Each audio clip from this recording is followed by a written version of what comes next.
Oh, what a day. What a lovely day. Welcome to Flat Earth Debate, members only live. I'm your host, Nathan Oakley, and if you're new to the channel because you're watching this after the fact, then be sure to subscribe and become a member to watch these members only live streams. Now, we do actually have a couple of guests in G+. I'm not going to go into Discord today as I've got too many issues, but I'm going to say hello to Refracted Curvature and Neil, I believe. Hello. Hello. Hello. Yeah, I thought I was going to... Yesterday evening, I got in touch with Brian at about 10:30 at night and started asking him, look, is my fuse board going to blow itself off the wall at midnight when the night circuit connects to the day circuit? And that's pretty much exactly what has happened. So after emergency call-outs from electricians and sorting out bits of wiring downstairs that's got nothing to do with this particular apartment, it's like main fuse boards for the building and shit. Shouldn't swear. Yeah, we finally got power back on, which is great, other than several things are now broken, which isn't so good. That was the only thing I was going to ask you. So in the process of this catastrophic failure, one of my storage radiators, which is connected up to the normal 24-hour power supply, has just failed to come back on. I'm wondering if he's completely fried the thing, in which case it's 600 quid radiator time, or is it just a fuse that could be in a radiator, or could it just be that he's blown the control board, or I don't know. That was my only question, really. Dealing with the radiator, it's heating in your house, right? Or cooling? Yeah, so it's an electric device that's got two banks of heating elements. One gets turned on at midnight. One just can be turned on at any point in the day, but is obviously on the same circuit as all your plugs. So there's two circuits. But anyway, the point is that the circuit for the day is what keeps it on and keeps the timer on. Now, I can see, because the plug's got a light on it, that circuit definitely has power, but the radiator doesn't. The little control thing with the temperature and all the readouts and stuff is just not coming back on. So it's obviously been fried. If you take off the panel and you follow the cord from the outlet, if you take that off and you follow that, you should be able to find a fuse in line. It'll probably be after a converter. No, probably before the converter, but it'll be in line with the hot side of the cord. Okay. So I would do that first. Well, hold on. Before you do that, is there a reset button anywhere on the radiator's electrical panel? No, unfortunately not. I mean, there might be underneath a pop-up panel that I can see is semi-loose. Maybe there's a reset button underneath that. I'll have to have a look. I would check that first, and then I'd go to taking panels off. Okay. Because more than likely. Why don't you take a picture and show? I've got an instruction manual right here, because one of those things he asked me to get out before he did the job. So I did actually, or my wife actually went out and found the panel, the instruction manual. Okay. You just say he can take pictures of what they're looking at, and then he could properly diagnose it. Electric goes right with air conditioning, so he knows a fair bit about electrical too. But you're the pro, John. Yeah, I'm just looking at the now for the panel. Maybe there's a reset section to it just above. Doesn't seem to say anything about it.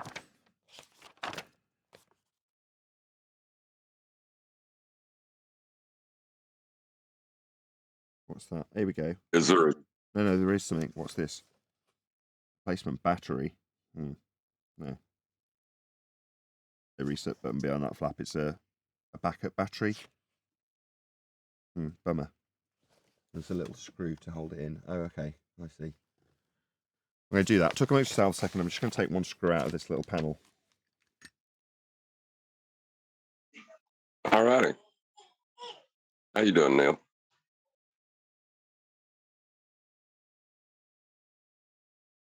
I'm driving. but doing okay. Just trying to get back into the rhythm of things, man. Not having a show throws me off. Me too. I could imagine Nathan. Yeah, it throws me off. Oh well. I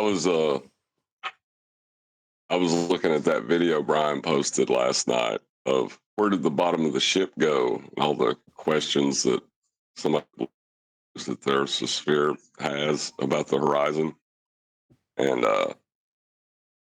like that's where surface level meets this appears to meet the sky.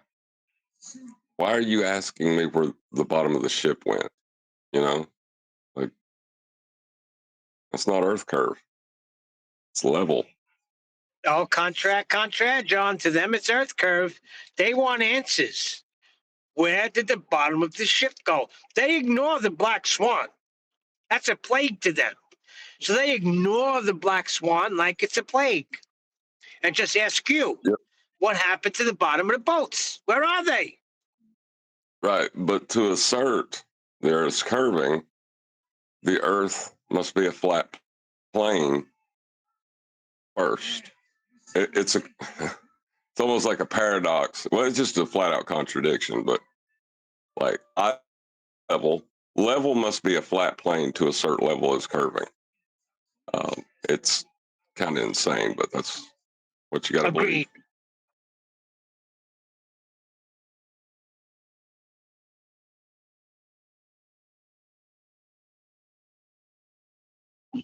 You know something, John? That's their problem. That's not our problem anymore. Yeah, yeah. Like when they talk about, well, what's your what's your cause for the physical geometric construction of a flat plane? Like that's your claim. What are you talking about? How do I explain it? What are you talking about? You want me to explain your claim to you? The way you say it makes it so freaking like, wow, why are they not seeing it? Or they are. And they're just in total denial and they're moving in fear. Listen, I had my son in the car yesterday, taking him to work. And one of the old Nathan was having shows on yesterday. So one of the shows was playing. And he just went off and started talking about this nonsense about how he tried to tell me I was saying God's a liar because so many people have come to understand and believe in God through, the spherical earth and it's, the awe of it all, spinning but not feeling it, the whole thing that goes with heliocentrism. So I'm like, Jacob, what are you talking about? I just told you how Earth is measured flat. Through celestial navigation, there's no doubt about it. The Earth is flat. It's proven now. Silver bullet in hand. And he just went off on this whole religious thing and told me that, so God uses deception. I'm like, who's saying God used deception? I said, what the devil meant for good, bad, God turned good. Because now today, people's eyes are being open to the nonsense. And they're realizing that we're not living on a spinning water ball. So he's like, I'm not saying that Earth is not measured flat. I'm just, so he's in confession, but still fighting. Can you understand what I'm saying? He said, "Why would God lie?" Well, did you ever say that to him when you No, pointed out that it was observably flat? Did you ever go, "Well, why would you, why would God lie to you?" no, he You said know, that I was saying God's a liar. I said, Jacob, as he walked out and was walking into his place of work, which he forgot to punch out last night because you got to do it on a phone. So I was like, you need to focus, man. But yeah, he said, well, then you're saying God lied. I said, no, because nowhere in the Bible does it claim that he made a spherical earth. It's on the contrary to that. Everything in Scripture is contrary to a spinning water ball. You know, show me God sits above the circle of the earth. That's a circle? That's not a sphere.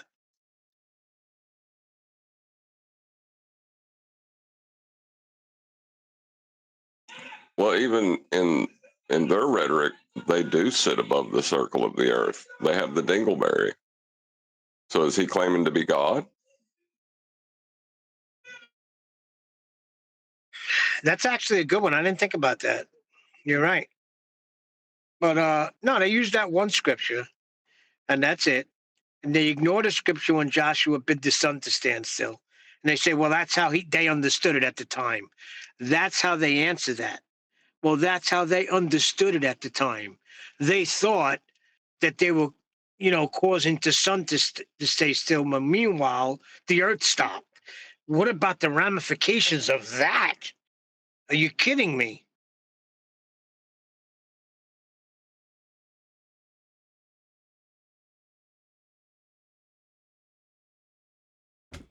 Right. Just, I don't know if Neil's aware that we are going out live to members. Did you know that? Neil? Yes. Yes, I thought that was interesting for them to hear. No, I wasn't suggesting what you're saying wasn't interesting. I just didn't know if you were aware or not. Oh, yeah. When I talk about my son, I'm fully aware that it's being recorded. Okay. Well, on Monday, I actually did have this last Monday. I did one show with this computer. After the electrician had cobbled the mains together to work with old bits while we were halfway through rewiring it. And it worked on one monitor with 1 amp, which is what I've got wired up now for this members only stream. But I just asked my daughter, I'm like, any chance you can play Minecraft? No, I'm programming on Scratch. I'm like, bloody kids. One time you want them to play a computer game and they don't want to. Marvellous. So I would actually quite like to test this computer, although all signs are that it's perfectly good and won't have any issues. But I haven't actually fully stressed it, really, like pushed the demands of it, if you know what I mean.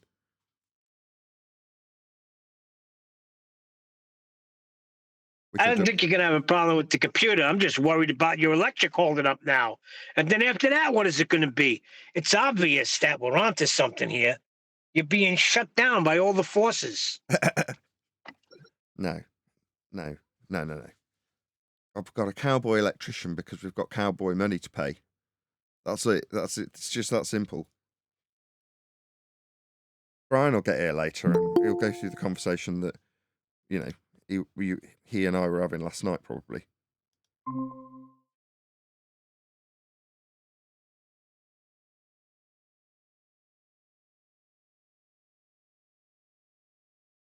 Hello, Eli. I take it Brian's the electric. Good morning. Wow, you sound like you literally just crawled out of bed. Good to see you. Good to see you. And did these curtains, did you do these electric curtains?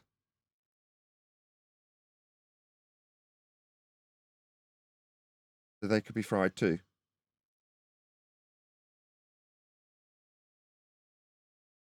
They're electric. There's a little button behind the speaker that's playing now. Can you just press it on the floor behind the middle speaker? There's a button. Just press it once. Oh, no. Press it again.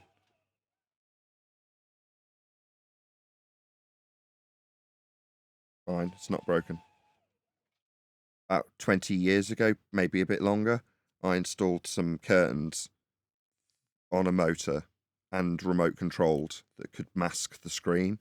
So if you had a different aspect, you just press the button on the remote and it would mask the screen down a size. Does that make sense? With curtains. And I just never ever used it. I went to so much effort installing this motor on this curtain rail, with having it all electrified and having a remote control for it. Never used it. Just now, whenever there's an electrical problem, they happen to close, and you remember that, oh yeah, that extra set of curtains does actually close. And you could do it off remote if you wanted to. Hold on a second. Are you talking about curtains? They're electric? What do you mean? They open and close? Yes. Through electricity? You don't have the string? Not all the way. So if you just press the button once on my remote, right, as long as you can see the IR sensor, it'll set a motor going, and it'll just run till it runs to the end of its runners. And I've set the end of the runners to be the minimum 720p resolution that I would play native from a I don't know, Blu-ray or whatever, DVD. Yeah, whatever that size is, the curtains stop at that. So if the curtains behind were open, you would actually still have light coming through the window. If the curtains behind were open, the screen was up. They're not actually practical curtains for doing what curtains do. They literally just mask the screen into a different aspect. Oh, have the lights turned off, hun? Is that the lights popping? Yeah, I unplugged everything, including the fridge. Oh, so since it's gone back on this morning, the fridge hasn't been on. Wonderful. I literally unplugged That's not everything good. when I thought that there might be an issue. So I thought if he's plugged the night circuit into the day circuit and it's all going to go bang, I don't want anything plugged in on that day circuit, which is the mains. The mains plugs. What's the name? Neil's Hunter? hot micing. Anyway, so I just went round unplugging everything. My amps, the computer, the monitors, the preamps, the toaster, the kettle, the washing machine, the coffee machine, the alarm clocks, the lamps, absolutely everything. Neil, you're hot micing. I'm just going to mute him. There we go. So yeah, I unplugged absolutely everything. And yeah. The only thing that wasn't unpluggable was this radiator, which has now got a problem because of about a bazillion surges probably going through it. Anyway.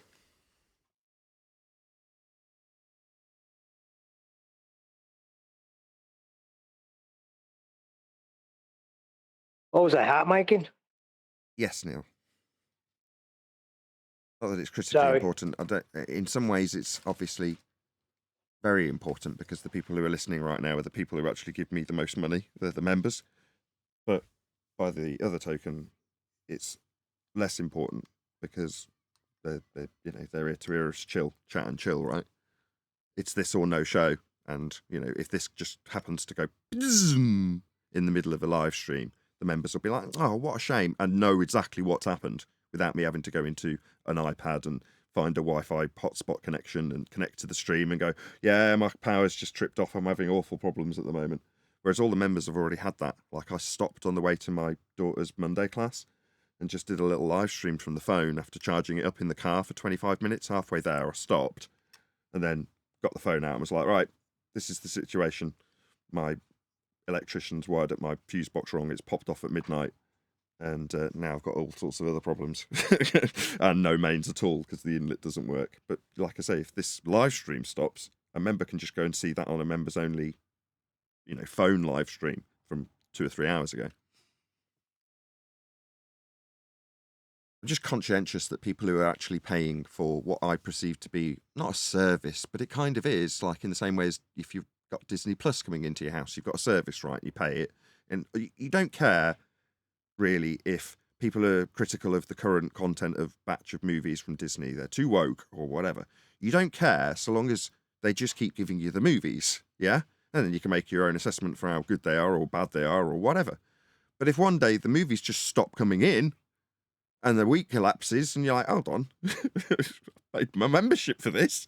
Where are they? Where's the, and me, I come on and just, all I can do to mitigate for that is say, look, these are the problems I'm having. But by the same token, what me telling the members that is like, it is literally a live stream. You're seeing where I am in the moment live. And it's like, that goes some way to show that, where you expected to get a whole panel full of people debating today, you've got me out in the countryside much earlier, just talking for 10 minutes about my crappy electrics. well, that's some consolation at least. And, at least people then got to see something on a video, which is really all they would, I would hope, that's all they really want, right? They just want the content that they've become a member of a channel on YouTube to receive. So I've given them something. Lots of excuses. Yeah, they'll be understanding to a point. And you're right, because then you just want, if I'm paying for something, or even if I'm not paying for anything, if I'm used to something being there at a certain time and it's not, you're like, okay, I understand, but let's get it going now. Exactly. And I'd be remiss if I took that attitude, my electrician, and then didn't just at one point just go, okay, I've got to bite the bullet. Yes, I've just installed new parts into a computer, but that they were courtesy of a member, so that member could get what he wanted daily, which is the stream, the show, the information. That's why that guy, I still haven't checked with him if I should credit him or not, has just basically dropped best part of £1,000 on me, or grand on me. Exactly £1,000. It's like 960 quid's worth of parts. No labour charge, didn't get charged. I literally got to pocket 40 quid, which I'm very pleased about. But he just dropped £1,000 on me, so I could get this computer completely sorted. And it is. You're like, okay, now I need to actually deliver the goods, don't I? It's like, I don't want to hear your excuses about your electrician. Oh, I'm sure he's going to take that attitude with me, but you know what I'm saying? More likely that the person who's on the general public, not a member, and just expects a flat earth debate to go out live at 2 o'clock each day, UK time. And when they don't get it, they're like, well, I'll watch something else at 2 o'clock. And very quickly, people stop tuning in. I have gone out of my way to find a Wi-Fi hotspot and actually go through the members' streams and the unlisted streams and the, unpublished streams, things like that, drafts, and just see what is in my back catalogue that I can publish each day at 2 o'clock, so that there is still something for that guy who's like, no, I was expecting a flat earth debate at 2. It's like, well, you've got one. Today you've got 2012, FED 2012 Uncut and After Show. That's what's going out today. And you're like, I went through them. That was a good video. Reacting to Dave Weiss. And yeah, I'm like, yeah, that's good material. At the very least, if it's not what you were hoping for, i.e. a live show, it's good quality material from a previous show that, if you're dedicated, you've definitely watched already. But I'm getting at. For everyone else, it's like, no, I like to be able to tune in at 2 and at a cursory glance know that this show's running. I'm so cold. Can you hear me shivering?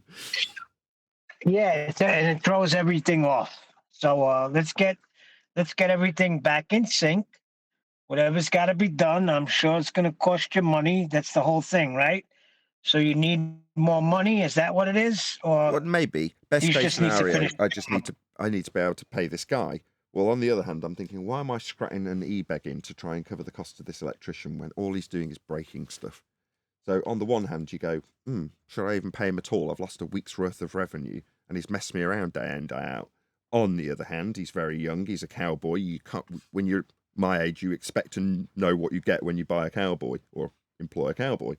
So you can't really go, well, I'm not going to pay you the lower amount that you've charged when you have done a crap job and pissed me around, but that's what you get from a cowboy. So it's not kind of fair to pay him the lower amount that he's agreed, even though he's messed things up, even if he has bust this radiator, which he may not or may have done. If he has bust this radiator, it's another 600 quid item that I haven't got the money to replace. But hopefully, like John said, it's just an inline fuse. He goes, oh yeah, it's a reset button. Click, and it just comes on. In which case, happy days. As long as I can have a shower, which also doesn't work at the moment. Then, I was gone. thinking it might be more helpful for me if you can, like after the members stream is over, video, or like we could live video or something, and you show me on the phone or something what the actual device looks like, and I can tell you which one's the fuse. And because if it is a fuse, I can tell you how to hotwire it until you get a fuse, or like I can get it working is what I mean.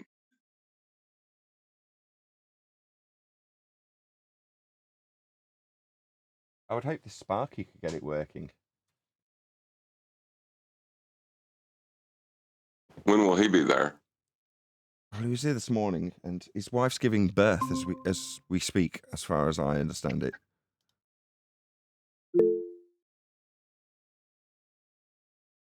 You just joined. He's not going to be back for a while. Yeah. Well, I've got a camera, Wow. and I'll show you in a minute. Who's not going to be back for a while? My Sparky. What? John, we got to fly you out there, John. No, that's not necessary. I can do it over the phone. How do you turn? Oh, I see. It's not as easy to share as I thought. Let's just figure this out for a second.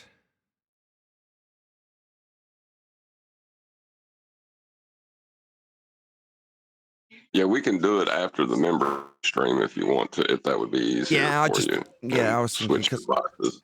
because I've got a camera wired up here and now, but it's because it's not actually, it's wired into OBS, so I can present it to my vanity. I went out and did check the camera was working this morning because I hadn't checked it yet, and it did work. Happy days, worked perfectly. But now, might as well, I can show my audience, but that's about it. It's just a radiator, and this bit. Get this camera to do it. Doesn't come on. Inside here, you imagine. I'm telling you this so that when you watch it back, I'll either trim it out and show you. That's the easiest.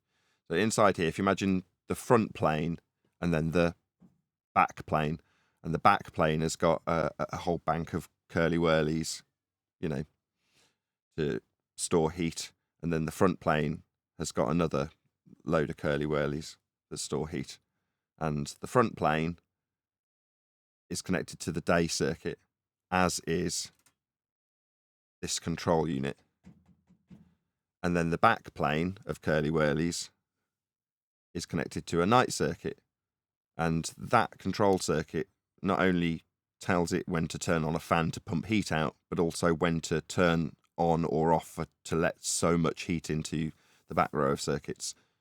Now, the problem is that I think he's just blown this. He had the panel off this yesterday because this down here wasn't screwed in when it was originally installed. So he's taken this off, and about here-ish, there is a junction box, whatever you want to call it, like a chop block with all screws in it, with all the cables coming out. And I think somehow when he's pushed this in and put a screw in to actually affix it properly, which it wasn't originally, and I didn't know why, he had to bend it slightly to get it in. I think he shorted something. So just about here, there's a block. And I think he's shorted Nathan, it. You mentioned that your day and night circuits, you're running on the wrong circuit right now. No, right now everything seems to be fine. Actually, he came back this morning while I was at the lesson, and last night he didn't understand what the hell I was talking about when I was telling him about this day and night circuitry. He was scratching his head, and at one point, I'm never going to let this video out public in case he hears this. So the old fuse board has got two blocks, and they've both got an on-off switch. It's really basic. So you've got power in, on and off switch, a bank of fuses, and one is labelled heating, and it's a completely separate block of brass. And then above that, you've got lighting and power, and again, it's a separate block with 4 fuses on it, and it's just got a switch and power in. That's it. It's really crude. Now, when he's come to start the job, I've explained this to him, and then I've sent him a text after the fact explaining him. I went to YouTube and trimmed out a clip of what the system was, what it's called, and how it works, and explained that it's 2 circuits in the text. And he confirmed it's all going to go back in exactly how it was. Don't worry. Right. So after the fact, he's wired it all up, and I see a light that's on the night circuit on in the day, because it's not. I'm like, you've wired it up wrong. He's like, can't understand. Anyway, I've dug out from the scraps these 2 pieces, big chunks of copper or whatever they are made of, doesn't matter. Copper looking colour metal for these fuse blocks, right? 2 of them. And I've put them by the front door because at some point in my mind, I'm going to be explaining to this kid, this is how the 2 circuits work. Yeah. Anyway, I've been in whatever I'm doing, monitoring a live stream or monitoring one of the chat streams yesterday while he's doing all this work, and I'm just too stressed out to be watching him. But after it's all gone wrong, and I'm like, you've wired up these radiators wrong, mate. They're definitely on the day circuit. That light shouldn't be on. I explained to my wife the problem while And when I come back out and look at him standing by the front door, he's holding these 2 blocks of aluminium, and he's got this puzzled look on his face, and he's looking at one in one hand, then turning his head and looking at the other one in his other hand. I'm like, yeah, 2 circuits. Anyway, it just amused me greatly when I'm like, I must have told him this 3, maybe 4 times and really tried to illustrate the point. Now, just to explain why it's so important, right? So there's one rate, and there's for electricity that you can turn on at any time, day or night, and that's an expensive rate. Now, the idea behind this system that was developed in the 70s is that in the night there's less demand on the national grid, and therefore it's advantageous to the people actually producing the power to deliver power to more people at that time when there's low draw. Everyone's asleep, no one's boiling kettles, no one's listening to the radio.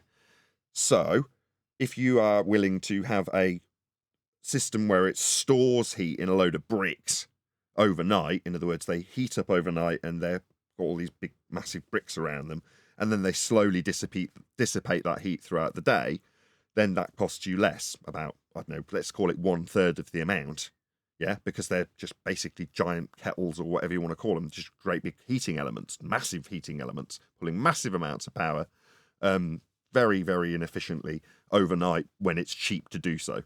Anyway, when you plug that circuit that's designed to pull shit ton of power overnight when it's cheap into the expensive circuit and just leave it, I would reckon that within a week, I'd have chewed through the same amount of electricity that I would, well, it wouldn't be a week, it'd be like 10 days, 12 days, yeah? I'd chew through a month's worth of heating electricity. Do you see what I mean? But not only that, it would probably be half of that, because instead of it only being on 7 hours a day, it's now on 24 hours a day, just heating up non-stop. So I reckon within 4 days, I can't do the maths off the top of my head, but within a very short period of time, I'd have a crippling electricity bill. So when I spotted this with this guy, I absolutely lost my shit internally, and as calmly as I could explained the problem to him, which I'd already explained several times before and sent messages about and explained to his face. No, this is crippling disaster if this stays on. And anyway, that Nathan, was the most egregious thing he did. Go on, other than destroying the entire circuit last night. You hired an electrician when you know more than the electrician does. You realize that, right? Yeah, that's the thing that pisses me off the most, and I explained this to my wife while I was upset. I was like, when I was a teenager, I was hedging my bets on what I would be capable of doing. So I did performing arts, which is like, that was the thing I was really good at school, made sense, I'll do that. I did technical theatre, which is like lighting, sound, all the stuff I've taken great advantage of, more so than the drama, and directing or whatever else on that course, juggling, fire breathing. Those things haven't necessarily come in that useful, but learning how to use cameras and sound desks, that's come incredibly useful. But the other thing I did was electronic servicing. So I did a couple of year course on how to do this sort of thing. The problem was that once I got my certificate, number one, the first guy I stood in front of when I got my job, I'm all ready to go, I'm about to fix an amplifier. It was a guy who was an ex-BT telephone engineer called Paul Boak, and I told him my qualification. And because he's essentially my, boss, he immediately demeaned me and was like, it's worthless, you don't know anything. You know what I mean? And then he set me to task fixing an amp.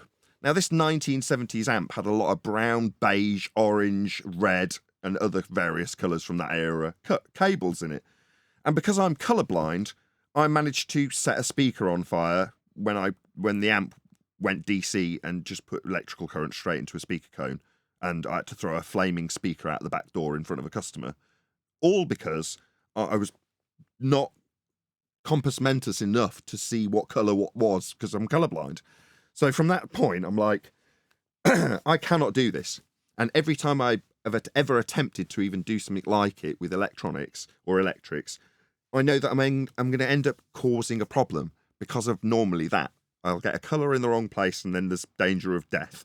So I'm like, okay, in spite of me understanding it, and I had to talk my wife through it, this cable goes to this and is on this circuit. This cable goes into that breaker and is connected to all of these common neutrals and common earths, and you've got all of these on one rail, and that's coming in from. I just talked her through where all the wires were going through, and she's nodding along, and I'm like, I think this cable is the nighttime in, and I think it's going into the out of the cooker.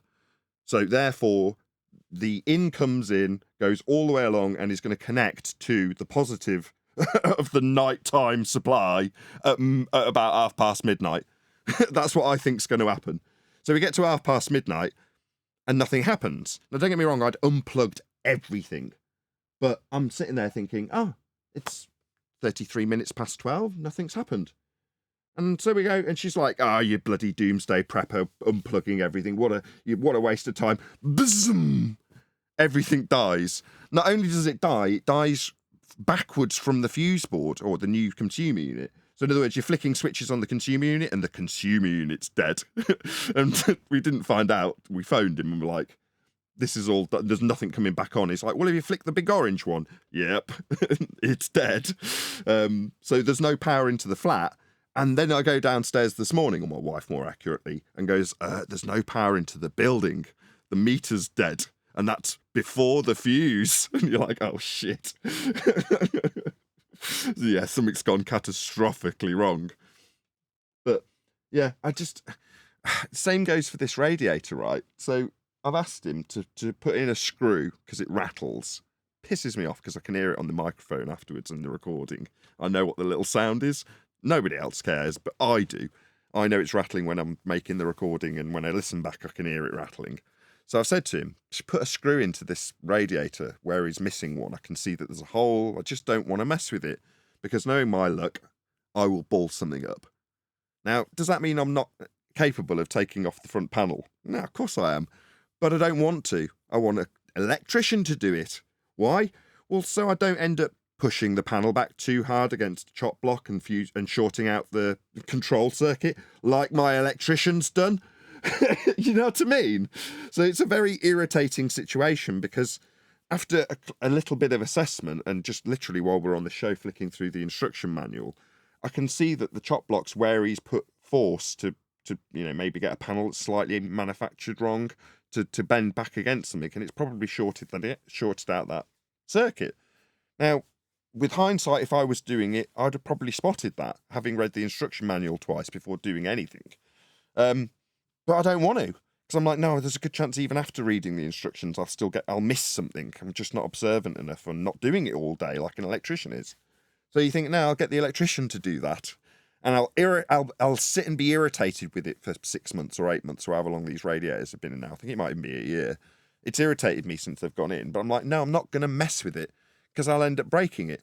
And the minute you get an electrician to mess with it, because you've been reluctant to, he breaks it. You're like, I could kill you. Stupid electrician. Yeah, having to explain to him how your national power grid works should have been a little bit frustrating, I would think. It was. Yeah, it sounds like you got a rookie, boy. Yeah, it was. Well, my wife said I almost reduced him to tears, but at one point, at the end of the night, right, it's all been popping and banging, and he's been trying to desperately get it to all come on. And at the point that it does, and it's really late, bearing in mind he turned up just as it was getting dark and keeps doing it. It's like, at no point did I ever say, come when it's getting dark. Every day you keep telling me you'll get here at 9 o'clock. And then you're here at 4:30 and here till 7, 8, 9 o'clock at night while my kids are trying to get to bed. You know what I mean? It's just really unsociable hours that he decides he's going to turn up after messing me around all day. And in most instances, on those days, I do have power. Now, I'm reluctant to run a show, like I am now. But if I know he's not on his way that moment, it's like, well, it's 2 o'clock. I could have a show. I could have a member show like I'm doing now. But I haven't all week. You know, like, that's really irritating while you're sat looking out a window because you're expecting someone at 9, and by 2 o'clock when the show would be due, you're still sat smoking cigarettes out the window going, when the fucking hell are we going to be here? You know, and then by 4 o'clock... Especially when you got a new computer and you're ready to roll with this new computer. Exactly. I'm getting more frustrated. But it's not the computer. Yes, I do want to test the computer because it is still new, and I do respect the fact that it does have to be tested. And I will. I'll fire up a game at some point during this member stream and just stress the shit out of it. Why not? But that is something on the agenda, along with getting a new license key, because as I said, it's a new motherboard, therefore a new computer. Now it's saying, give me money for Windows. You know, fine. Yeah, it is a new computer. I shouldn't be reluctant to pay for it when it comes to Windows licenses, but I will. It's just at the moment I've got a little watermark that says, what's it say? Activate Windows. Very irritating. But those things are second fiddle to having heat and, you know, the ability to wash, feed your kids with a hob that works, things like that. Anyway, I don't want to do this. The worst thing you can do, right, is when you're a YouTuber, you want to give off this persona that you're, in my case, truthfully growing. I am actually growing, and the ball that I desperately moan about, oh, it's slowing the ball down. Well, it is, but I am still having to work 15 times harder than your average normal person to keep the ball momentum going, even in times like this. In other words, I've put out little FED streams over the weekend, both weekends. I've done like I'll do all dayer and make sure I time them perfectly so one ends and the next one starts, so that people have got like a day of it. If they've got a weekend to sit around, they can have Flat Earth on all day on my channel. And I've sat and monitored it on my Wi-Fi hotspot in the dark with a candle. And you're like, that's the kind of dedication that you have to put in. I'm not moaning about this, by the way. You know, that is just what you've got to do if you want to keep your YouTube channel going and keep the momentum up. But it means that when I do finally step in with reliable electricity and a reliable computer to the live streams, the momentum hasn't fallen off. But my God, it takes a lot of effort. And again, I don't want to seem like I'm bleating, because it's like, yeah, well, if you want to be successful, you have to put in 15, 17 hours a day sometimes, when you can't, you know, when you're limited in capacity of what you can do, and it takes you an hour or two to just put together a crappy little video, just to let your members know what's going on, then so be it. You know, sometimes that's needs must, and you've got to do that, because that little video that might be only 10 minutes long when you've actually finally done the thing means quite a lot to the people who are actually giving you money and are going to keep supporting you when you do get your live streams back on. They're not going to find something else to do at 2 p.m, sort of thing. You know, those are all the things that are going through my head while I'm stinking up my own armpits. Anyway. Well, I have a contradiction to express for anyone listening. It's kind of funny when you hear it said, but it is actually what's being argued. You want to hear it? Yeah, I'd love to. In order to argue that level is curving, you must use level as a flat plane. Yeah, I heard this from the kitchen. I don't know if we were already live streaming by that point, John, but yeah, you said it's not a paradox, it's a flat out contradiction. If you're going to assert that level is curving, then you have to employ the principle of level as a straight, flat, horizontal, whatever, to describe the deviation from that level. That would be a curve at a rate. Well, I think you're right. It's not paradoxical. It's just a straight up contradiction. Can't say the way I'm going to debunk that this duck is a duck is by measuring how duck-like it is and then showing you how there's a deviation from its duck-like nature. How am I going to show this curve? Well, by showing how we measure it flat and utilize the principle of flat to describe curve with respect to that flatness. You're like, huh? Oh, what the hell are they talking about? What? But that is actually what they've done. That's the insane thing, isn't it? Yeah, that's the part. It's kind of funny and it's kind of sad. I guess it depends on whether you're empathetic. Yeah, because you have to establish level first to even say level is curving. It makes no sense. Total contradiction. Well, the way you assert level is curving too is you use two levels and then you calculate a curve between those two levels as you raise an altitude.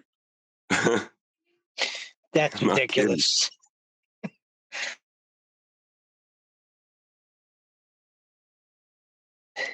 Yeah, they're screwed. 1,000 ways from Sunday.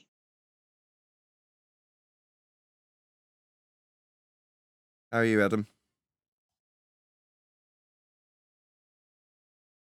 Busy, clearly. Yeah, just a sec. Yeah, no worries. Yeah, busy, mate. Yeah, I'm at work every day at the moment, so it's just try and get in to just be able to listen to the after show. I assume we're not on a show at the moment, but yeah, so excuse if I'm not here. It's just patience. It's all these new services, mate. I'm throwing antibiotics like one out at the moment. It's everybody's running in, so shouldn't moan. No, sounds good. Being busy. Yeah, Nobody's Shouldn't moan. complaining. Not yet.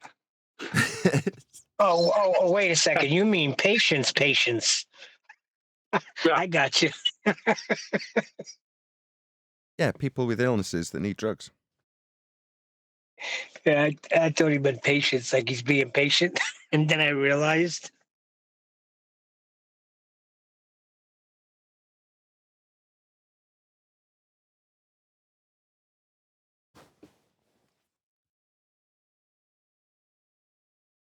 Well, they're in a world of trouble. Like I was saying with my son, he's realizing now, and he's not fighting the fact that celestial navigation has totally smashed the globe into pieces.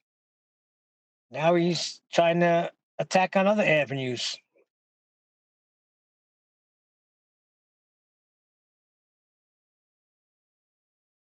Yeah, just give him your. I don't know if you could give him empathy for that, but just try to be sympathetic.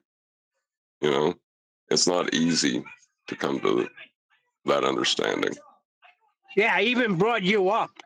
I even said, Jacob, the guy that's on the show, refractive curvature, John, total same position you were in until he came to the understanding that there are no measurements. It was all a fairy tale.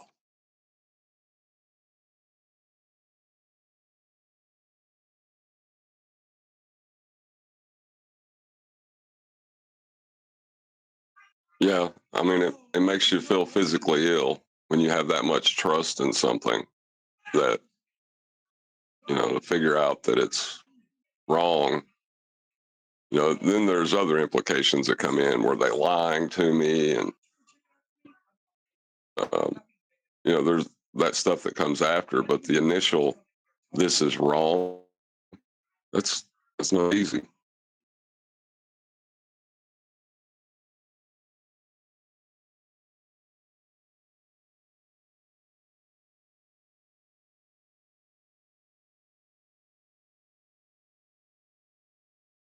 Now, the other question I got is pertaining to the quantum mechanics. Now, he was telling me that in, I don't know which experiment, that the observer is the knower. How did he word it? Let me try to think. Is he talking about the delayed choice quantum eraser? No, Because I always thought the observer knower is God. The observer can acquire the knowledge of which path the light went through. Yeah, can acquire. But he's not the knower from the start of it, is he? The knowledge itself, the information is a critical part in that. Knowing which path it went through is acquisition of the information you need to know. And in this case, what you need to know is which path did it go through. If you know which path it goes through, you don't get an interference pattern. If you don't have knowledge of which path, you get an interference pattern. Well, Okay, if the because he information was saying, could exist, yeah, John, I'll go after you. well, it's about the possibility of the information existing, right? If the information does exist, the diffraction pattern will break down. If the information does not exist, He was saying that the person is the knower and they can cause the wave function collapse. no, that's just incorrect. That's what I'm saying. It didn't sound right. I don't know enough about it, but that didn't sound right to me. No, there's an outside entity at work, is what it shows. That's not the researcher. And that's what I was saying. I said, Jacob, you're talking about God. God is the one that is responsible for all the information. So God is the knower, and he's going to cause the wave function collapse. It's not you. He seems to be giving the person the power. I don't know. I got to do some more. I need to learn about this because that's where he's at right now. And I just listen. I pay attention, but I don't comprehend it fully. And I think I'm going to have to look into it a little more. Well, it's about your capacity for knowledge, it seems to be. If you have the capacity to acquire the information, the wave function will collapse. But you still have to invoke God. You know, there has to be someone who knows whether you know or not, or you have the capacity to know. So right. He was saying God sits outside of it. He's not. He's trying to tell me that it's like a video game. So it's all you. Are you in the game? God sits outside of that. I don't know. Maybe I'm not explaining his point correctly. I don't know.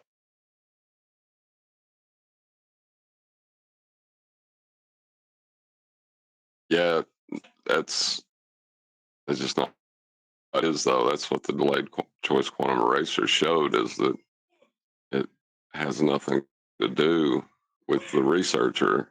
It has to do with the information that the researcher is capable of acquiring. And that I understand. And that's what the angle I was coming from. But he seems to think otherwise.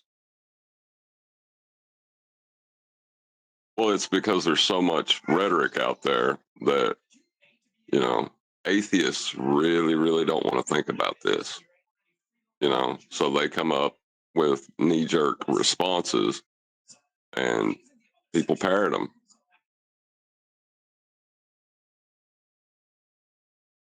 Yeah, but that's not my son. My son is battling with atheists online and using, the delayed choice quantum eraser to prove that there is a God. So, I don't know where he's twisting it, but he doesn't have it like I hear you guys say it. Right. He's trying to say that the researcher is causing the wave function collapse, as in, Right.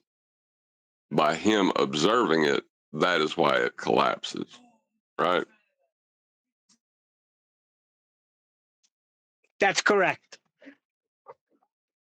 Yeah, that's wrong. That's what the delayed choice quantum eraser, because you're observing both a collapse and a wave function in that experiment. You're observing both. So if it was the observer, it would just be collapsed on both. So that statement cannot be true.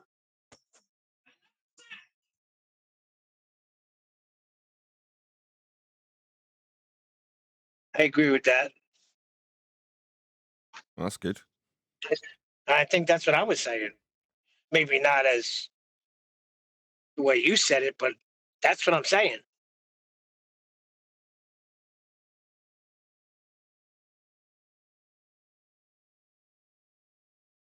It sounds about the same as the argument that the measuring device is what's causing the collapse.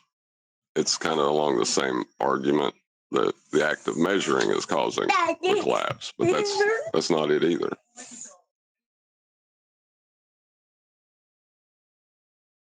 I give you a good comparison. He's sort of like, remember when Humble H came in? You guys remember Humble H? Obsessed with this double slit and delayed choice and all of that. Probably still is. So my son is listening to those videos, but I forgot the people. I forgot the names. I've heard them mentioned on here. by Humble H when they were at awe and they were like, oh my God, what have we witnessed or what have we seen that it frightened them?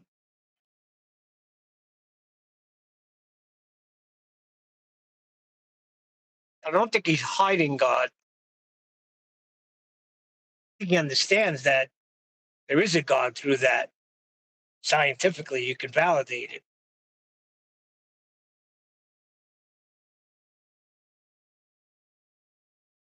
Can you see the stream, Neil? Or are you out and about on your phone? I'm on my phone. Anyone else in this hangout actually see the stream? It's members only, so don't worry if you can't. Wondered if it was going out. Okay, that was all. Actually, I'm sure I can look at it up on here. Just need to change tab. 11 people watching. Yes, there is a whole bunch of people.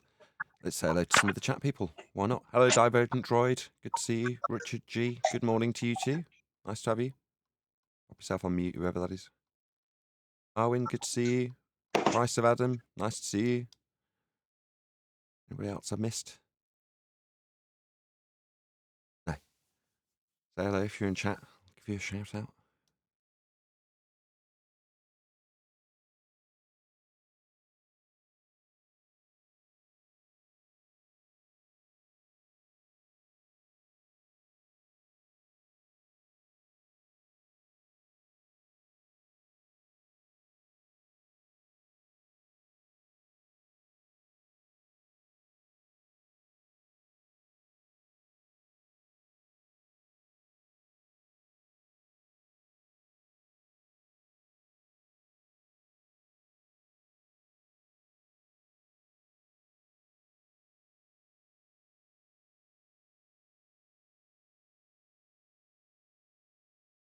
Hopefully Brian will get here soon. Not that we can entirely replicate the chat you and I were having last night, but we were having a quite good laugh. What were y'all talking about? Just my woes, my issues. My initial call was to say, is this going to go bang at midnight? That was my question. And because Brian was like, oh yeah, traders are always like that. I've worked with loads of them. So when he said stuff like that, I was like, oh, okay. I'll call Brian and ask him what he thinks. Just because I couldn't think of anyone else. And instead I ended up just nattering to him and moaning for about 2 hours. But, you know, moaning and having a laugh at the same time. So Brian, Are you talking about our Brian? Yeah. Oh, I thought your electrician's name was Brian. No. You mean you're waiting for Brian, our Brian, to come in to G Plus? I got you now. Yeah, my electrician's called Lewis. So no, I'm not talking about Brian the electrician because there isn't one.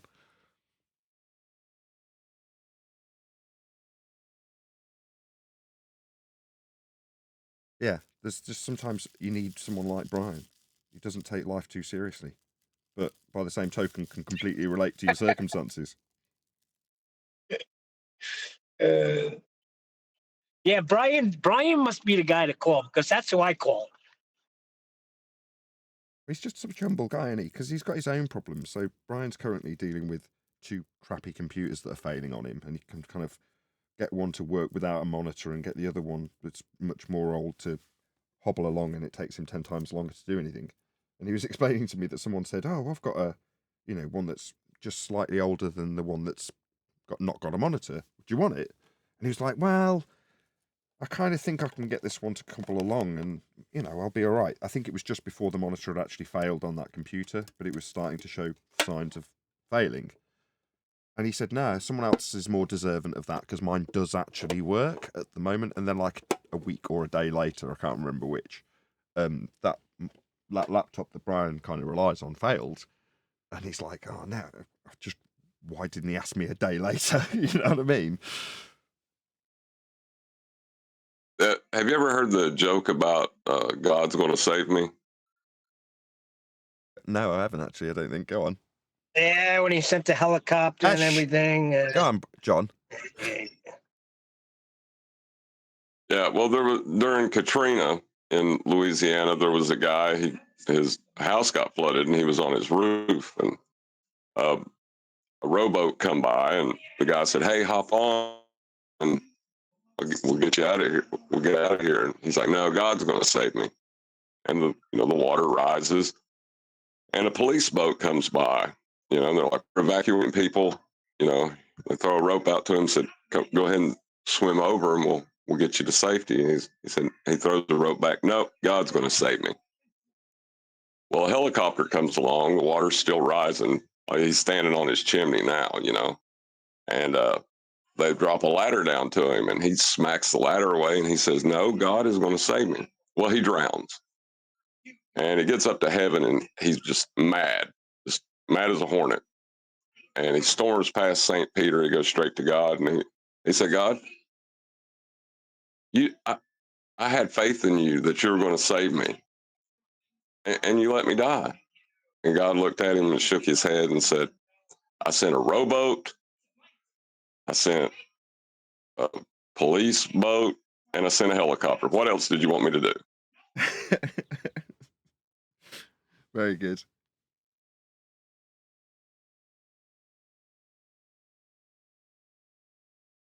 Yeah, exactly.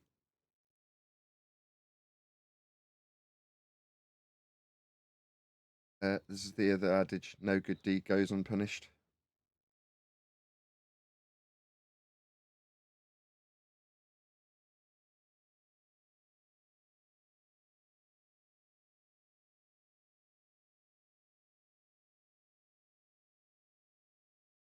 Yeah, you mix them two together, and you're bound to get trouble.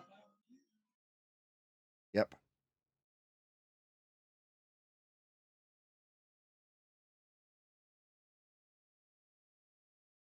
I didn't offend Neil with that, did I? I doubt it. I think he'd have been more offended by that video I sent him. Italians, Americans who think they're Italian. Oh my God, that dude's got balls of brass, doesn't he? Did you watch that video? Well, yeah, after the way Neil responded to it, yeah. Gay Irish guy goes over to like various parts of New York and starts telling people you're not Irish. Well, you're not Irish, not Italian. He's Irish.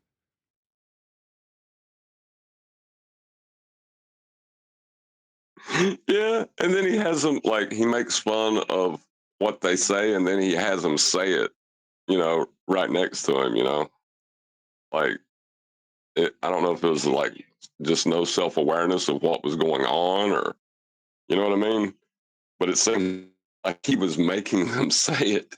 It was hilarious. It runs away at the end of the video.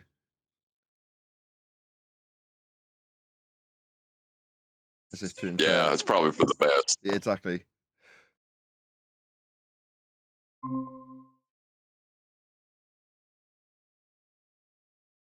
I'm glad you stepped out for that, Neil. That was What I a missed? good move.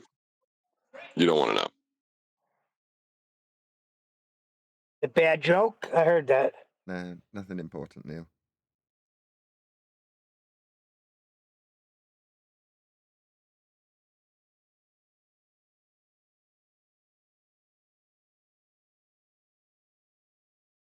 See if there's any more members joined I can say hello to. Oh, there has been. Excellent. Hello, Rambo Skills Bear. Owen Benjamin likes that joke too. Which joke? It's gold. Which joke? Anyway, tell us, Rambo Skills, which joke you're referring to. Oh, Hello. it sounds like I missed another joke then. Maybe not. Shatner's Bassoon, nice to see you. Funny is that kid. I don't know what you're talking about. Thanks, DD. Glad to be here. By the time this little man's flying down towards this lake in a second, on my live stream, they'll have caught up, and hopefully Rambo will tell us what joke he's referring to. It might be the Flood one. God's So gonna Oh, hold save the on. you flood joke. one. The one you told, John. So I missed the joke before that. There was only one joke. I only heard one joke. Oh, okay. Is Yeah. what's his name? Owen Benjamin particularly Christian then? I don't know enough about Owen Benjamin to know if he is or isn't. Owen Benjamin is a Nephilim. He's definitely not Christian. Nephilim? What do you mean? He refers to himself as a Nephilim because he's 6'7" or something. He's some sort of giant, and he looks down on everybody, Joe Rogan size and under. He's how tall? 6'7". Yeah, something like that. He's in the high sixes. That's pretty tall. Yeah.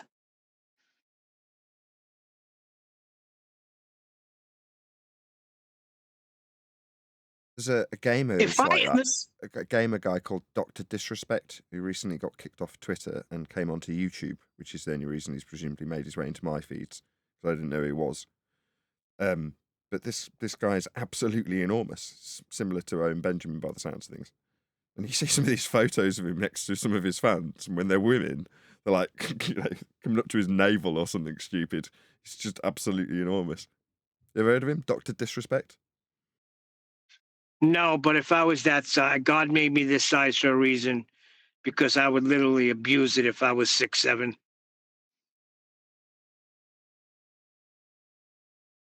Well, I mean, I'm not that tall, but I'm tall, which is to say 6'2" is maybe a little bit above average. I don't really know what the average is, but I typically find myself to be taller than most people, or most men.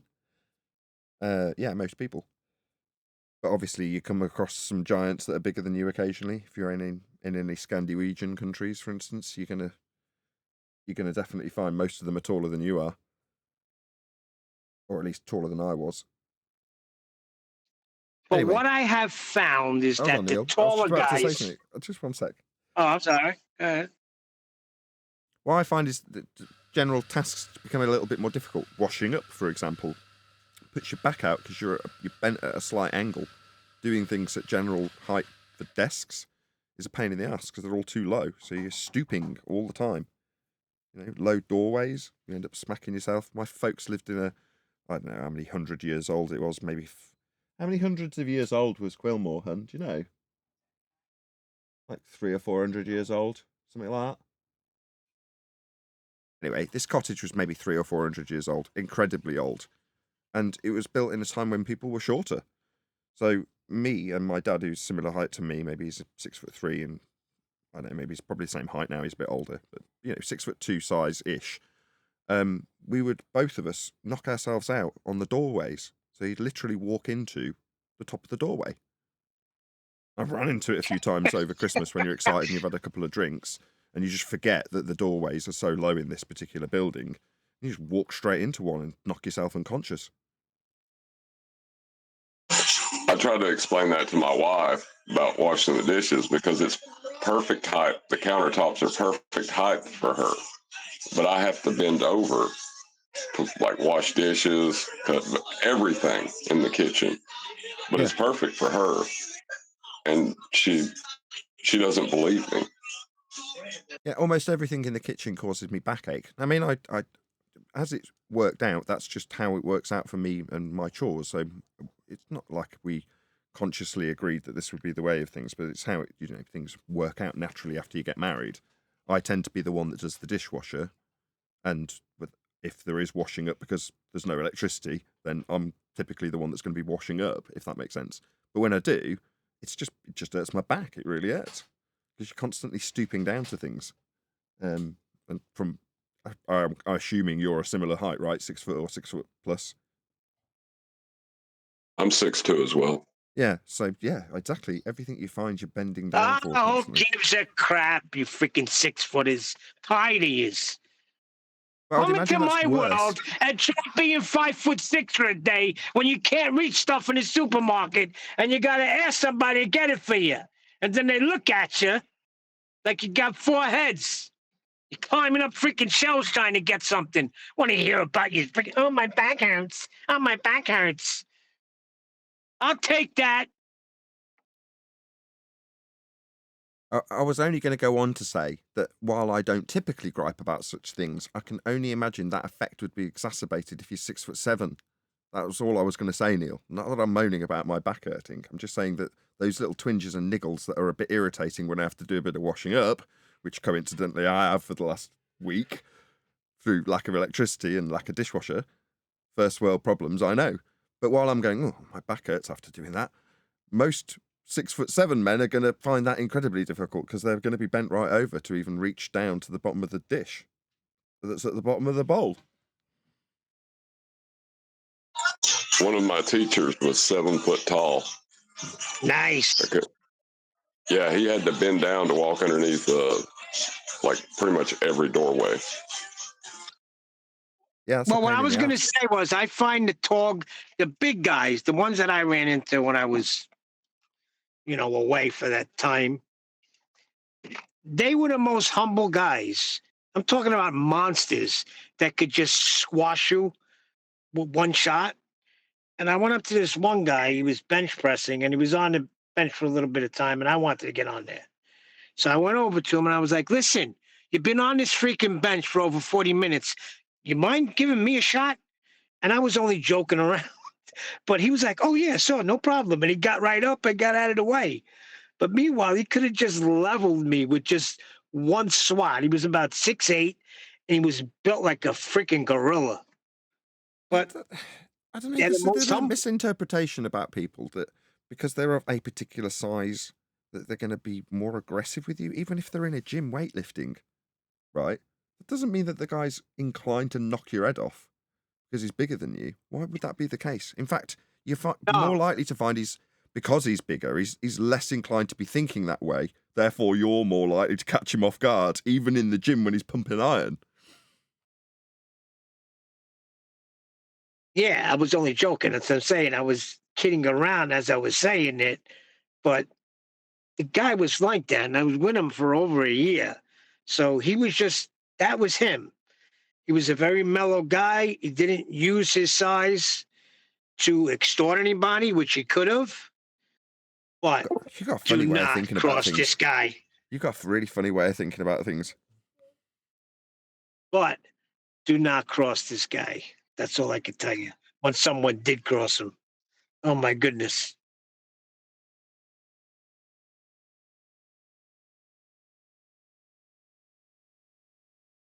Nathan, I'm from the streets. I think on a street level. Size like that in the streets, that's it. They're your enforcers.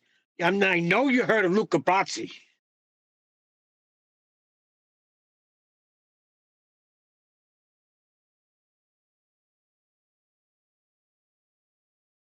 Apparently, Aaron's been banning people in yesterday's chat stream for personal reasons, so I'm reading. Who's been banning who? Arwen has been banning people who are in the live stream chat. Like, the Premier chat, whatever you call it. Live stream chat for a Premier stream. His show or your show? My show. Oh, he's on your show. Oh, nice. Clueless, totally clueless.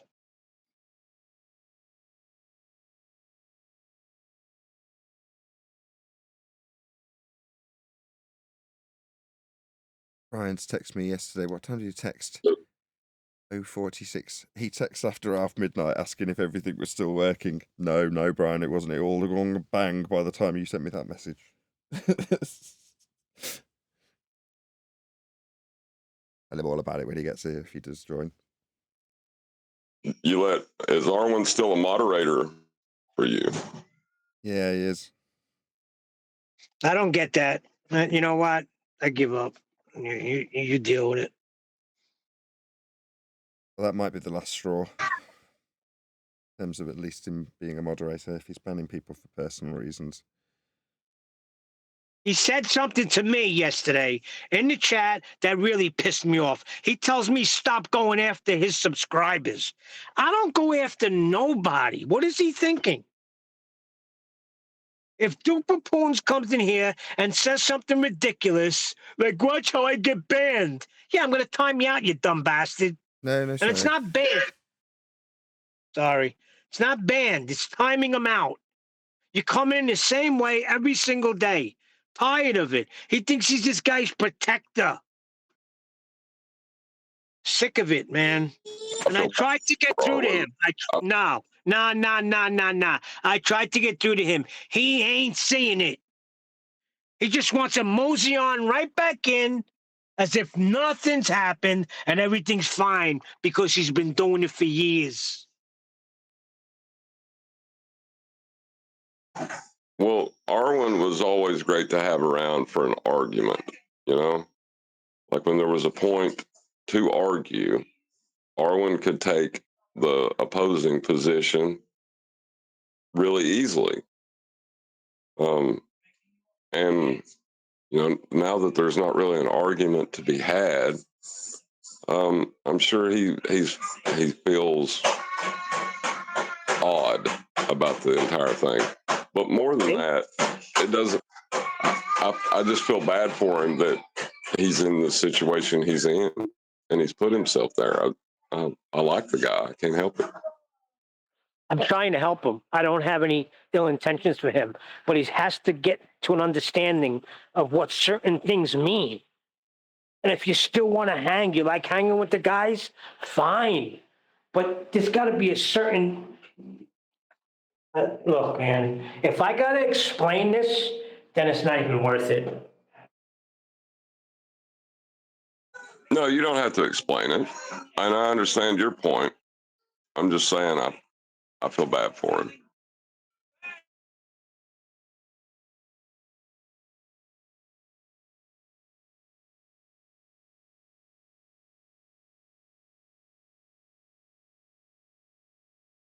He's crossed the line with a lot of people, and that's what he doesn't realize.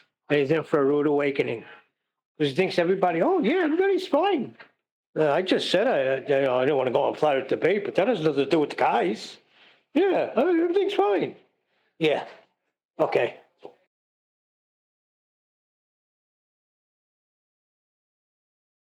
Oh, it's so close to spring.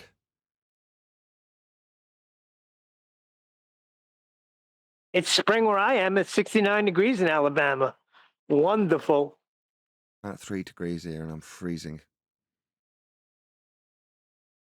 Yeah, but at night it gets cold because my feet were freezing last night. Yeah, it drops below freezing here, and we've got no heating and haven't had for about 4 days. 4 days or 5 days we've had no heating, him. 4 days. Yeah, there's something up with that. We have this new I think it's Neset, and everything runs off of this app. I could shut my heat off and then come back in 2 hours later and it's on 68 degrees. I mean, not just burning up fuel. My electric bill is like freaking almost $500 this month. And it shouldn't be nowhere near that. Should be in the really high 2s, low 3s. It's almost $500 because this system just has its mind of its own and goes on when it wants to go on. And I don't know how to shut it off. Neil, go to your potentiometer and check whether it's on permanent hold or temporary holds. What do you mean? The thermostat. Go to your thermostat. When I go home, I'm going to show you what kind of thermostat I got. It's not the one that the normal ones that are easy to use.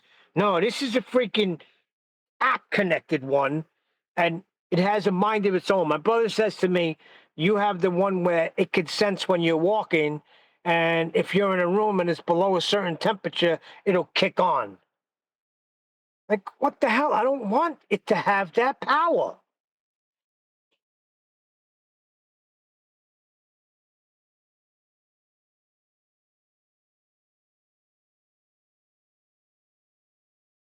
It's like, you're going to have a fun day, John.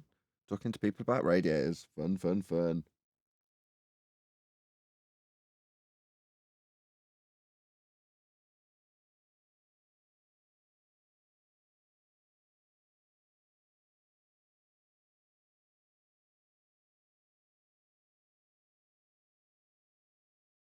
Richard G says, you guys need to have a personal conversation or something, maybe?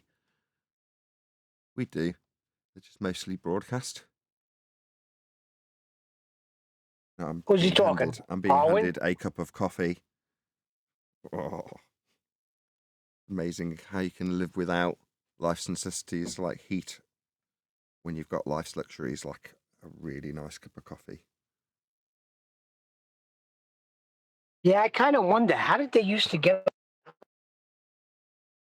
don't think they had really nice coffee machines back in the day, Neil. No, I'm talking about with no heat. How do they what? What the heck? When they had no heat, before heaters came, before electric heating, and you get a nice warm apartment or house. What did they do previous to that? Just bundle up? How did they stay warm? I don't know, Neil. Maybe they rubbed themselves against things really, really vigorously.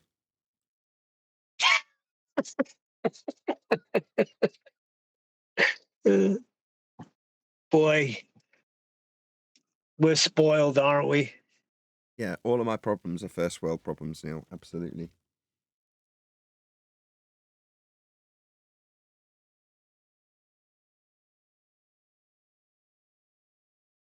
Just Should I feel irritating. bad about that? No. No, I mean living in a place where we have these luxuries. I mean, I didn't choose where to be born. As long as you keep things in perspective, but I've said this many times because I've seen it with my own eyes, that everybody at every economic scale, at every step, has almost identical concerns. But you're like, yeah, but you're worried about heating your pool. How is that a stressful problem? Like, well, because my pool isn't heated. I wasn't asking to be rich and have a pool, but I am, and my pool's not heated, and I'm annoyed with the electrician who just can't get it to work. I'm worried that he's flooded all the cables underneath the pool. That's really stressful. It might cost $20,000 to fix his stupid mistake. And you're like, yeah, but you're worried about your pool. I can't heat my flat. You know, it's like, yeah, but you're still worried about the same thing I am, aren't you? It's just a different scale.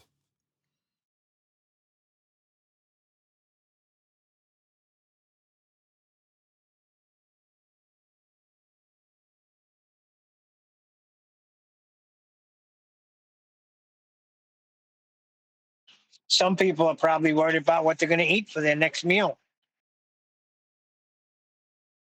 Yeah, exactly, Neil.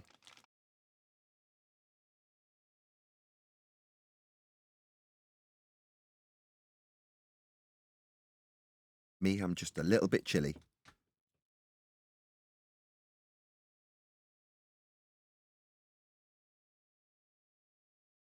The freak is all when a Master B saying hello for? You know what? I'm going to deal with this shit. Deal with it my way. Deal with what? What needs dealing with now?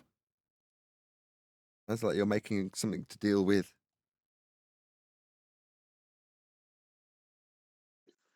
Well, we'll find out. So now he's back in Master B. Now he's back in the show. And no consequences whatsoever. So Alwyn's got free reign. I see.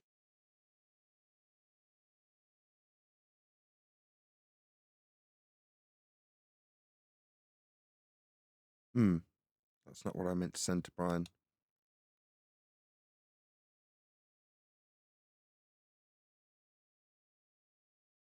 Now he wants to join the panel. I'm freaking out of here. See you later.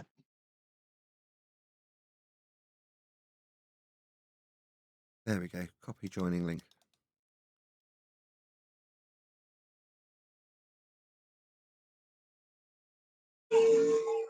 Missed something. Why are you leaving, Neil? Alwyn comes in unchecked. I'm out of here for good. Unchecked. What does that mean?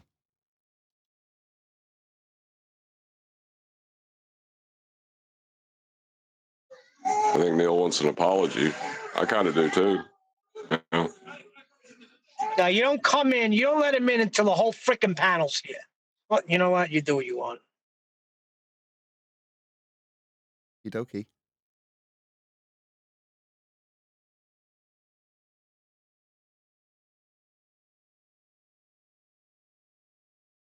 Yeah, there's a lot of implications about what he said and things he said about the panel that he needs to apologize for, in my opinion. So I don't know. I'm not really against him coming in. It'd be awkward. You know what I mean? Sure. I don't know specifically what he said because I haven't been watching or listening, but obviously I've heard on the grapevine.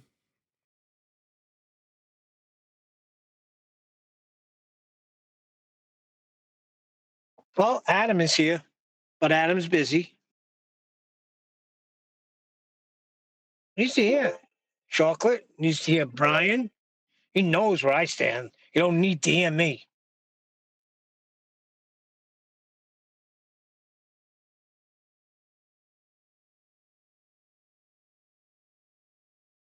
It'd be nice if we could get Flatsoid on a bit more often.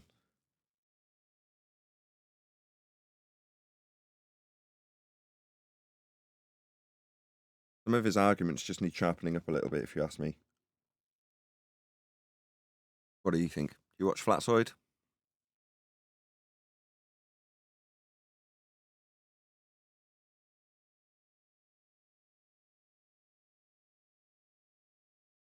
Well, that developed a really good conversation. I'm glad I brought him up.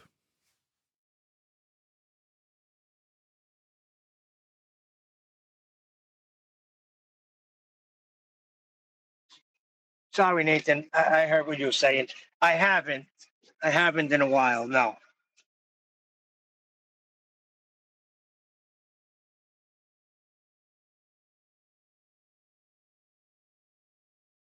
I keep on having to step away and miss parts of the conversation. Sorry if you're talking to me, because there's a lot of dead air there. All right, I stepped into Discord to see if there's anyone there, and there is. Hello, people of Discord. Hey, what's up, guys? We're here. Good morning, Nathan. Morning. Hello. Well, is everybody just joining in now? Yeah. Is the show just start now? No, the show just started ages ago. I did a members-only stream. I thought I seen the Hangouts, but when I clicked to join, it didn't show anybody in there. Really? You sure? Yeah, it was just like an empty link.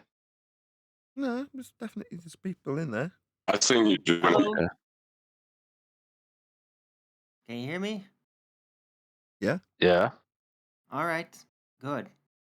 Yeah, I couldn't get in. The G Plus link is not like I was added back to Master P, but I don't have any history of. It's all gone, so I don't see anything in there except now Neil's message.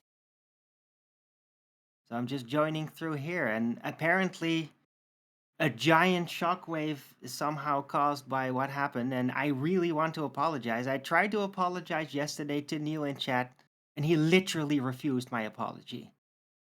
Well, I did not, So- Owen. Stop lying. I said I accept your apology, but you stop threw a lying? caveat in there. Look who's lying, bro. All right, fellas. Threw a All right, caveat fellas. and said All I'm right, going fellas. after your In the chat. subscribers, All right, which I'm fellas. not. There All were right. people in the chat as a witness. I did apologize to you unconditionally. And I said I and you accept, just refused and I it. have a witness. Yeah, well, that's cute. God, man. I apologize to you. I find this troublesome enough as it is. Okay? I said I accept, and you Owen. are literally Hold just on doing a these second. things. I don't say. Stop Daily, it. W. Just leave me alone. I want to be No able to one's just bothered. watch See, here we go. FEV You say you with all apologize, these then you say stop trolls and leave you literally alone. mocking I me accepted your nonstop. freaking They're apology yesterday, literally Owen. nonstop mocking me. to each other. Not talking to each other. They're in the chat. Everybody can see it. They're nonstop mocking me. And that's very frustrating. I'm sorry that I timed some of them out. I'm sorry. I'm so sorry that I'm doing shit. I'm very sorry. Indeed, maybe on Thursday, probably. What? They're mocking you for what, Arwen? They're mocking me for all Thank you kinds of for the things. They're calling apology. me gay. They're calling me baldy. They're the whole troll shit, and it's never ending. And nobody else does anything about it. Yeah, nobody else is doing anything about it in the chat for weeks. It's non-stop bullying, and I'm fucking sick of seeing that shit. No swearing, please. I'm sorry for the swearing, but I'm sick of it. Like, why? You don't even see it. You're not even seeing it. Owen, give me 1 second to speak, Owen. I accepted your apology yesterday. It seemed that you threw a caveat and said, stop going after the people that follow you. And I asked you who? Who am I going after? When Duper Poon says Duper something Poons stupid, I'm and going to Ken. time him out. For 24 Owen. hours for just having a conversation? Owen, that's my business. I'm a moderator. Nathan can take my wrench, not you. Duper's been here So long you're enough. okay with that, Nathan? He says something. So, Owen, you want to come back to play chat police again, right? This is how this whole No, thing I started. don't want to come Owen, back to play chat police. Owen, mind your business. You moderate how you feel you need to moderate. And stop trying to protect your little clan there. just talk to each other. So you didn't come in to apologize. You don't like the way things are being done here.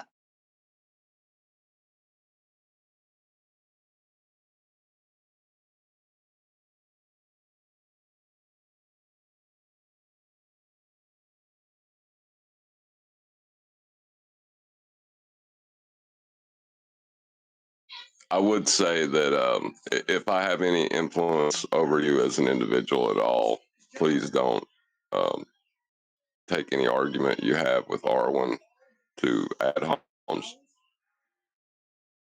or bullying. That's To where? unnecessary. You're talking to me? No, Neil. No, I Oh, was people talking in to, general. yeah. Okay, I'm going to tell you just like I told Nathan. And you have to understand, there's people out there that follow Nathan and love his show. When they hear the things that were said, it's going to make them angry, as it should, as it made me angry. And if it would have been vice versa and done to you, it would have made me angry as well. If someone turned around and just started saying the nonsense you were saying, or she got yelled at. These are the consequences that follow. Oh, the consequences is that it's over forever. I just have to go and I can't come back now. I can't even apologize. No, that's not what I said. It's not what I said. I've accepted your apology. I'm trying to apologize, but trying nothing I do is good enough for you. But Owen, I said I accept your apology. I'm trying to let you know about other people. Now you apologize. That's fine. Other people. Who are the people that you're saying are bullying you? You, and I think Paula also. Hey. Oh, me and Paula, we're bullying you, Owen? Really? Really? Yeah. When I sent the message on your show, when it first started, I waited 3 days, and I said, Owen, why don't you just apologize to Nathan and come back? You flipped the freak out on me. You want me to play the things you said? Call me a dirty liar? I was still freaking angry. I remember what I said, okay? Yeah, I was still angry. Maybe if somebody's going berserk, don't get in their fucking face. You weren't going berserk. We were having a normal conversation. But I know what this show means to you. Conversation. You literally rolled in my chat and started complaining. Non-stop. No, Owen, we were talking. When I'm like still just trying to be chill. You don't even know. That's a lie. And I can never prove it. even come to my show. You only come in my chat to complain and yell at me. Oh, and I came in one time and you kicked me out. It was an hour into the show. We were talking about the Italians and the Roman Empire. An hour into the show. I mentioned it to you. Nothing to do with you. And you flipped out. And you said that I said it was an insult that you gave me money. That's not the insult. The insult is throwing it up in my face. What do you mean throwing it up in your face? Backward. You threw it up in my face. You said, Neil, I donated to your campaign. Why don't you donate to mine? See, you forget all the things you say, Arwen, but I don't, and people don't. You want to just roll back in like everything's peachy cream. I don't get Now, I it. forgive you. I just don't get what is the issue here. If you don't get it, Arwen, then you ain't never going to get it. Well, I'm not getting it. I really don't. You know, you don't have a right to be in my chat in the first place at all. You're not a part of my show. Okay? Arwen, So I came if on I 4 feel days like kicking after somebody you out stormed because I off. don't like their tone, I do. And I'm sorry that I really hurt you, apparently. But I mean, I needed some time for myself. I took some time for myself. It took over a month. And I needed that because I was literally exploding. I've been having serious mental issues in the last month, but especially in the last week. It's been freaking nightmarish. Yeah. And you're just pushing and pushing and pushing. It's driving me up the walls. Owen, you're out of Okay? your freaking mind. I Nobody's have pushing. I You have a come in. condition You here. come in. Holy shit, Owen. I came on your show one time a month ago, and that's it. You've been coming into Nathan's chats. Yeah, oh, what? What the I'm not hell are you allowed talking to be in about? the chats? Nathan, I'm So not nobody's allowed to be in following your you? chat. Holy shit, I'm not allowed Owen, to be in the nobody's chat. I chasing can't you. talk to other people in the chat. And I just will follow the show. find Just every watch what's freaking going on. show and show you where I responded to you. The things you said to Tourette, making fun of him because he's an Indian, making fun of his accent. You hurt that guy too. You're I did leaving a not. trail behind, What bro. the A hell are trail you of blood talking you're about? leaving behind. I never made fun of his accent. I never even made fun of him at all. Well, according to him, I mean, actually treated hold him on, let quite me just step in for serious. a second, And Neil. then one day he Neil. just went nuts on me. So Okay? I've did actually- never made fun of him, ever. Arwen, so that guy did actually contact me expressly and specifically about you taking the mick out of him being Indian. And he was like, it got so I did egregious not. that he mentioned it and then timed you out or banned him or something along those lines. And I had to unban him. So that took up 20 minutes or so of me finding out where his... No, it took 2 days because he had to send me his account because he had no videos for me to track him down with. So he had to send me a direct link via email and eventually found him and I tracked him down and unbanned him after he'd explained, because I'm not just going to unban people, even if they're a familiar name. So I had to get the full backstory from him. Why? About you know, that was his story to me. I haven't confirmed it. I don't know. Right? But his basic You rolled sentiment with was it, what though. Neil's just put to you. That's not something you've done on my show in my chat. That's just what he explained had happened as a precursor to you banning him in my chat. So that's what I understand from him when he contacted me personally about it. Also, yesterday you timed somebody out that was chatting away with Paula, and she's very annoyed, let's just put it, because apparently you'd already been told not to do that with that specific person. Now, further to that, you're saying that person was bullying you? Is that the case? The person that you timed out yesterday? Yeah. He was talking shit about me again, like every time I show up. I roll in a chat and like suddenly 3 people just pop up and talk, oh, there's Baldy win. Oh, there's the fag again. That sort of shit, they do it, okay? They talk snidey about me all the time. Paula just freaking loves it. He loves him. No, Yeah, she that's does happening. not. You're Yes, she misrepresenting her. does. She's friends with all of those people that literally talk shit about me all the time, everywhere. So you're saying he was calling you names? Because I went back and scrolled through the chat and didn't see that, and I unchecked all of the banned messages that got removed, looked and read at them all. I didn't see that. Well, I did. What did you see? Just talking snidey about me again. As I said, Hey, just Arwen, using the words, may just I indirectly talking about me. I mean, you might not see that. They know what they're saying. I recognize that. Yeah, it's the troll lingo.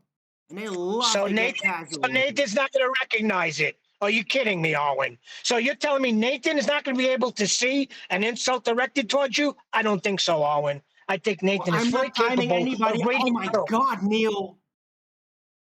Why are you treating this Hey, like this Arwen. is some kind of military court? Could you just stop it?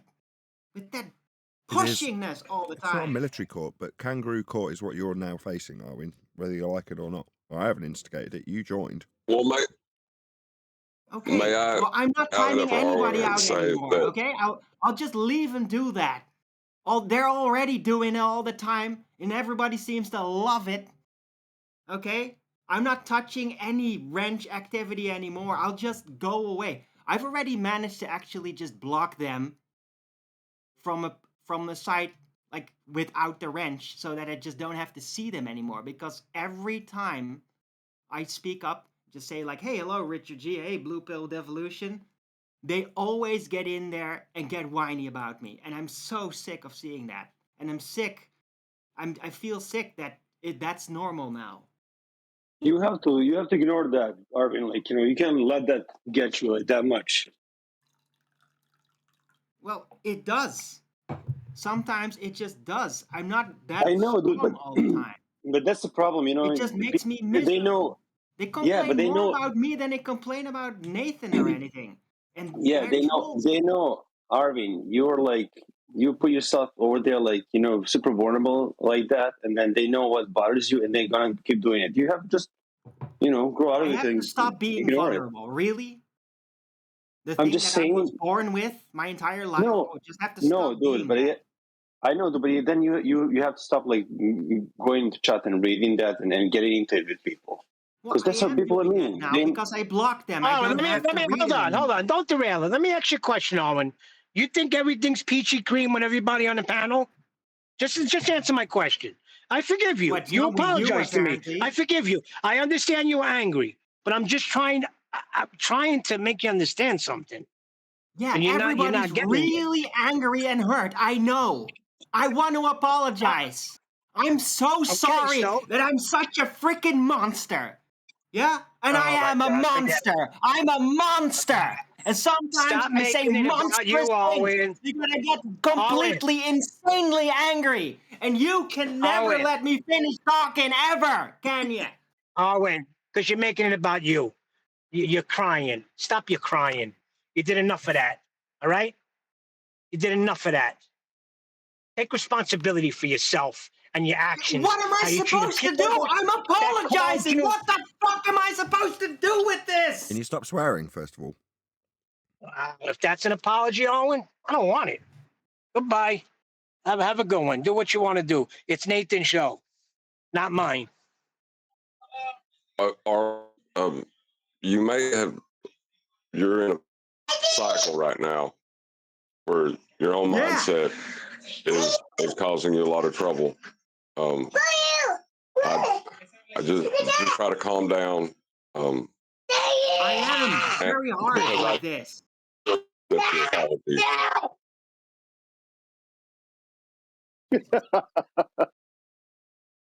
Kids are going Oh, that is not all we got welcome. was children in the background. That was Sorry about that. Hannah, boy, the screaming going on.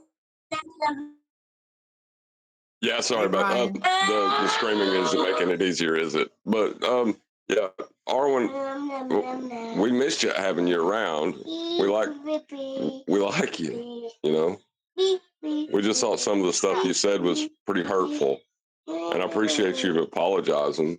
That means a lot to me, and I'm glad you did it publicly. So That's cool. sorry Thank that you. I never realized it was that hurtful. I was just so angry and I felt so bullied that I had to go. I had to go and I couldn't come back. Okay?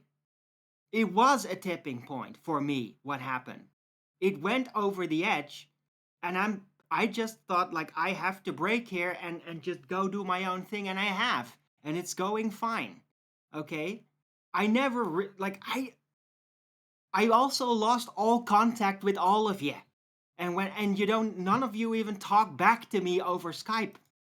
So, like, I don't know. I don't know what the hell's going on with you. I don't know about your feelings. I'm so sorry I hurt your feelings. But I'm just trying to explain I was besides myself with rage. So, yeah, Right, that's and what we tried to rage give you is. space to come to these realizations on your own because we didn't want to exacerbate it and make it worse, because that's all it seemed that was Well, happening. this way it is Yeah, not we tried to, actually been better, and has it? Owen, That's why I came in a few days after, because I know what flat earth debate means to you. And don't tell me you don't. I know how much you like this show. That's the only reason I said, why don't you just apologize and come back? It may have been when you were still angry, if that's what you want to say. Fine, if I poked the bear, but I did not intentionally do that. But I know what this show means to you. And to just stay away from it, this is the end result. You're going to get yourself into a frenzy, and then this is what's going to happen. Now, I forgive you. Fine. Well, thanks. But to be fair, my heart was also broken when that all happened. Oh, my overwhelming love for the show is not what it used to be, okay? And that's a fact. What do you... Hold on, Brian. Owen. But I mean, like, you all really hurt me. Okay? Wow. And at some point, it breaks. At some point, I just break. Nathan, so you can just say, oh, you love the show so much. Why don't you stop putting words and feelings in my mouth? You're misjudging me. Okay? Hold on, Owen. You can't misjudge. You can't misjudge that video you put out. All right? When Nathan was trying for 3 days to explain to you what's going on, and I was witness to it, because he gets complaints about me. I get yelled at too. You took it at a different level and took it with the day when Nathan supposedly yelled at you and you got upset and went on this tirade. Okay? He was trying to explain it to you for 3 days. He was letting you know what's going on. And you weren't getting it. 3 days. I didn't watch FED. I was too angry. I didn't watch talking before that. Talking before that, Owen, before the incident when Nathan yelled at you and you left the show. 3 days prior to that, he was trying to explain to you what is happening. Yes. And you weren't getting it. So when you came in that day, he just said what he said. And he said it to me before. I don't take offense and go make a video of how you want to stomp his skull in. I have no idea what you're talking about. I don't really want to what are do you talking that. about? Thanks. What was explained to Arwen 3 days before he stormed off? When you were trying to explain that you're getting complaints about me, you get complaints about, and complaints about Arwen. Yeah. He was talking about something in chat. It was 3 days before the day you came out and said, you know what, Arwen, I'm just going to be blunt about it. And whatever you said, I forgot. And that's when it all started. But don't tell me you weren't. 2 or 3 days before that, you were trying to explain to him. You said, I'm glad you're in here in the pre-show so we can go through this. Yeah, and that's I right. remember that conversation. And I explained back that I get the same things. I get complaints about FED and me being part of it. And people that are like not really thinking it is good for me. And they make good cases when they do. Yeah, so that was my rebuttal those 3 days before, is that, yeah, I also get that. You know what that is? That's people just trying to drive us apart. That's all it is. I ignored those complaints. I ignored their complaints about me being part of FED to just continue. Yeah, that's what I have done. That's what I've done for years. I've had complaints about me being associated with Nathan for years. They so you think that people are trying to keep you complaints about it on a daily basis. Right through each other. So you think basis, Neil? So you think people are trying to keep you and Nathan apart? Okay, I got it. Yeah, I know they are because it's been going on for years. Yeah, and now all of a sudden Nathan is like, oh, giving it attention. I was shocked about it. I was shocked that Nathan was taking the bait. That shocked me. So Nathan, you took bait? So this is not true? That was a bait, yeah. Wow. It's not my bait. It's the bait from the trolls. I felt he took it. I understand that. And I was baffled about it. And I just told him, like, no, just ignore it. Just keep going the way we're doing it. It's fine. But then Nathan told me in that day that I was losing him money, so I suggested, why don't it just he didn't. not come on the show and let's see the difference. Let's see if it's actually making a difference. Nathan, has it been making a difference? That was one to ask. What, Are you doing Nathan better said now? Or you're costing him not, money. can you just let me finish a sentence? And I'm asking Nathan, not you. Yeah, Nathan? How are your numbers? How are your viewing numbers? How's your support been? Has it been better in the last month? Have the complaints stopped about me? Those two things I didn't connect. You've connected those two things. Yeah, well, I'm asking. That's part of the reason why I left. I wanted to see the difference because you were telling me I Why was are you worried making about you what I'm lose earning? money, and I wanted to see the proof for that. Well, that's none of your business. Are you asking me have the complaints stopped about you? No, they haven't, Arwin. I've still got constant complaints from people who I know personally that definitely aren't trolls. Was that what you're asking? Were you dressing that up like you're asking me about my stats? How dare you? You've got no right to ask me about my stats. They're my business. All right. Right. Meanwhile, am I still getting complaints about you? Yes, I am. Right. Okay, so now what? What do we do? I don't know. I heard an apology, and then I'm like, okay, I'll listen carefully to what this apology is. I'm sorry you all got very upset. All right. Yeah, Okay. that I upset you. I'm glad you're sorry we got upset. I'm sorry that I upset you, that I said really harsh things. I've And not then been I got upset. so angry. Nothing you've done has upset me. I'm not upset. Your apology for me getting upset is totally benign because I haven't got upset with you. So I don't really know what you're babbling about. Okay. Well, then I don't, what should I apologize for then? I don't know. Maybe like earlier when Neil was trying to explain to you that I spent a significant amount of time that I do now remember, present tense, explaining to you. Yeah, I'm just getting loads of complaints about you, your general attitude, your behaviour, timing people out, banning people, things like that. I've just laid it out for you exactly as it was back then, and I am now. Right. So I'm staying off the ranch. I'll just leave it all to the others because they know best on how to do it. And nobody complains about them doing that, I guess.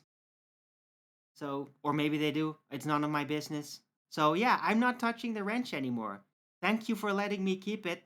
I might use it for whatever. It's good to see what's happening with it. I'm just not. That's now how you do the channel. I never realized that you were like dramatically changing all that. And so you want to leave mostly everyone in the chat, and I will. I'm not touching. I promise I will not time out anybody or ban anybody ever again under any condition. Okay, Nathan, is that good? That's not what I asked for. I mean, you've decided what you want to do. Fine, if that's what you want to do. What?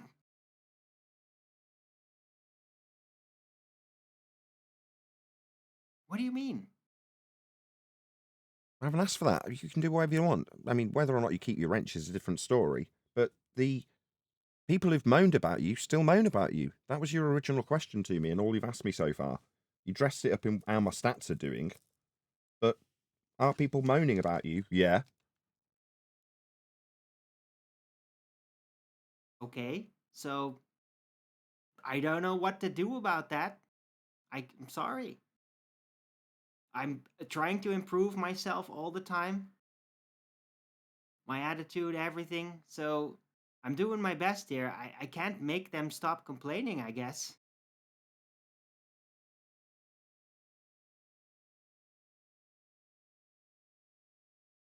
Okay. I mean, the only involvement I've got in it, Arwen, is when you are timing people out for what seems like personal reasons. You know, I go back and look at what a moderator's done sometimes. But for the most part, the moderating team, I don't want to have to do that. If I see someone getting timed out, I'll give you an example. So to Paula's perception, I supported you yesterday after you timed somebody out because to an extent, thin line it's on, I trust you as a moderator.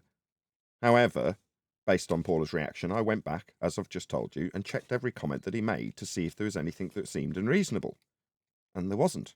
Now, I didn't know we were going to have this conversation today, but nevertheless, if you're saying I could read an underlying bullying remark in comments that I scanned through and didn't see anything egregious, then it sounds and seems like you're just timing people out and banning people for personal reasons because you've got a disagreement or a spat of your own on your own channel with them, or they have taken offence to something that you have done and are going to express it through whatever means, and you're going to time them out for it, that's bad, isn't it? By anybody's standards, that's bad, isn't it? I guess so. So I'll not do that anymore. Sure, but in the meantime, leaving those are. But from the point that you're saying, well, I've just left you all alone. Well, no, you haven't, and the complaints have continued to roll in. That's just the reality of the situation. Now, for some reason, you know, I don't know what you've been saying since you've been gone. I haven't paid any attention. That's fortunate for me because I've got the same disclaimer as when you do come. There's no obligation, is there? So when you disappear for weeks on end, it's not like I'm saying, well, he hasn't checked his clock card today. No, it doesn't work like that, does it? But I just get people rumbling back to me that I'm told I'm owing you something. Well, that's the general impression. So when I next talk to you after a prolonged period of you disappearing, but still being in the chat, timing people out and getting complaints racking up against you constantly, that's just the situation. You know, the first thing you go to is, how are your stats doing? Right, okay. Well, if you really must know, as it's a side issue to this, complaints that I get about you, timing people out, generally causing issues, that's all it is. For whatever reason, I don't know, I haven't kept abreast of what's going on in our win world. I haven't. But, you know, my stats are good. I've pushed really hard and worked really hard and got up plenty of 5 o'clock in the mornings to beat the kids up so I can trim out bits of AMA and more than I would need, which has proved incredibly useful because I've had all sorts of electrical and computer issues, but still managed to churn out brand new material that I'd trimmed out on many a 5 o'clock start morning, and then carrying on doing all the normal things I do, taking the kids to school and then coming back and worrying about electrical issues or running a live show if the computer's functioning. So it's been a real grasp and grind, and you know that's what you got to do if you really want to grow your YouTube channel. You got to do those 5 a.m. starts and edit those videos and do the AMAs and do the 5-hour videos and do the interviews with JLB and pop into a million different Discord servers, even with everything around you failing. And when everything seems against you, that's when you push twice as hard, Darwin. That's what I've been doing since you departed. Really, really, really working hard to keep my YouTube career going on the right path, which is upwards, which is the way it's going. How about you? How are your stats doing? Great. My viewership has tripled.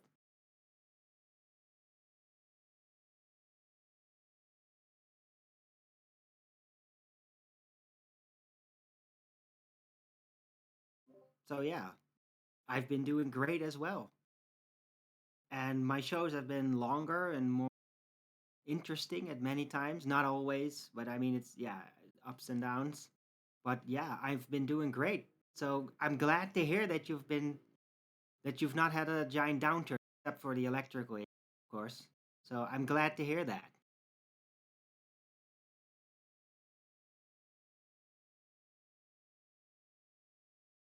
All right.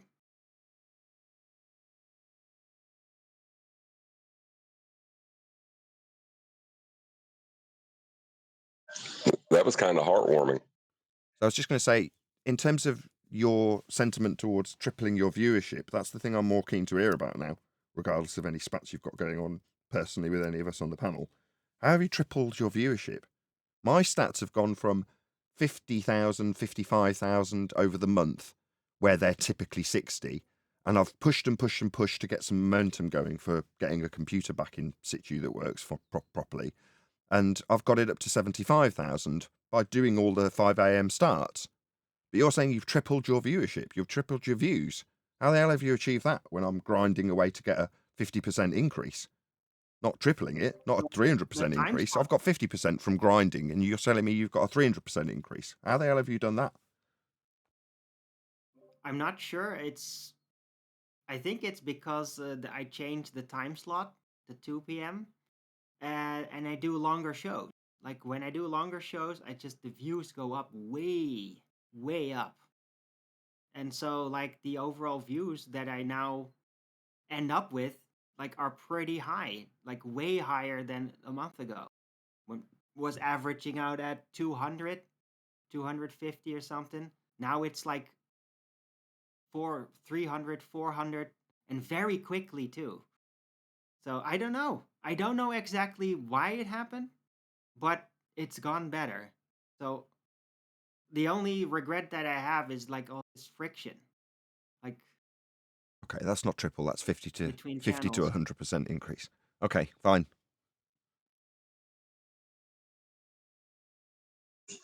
50 to Yeah, 100 but is still pretty would good, though, isn't but it? it would Yeah, triple I'm like still very quickly though. on The amount reflection, of John. views.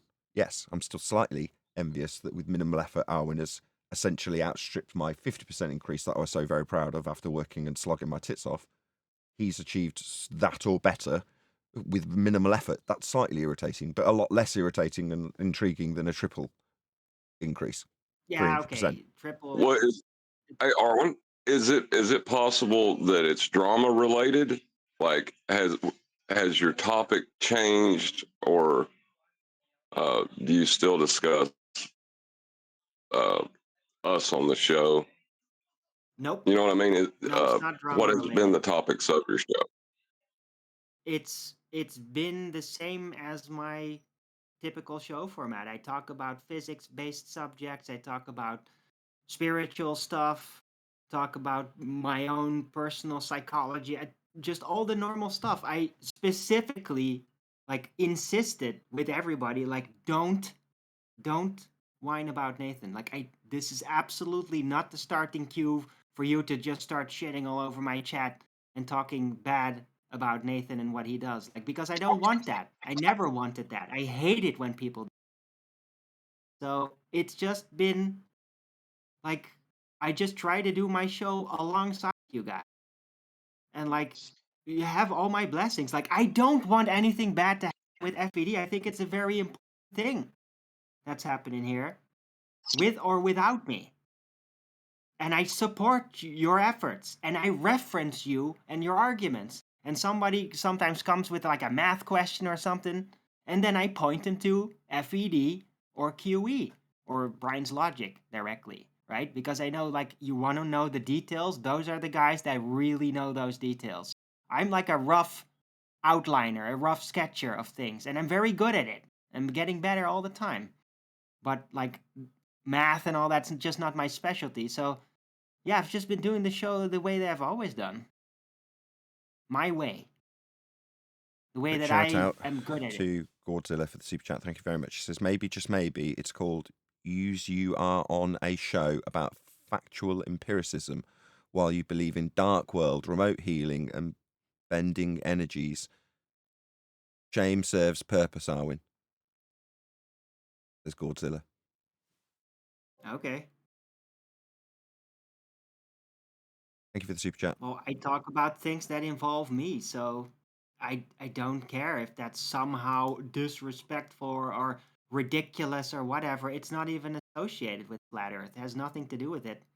But it is something that I talk about. And if you don't like it, you don't have to like it. Don't watch it then. Yeah, I completely agree. You're not picking up what he's putting down, don't have to watch. Same goes for me. Same Right. goes for the I'm not participants, though. expecting you. There's no What? obligation, is there, Arwen, to be here? No, of course not. But I wanted to set things straight, and I guess it's been long overdue. I should have probably done it earlier. I just thought, like, I wanted to give it like a month. I just needed a retreat for a month. Okay. There's a lot of people that you've annoyed, though, along the way. While your introspection's great, yeah, those people moaning about you are moaning about you for a reason. If you're saying, oh, well, I can be introspective and realise I've been a monster and yell that I've been a monster, okay, do you appreciate that you've been a monster to quite a few people who are obviously upset with you for that? Quite a few people? I'm not sure. What about Paula, Flatzoid, Michael Kahn, LVA Paul? Michael Kahn, too? Okay. What about all, yeah, these are the people that you've upset. Well, we did talk it out again. I mean, yeah, I sometimes upset people and I try to fix it. Okay, they're still upset with you. Unless I get the feeling it can't be fixed. Some Okay. things can't be fixed. Some things are like ongoing changes. There's nothing to fix there. Right? But if it's just an issue, then yeah, we get rowdy and just try to make it clear. But it's mostly about the chat anyway, right? So I'm just leaving that alone. Apparently, it's so incredibly frustrating when I do anything with the chat time somebody out, and I'm like, I'll just stay out of it. Then, Wow. if it's so cataclysmic, I'll just leave How it about the alone then. people? If it's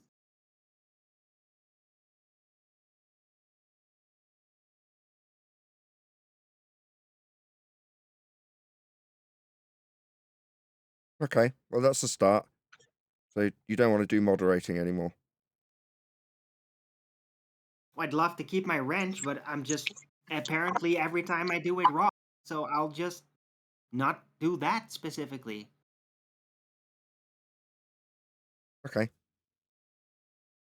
Now I'll take your wrench off you. If you're saying you've just No. not got the love, not got the passion for the show, and most of the complaints that you admit are caused by you in chat, and you're like, well, I won't use my moderation status, I just won't use it. What's the point in you having it? Okay, then. Well, I will use it then. Like I don't get it. I'm trying to do I'm trying to rectify the situation. The situation is you've upset a lot of people. What do I do about it then? I don't know. That's not my concern. You're asking me, and I'm telling you. Wow. I concern myself with those people when they're in front of me, and I try and mitigate for some of the things they're moaning about. And in this instance, it is specifically you, because that's the subject.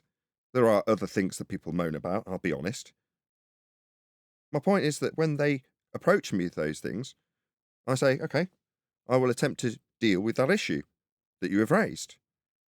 And every issue that has ever been raised, ever, by any complainant, has been, unless someone can correct me and say, no, you missed this, as far as I am aware, directly addressed by me in a timely manner, including all issues with you. Right up to date, I might add, as of this moment. Other issues that have come up have surreptitiously been put to you, and your reactions have been given to their grievances put through me. I've not had to name them, or specifically detail and log that is a noteworthy complaint that I've put to you, but I've surreptitiously put them to you and you've responded to them. Which, as far as I'm concerned, in terms of friendships being kept with people that I have a very good friendship with, regardless of who it may be, or who they may be, multiples thereof, I mean, not that they're cool and hip and have a they, them. I mean, there's multiple people that I hope they get wind of me addressing some of their issues with you directly and go, oh, I appreciate that. You've taken on board my concerns and then directly address them. That's what people expect of me. Now you're saying, well, what do I do when I've severely pissed people off because I'm a monster? That's not my concern, Arwin, I'm afraid. You know, I can't help you in that regard. And when, as Neil, at the beginning of this discussion, tried to illustrate to you, I tried to lay it out to you in the most blunt and I'm unsubtle. I know I'm not that subtle. I can't remember the conversation specifically, but I'm pretty sure I'd have been blunt about what was going on and told you directly. I haven't done that today. Different set of circumstances. Nevertheless.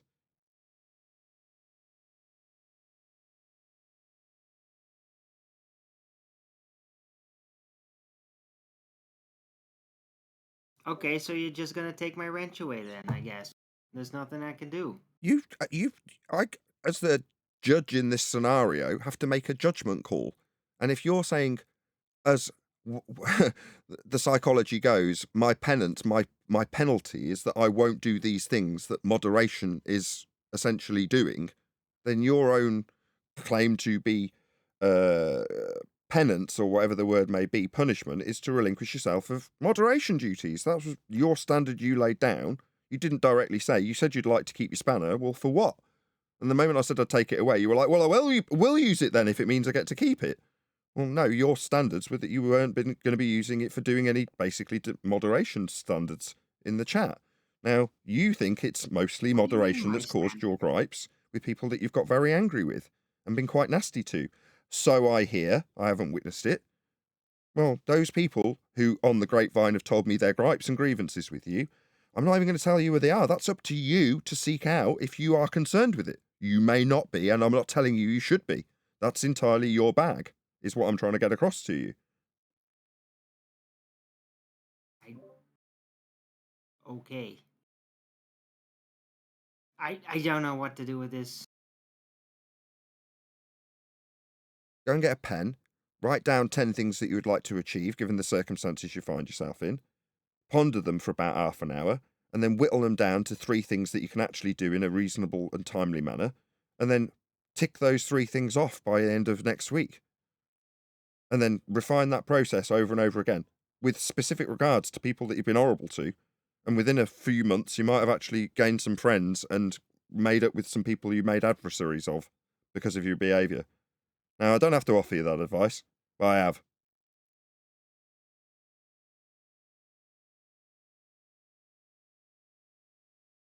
Okay. Well, if it's all about that, then yeah, I'll take care of it. It's not an obligation I'm giving you. It's not a managerial thing. It's not me offering you advice so that you can tick it off and say, I've done what Nathan suggested. I can't force you to have the introspection to say, I should concern myself with the people that I've pissed off or hurt and go and seek them out and find out why they're hurt, which may be more difficult than you might appreciate. You know, people who like me come to me when I've done something that they don't like, and with gritted teeth they'll tell me because they like me. Therefore, they really, really don't want to have to tell me how they disapprove of something I have done. But through gritted teeth, they do it, and I get on bended knee and thank them for it.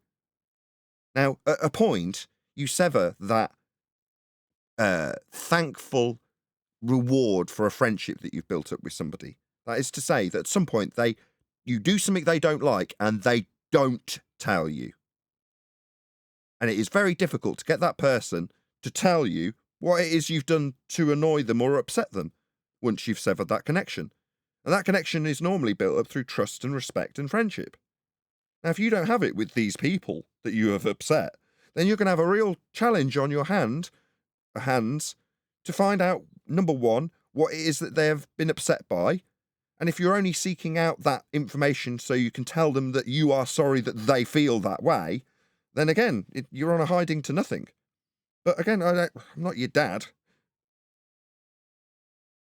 I didn't say that. I said, I'm sorry I hurt people.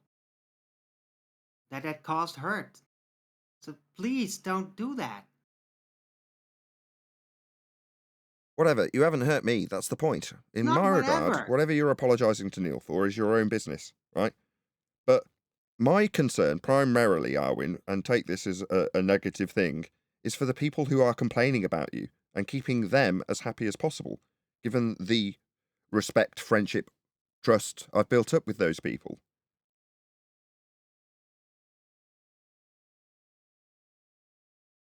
Okay.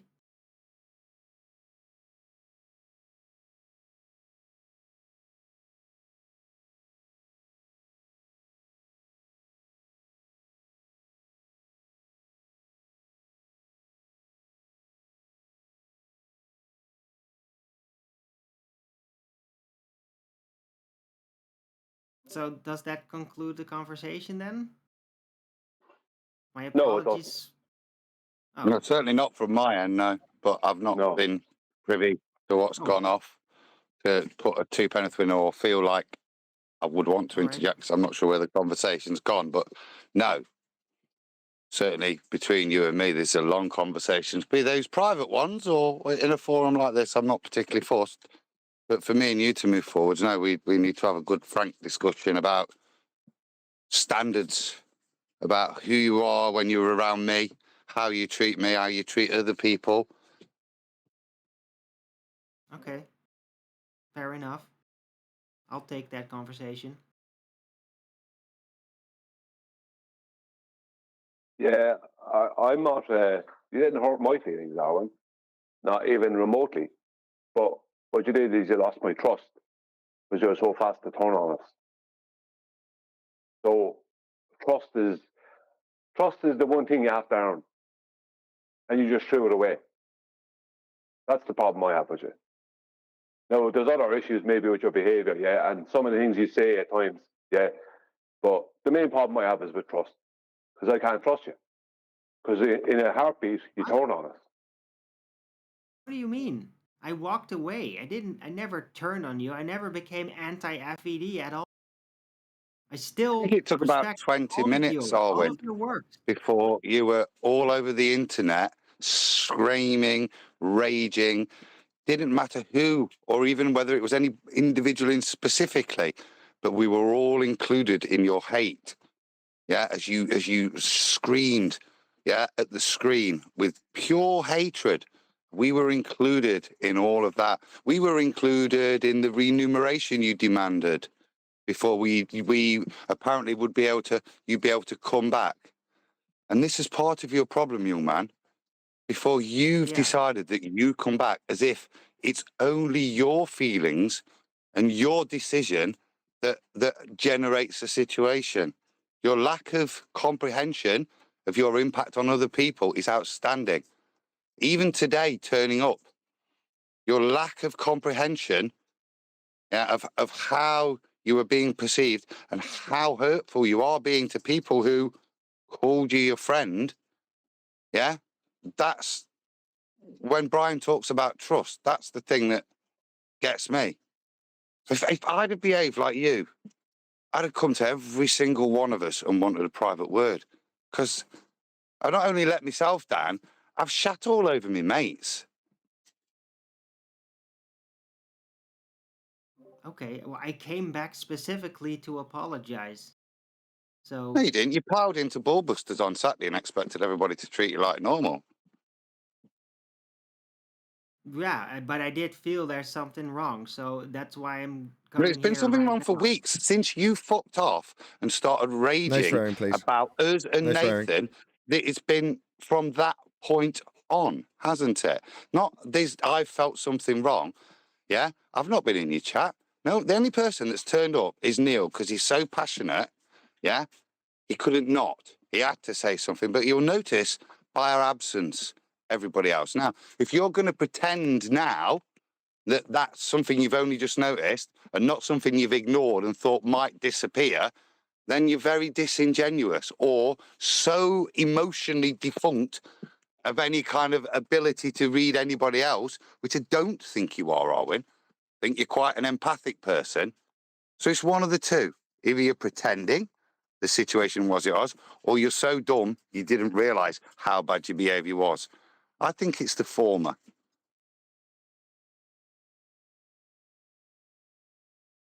Well, after it happened, I just didn't really know what to do. Right. So you realised how bad it was. You didn't know what to do. So what you said a minute ago was a lie. What? No, that was just at the time, and I just left it. I was just going separate. And yeah, I did think that maybe over time it would just like kind of calm down, because I mean, it's not like the first time I've raged out. So I guess No, that's a Arwen, it's not the misjudgment. first time you've raged out, but it's the first time that your so-called friends have taken a stand and said, you know what, enough's enough. If he wants to behave like a 3-year-old child, let him. But if he's going to come back and join us, he needs to start acting like a man. Something that, respectfully, you're not doing yet. I'm having to talk to you like you're one of my children, getting you to admit that you did steal the sweeties, didn't you? Yeah? This is still very much not the behaviour of a grown man, which is what us grown men over here have had enough of.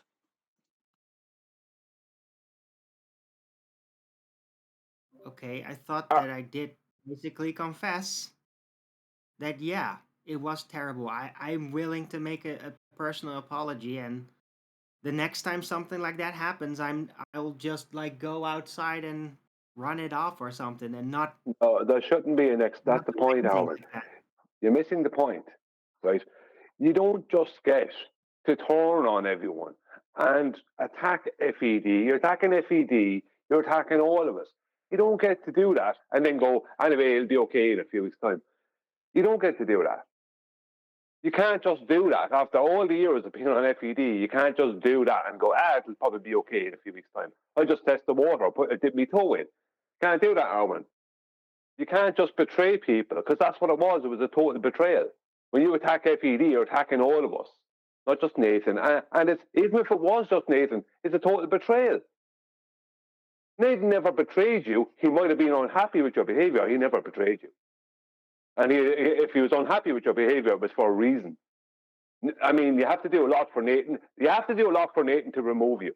It took years before he removed Rumpus and Brenda. I mean, Nathan is pretty tolerant. He's a lot more tolerant than a lot of YouTubers will be. Now, you're on the panel, and you, when something went wrong and you weren't happy about something, you said, "I'm sorry for being a monster." That's about you putting yourself in the position of some kind of a monster. You're not a monster. You just weren't loyal. There's no monster. You just were not loyal. When push came to shove, you turned into a razor blade and attacked all of us, even if you didn't name us personally. That's the problem. You can't do that.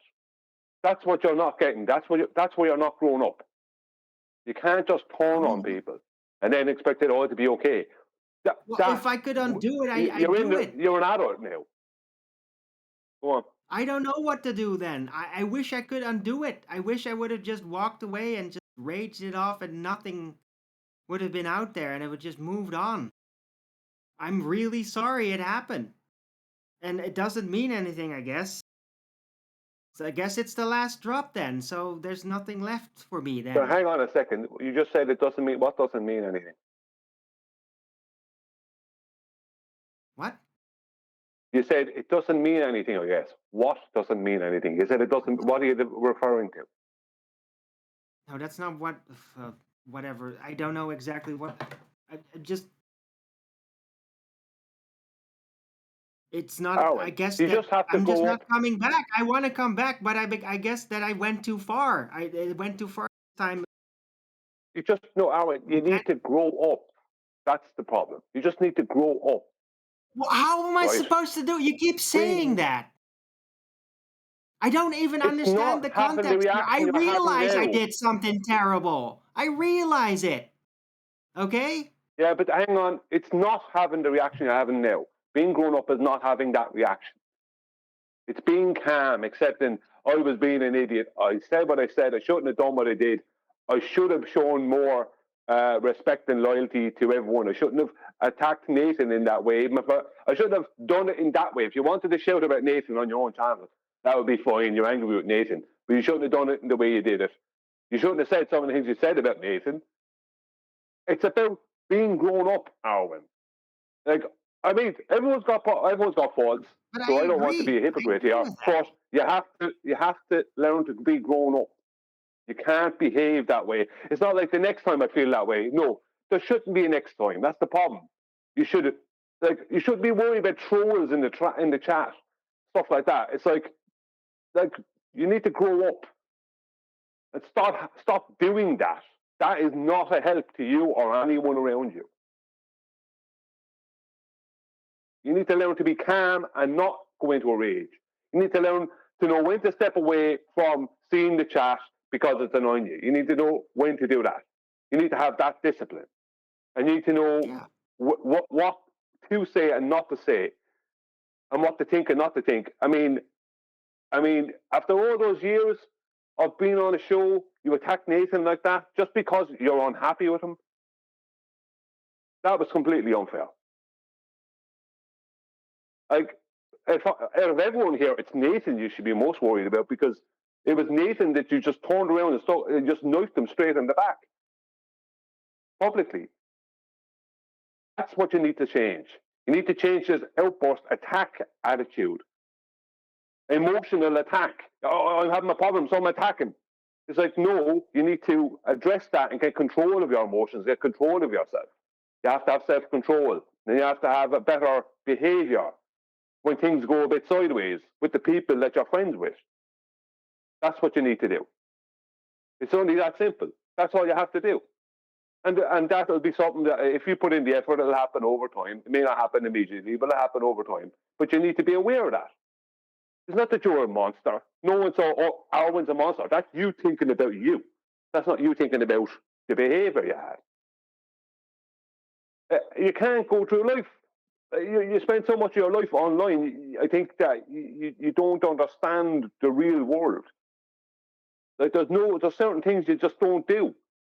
And once you do them, you create such a hole. It's so hard it's hard to climb out of it. Be wiser. And doing this publicly was not a good move, Arwen. No, I would have preferred that was private.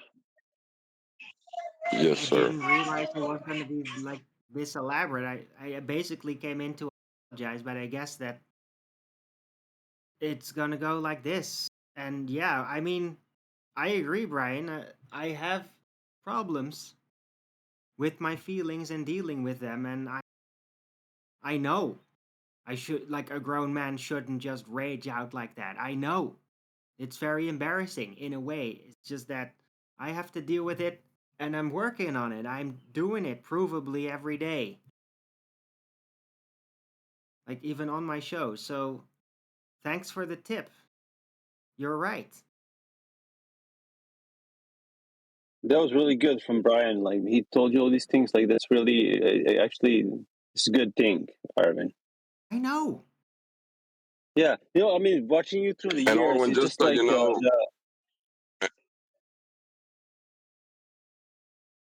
and Arwen, just so you know, we were all sympathetic to the bullying stuff, and the control of perception and how things were handled.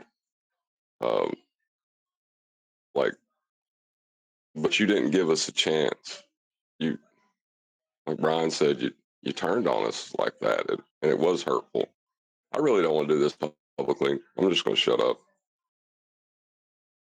And I'm sorry. I'm sorry that it happened, that I did those things. And yeah. At this point, I want to delete that show. I want to delete it because it just sucks. I don't know if it's going to help though. It might have to he'll just be trolled out there more. But yeah, I'm very regretful of that entire situation. I completely misjudged what was happening. I was panicking in a way, and I blew a fuse.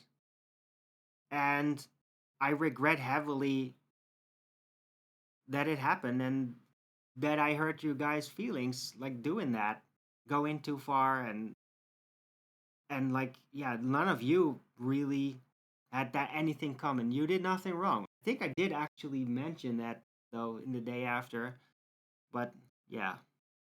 So sorry. Owen, it, it's about, you can have an argument and have a problem. I remember what you had the problem with on the day when I remember hearing the show afterwards, and I recognized that issue, and I recognized you had that problem before. There's times when you have something to say and you don't get to say it, and Nathan shuts you down. But the reason he shuts you down is because a lot of the time you're coming in to say something that it's not analogous to what's been said, or it's like nearly a red herring. Whereas there was a couple of times when you do have something really poignant to say and really good and sometimes ingenious, it doesn't get out because you want to talk at other times when you shouldn't. You should think about what you're going to say before you say it.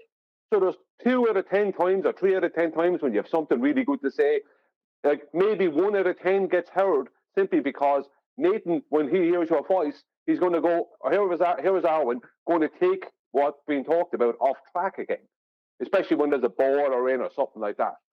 So I remember you being angry about the fact that you weren't getting to say something when you wanted to say it, and there might be something poignant to say. Now, that's a fair gripe if you have that gripe, but you should have that in a way with Nathan and leave Nathan explain to you why that happens with him and you, and why he takes that attitude. Not scream and lose it and go to your own show and curse everyone else or curse Nathan out or whatever. That's not what you do. Like, Well, I know how that works. Want, I know I'm inconvenient sometimes, and I'm working on that too. That's not why I went berserk. It was very specific, not because that. But I'm working on that too. I know Nathan's getting more concise, more specific, and basically has less room for commentary. So, I mean, yeah, I'll probably be mostly staying in the background. No, It's no, sometimes you're missing it. just No, my you're missing the my point. unique That's not what I said. said. That's not what I said at all. What I said is that the way, it's not that you had a problem, it was the way you handled the problem. That's the issue. Anyone can have a problem with someone else. We often have arguments here. Anyone can have a problem with someone else.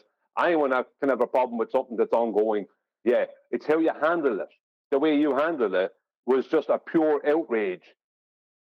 It was like this. Yes. It was just an immature outrage that showed that you had, in a moment, you were willing to just turn on the whole of FED and curse Nathan out of it and say stuff about Nathan that was completely out of order, all because you couldn't handle the issue you had with Nathan. I could handle that same issue. If I had that same issue with Nathan, I'd handle it. Even if I got angry or irate, I wouldn't do those things. And that's the difference between grown up and being immature. Being mature and immature, that is the difference. It's how you handle those things. That's what makes you mature or immature. Now, when it comes to the trolls, you continually give the trolls things. You continually give them things to attack you with. You can't talk about things like the dark world, whatever that is. I have no idea.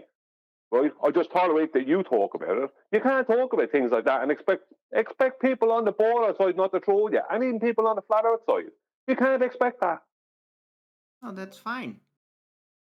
If you want to talk about things like the dark world, right? That's on your own show. That's fine. Your business. No one can tell you not to. But you have to accept it. Accept that people are going to troll you for that. Yeah, I do. Yeah, but that's the grown-up acceptance. If I'm going to say this, I'm going to get trolled for it. It's like when we all became flat earthers. We all accepted. If I'm going to say this, people are going to troll me for it. People are going to call me stupid. It's an acceptance, right? So I can't complain that people called me stupid for years because I said it because I was a flat earther. Because I knew that was coming with the territory. It's like a soldier giving out about bullets being shot at them. It's like, you're a soldier. That's what you do. If you're going to say stuff, that's going to be... Well, no, you don't, Darwin. That's the point. Because you allow the trolls to get in on you. It's like, you have to accept it. If you're going to say these things, you're going to get trolled. If I make a video and it has something mad in it, and I can't have a problem then about the trolls trolling me. I can't. I have to just accept it. When I said that, that's outside the norm, and people are going to either have a problem with it, they're going to think I'm crazy, they're going to troll me. What the trolls want to do, all they want is a reason to troll, or something to latch onto. And that's what they're going to do. So if you're going to say, I was in the dark world for this length of time, whatever that means, literally nobody but you knows what that means, right? On your own show, then expect trolling. It's that simple. I do. Well, deal with the trolling then. Well, if you can't deal with the trolling, stop saying I've gone to the dark world for 80 years or whatever it was. Stop saying stuff like that if you can't handle the trolling that comes with it. It's that simple. If you can't take the heat, don't get into the kitchen. No, but you're right. I should regard the trolling differently. Like, it is to be expected, right? But sometimes, though, it gets to me and I get sick of it. And that's it. But you're right. I bring up those subjects. They don't understand. They're going to troll me about it. I should definitely just accept it. You're completely right. I totally agree. Thank you for putting that into a more clear perspective for me. How much trolling does Nathan get? And he doesn't say the things you say. Some of the stuff you say, the outlandish stuff you say, that would be weird to people or strange or crazy. And look at how much trolling he gets. I get loads of trolling on my channel. It's like you have to take the trolling as a compliment, Arwen, when you're getting trolled for the right reason. If someone's trolling me because I'm talking about how there's no such thing as a spherical triangle and how that's a completely load of nonsense, and I point out all the reasons why there isn't, and I point out what it actually is in the real world mathematically and how it's actually used and not used, right? And they troll me, that's a compliment. But if I'm going to talk about something like, if I'm going to come out with something about how, I don't know, I've been speaking with Godzilla, whatever crazy thing, you know what I mean? Then I have to expect trolling, bad trolling. Because what are you going to do? When I talk about a spherical triangle being a heap of rubbish, and I get trolled, But that's because I know that's a compliment. I know that at that point I've hit a nerve. But when you get trolled because you say you've been in the dark world, that's not because they hit a nerve. That's because they know they can hit a nerve because you're saying these things. No, they can't. You're giving them a stick to hit you with. Yeah, but I'm impervious to that. With the dark But they're not world, impervious to it. That's the point. You're not, because you just came in today giving out about the trolling me. You're not impervious to it at all. You're the most vulnerable. It's not about that. That I don't mind if they talk about it. I think it's hilarious. I think they're trolling with it. So, but I get the point though about trolling in. I actually had this conversation with, I think, George, who was also here in Discord yesterday. They actually also explained something about this. Is like, I have been bracing myself against the trolls for a very long time, and it seems that the tactic was flawed. It worked at the beginning, but I have to like take into account that this is just how the world works and this is how people are, and it's not necessarily super nefarious. It's just a weird way that people deal with things, and I have to like see it that way and then take them as fans. And of course, Nathan has talked about the concept of fans like that, and I talked about you guys with it, like in the after show. So it's just I'm going there. I'm taking it. I accept. You're completely Arwen, right. you're going to get trolled no matter what you do. So Yes, if you're going to get trolled anyway, at least give them something to troll. At least make their trolls. If you're going to have them trolling, give them something that annoys them to troll a bit. That's what I do. I give them something that annoys them because I know what they are, and I'll annoy them. I'll make a video specifically, even though it might be relevant. The video might be relevant, but I know that the way I'm making that is getting underneath their skin because I'm laying out their paradigm and showing how ridiculous it is. They are going to troll me everybody as much as they'll troll you. But the difference is the thing I'm giving them to troll me with. If I go out and say I've been speaking to Godzilla, then I have nothing. I have no comeback when they're trolling me. Whereas when I destroy their spherical triangles, then I can laugh at them as they're trolling me because I know that all that is them not being able to accept reality. So they're going to troll you no matter what. It's going to happen. It's about what you give them to troll you with and how you handle the trolling. Because just because I make a video that will get underneath their skin, I have to then be able to handle the trolling I get after that. Because otherwise, I shouldn't make the video if I can't handle it. But you've been like way better at it though from the like you immediately knew what to do. I did not have that knowledge, right? I've done it my own way for a very long time, and it turns out that on the long run, it was a mistake. And multiple people have been trying to explain this to me, especially over the last few weeks. And now you're telling it me, and it's like, yeah, you are right. It's gonna take some getting used to though, because I've done everything exactly the opposite for so long. But you're right. And it's like what I do give them to troll with. Well, I'm not even that much focused on it. It's just, I just gotta like let it go. And other people are gonna feel things about me and all that. And I just gotta go and like not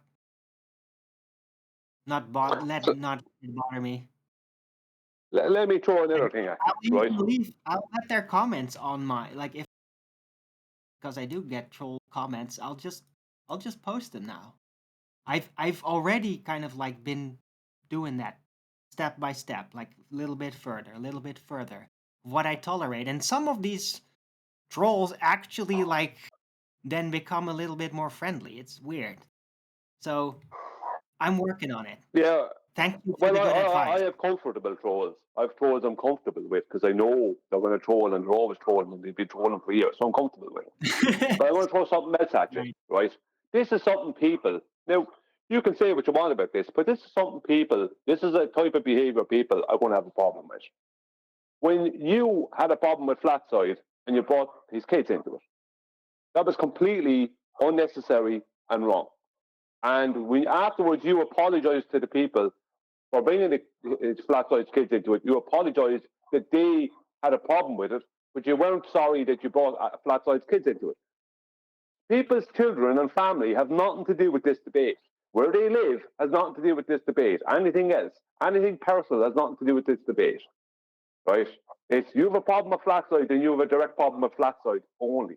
Don't bring, if you're going to bring people's children into it and then you don't care that you do that, then that's a bad character flaw. Not only do I not like it, I don't respect it. Which I tried to address the moment it happened, but it got swept under the rug. Yeah, I don't respect Alright, that at all. Fair enough. Fair enough. I'll apologize to him for it too. I feel like I should do that. It's just Well, you I've know been yourself bracing what's right against and wrong, everything for Howard. so long. I'll do that. You're right. Think about it yourself. You don't need anyone telling you anything. You know yourself inside what's right and what's wrong. You know. Everyone knows what's right and what's wrong. Everyone actually knows. So you know that was not the way to handle that. You can have a problem with flat side. You don't have to be friends with flat side or make up with flat side, or think that the issue you've originally had has gone away. But you shouldn't have done that. You don't do that. End of story. That's part of being a grown-up. No, you're right. I shouldn't have done that. And I was kind of bitter at the moment, and it was wrong. I get it. But you see, whatever anger you... Sorry, I just want to say, you see the way problems you've had when you've gotten angry, where the problem, no one even knows what it is, because it's overshadowed by your reaction. Because you attack so viciously, whatever thing that made you angry in the first place, nobody even knows what that is. Most people wouldn't even remember why you started had a problem with it. I understood why the problem was there. I knew what was bothering you. But most people wouldn't even remember what that was. I don't know what it was that you had a problem with flat side over. I don't know what that problem was, because it was overshadowed by what you said, by bringing his family into it. It overshadowed it. So whatever problem you have, all you're doing is creating a second problem for yourself by having such an aggressive razor-like reaction. An asinine That's not reaction, necessary. yes. There's times in life when that is necessary. There's times in life when you have to be a razor blade. There is times in life where you have to be. But you conserve that for when it's absolutely necessary for the person that absolutely deserves it. You know what I mean? You conserve that for when it's absolute. It's like every time there's a problem, you're trying to blow someone's head off. That's not balanced, is it? And all you do is create a second problem for yourself. It's an overreaction. I know. It's an overreaction. I'm very well aware of it. Yeah. So when that point comes, that's the point that's going to be difficult for you. But when that point comes, now you know, hang on, this is the thing this is the thing I need to not do. What you need to do is, even if you're angry, is stick to what you're angry about. Don't go and bring it into other tangents and bring it into other places. Stick to what you're angry about what you have a problem about. Even if you're angry, it's hard to do. No one said it's easy. But your problems will only increase if you address it the wrong way. As I said, I'm not perfect. I don't always do it perfect, but I don't have your track record. No, I get it. You're right. Thanks. No worries.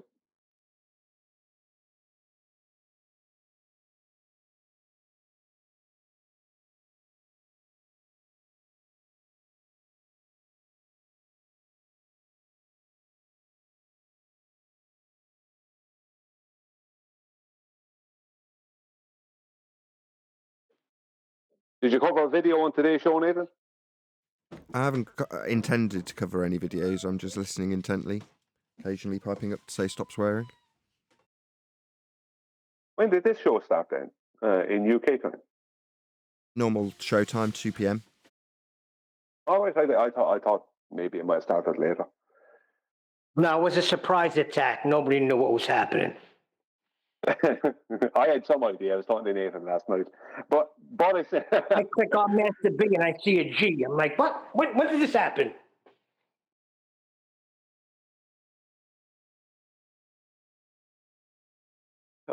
Nathan was saying something to me last night, and I was worried when 12:30 came, and I heard nothing from you.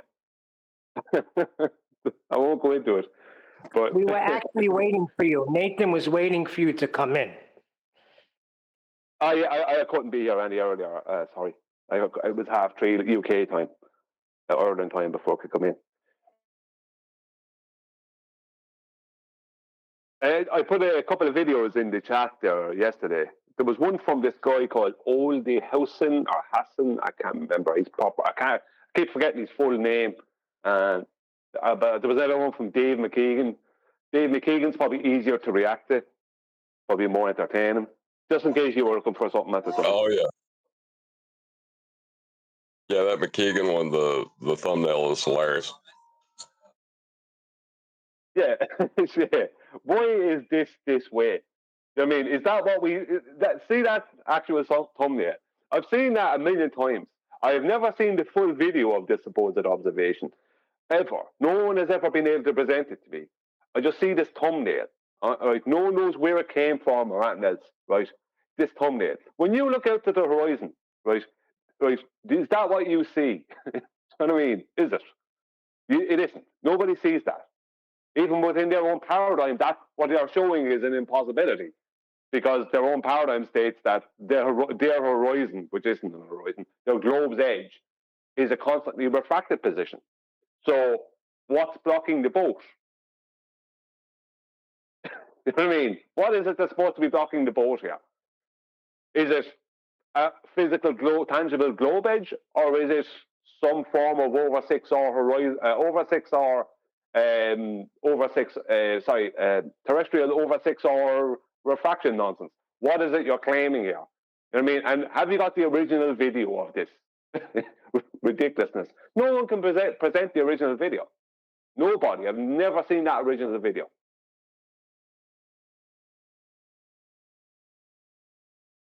I like how they reverse the burden and say, well, how do you explain physical obstruction from the bottom up on a flat plane? Well, how do I explain your claim? You're insane. I'm not going to explain your claim, because that is their claim. Yeah, it's kind of damage control when they're going into that. Like McKeegan was trying to go into different things, like he brought some kind of perspective into it, but like he showed an image of Blackpool and Blackpool Tower from a height above Blackpool Tower at a distance. And I think the distance was 40-something miles. And he says, look, why can't we see the bottom of Blackpool Tower? He said, there's a little bit of inferior mirage here, right? A little bit. When you zoom in, right? You zoom in on the screen and the buildings are floating on water. A little bit of inferior mirage. Do you know what I mean? It's like, why can't we were talking about that this morning, Brian. I'm sorry. Yeah. Yeah, it's such a thing. Why? There's a little bit of inferior, a little bit, Dave. the tower. I mean, there's a building at the side of the tower, and it's now 3 or 4 times the height it normally is, and all the tops of the other high buildings are floating on water. I mean, a little bit of inferior mirage. Come on, Dave. But Brian, isn't that their problem? That's not our problem anymore.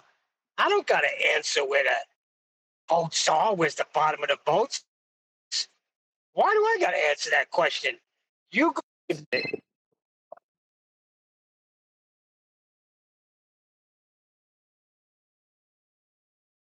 But they're still back 2019 when the horizon was geometric in their claims. The horizon, according to their own paradigm, is not geometric ever, any day. So who cares? What it shows today and what it blocks tomorrow, it means nothing. It's a nothing. It's not our curve. End of story. It's not tangible, physical globe edge. So even within their own paradigm. So what is there to argue about? Sorry, John. I was just agreeing with you. To argue that level is curving, you have to utilize level as a flat plane. That's what it comes down to. That's how they start their argument.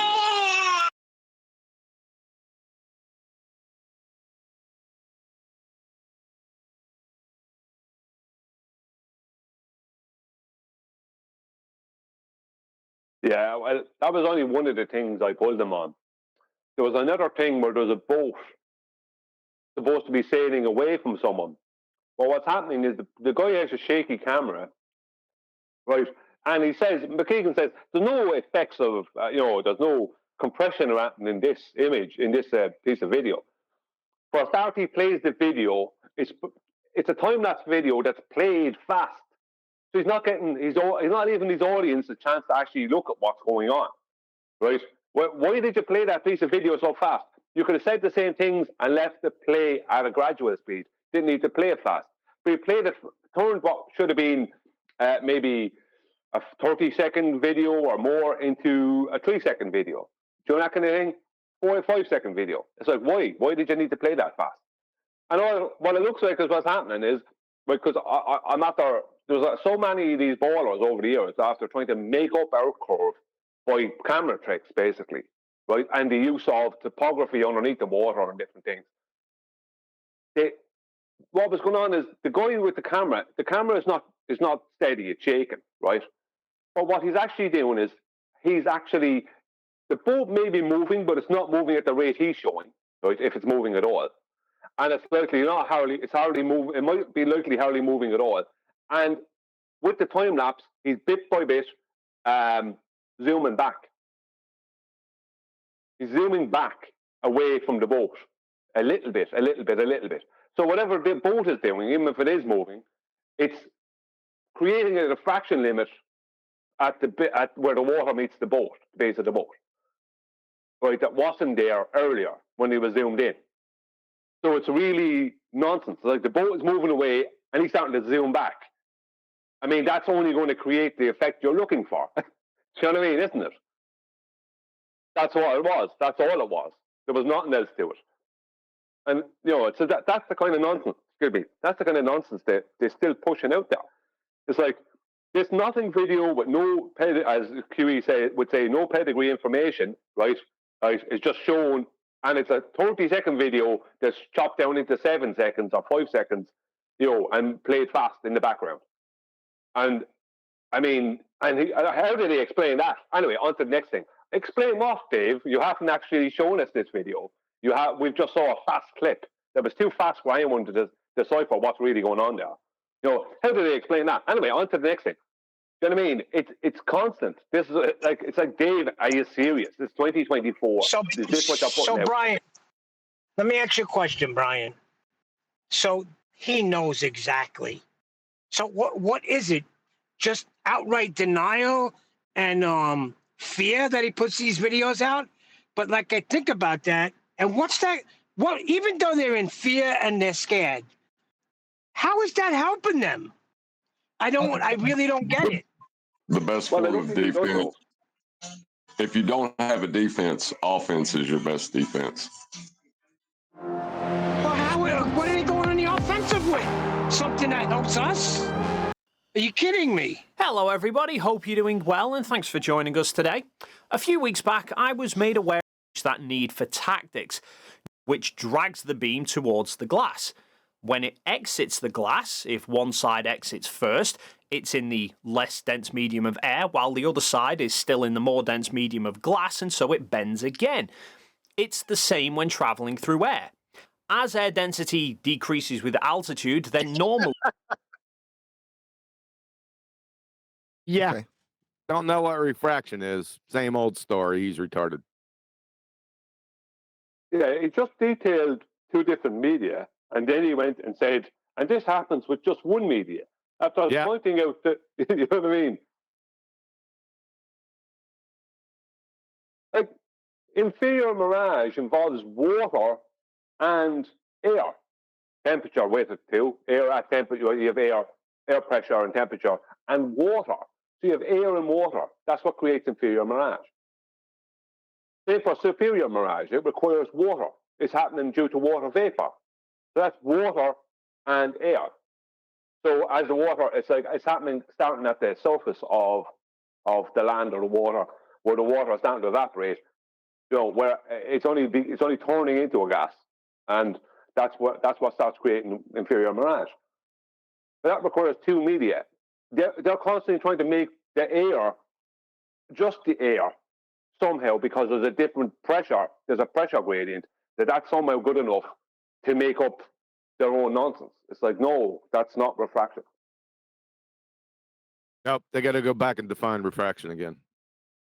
Because that's not what's happening out there. They have to come up with something else. Period. Boy, this is about 6 years old. It's more than 6 years old. Rinse, repeat. Rinse, repeat. Rinse, get clobbered over the head 5,000 times. Repeat. Same thing over and over again. Idiots. The description he's got, let's just bring it up on screen. This is what he's got. I don't know if you remember and you can see what I've just presented. If not, I'll just try and verbally describe what I'm looking at.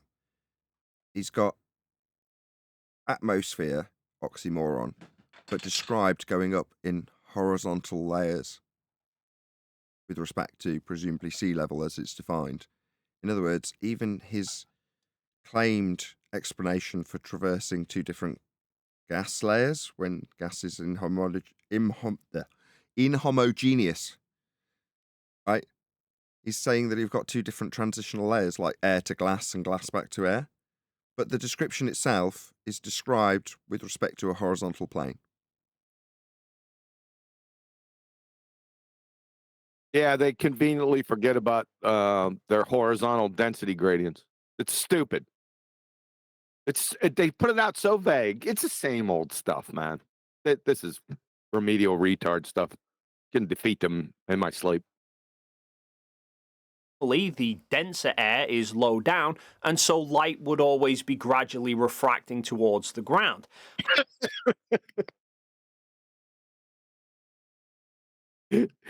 Yeah, and Penelope Pitstop was Bruce Lee's grandfather. However, as hold on, if it's refracting down towards the ground, the light that's coming from, say, a set of oil rigs, for the sake of argument, isn't that the opposite of the effect that they're actually claiming? Because they're claiming it's being lifted up. But they're saying that that's up refraction. When refraction is, this is a nonsense to come out with. When it's going down, it's up refraction, and up refraction goes down up is down refraction. It's such convoluted nonsense. It's none of it is. You know what it is? They don't understand their own paradigm. They don't understand what over 6R is. It's think called that the mental. You asked me what it's called. It's mental retardation from Dunning-Kruger delusional Muppets. How about that? Does that cover it? That does cover it. I can't deny it that doesn't cover it. But they think that the line of sight is curving around a globe. When they can see something that they shouldn't be able to see on a globe, right? It's seeing too far situation. But in their head, their eyesight has curved around our globe. That the light has been bent around our globe for them to see something that's behind a physical, tangible edge. Right? This is what they believe. But that is not what their paradigm states. Their paradigm states, and Adam as the maths, and I've shown Adam's maths, that come directly from their paradigm, it's that their globe unbends itself for you to be able to see it. So your line of sight is never curved, it's always straight. Your line of sight is always straight, but you are shown these things because they're being bent up off the globe for you to see them. So when you're seeing them in a straight line of sight, you're saying you're not actually seeing that thing is actually way down below that, but it doesn't look like that to you. But they don't understand their own paradigm. They don't know what over 6R is. None of them can seem to define it. They just don't know what it is. So they think that their eyesight is bending around a tangible curve, as opposed to we can see this thing that you shouldn't be able to see. If we were lived on a globe of radius 3959 miles, we can see it. And the actual globe explanation is, it's bent up off of the globe, because the globe is never because there's always at least 7/6R, which means the globe is always a constant arc length. It's never even a circle. So because there's a constant of 7 and it increases from 7/6R, to God knows to thousands over 6R when they need it to, because of that, they think that that's their eyesight seeing down around, being brought down, curving around, right? Curving around this massive globe thing to see something, in Paris, I don't know, that they shouldn't be able to see. This is what they think. They don't, because they don't understand their own paradigm. That's not what their paradigm claims. The paradigm never has a curved line of sight. It's that the globe is unbending for them to see this thing in a straight line. Whereas if it wasn't unbending, they should only see outer space. That's basically it. Who started trolling them with this nonsense? And they just picked up on it like it was fact. Who was that? I need to thank them. Anyone? Rumpus, I would say. Did Rumpus actually? Okay. Because Rumpus and Mick West knew the horizon wasn't geometric.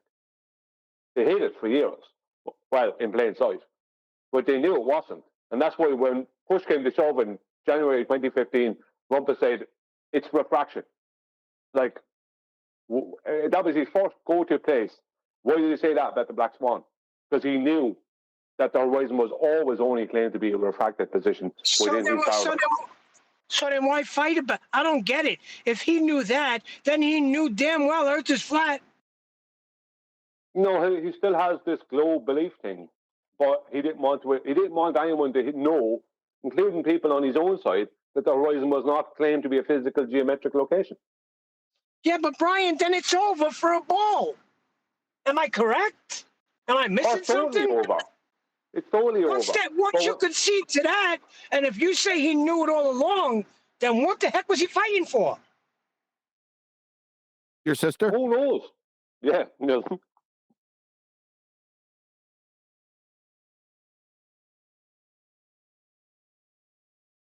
Who knows, Neil? Why does Mick West continue to fight when Mick West knew all that time? Why did he do that? Who knows?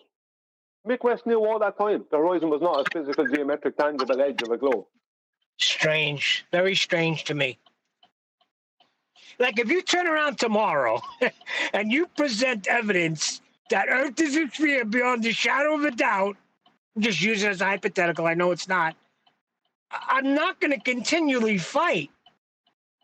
You know what I mean? It's worse than that, though, Neil.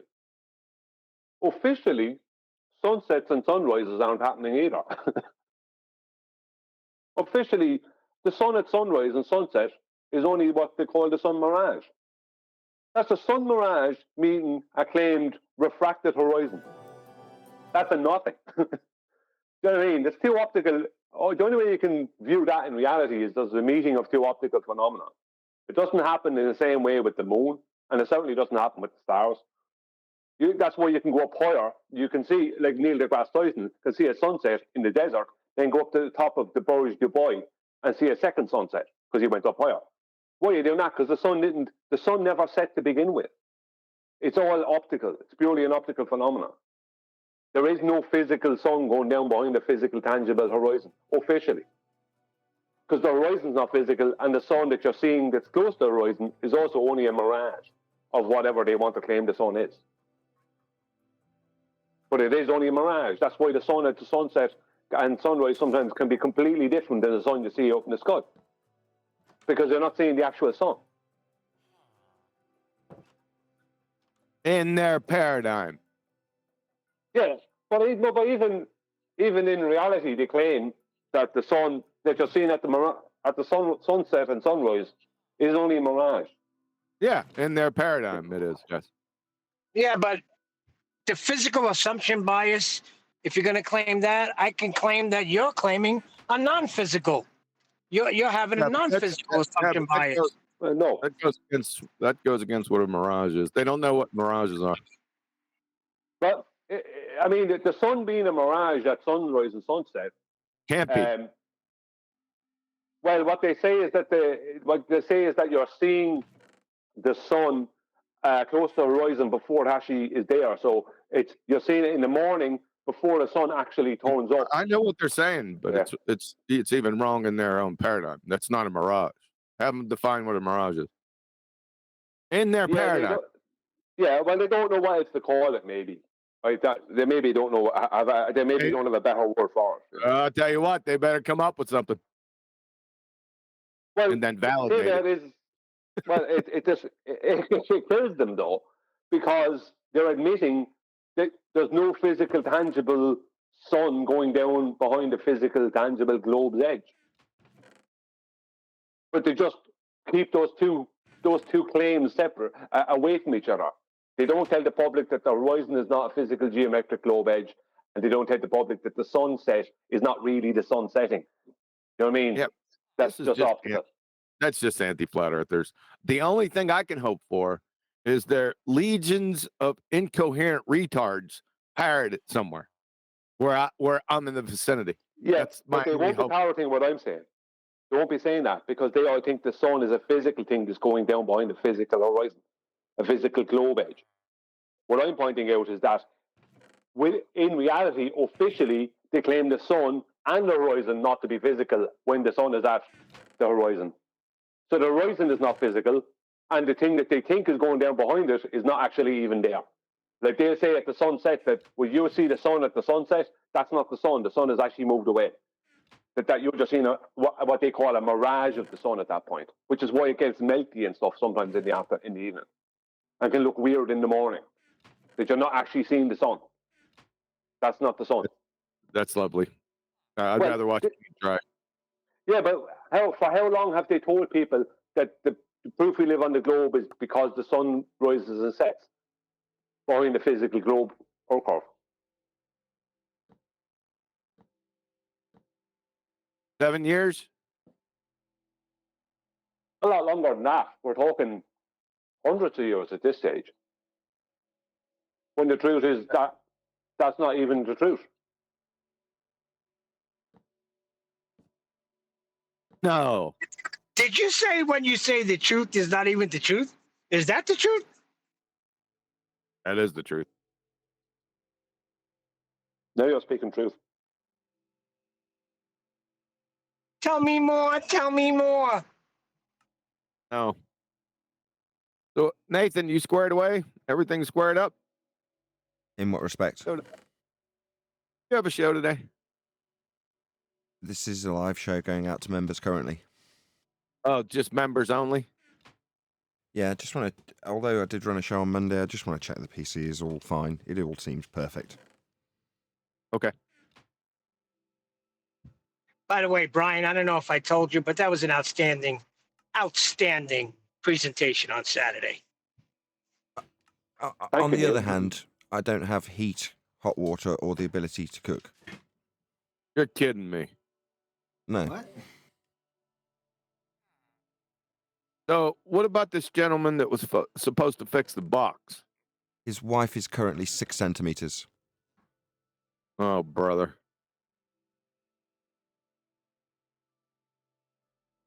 Hold on, can you validate that? I'll go and have a look, Neil. I'll go and have a look.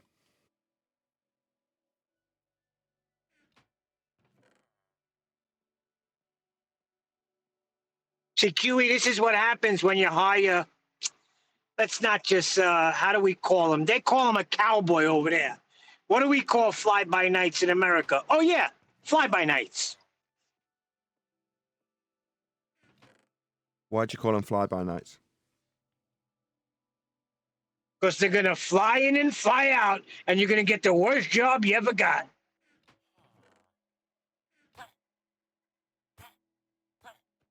I'm American. That's the first time I ever heard that phrase, by the way, Nathan. It must be a East Coast thing, like Brooklyn. Yeah, they call them fly-by-nights. Yeah, I've heard that term. There's another derogatory word I can use, but I won't.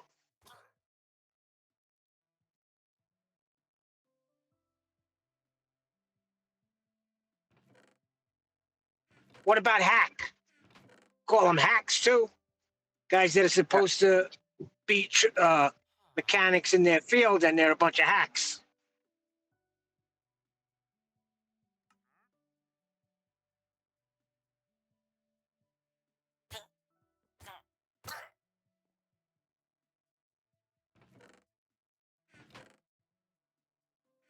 Well, what's funny is there's some guys out there, tradesmen, and they go around, and it's like they purposefully do bad jobs. It's like they do their best to not do a good job. It's like it's a buzz they got off on or something.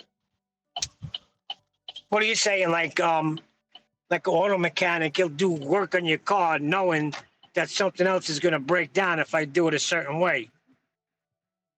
No, I'm talking about, let's just say, well, maybe up to a point that, but I'm talking about people who constantly do bad work and leave people with problems after they leave. You know, this kind of thing.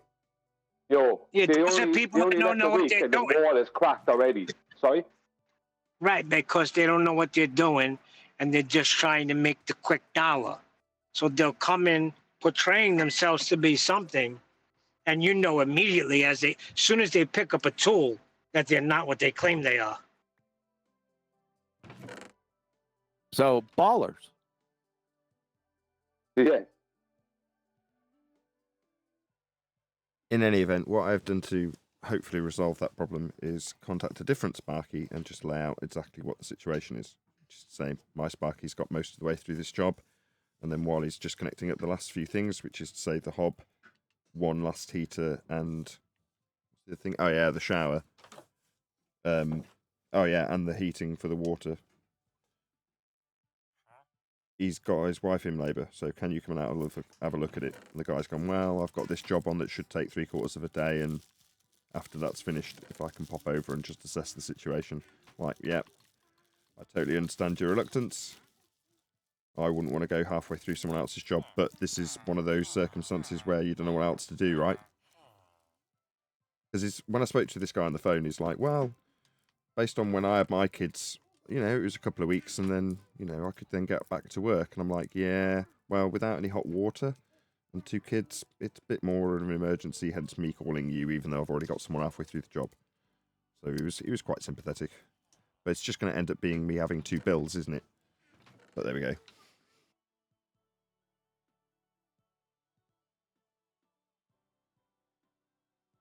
Well, I wouldn't Well, pay what can you do? Sorry, Nick.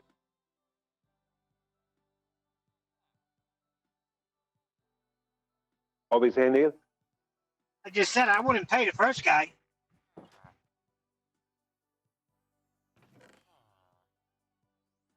About you, Brian, would you pay the first guy?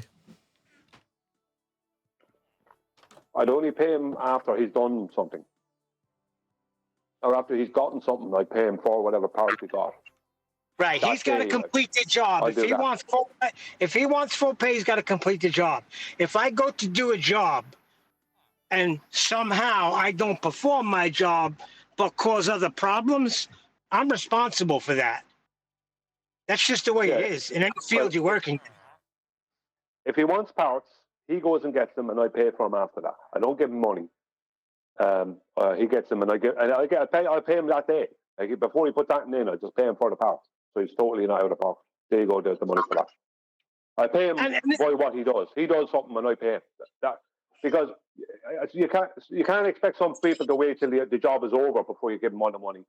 Like some people, they will want the money for the parts, or they want this or that. Well, I don't mind doing that in increments, but you're not getting money until something is done. Something has to be done first. Right, you take a percentage down. Now, I've had times when, you know, to no fault, something happened with the carpet. Well, I had to eat the whole freaking job. And sorry, but that's just the way it is. I'll give you, for instance, I opened up a piece of goods and I didn't inspect it. It came from Ireland, by the way, and there was a defect in the carpet. That falls on me as a mechanic, as a floor covering professional. When you open the material, you are to inspect it and make sure there's no damages. And if there is damage, you bring it to the customer's attention and If they want to go with it anyway, you get a signature. I didn't do that because I was hustling, trying to make money, and it cost me dearly. $5,000. Freaking carpet from Ireland, Wilton wool. I'm sorry you had that experience with Ireland. I'm sorry Ireland cost you 5,000. Well, it was a very high-end piece of carpet. It's called Wilton wool, and there's only so many people that can work with it because you're not going to get it in your flight. You know, the carpet stores you see on the corner of your street, they can't even work with goods like that. So yeah, you have to know what you're doing, and I did. I just didn't inspect it. You know, granted, even if I would have inspected it, I would not have caught this little defect. But it goes with the territory. Yeah, but you basically got ripped off by Ireland for 5,000. That's what I'm hearing. Ireland ripped off Neil Cosentino for 5,000. That's what I'm hearing. I'm sorry. I apologize. As a representation, go on. I specified Ireland because that's where the goods was imported from. They're the only ones that make that. Axminster and Wilton Wools come from either Ireland or Scotland. Well, as a representative of Ireland on the FED show, I humbly apologise for you losing 5,000 due to Ireland. Trust me, I got it back, Brian.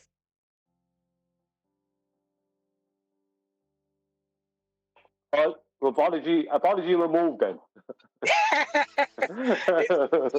Listen, I told this one fella I worked for, I said, listen, I'm going to shoot straight with you. Just pay me what I want, because if you don't, trust me, I'm going to get it. So I'm being honest with you now. This is what I want per day. Don't nickel and dime me, because if you do, I'm going to get what I want plus more. You're not on a job site, I am. And he paid me whatever I wanted. Never a problem.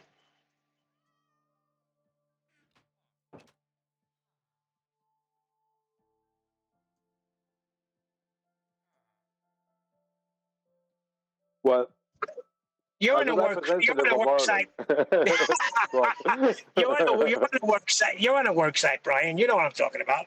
They could drop off a pallet of freaking Ardex feather finish patch that goes for $75 a bag, and there could be 1,000 bags of it that they're dropping off to the job site. Do you think I'm not going to get my money? Exactly, you will. No, you get, on a big job site especially, you always get your money because there's always something there that's worth selling. Yeah, I just use it on another job site. Like I had about 80 bags of that patch, and I sold the job and I used it on that job. So I didn't have to pay for the patch. I could charge them for the patch, the material, and the labor. So you're better off just giving Neil Cosentino what he wants. If he wants 4 a day, you give him 4 a day. Don't give him $375 because it's only going to cost you.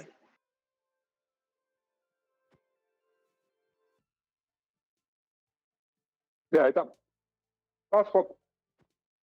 If Nathan had someone like you working on his electricity, the problem would have been solved. Exactly. Once his electricity didn't come from Ireland, that would have been a problem. But if he had someone like you working, the electricity problem would be solved, and so would everything else. But he doesn't. Unfortunately, he got a guy, and the guy obviously has his own personal stuff going on with the baby, so that's understandable. But the guy is an idiot. Sometimes, though, it's always best to bite the bullet. I know if you don't have it, it's easy to say, but just hire the right people, pay the money that they're going to cost. A lot of them work out deals for you, too. Rather than getting a guy that somewhat knows what he's doing. When he says, I kind of know what I'm doing, that's a red flag. I think I did it once before. That's what this one fella said to me.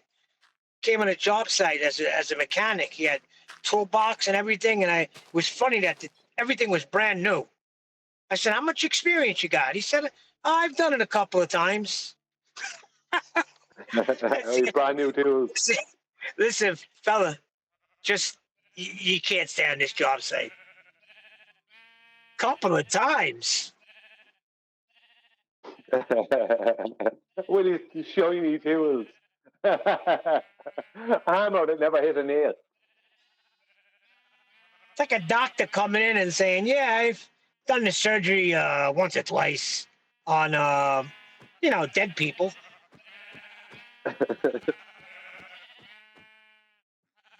Wow, I'm hearing a lot of sheep. Evelyn, sorry, Eleanor. Eleanor must be playing. Eleanor, people are playing a moaning game. about your sheep. Is that enough sheep?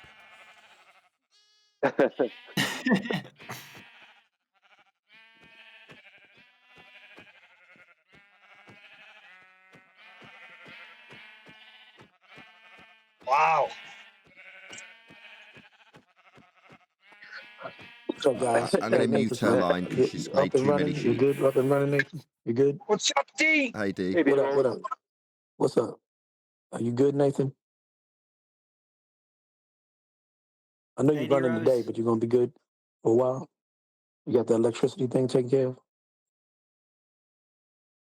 You probably went through it and explained it to everybody already. I know that. I'll spare Nathan a 10th time explaining it. No, he hasn't, not yet. Okay. Okay. All right. All right. Well, good luck on that, man. I know it's a pain in the ass. I couldn't fathom that. Hopefully, it's not cold where you're at. I know your heat and everything is from electricity, probably. Yeah, Unless he's you got cold. a gas furnace. Nah, he voiced that this morning. He is cold. Yeah.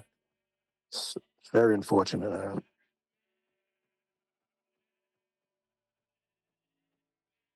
I told him go out in the sun for a while, but then I realized he's in England. They don't have any sun. Yeah, that sucks. The sun came out the other day, and it came out today. Oh, gee. And I don't know how long it's been since we saw some sun. It's beaming down on me right now in Sweet Home, Alabama.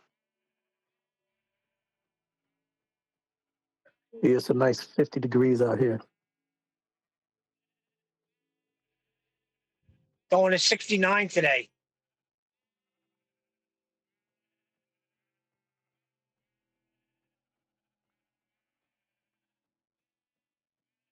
Are you still in New York, D-Rose? Or have you moved to a different state? D-Rose ain't in New York. No, I've never been in New York. I haven't been in New York since, besides visiting once in a while, I haven't lived in New York since 87. But you're from the Bronx, aren't you, originally? You're from New York, aren't you? Yeah, exactly. Oh, I thought you were living in New York all along. Yeah. I thought you were living there all along. Oh. No, I left New York at age 21. Where are you right now? Atlanta or Carolinas? Virginia. Virginia? Virginia, yeah. Got That's the family in the worst. Carolinas. I hate driving through Virginia because I feel like I'm in Roanoke, Virginia for 20 hours. It never ends. Stop it. As many times we went to the New Jersey Turnpike, stop it. No, I'm saying I've driven a few times back and forth, and it seems like you never get out of Virginia. You don't. 6 hours later. It's big. Especially if you're going east-west, forget about it. My North, favorite south, is South Carolina and Maryland. Those are my two favorite. In and out. Boom. Two But think states about it, down. though. Be honest. Going north to south, you get out of Virginia real quick. Going east to west, that's the problem. If you're traveling like from Virginia Beach to Richmond, Richmond's right in the middle. You can go west more to like Danville, Virginia, to the borderline of Tennessee. East-west Virginia, because it's a wide state. It's not really, it's made like I don't know, it's weird the way it's shaped. East-west is the longest way, north-south is short. North to south on 81, it's 6 hours you're in Virginia. And like you said, it doesn't seem like it's that wide a state, or, Mm-hmm, I mean, it's You know what I'm saying? Like up and Yeah. down. But Looking think at the about it. You map. can. But think about it. It's a lot of Think, twists and turns. think about it though. You can be at the base. You can be. Let's say you from North Carolina, Virginia border to Maryland, North Virginia. Yeah, that's 6 hours. From Virginia Beach to the most west part of Virginia, you're looking at 12 hours. Well, is Virginia possibly making itself seem bigger by adding as many twists and turns to the roads as possible? Yeah, that's it. That's what they did That's here. it. Ireland is small, so they made all the roads windy. All the roads are windy snake roads. So Either that or it you're seems like driving it's on a huge when it's diagonal. tiny. Go on, sorry. It's either that or you're driving on a diagonal from corner to corner. That too. That too. 81's pretty straight though. Like you can drive it 70 the whole way. When you talking about 81, you talking about West Virginia. Now, when Right. you say 70 all the way, you do mean 79, right? Well, I think it's 65. No, 81 runs through Virginia. It starts down at Nah, that's 70. Those speed limits are 70. I love them. thought Yeah, it you're was looking at still 65 in Virginia. 64. 64. It's 64. 60 Interstate 64. Then there's Interstate 85, 95. Well, we're talking about speed limit, not the freaking. Oh, speed limit? Oh, you're talking about speed limit, yeah. Yeah, Mm, Interstate Chicago, 81 goes, 81 goes through Virginia for 6-7 hours, and then intersects with 40 From where? From what other state? from Maryland to Tennessee. Okay, so that's southwest. Okay, yeah. That's going southwest. Yeah, 81 is southwest. But I'm on the side where the 64 is. 64 and 17. 64 rides all along the East Coast. 17 is like going a little bit west, southwest. Yeah, but Richmond if is you're all coming 64. from up north, to Alabama, you're going to ride 81 pretty much the whole way till you hit 40, and then you're going to hop on 75. Yeah, that's southwest.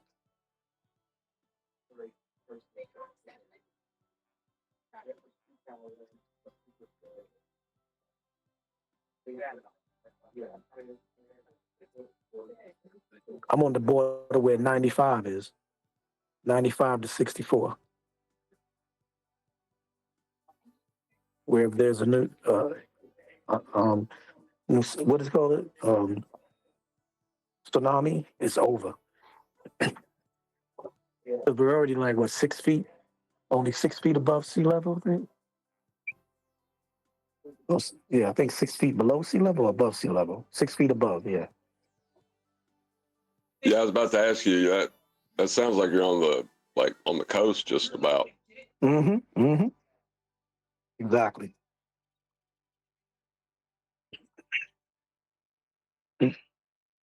All right, guys, got to get back to work. Back on the grind. See you, Deuces. Deuces. Talk to you soon. Later, heroes.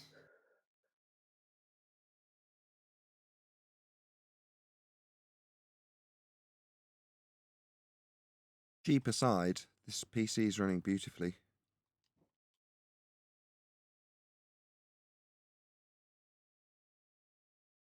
Well, I'm happy to hear. What would you call that? It's not irony, is it, that you get your computer fixed and your electrical system at your house fails? What would you call that? Unfortunate. Murphy's one of those Law, things. maybe? Is it Murphy's Law?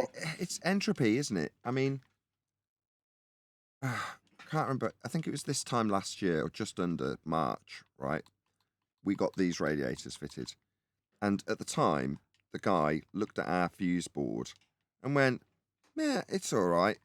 I mean, eventually it'll need changing. And I asked him for a quote, and he was like 800 quid. And I'm like, I haven't got £800. So it's just one of those things. If I was a bit more successful, there's a good chance there. And then I'd have gone, okay, and just done it if I had £800. But I didn't.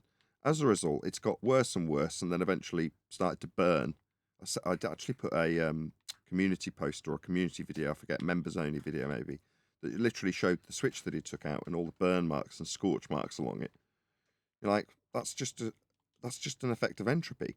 So the crap that I should maintain around this place, I can't afford to, so I don't, and eventually it fails. That's just how it is. Now, along that way, there's things that I became sentimentally attached to. For instance, my amplifiers. So although they were like 15 years old or thereabouts, some of them even older, I'd become very attached to them because they were nice and expensive, and I'd spent a lot of money on them when I had them made. But they were costing like 500 quid a pop to get them repaired, and it's just so stupid to keep them. So eventually, Paul bought me a couple of amplifiers, and I bought a couple of amplifiers secondhand on eBay, and basically I got a whole stack of replacement. They're actually bass guitar amps, but they're perfectly sufficient to do what I need, which is produce audio so I can hear what you guys say. You know, I don't need really, really expensive amps. So as a result, that's then meant that I haven't got to maintain that stupid item, amplifiers, which is just an unreasonable item to keep maintained. But there are other things just like that that haven't changed, like this fuse board, and I'm now in the process of getting changed by a cowboy. That, you know, it's instead of 800 quid, this guy originally quoted 600 quid. And it's gone up since because the board's apparently more expensive than when he last went and did one, and all this kind of stuff. And you're like, you know, it just seems regrettable that I couldn't just go back to the last electrician who fitted these radiators and go, yeah, go on, just do it for 800 quid. It's only a couple of £100 more than this guy, and I've already used you. And you were all right, you fitted these radiators, they've worked for a year, until the second electrician's got hold of them. And now one of them doesn't work at all. But, you know, it's just one of those unfortunate things. Eventually, I'm always bobbing along in terms of the financial success of the channel. So the channel, I can say, there's 4 things really that I look at in terms of the stats. And obviously one of them is the bottom line, the money that actually comes in from it.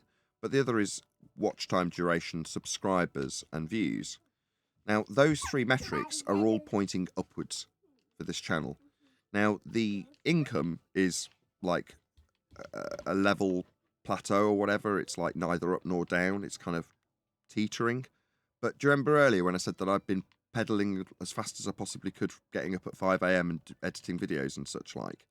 Well, that's to push all of the stats except money up.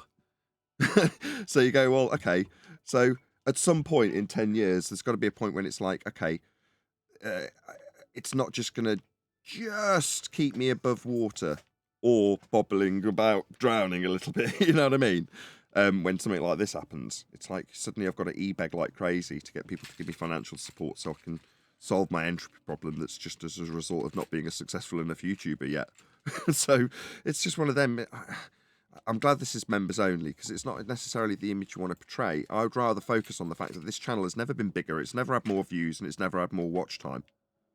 And that is because that ball is always getting slightly bigger. And when it does get slightly smaller and start melting for whatever reason, I pedal even faster to make sure that ball gets bigger and larger and roll, you know, keep rolling. It's just a pity that it hasn't constantly grown the amount of money that the channel's developed. But it has kept me mortgage paid and still doing the job for, what, 5 or 6 years in the debate and 10 years of doing, almost 10 years of doing Flat Earth. Sorry, my kids are with me at the minute. So you're staying afloat.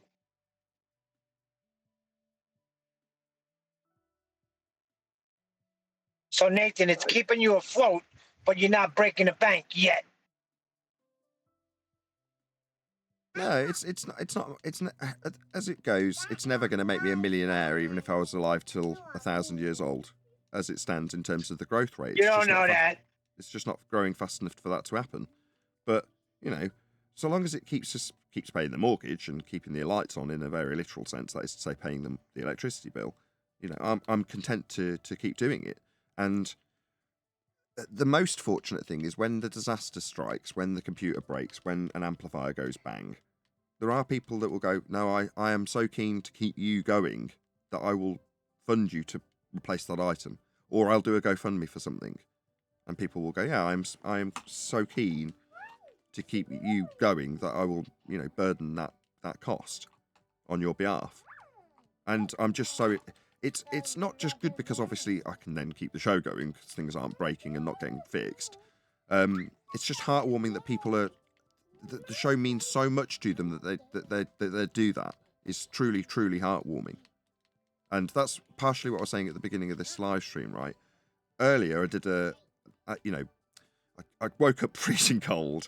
Me and Clover got ready for a lesson, and I said to my wife, I'm going to leave really early, like considerably early, so I can get Clover some breakfast and do a video log, like do a live stream to my members. So the phone had no charge, and I really planned out my day and started off really early on the road so I could get some charge in the phone and do that live stream. Because it's like, well, for all those people, for every time that someone's turned around and gone, I'm going to give you a fat wedge to solve that problem immediately, the least I can do is like schedule in times, you know, in that instance between driving it from here to a class, to, you know, communicate with those people who are literally giving me the funds to keep doing this and say, this is the situation, and if nothing else, you get to see me spotty and unshaven and stinking and moaning because there isn't a live stream. But this is kind of a substitute for that, and it kind of shows them that I am very much concerned about keeping them happy, because doing this job is fantastic. It may not keep me well warmed at the moment, because I'm just not earning enough money to keep sort of basic stuff well maintained. But that's a sacrifice I kind of knew would be the case, and I know there's people in much worse circumstances.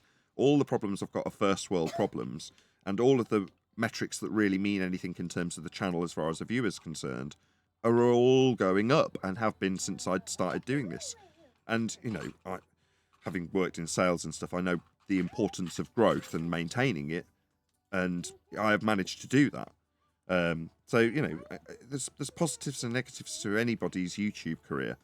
And for all I know, I'll have a chat with, I don't know, Eddie Bravo is the most recent one on the table that might come to fruition.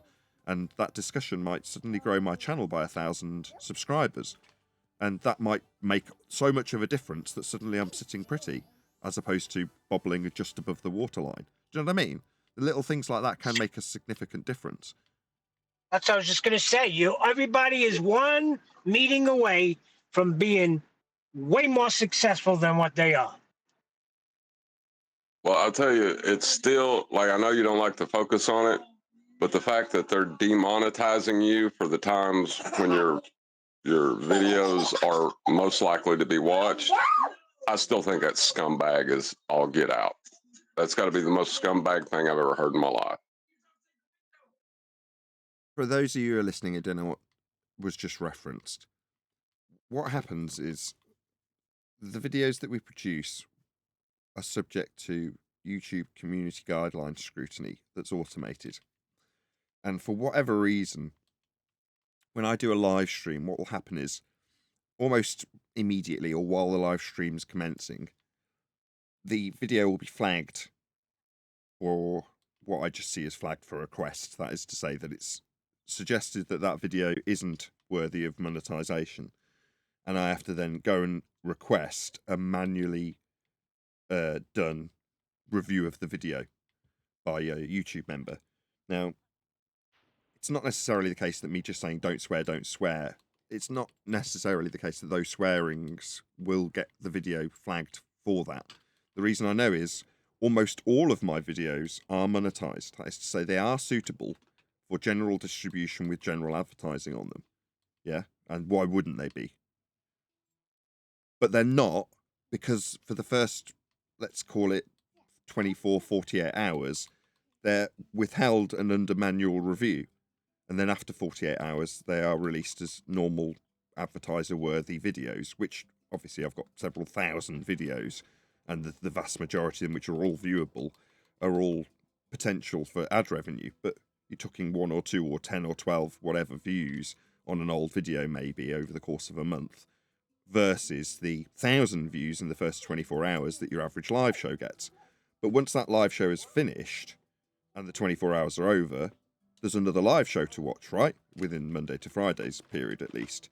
So if that video loses monetization for ad revenue in the first 48 hours, that is essentially stripping it of all ad revenue for its entirety, which means that each and every one of those live streams, only from a YouTube perspective, is worthy of monetization through the super chats, because there isn't any ad revenue to come from those videos in that time period, or there's a few cents. Yeah? Well, as an actual fact, that's a couple of $100 to me a month. I mean, it doesn't seem like much, but it does make all the difference. Now, that's through no fault of my own. That's through no fault of anybody on the panel. It's not because of a quality drop. It's not because of any less pressure being put on me to grow the show, grow the subscriber base, grow the number of views and the watch time. That is to say, increase the quality of the content. It's and everything to do with the algorithmic process that this show is subject to. Now, I don't know how reasonable it is to then moan about that and expect extra support because of an algorithmic, I was going to say unfavorship, or I can't think of the right words. But, you know, that's just the situation. And it's one of a million different situations that I faced whilst doing this job. Algorithmic bias. Algorithmic what? Bias. B-I-A-S, bias.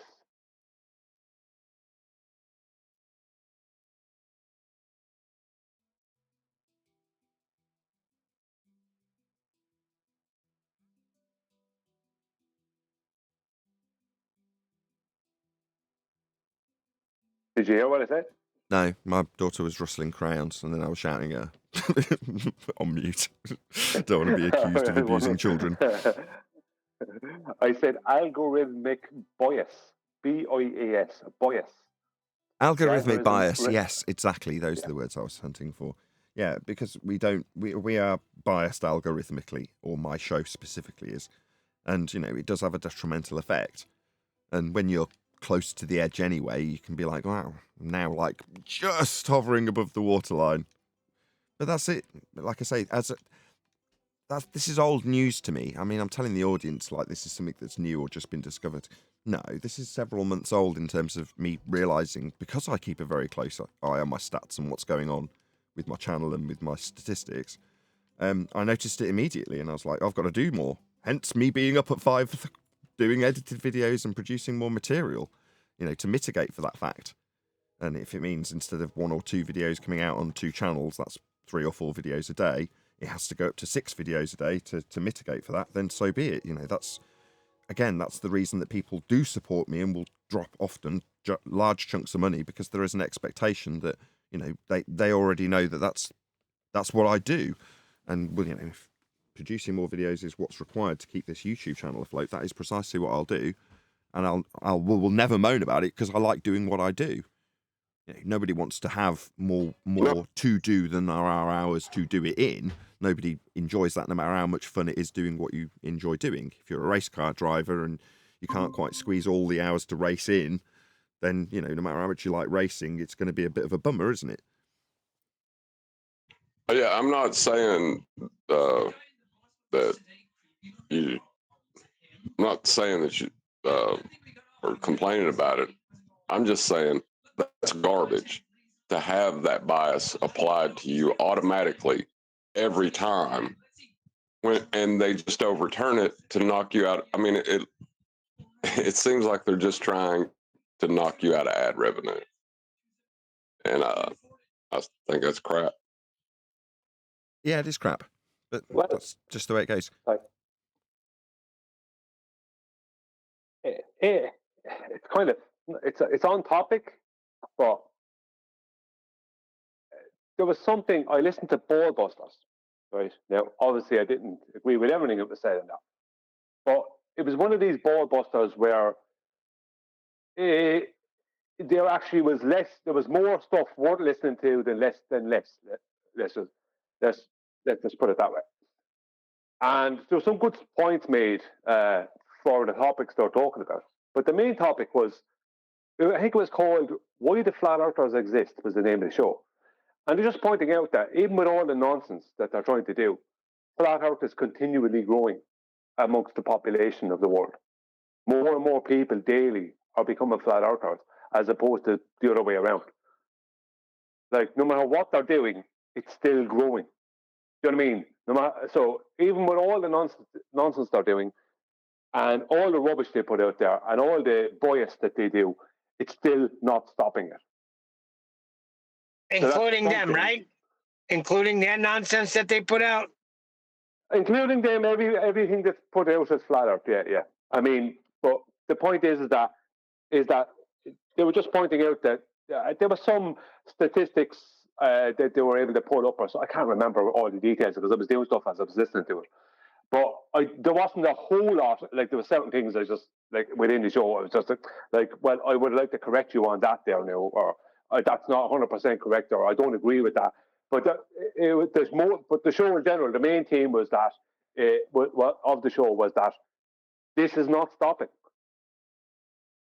No matter what they do, they're just not able to stop it. Now, whether they want to stop it or not, I mean, that's up for speculation. But even with the bias with YouTube and other social media platforms and different things, even with all that and all the problems and things that they try and put in our way, the subject is still growing. So this could mean, Nathan, that why I'm saying this is because it kind of means that if the subject is still growing with all that, there's going to be a point come, and it may not be that far into the future, where they kind of just accept, look, we can't stop this. You know what I mean? And that might be a turning point for you financially with the show as well. You know, it's kind of like this might be the most struggle you'll have to go through, kind of thing. You know, now it's a bit, I don't want to give you false hope. I want to give credit. Yeah, I completely agree with you first and foremost. But as I say, struggle. I've been 2, maybe 3 live streams or videos that I've done updating people about my electrician problems, and I've had 3, maybe even 4 people. I think it's 3 or 4 people that have sent me PayPals, and you're like, marvelous. And they always say the same thing as well, similar sentiment. I'm sorry it's not more when it's like $20. And you're like, you've no idea how useful $20 is when you're trying to scrape together a couple of £100 in cash to pay some cowboy. Believe me, it's very, very, very appreciated.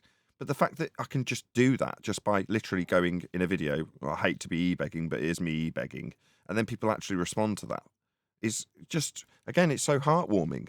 And it means that I'd rather be bobbling on the waterline than drowning. Do you know what I mean? Yes, I do. Yeah. But when you know what we know, it's irritating for us to see you struggling. That's I think. You know what I mean? Like, it's how are they not getting it? I hate this. This makes me uncomfortable. I can't have you guys describe me as struggling when I am getting by where a lot of people aren't. That's the first thing, right? As much as, yes, I'm having a bit crappy time and it's a bit cold, and I've scratted together the cash to pay this electrician, right, by fair means or foul, and I've already got RAM refunds that I'm sorting out on eBay. So Peter has come back after I've robbed him. Paul's not happy. You know what I mean? But that's not the point, right? Number one, there's people in far worse situations than me. Number 2, I'll stress this again.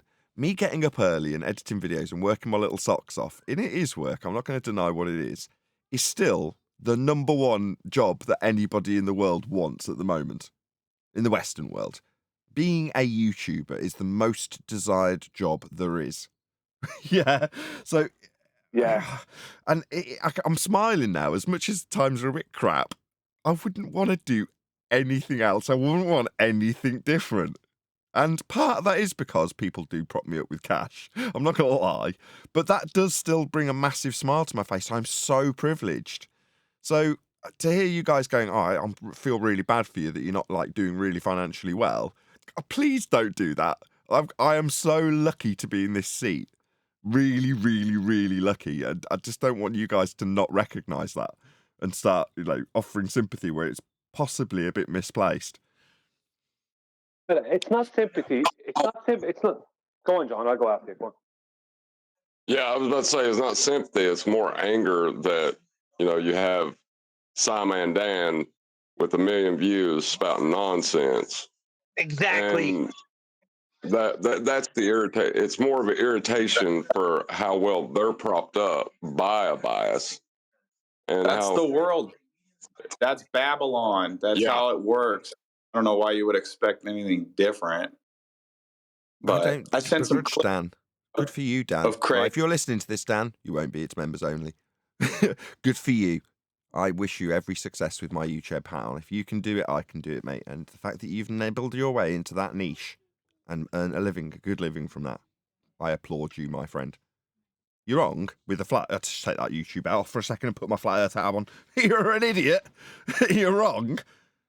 But being wrong and an idiot and making money from it, put my YouTube hat back on. Good on you, mate. 2 thumbs up. There's some clips in there, Nathan, that you're going to want to check out. They're hilarious, bro. Hilarious. From Simon Dan? No, I just sent some Fight the Flat Earth clips from his moon landing debate last night. He says some of the dumbest shit I've ever heard Glover say. He says 90 minus 23.4 is not 666 in any way, shape, or form. And I quote, there's 4 clips I sent over there. I can't remember some of the other arguments. There, he said they used the slow down. First and foremost, you're talking about axial tilt, aren't you? 23.4 axial tilt, yeah. Okay. Is anybody going to steal my thunder before I get to this? Because this is definitely not mine. No, I go ahead and get to I it. don't know what you're going to even say. You know what I'm going to say thing is, before... Craig- Hold on.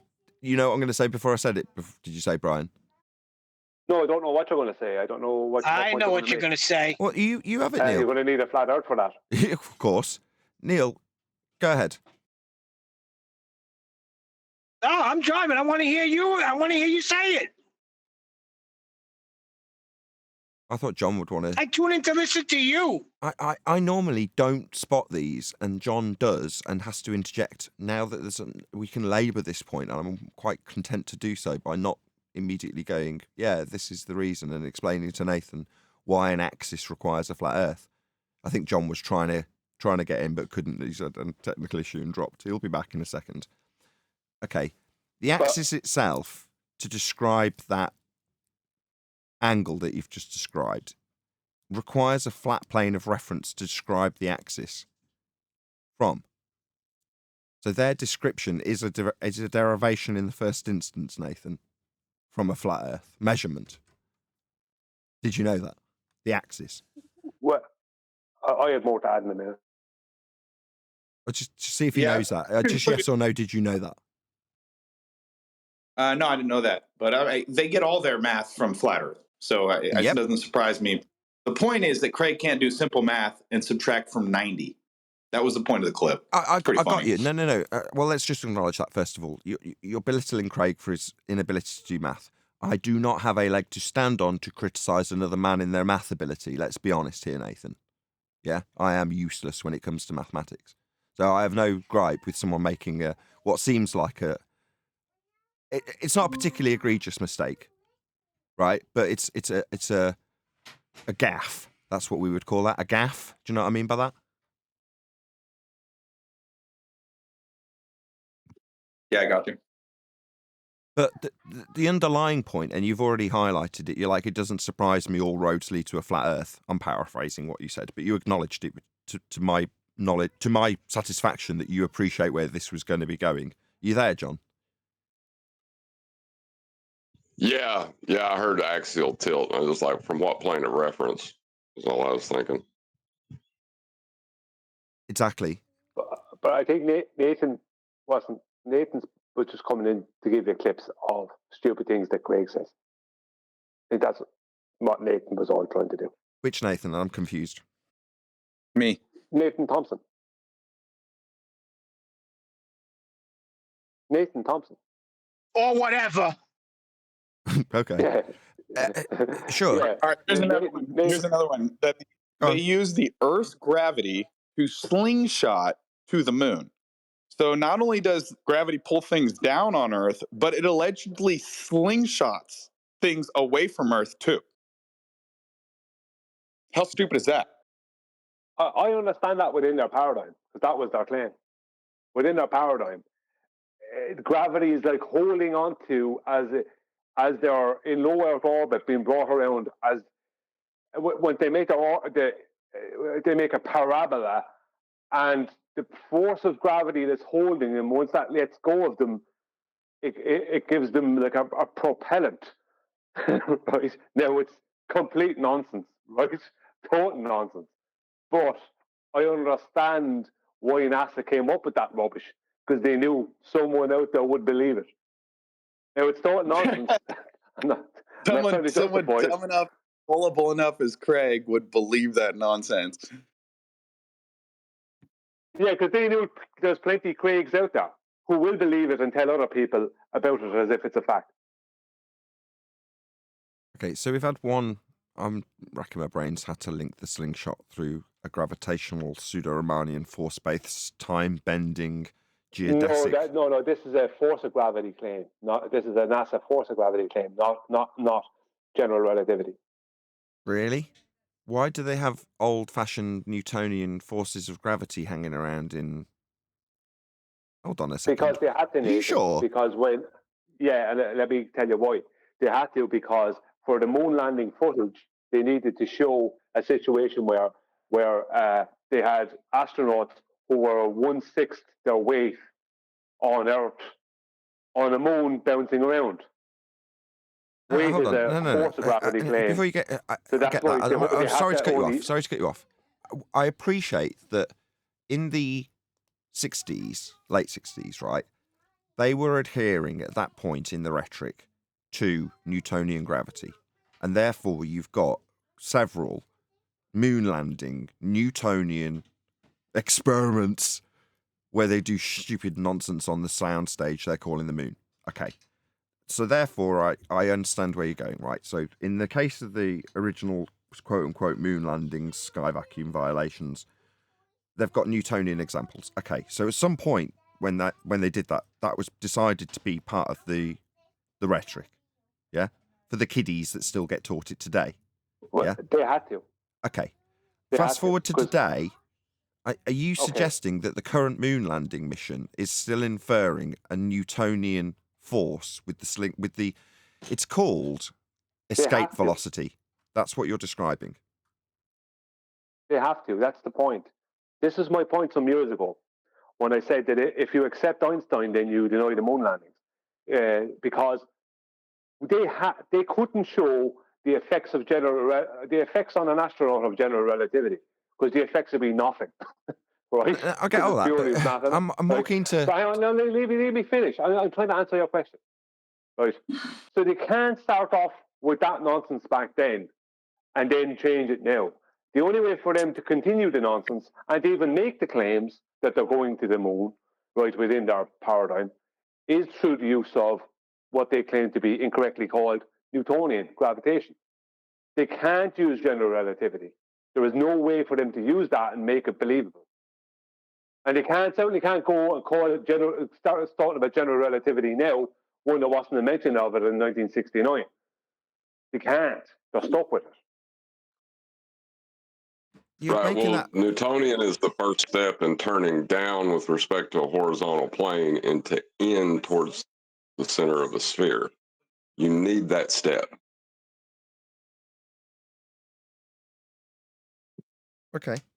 And obviously, based on what you're extrapolating out from what Nathan Thompson's told us about the inference that convicted violent criminal woman beater fight the flat earth, Craig McNeil has described when he's detailing the moon landing from his perspective, is indeed a Newtonian description. I'm just a little bit baffled that that's still part of the rhetoric. And if that is explicitly, and it seems to be the case, part of the rhetoric with escape velocities that have Newtonian forces to overcome or be used to propel them around, as described in the NASA missions through a sky vacuum, I think you're right. It's just at this point I've not got somebody, and I wouldn't expect you to have it, on a soundbite saying, you know, we're going to reach the escape velocity and use the gravitational slingshot effect, which is indeed Newtonian.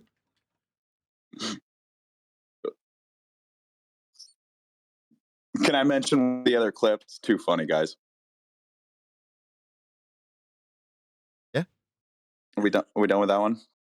I think so. I mean, other than it's a second law of thermodynamics violation sky vacuum that they claim to take this journey through, and they're describing an axial tilt and whatever gravitational effects with respect to a horizontal plane of reference that's been measured and is required in their Newtonian, in this instance, descriptions, when they've got a horizontal plane of reference and a downward vector being detailed to give them a Newton value with respect to a sphere Earth and effects of forces that can be imparted onto a rocket that's going to travel to said second law of thermodynamics violation sky vacuum to reach the moon. Now we're done. Go ahead. Yeah. So the last clip that I sent, Craig's doing question and answer from the audience, and someone says, why hasn't the space technology improved in the last 50 years? And he says, oh, it has improved. We now have rockets that can land backwards. I don't know if Craig knows this, but he's arguing that 50 years ago, they landed a rocket backwards on the moon with people in it and then took off and came back to Earth. And he's like, we can land a rocket on the Earth backwards. How impressive. The technology's obviously gotten better. I mean, how fucking dumb. No swearing. Pardon. Sorry. Apologize. How dumb. How dumb is that, guys? You can land a rocket backwards on Earth Yeah, that 50 means nothing years to me. Me neither. After doing it on the moon. Yeah, but Nathan, you can listen to Jaron talk about that. You're better than that, Nathan. Yeah, I actually didn't even know what people were talking about. I was paying so little attention that I didn't even know that there had been a supposed moon landing. Do you know what I mean? It's such a nothing burger. You know what I mean? It's like, no, that's an impossibility. You know, you know what I mean? That's all the way through my head when I did hear about it. Like, so I know other people covered it, and I'm sure there was a lot of stupid stuff said about it from Craig and other people. But as I said, I didn't even know the thing was happening. It was such a nothing. And when I did hear it, I went, nah, that's impossible. Well, I mean, Brian, here's the thing. Brian, here's the thing, too. As long as we're paying it attention, when everybody, let's put it this way, when everybody falls in line, when there's a change in power in the mafia, other families fall in line to the family that's carrying and has the most strength. So when everybody falls in line, then they won't be talking about it no more because Earth is measured flat and we know it. So it's going to take some time, and then we won't be hearing about this nonsense anymore. Well, that's the I think this is the first time, you could correct me, but I think it's the first time today that the topic of this claim moon landing was brought up, because I'm pretty sure that no one, I didn't even see anything linked in Master B or anything. I don't think anyone that's on the panel here or connected to the panel generally, with the exception of Nathan now, even mentioned it.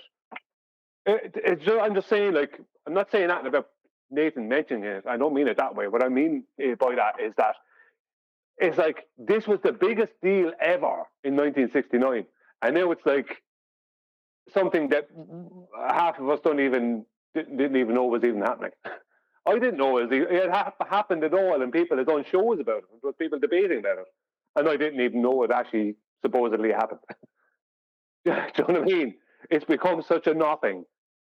You know, 1969, the greatest feat of human whatever, and now 2024, like a total joke. You know what I mean? It's like I think while that was happening, I was learning about the laws of thermodynamics and some elements connected to them. If I'm not mistaken, that while that was happening, I was learning about thermodynamics. So, do you know what I mean? And I guarantee you, there's a lot of people out there that are doing the same thing. It's like they don't have a leg to stand on. Like Craig and his moon landing. Like, give us a break, will you? Why is he trying to support this nonsense? You know, I don't know. I vaguely remember a similar. It might not be exactly the same time, but just to drop it in a similar vein, even if this isn't quite correct in terms of the timeline. When they recently landed on Mars, how many years back was that? Oh, probably a 6, 7, was it? Maybe it is. Maybe it does line up with the timeline then. I'll have to go back and see when I edited out this video. You can get the thermodynamic laws taught to you by MIT. They just publish all of their lectures. You should go onto their website and they've got all of their lectures just there for you to take and just listen to.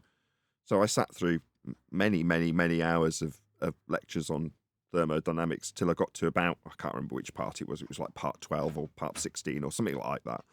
And then he finally got to gas filling space and I just trimmed it out.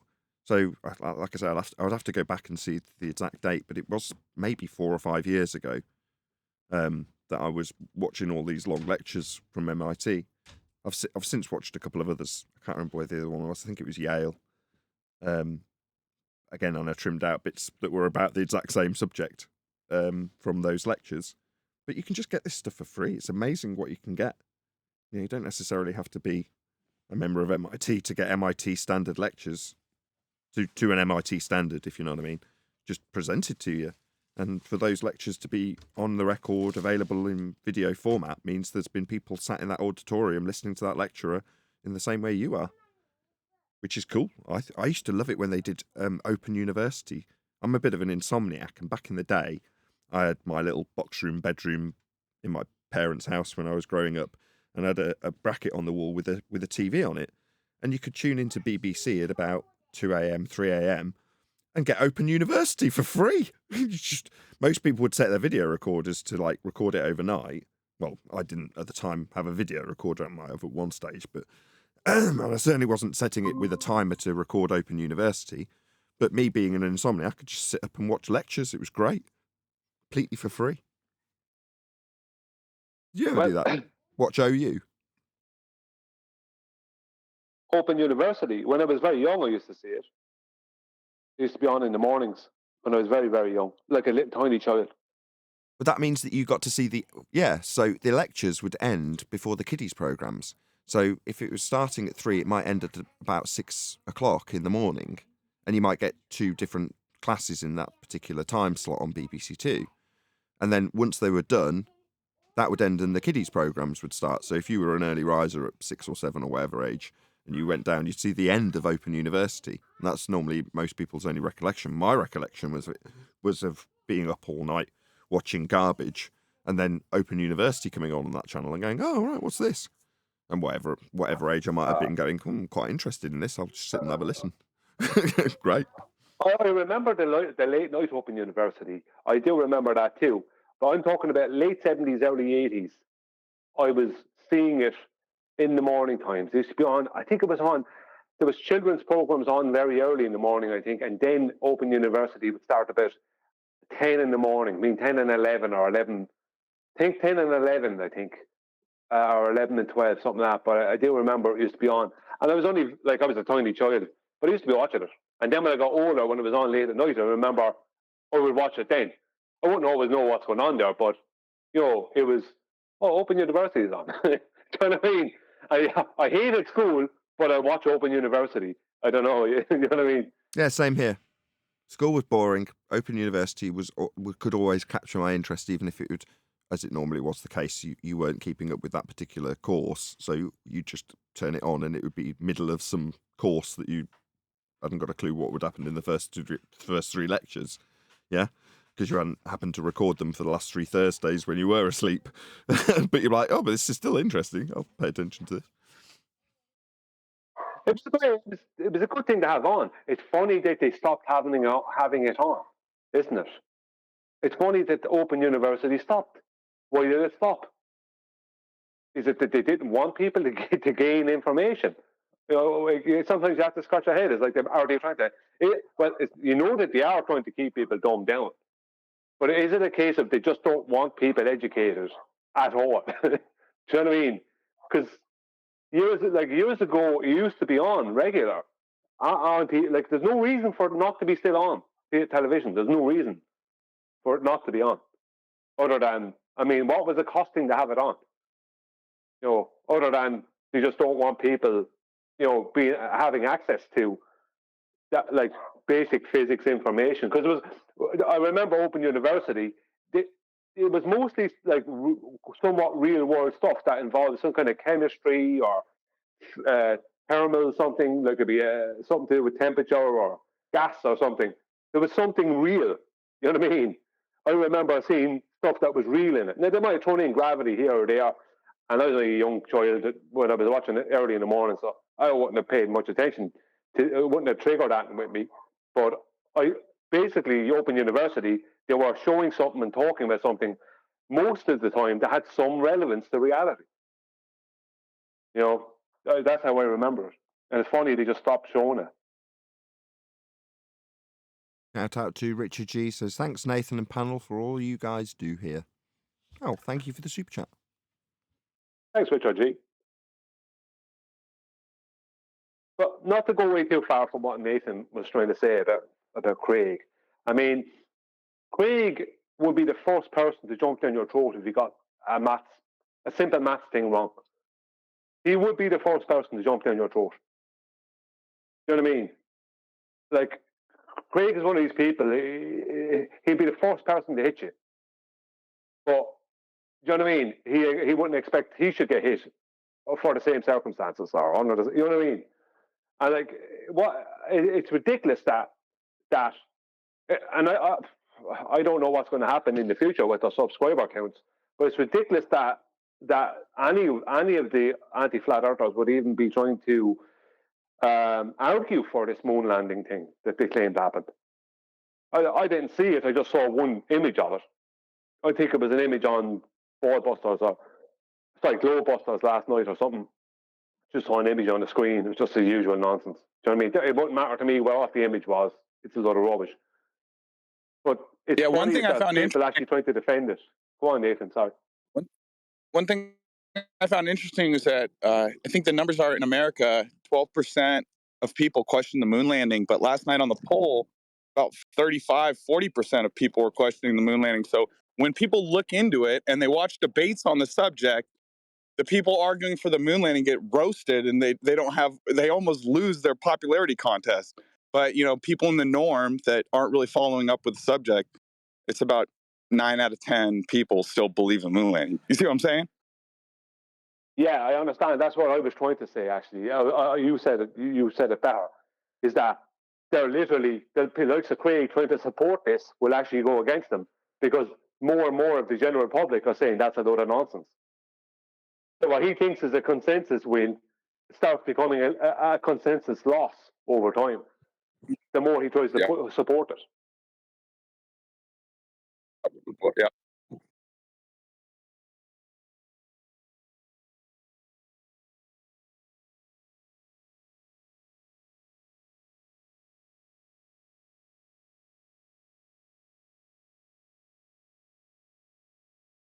I mean, what is there to support? I mean, why would you waste your time?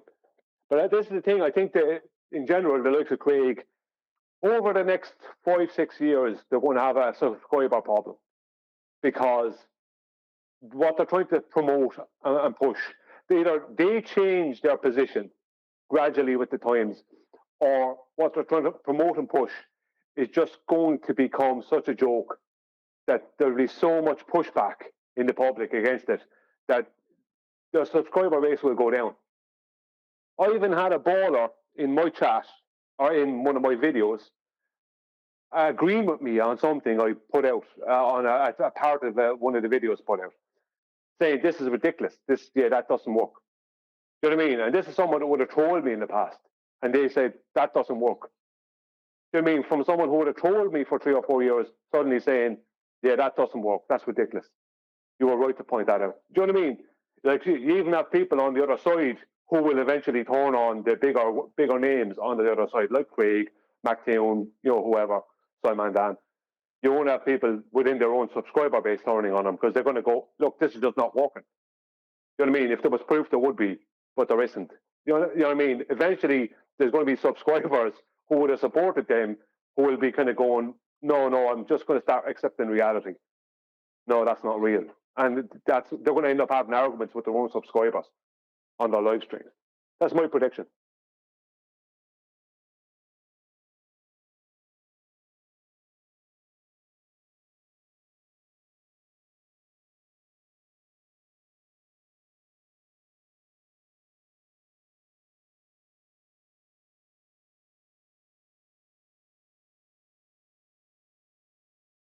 Just on that thing earlier about the 23.4 degree tilt. Sorry for the noise. What I was going to say about that is that was my point concerning the analemma with Kepler many years ago, is that all the observations for this analemma that he had to back engineer into the Copernican solar system model, he basically perfected that model. All of them had to be, all of those observations were taken from a flat plane, every one of them. All the parts of his analemma, I'm doing a small presentation on it tomorrow night for Betty on QE Live.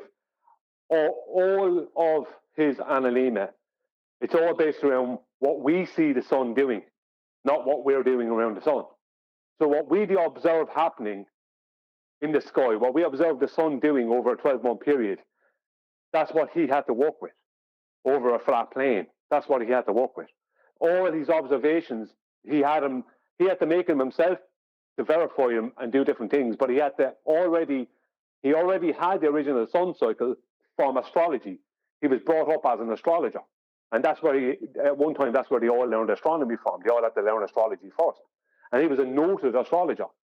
And all of the observations are taken from a flat plane, looking up at what the sun is doing, not from a position of what we are doing around the sun.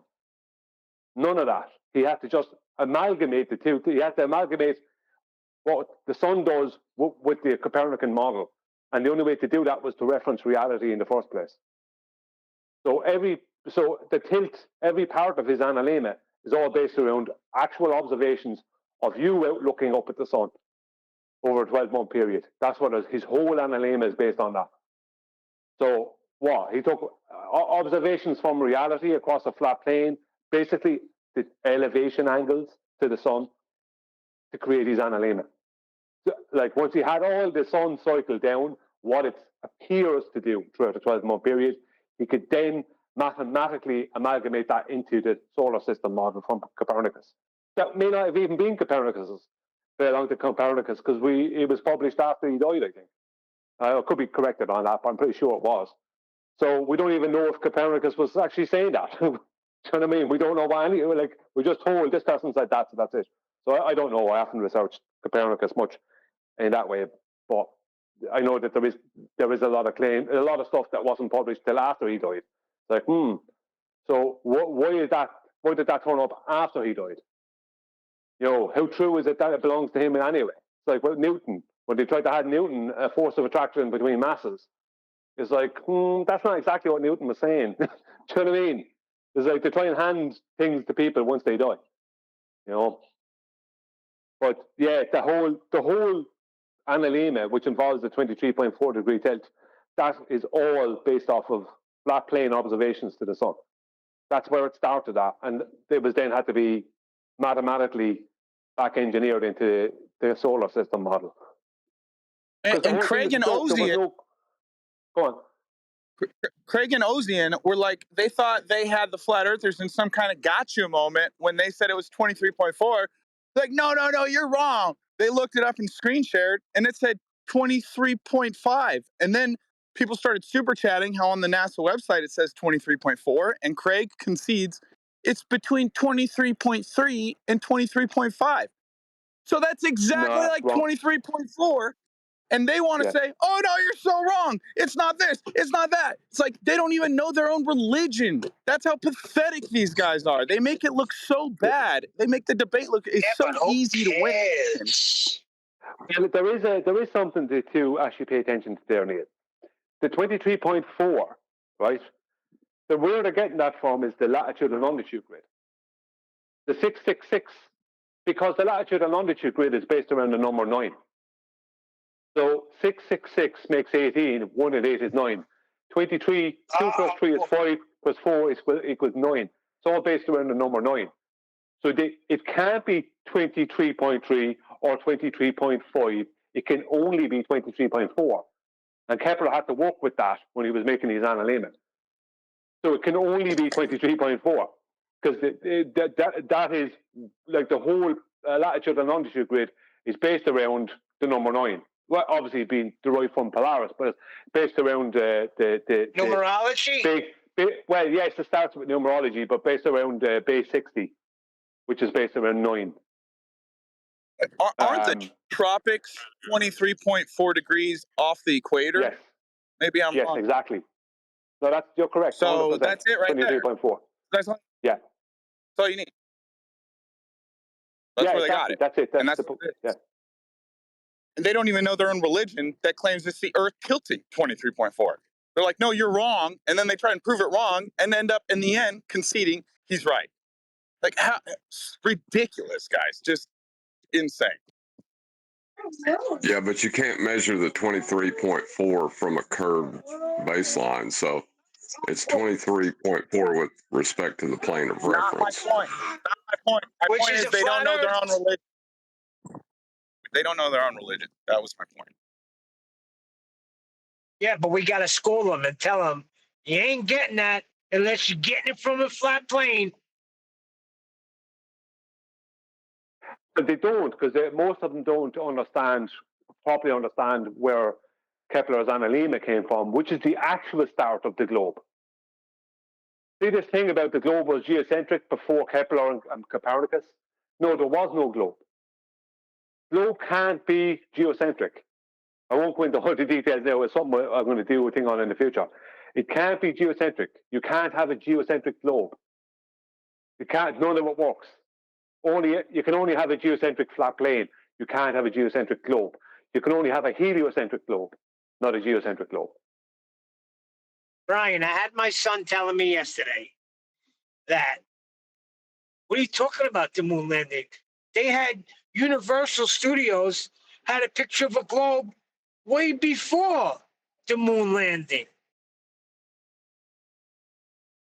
Yeah, they had all kinds of stuff. I mean, the globe I was trying to explain to him, but that was the game changer in '69 when they supposedly showed you that picture. That was the end game for them. They achieved what they wanted to achieve. Other than that, yeah, I know Universal Studios had a globe from the 40s. We all know that. But he's trying to say that everybody knew it was a globe even 2,000 years ago. How could they have known it's a globe 2,000 years ago when it wasn't? When they couldn't create a globe until Kepler? There's no I word asked for a him globe to be show me geocentric. the evidence. I asked him to show me the evidence of what he's claiming, because these people don't even exist. I would like them to come up with their geocentric globe. Show us that. Because it was geocentric until Kepler. When the Copernican solar system claim turned up, and then Kepler back engineered the sun cycle from reality into that, that's where their heliocentrism came from. It's impossible to have a correct geocentric globe. You can't have it. It doesn't work. It can only be heliocentric using Kepler's analemma. Right. Yeah, because what else did he say? That was I told him what you said. I said, Jacob, they only started coming up with the term flat Earth when someone started telling everyday people that they lived on a globe. Yeah, so look when all the famous. Sorry, Neil, go on. No, that's it. That's all I was going to tell them. Like, all of a sudden they're told, you live on a globe. So their response was, are you crazy? It's flat. Yeah, but you look back at the likes of Robotham and people even before him and that, but look at the big amount of flat earthers that turned up at that point in history. But you don't hear about flat earthers that much before that point in history. Why is that? Because it was at that point they started really pushing that this thing globe existed in heliocentrism. That's when they really started pushing it. It was around that time. Before that, this wasn't an issue. So we even have people in today's world who are still alive, in old folks' homes, who were taught the Earth was a flat stationary plane and they're in school. You know what I mean? Those people exist. And they have existed up to recent years.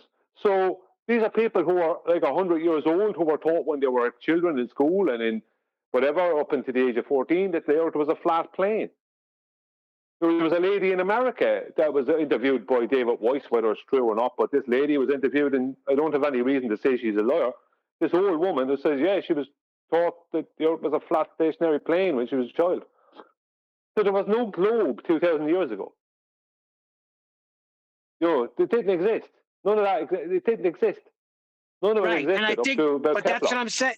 That's what I'm saying. That game changer was that '69 moon landing. Even though they were teaching it in schools before that, but that was the big game changer right there. It was, because that's what really, at that point, it was like they were shown a situation that could only be heliocentric and globe from everyone's point of view. You know what I mean? They were showing it from that point of view, where it could only be heliocentric and globe. But once the moon landing and the medium they're claimed to have traveled through was shown to be completely false, or is shown to be false, then the whole thing goes into disrepute. Like it's like the photo or painting. What's his name? What's his name? T-shirt. No, what's his name? The guy Matt Powerland. Matt Powerland. Yeah, photo or painting. Photo or painting. T-shirt. Photo or painting. Said Van Gogh. Nobody knows. Huh? Right? It was close, Neil, weren't it? You said painting. I said Van Gogh. Van Gogh. Yeah, Brian, right? You know, if you're ever on Who Wants to Be a Millionaire, don't phone Neil. Yeah, definitely don't phone Neil. I was gonna say the Mona Lisa, and I would have been close, right? Because who painted the Mona Lisa? Not Van Gogh. Right. Yeah, not Van Gogh. It was Da Vinci. Don't phone him. Don't even phone him for a pub quiz. Wait a second. It wasn't Michelangelo? No, he's one of the turtles, dude. Yeah.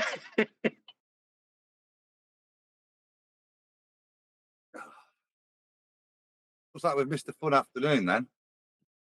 Did you? Yeah, you disappeared for a while, Adam.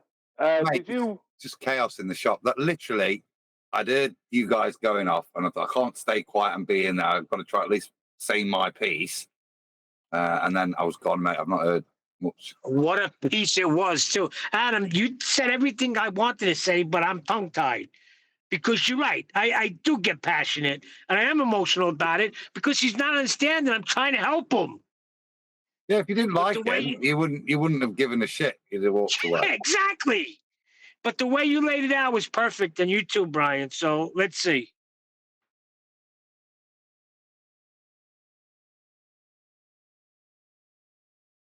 And Nathan, I wasn't expecting Nathan to be the way he was too. So shocked across the board, but I think it's about time, and he'll grow from this. Or he'll go the other way. It's up to him. Well, exactly. I put the link into Master B, and I linked his name to it. So if he wants to join the meet group, he can. He might probably still in Discord.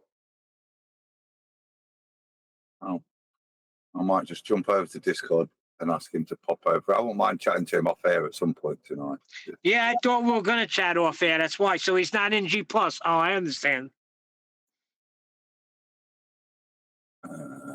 No, he's not in the live stream. I can bring him. It was positive this afternoon. I'm happy to make a move forwards.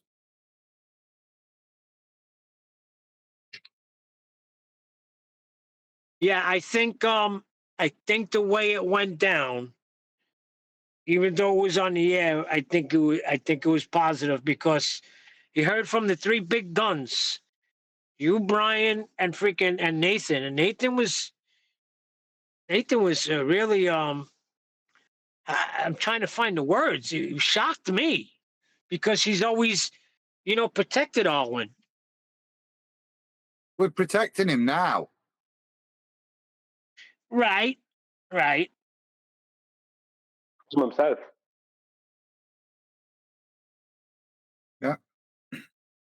Wait, did I miss some drama?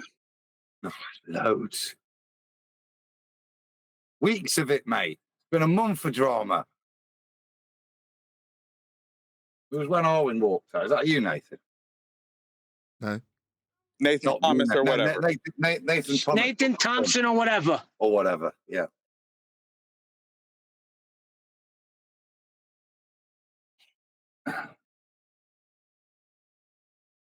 Well, Nathan Oakley, I was glad you handled it the way you did.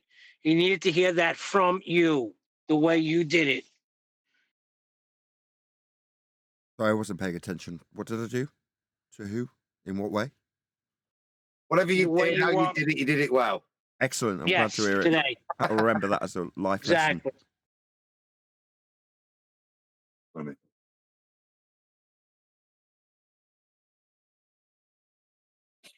Oh.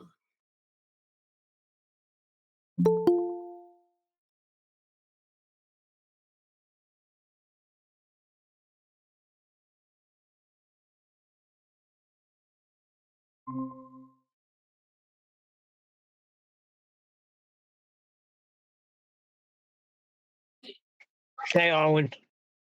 Did you feel your ears burning? No. Or did you hear the request? What? Neither then. I just noticed the link. Oh, cool.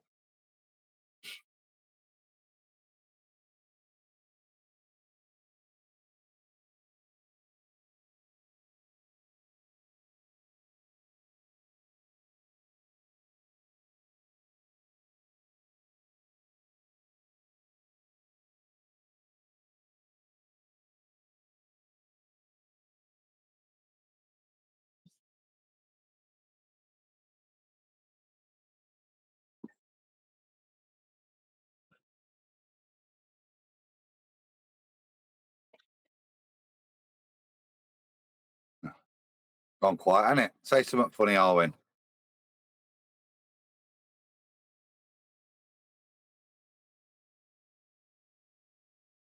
Well, I just want Owen to know that I am behind him 100%.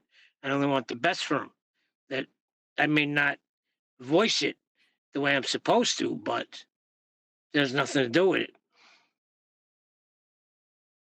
I don't think I'm there yet, to be honest. I think I need a frank conversation, but I'd sooner do it off air or later. That's all right. Okay, fine.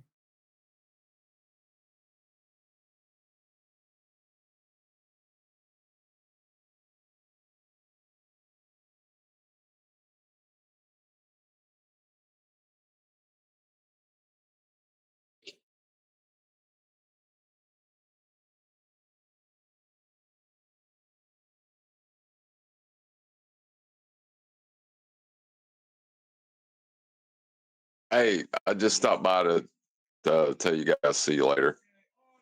See you later. I just came to say goodbye. Yes. Are we sorting So making wait. the electricity out today? Yeah, I feel like I've been so oblivious. I heard the beginning of the show saying he's been. Oh, is it sorted, Nathan? Or No. oh, Nathan, after the live stream, Skype me or something with so I can see it, and I'll tell you how to get around it if it's still a problem by then. Yeah, it definitely is. The situation is currently my electrician's wife's having a baby 2 weeks early. And although in the show there was some ambiguity about whether or not they were going to discharge her earlier because she wasn't progressing, he was like, no, I might actually come over tonight. And I'm like, yeah, it seems unlikely. But no, she is definitely staying in. Therefore, he's going to obviously be staying in with her. So you think, fine, why I know this about my electrician is beyond me, but fine. That's how life is sometimes. He's given us a different phone number and gone, look, get in touch with this guy. My wife seems to think it's his dad. I don't know if that's the case or not. But the number was... boy. What do you mean, oh boy? It's one of those passing you off to the next butcher. And I could tell this guy's a rookie. If he's bringing his wife in and she's only 6 centimeters, you don't know what he's doing. You bring him in when they're 9. Okay. Well, I don't care. No offense to the guy, I don't know him. You know what I mean? But anyway, when did Neil become an OBGYN? Yeah, I know. I mean, Anyway, what kind of Neil, electrician he's giving me a dilation number. side, Rather than making this about some random stranger I don't know who's just doing a job for me and his wife and her pregnancy progress, right? He's given me a different number and said, I don't know why my wife thinks it's dad. It might not be. I don't know. That's what she said to me. But she's dialed the number. No one answered. She left a message and the person's called back and gone, I'm not an electrician. So like, all right, okay, fine. Now that might just be an accidental error. He's given us someone else's number. In the meantime, today, I contacted a different electrician and just explained the situation to him. I was like, look, this is a bit of an unusual situation. Electrician's most of the way through this job and just tidying at the last bits when his wife's gone into labour. Can you come over and have a look? And the guy's like, well, as you'd expect, I'm all booked up. But if I finish one of my jobs this week early, I'll see if I can pop over and assess what's what. And, you know, if it's relatively easy for me to figure out what he's done to date and go from there, then yeah, I will. So that's what I've also arranged. So I've got a different guy on the hook that can potentially come out. And I've just let him know what the situation is, as I've just told you via messages, which is to say, we've been given a number from our electrician whose wife's in labour. The number didn't work or went through to someone who wasn't an electrician. So I'm glad I contacted you. Please, can you pop over, as you know, as suggested when we spoke, or words to that effect. So hopefully he'll, you know, come over and I might end up with 2 bills, but that's better than no heat and no hot water.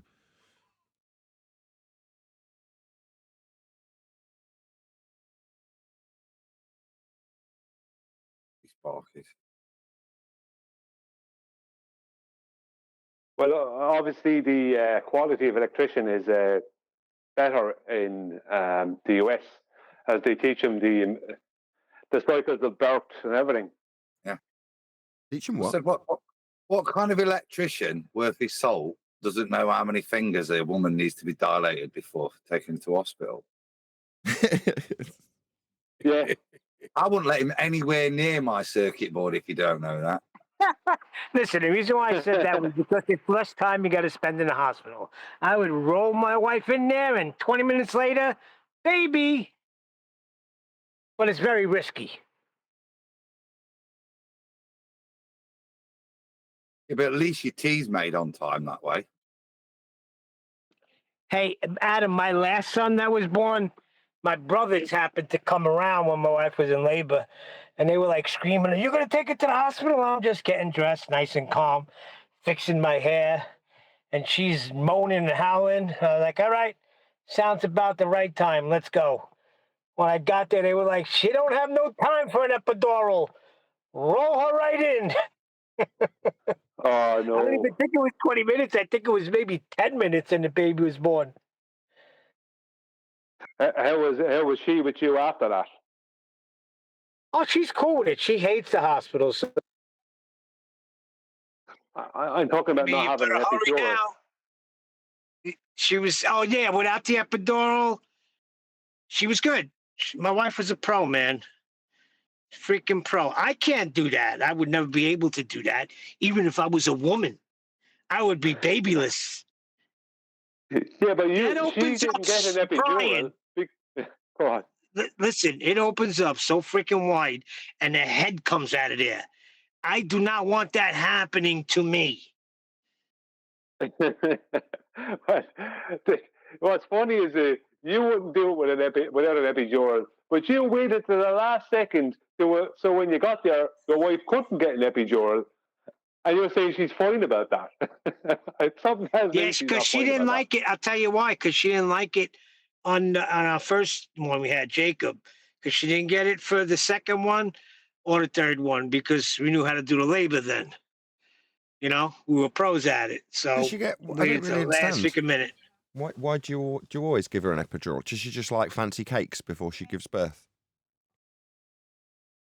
What's that? Why would you give I her didn't such hear a? you. You're just giving her a fancy cake, right? An epidural. Fancy I cake. don't know. My wife don't even like taking freaking Tylenol. She's weird like that. Don't get me wrong. I would have taken that epidural. Give me that shot and give me 2 more if you have to. You're missing the point. the reason she couldn't get it is because you wouldn't drive her to hospital early enough. No, she didn't want to go either. We're both on board with it. All right. Yeah, we're both on board with it. You don't want that. Bad for you. Yeah, listen to Adam. He knows what he's talking about.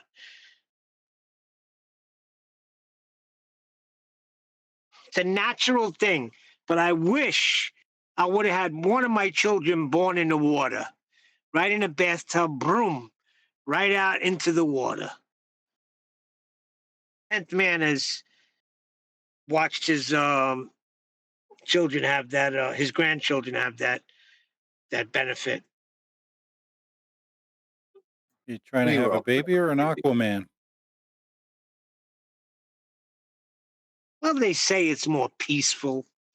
You know, you're going from one fluid to another, not coming out of a fluid environment into some dry, cold place where they smack you as soon as you're born and they start hitting you with shots. Yeah, give it another minute before they whip them out of the pool and they go through all that. You're right. But what are those shots that they give them? They were sticking needles in my kids as soon as they came out. That's a good question. Well, why does little tiny kids need that? They don't. They're poison. Okay, let's Usually change the subject. give, Stop. No. Change the subject. I messed up. I didn't realize. Sorry. I can correct it and move on. It's just a vitamin K injection, which is a clotting factor thing. So it's a statistical thing. Babies that had it, there was less deaths, basically. That's all that's offered. That's all that's offered in the UK at birth. There's nothing else other than that. All right, definitely change the subject now. Well, we were offered all the other stuff, all the water bath and all that, and it just seemed a little bit weird. Come on, you've heard of that. Wait. Yeah, I know, it just didn't float our boat. Certainly didn't want to have a baby at home. Actually, when I'm thinking about it, I am the son of a bitch. Because when my first daughter was born, it was my mother that said to me on the phone, Neil, you better get her to the hospital. She sounds like she's bearing down. And I was like, well, what does that mean? She said, if you're not ready to be the one giving birth to your son, you better get it to the hospital. And then her brother, this is the other one, the Kelly, the Irish one, her brother comes up and he was doing EMT at the time. He was in school. And he said, listen, I didn't get up to that part of the book yet. I'm sorry, I can't help you. And he left. So I was that way even in my 20s. I shot her to the hospital. And yeah, my daughter came flying right out within minutes. Well, you said a few minutes ago, you said you just wait till the last minute, but it's risky. Like that was on par with you saying, I am a good driver. The only times I crashed was when I was asleep. Well, yeah, when I'm asleep. I'm awake. I'm the best driver in the world. A good driver. It means you're not a good driver. You know what I mean? No, that means at the wheel. No, that means I'm an exhausted driver who's working 2-3 jobs and trying to drive home to the family, which I don't do anymore. But this is, when I first moved upstate, I didn't realize that the travel time was going to cost me freaking 3 cars. One flipping over as I'm watching burgers and fries fly through the air. The other one, I went straight into a snow embankment. What's the other one? There was a couple of them. Oh, one I went into the back of a trailer. I had to because Neil, the to be airbag fair, woke me up. You should be forgiven for not remembering because you were asleep at the time. So. I'm remembering after I'm awake. Well, the one when the car flipped, the different terrain woke me up. Because I was bouncing and I realized I was in the woods.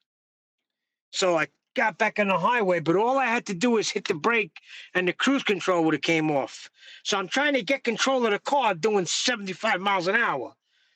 and all I had to do was hit the brake. But when you just wake up, you're trying to get your senses, and next thing I know, the car's flipping and watching burgers and fries fly through the air.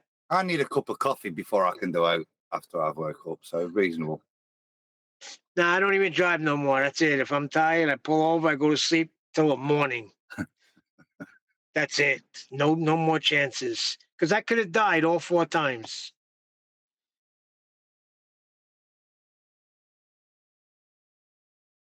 But Brian, when I'm awake, I'm the best driver.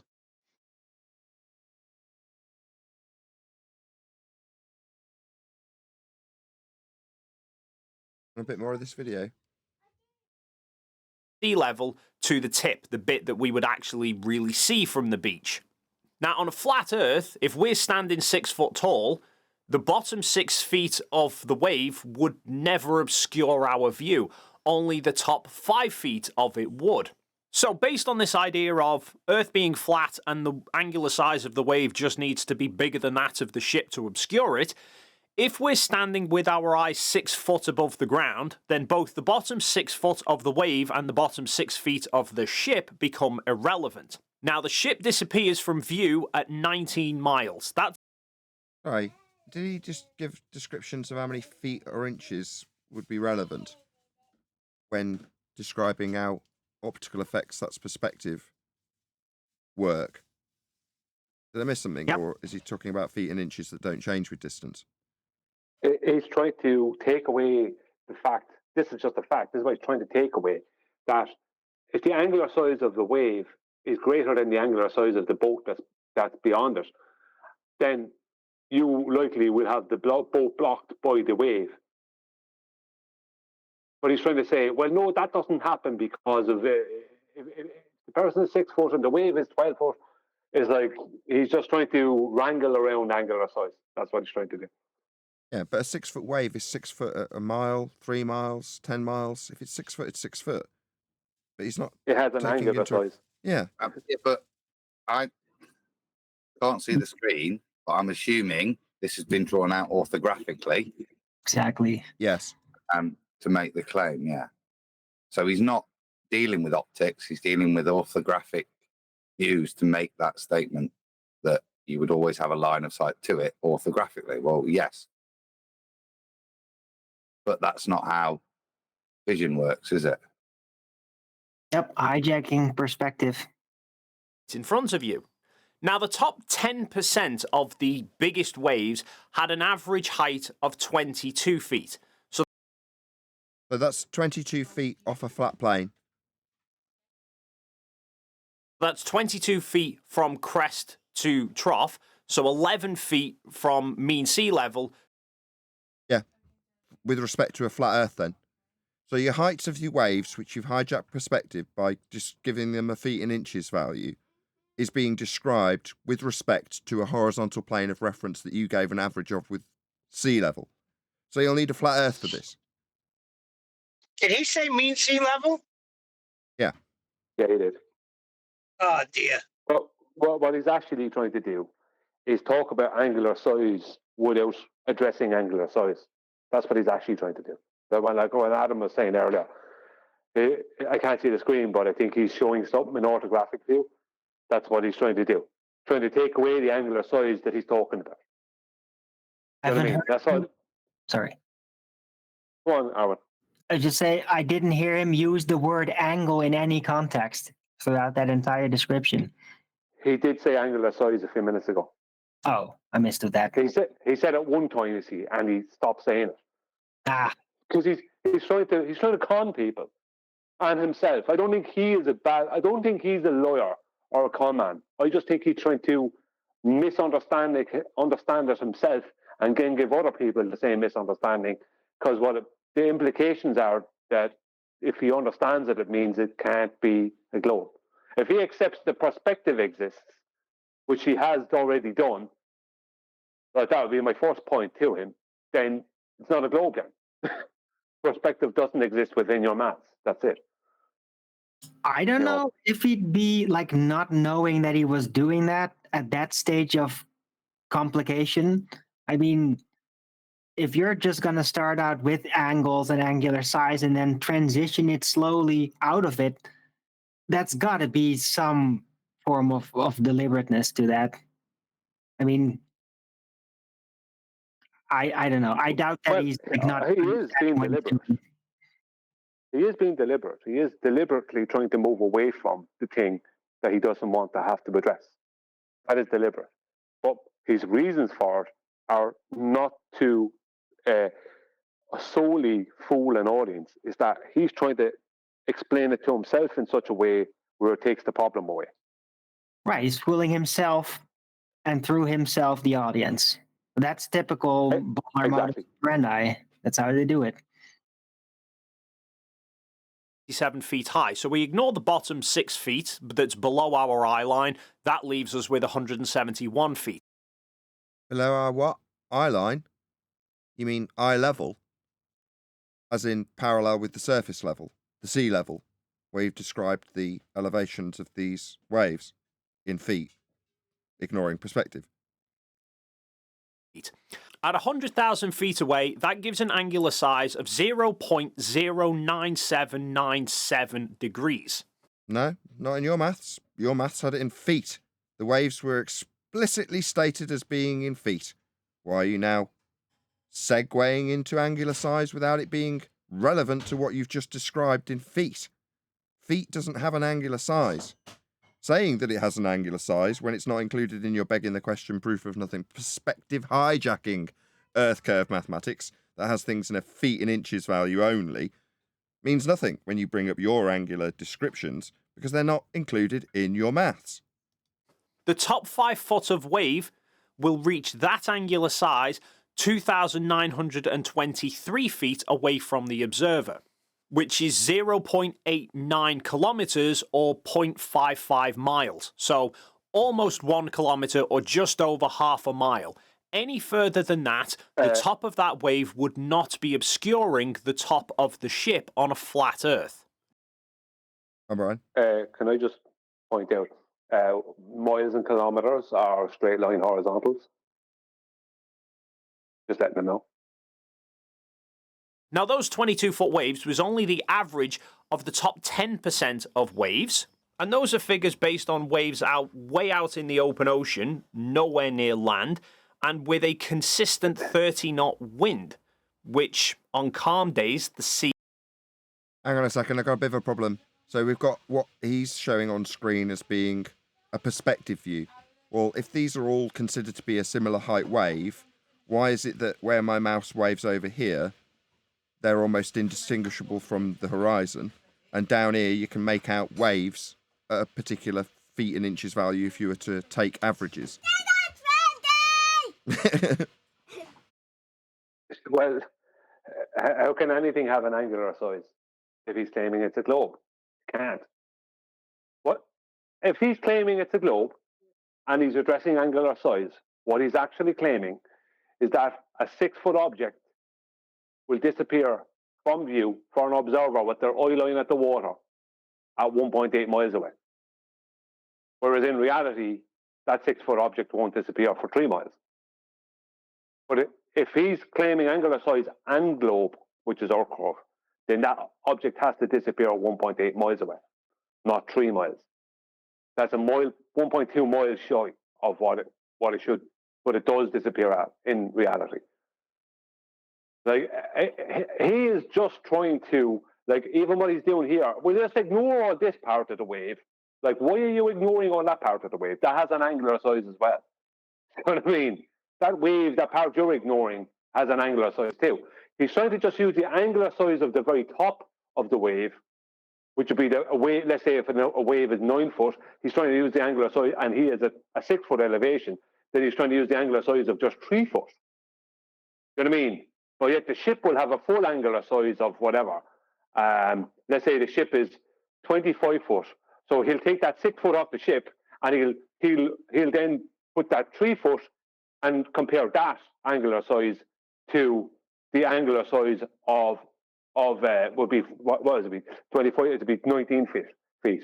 That's what he's trying to do. So if a ship is 25 foot high, right, and there's a 9-foot wave in front of it, and you're a 6 foot elevation height, and it's at whatever distance, and the wave is at whatever distance. He's trying to say that, well, if you take away that 6 foot, because that's below the eye line, and we just address the part that's above it, that's 3 foot, and then the 19 foot of the feet of the ship that we can see, right, based off of where our eye line starts upwards, then he's trying to wrangle it that way.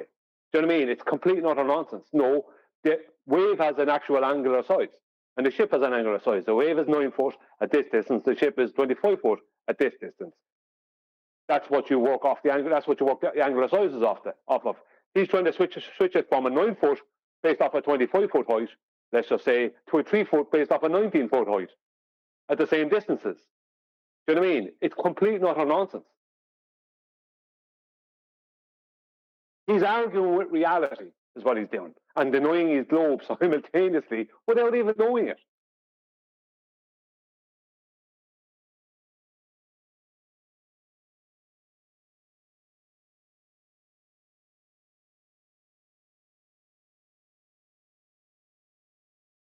Yeah, that sounds about right. So we've got an orthographic view that he's trying to use as a representation of the looking at the ship and the wave. So he's going to claim that his angular size of his ship is going to fan out from his eye orthographically. If he was going to ever draw what he sees orthographically, then the ship would be on the horizon, sat on the top of the horizon. So the bottom of the ship would be at eye level, and the top of the ship would be at small reduced angle. The wave would be coming up towards that and sat below it, because this is a perspective view. You can't take the angles from that perspective view and put them in orthographically, because they're not in the same positions. Look at the orthographic view. Where is his eye line? Well, if that's his eye line, then at the horizon, the surface is actually level. It's at that point, isn't it? It's at the eye line, and the boat would be on top of his eye line, not halfway up his eye line.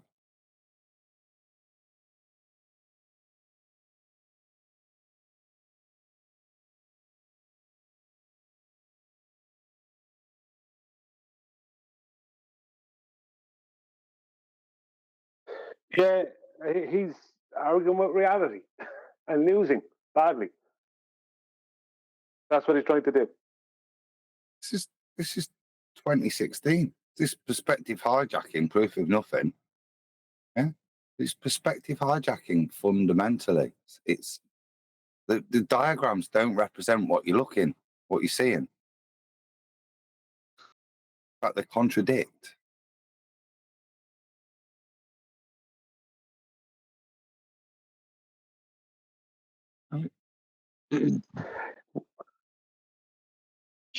Contradiction is better than nothing, right?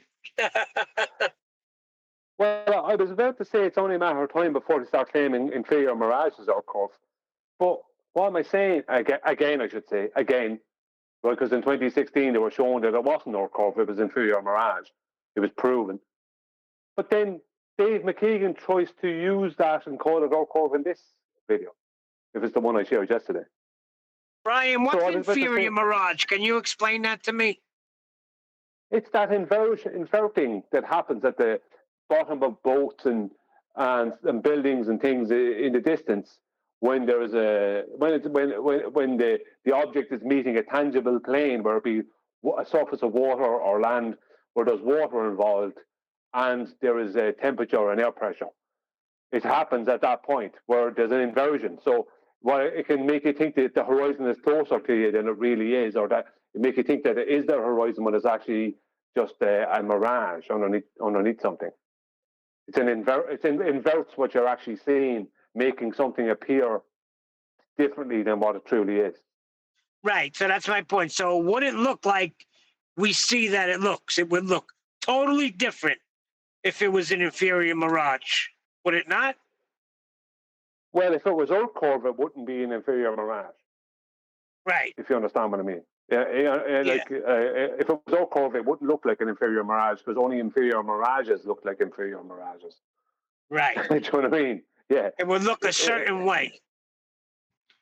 Yeah, but it wouldn't be like they're literally trying to latch onto everything. As Adam just said, back to perspective hijacking, hijacking of visual effects like like weather effects and that, like mirages. They're just trying to latch on to absolutely everything. Just trying to turn it in. Like look at the Lake Pontchartrain image.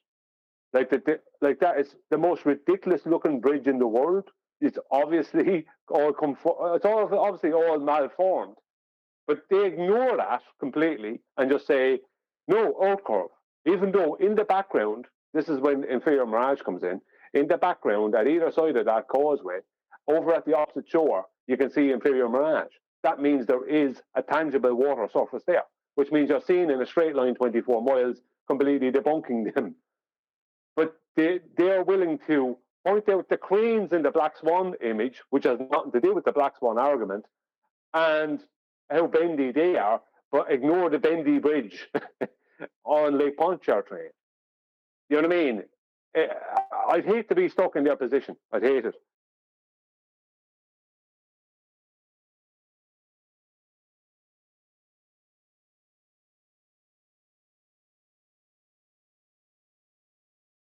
Bendy cranes. Waves are nowhere near that high. Also, all of that is based on an observer height of 6 feet. If we go back to the view of Blackpool from Great Orme, the observer height is 207 metres, 679 feet above sea level, and 30 metres or 98 feet of Blackpool Tower is missing. And that's an angular size, is it? That's the part. If you can zoom in on a YouTube video, Nathan, you zoom in there and you see there's inferior mirage. What he's saying is 30 feet of the Blackpool Tower, if it's the image I'm thinking of, which I think it is. He's saying it's missing. No, you zoom in and you'll see all the buildings are floating on water. It's purely inferior mirage that he's trying to claim is outcome. Like this was taken care of in 2016.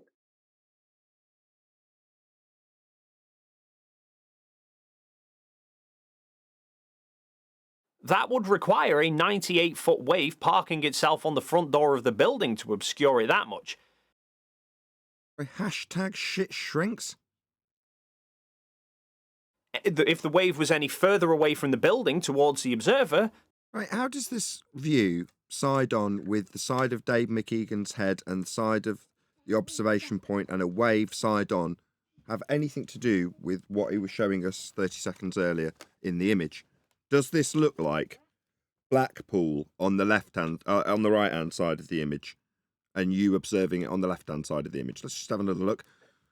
I don't see the observer at all, Dave. It's almost like you completely hijacked perspective after talking about it on a little segue that I highlighted was a segue, because now you're back to talking about how many feet and inches are missing, completely ignoring perspective. Well, does this show a flat plane? What you're showing there now, his little diagram is a flat plane diagram, like a little flat earth diagram of Blackpool. And what timestamp are you on, Nathan? Just 21:22. Oh. Yeah, if you wait and you see his next diagram, the globe one, he'll be after stretching out the distance. This is something I took in the comments. I went at him on. When you see his globe one, besides the flat one being a complete misrepresentation of reality, when you see his globe one, there'll be a big stretched out distance.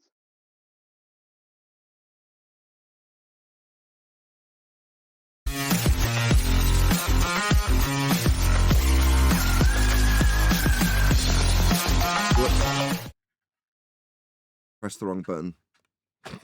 Hold on. There we go. Require a 98-foot wave parking itself on the front door of the building to... You fix the pencil sharpener. Where's the globe diagram?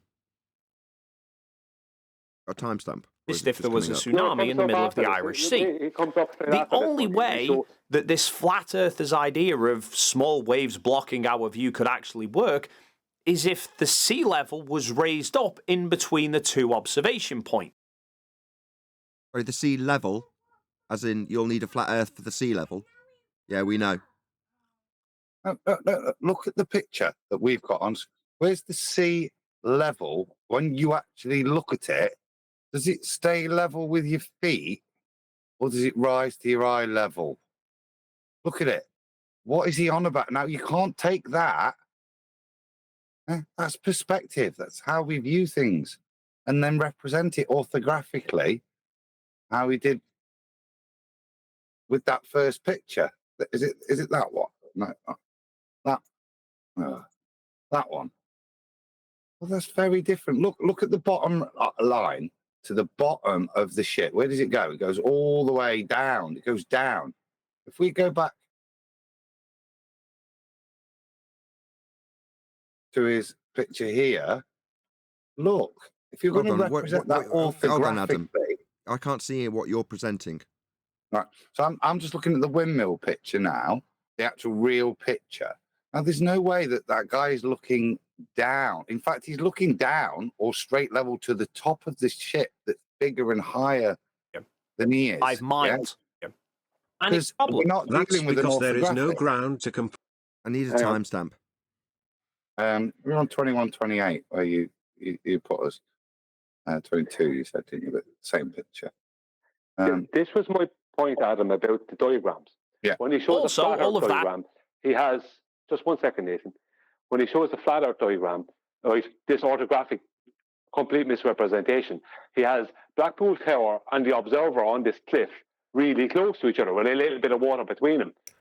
Right, but when he shows the globe version, he has them stretched out in distance because the angle he's showing in his flat Earth version, right, when you stretch that distance out, that angle won't be the same angle. It's going to decrease because the distance increases, so the angle will decrease. Do you know what I mean? Like your depression angle to the same point will decrease as the distance is stretched out over a flat plane. But he doesn't do that. He keeps the two real close, then he shows a globe and he stretches the angle, he stretches the distance of water between the two things out. It's just the right amount so he can come up with some kind of an angle of view that somewhat remotely looks like what we're looking at. Do you know what I mean? While ignoring the inferior mirage, which is the reason for the blockage in the first place, in the distance, and the fact that Ivy has gotten smaller with distance, completely debunking the globe. Do you know what I mean? I'm trying to make probably a separate point, I think. If in that orthographic picture he looks out and his eye line is level with the center of the boat, because he's 6 foot and he's 20 foot, whatever it is, he's level with the center of the boat in the picture. In this picture, as you look out, your eye line is level with the top of the boat. Top of the boat might actually be below your eye line. Another good example is the second windmill in from the right. Is the top of that windmill really below sea level? Because it is below the horizon, look. So is the top of the windmill below sea level?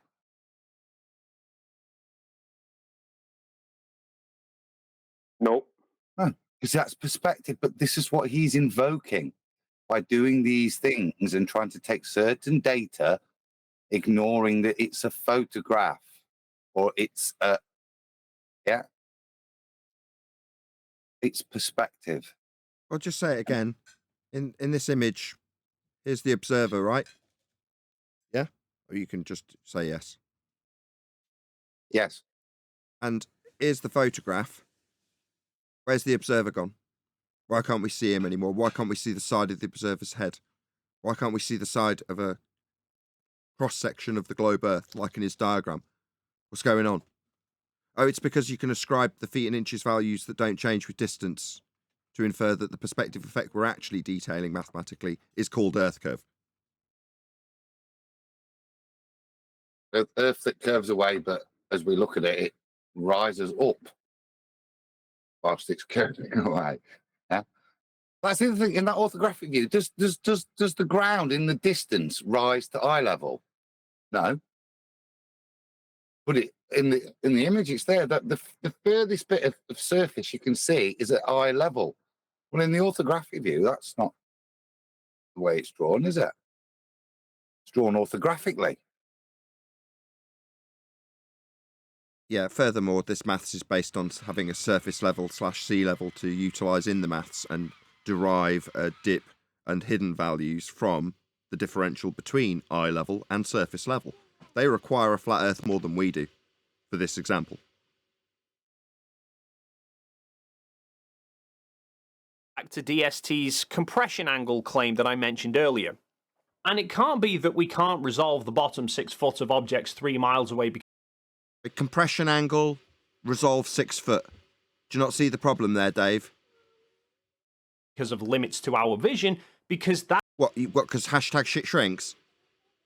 Yeah, stuff in the distance gets smaller, doesn't it there, Dave?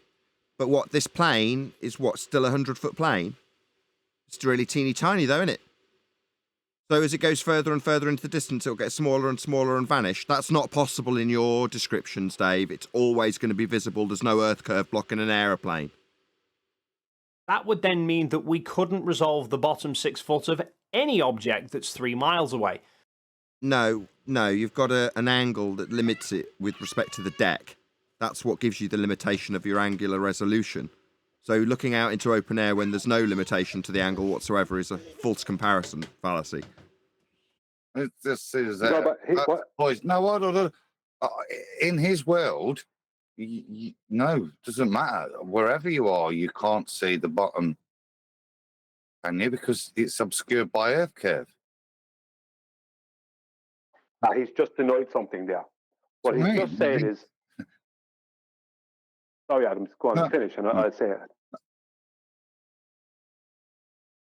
Are you finished? You have more to say? Adam? Oh, go on, I'm on mute. Go. Right, so what he's just said there, if you want to go back, Nathan, again, after I say this, he just said, well, if something at 6 foot will disappear at 3 miles away, right, then that means the bottom 6 foot of something bigger than 6 foot will disappear at 3 miles away. Yes, Dave, that's what happens. You won't see, if you have a 50-foot object at 3 miles away, you won't be able to resolve the bottom 6 foot of it. 6 foot of objects 3 miles away because of limits to our vision, because that would then mean that we couldn't resolve the bottom 6 foot of any object that's 3 miles away. And yet we can resolve the bottom 6 foot of a plane when it's 3 miles away, no problem. That's because there is no ground to compress your bottom visual angle while looking at objects in the sky. It's not until they reach your visual horizon that things will be cut off from your view. Yep, that's pretty much spot on. Which doesn't actually really offer any explanation. But what you're looking for is an explanation that's not required, because we don't offer any claims with respect to what the horizon should do when you postulate that it's an earth curve obstruction when ignoring perspective and giving things feet and inches values. The fact that this flat earther has offered up an explanation that he is not required to do, and you feel it doesn't explain anything, well, he doesn't need to. He's not trying to prove a flat earth with the horizon in this respect. You are trying to prove that it's earth curve. What he just said, Nathan, he just denied what is an actual explanation. Because he said, right, just give me a second, he said, you won't see, this would mean you wouldn't see the bottom 6 foot of something when it's 3 miles away. He said, but you can see the bottom 6 foot of an airplane 3 miles away. Now, I don't know if you can, right? You can, I'm sure you can. You have whatever, 3 miles away, you see an airplane, you see the whole airplane, right? In your view, right? So you see the bottom 6 foot of an airplane, but that's not involving the surface of Earth, and it's not involving water surface, like the horizon, right? But then he said, so that's not an explanation, right? He's looking for an explanation as to why things disappear bottom up. That is exactly the explanation. He's just detailed the very thing that is an explanation, and he couldn't even debunk it, was he had to go to airplanes. He couldn't prove it with an image, do you know what I mean? Because if he showed an image with something blocked at the bottom, 6 foot blocked at 3 miles away, what can he say? He can't say, well, maybe it is just the diffraction or the angular size. He can't. He has to claim that's our curve. So he wouldn't even do that. He went straight to airplanes. Well, you can see the bottom 6 foot of an airplane, so that means everything's okay. It's like it's not. You know, what is that actually means, completely by ignoring. his estimation, is when anything's disappearing at the horizon, it's Earth curve. And only when things disappear is it ascribable to Earth curve. And here's another example where things aren't disappearing and they're only not disappearing because Earth curve's not getting in their way. There's no Earth curve getting in the way of this aeroplane, therefore we can see the bottom 3 foot. Yeah, exactly. That's exactly it. You should cover this tomorrow on the live show. This would be an excellent for a live show. We are live. Yeah, but I'm Just, talking about the live show. This is a real live show. 10 members. Well, there's 26 people Brian watching. wants everybody here, not just members. It's not live to Brian unless everybody could hear it on YouTube. Correct, Brian? Yeah, it's not properly live. Yeah, but it'd be properly Yes. premiere soon.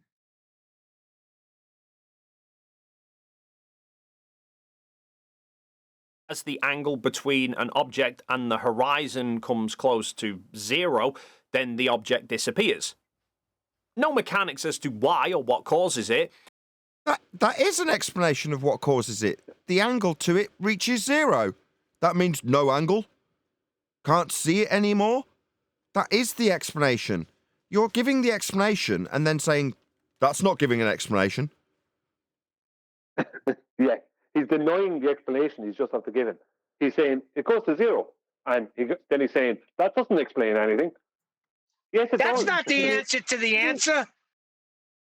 And he's just cited airplane. I just have to nip for a glass of wine.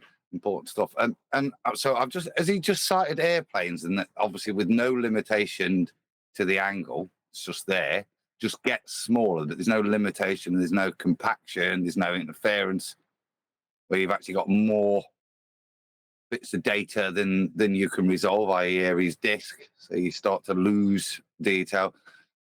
He's admitted all that, then given a solid explanation with regards to why it does disappear, because it goes to 0, and then said that's no explanation. So I think that's a great explanation, Dave. It's a shame you don't understand it, really, isn't it? This is Does he not understand it, though, or is he doing it deliberately? Well, I don't know, but that's the point. He can't give that explanation. He probably doesn't understand it. You won't go and not a rumpus. Give him that much credit. The boat would be miles too small to see. And when I point that out, he runs away? Yeah, thanks, cats. You got people from your own side telling me how the Rayleigh criterion works. Oh, happy day. Yeah, but Nathan, he'll be in the after show, Aussie Meisty, claiming that you made up things like angle of attack and all that other nonsense. Sorry, he came here and told me about how the Rayleigh criterion worked. All I did was ask him where it was in Earth curve maths. And the simple answer is, it isn't. But they're all telling me how this effect can make things disappear into the distance through a limited angle, diffraction limit. They're telling it to me. Oh, happy day. It doesn't really matter. Oh, go ahead, Brian. I know you're trying to get in this. The boat would be miles too small to see. I just wanted to drop in there that one of his compadres who tucked tail and ran after a boxer held him to task on gas pressure without a container. That would be conspiracy cats describing to us the angular resolution limit, obscuring your view of a boat from bottom up, and then going through the Rayleigh criterion. Just thought you'd need to know that there, Dave. You just hand-waved something that conspiracy cats gave a little lesson to all of his globe compadres on. Just want to point that out. I'll point it out perhaps on another show. Maybe I'll edit it together with Conspiracy Cats, a teacher, explaining to you and your own globe-believing brethren how angular resolution with respect to a deck that limits the angle can cause things to disappear. It's called the Rayleigh criterion. Maybe you were unaware of Conspiracy Cats, one of your predecessors, who also, like you, got quite large quite quickly and then tucked tail and run. Gave away his channels to a load of other numpties when he realised the awful truth of Earth being flat and how you haven't got a reality of a space sky vacuum in violation of natural law.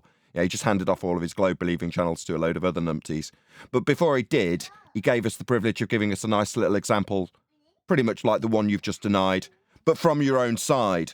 That would be one of your own side telling you how the Rayleigh criterion works and obscures things from bottom up in the distance when describing the resolution loss against the deck, the angular relationships that cause resolution loss, Rayleigh criterion specifically. Yeah, that's angular resolution loss with respect to the deck, my friend, something you just hand-waved. Or even what that specific trigger angle is. What, like in the Rayleigh criterion? Is that what you're sort of angling for, like what the specific angle would be? Let's hear Conspiracy Cats maybe tell you all about it with diagrammatical examples. Or maybe this example on screen now where it shows the very specific calculations for the Rayleigh criterion. Now you have been told, Dave. I wonder if you'll respond to me.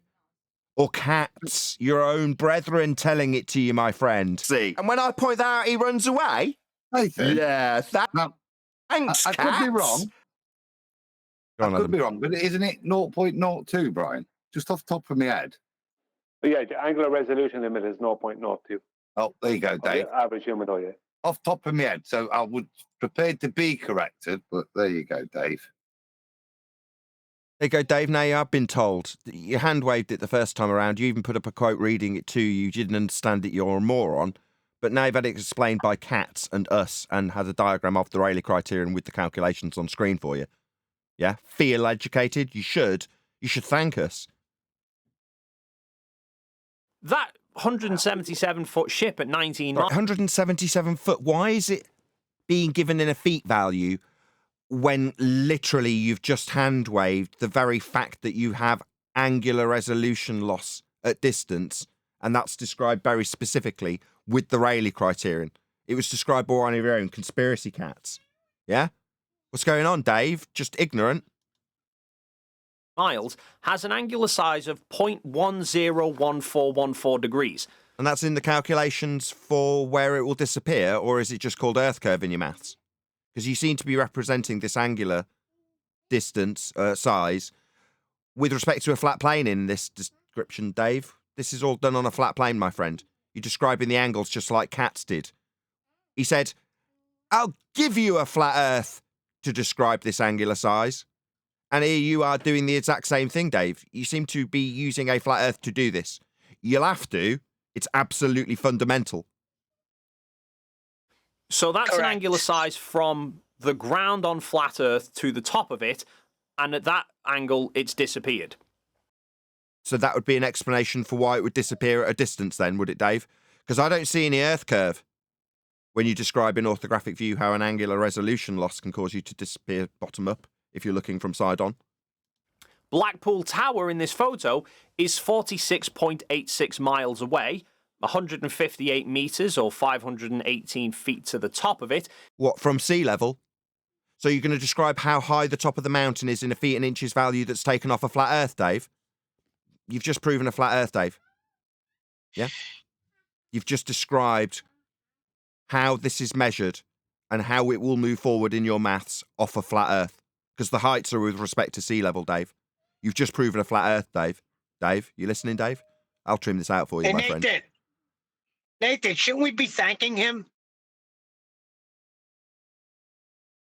No, we'd already covered this quite a long time before Dave even arrived. Yeah, Dave, this was well aware of us. We knew when Conspiracy Cats took this very example and said, I'll give you a flat Earth, when describing the angular resolution limit that can only be calculated with respect to items described off a flat plane. The mountain height and how high it's going to be, you're going to need a flat Earth for that, Dave. You've just proven a flat Earth and how Earth's measured flat when you told us how high the mountain was to describe its angular resolution. That's a flat Earth prerequisite, my friend. It can only be done on a flat Earth. Quote Conspiracy Cats. I'll give you a flat Earth for that. History repeats itself. I wonder if you'll tuck tail and run like Conspiracy Cats did when this happened to him. We'll see. Gives it an angular size of 0.119 degrees, and yet 4/5 of it is still visible. Like 4/5 is not an angular size.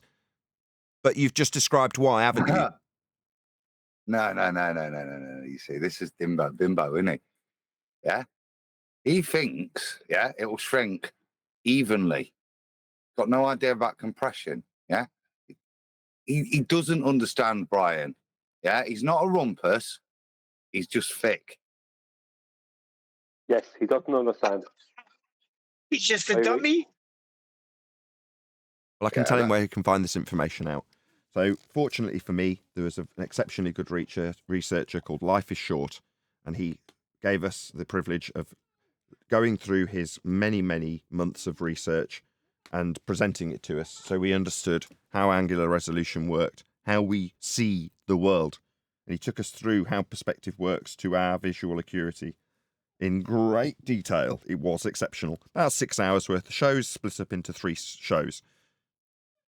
So Life is Short, check it out. You can learn all about how things don't all by scale physically shrink when they reach the horizon. No, you have an angular limitation at the horizon, and that limitation may obscure your view of things in the distance bottom up, because your 1 foot brick, when placed at 1 foot, can definitely be seen.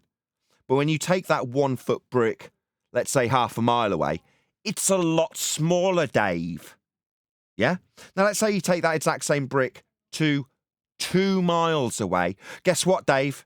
Doesn't matter if it's in the sky or on the ground, you can't see that brick anymore. It is too small to see in the sky or on the ground. Its angular resolution, the limit to the angle of the brick itself, is too small. Now, if I place that brick on the ground at 2 miles away and you can't see it, and then I pile another 1,000,000 bricks on top of it and build a skyscraper on top of that first brick, you still can't see the first brick, Dave. Its angular resolution is too small. That would be to say that the bottom of this building is still missing that brick that you couldn't see when it was too small at 2 miles.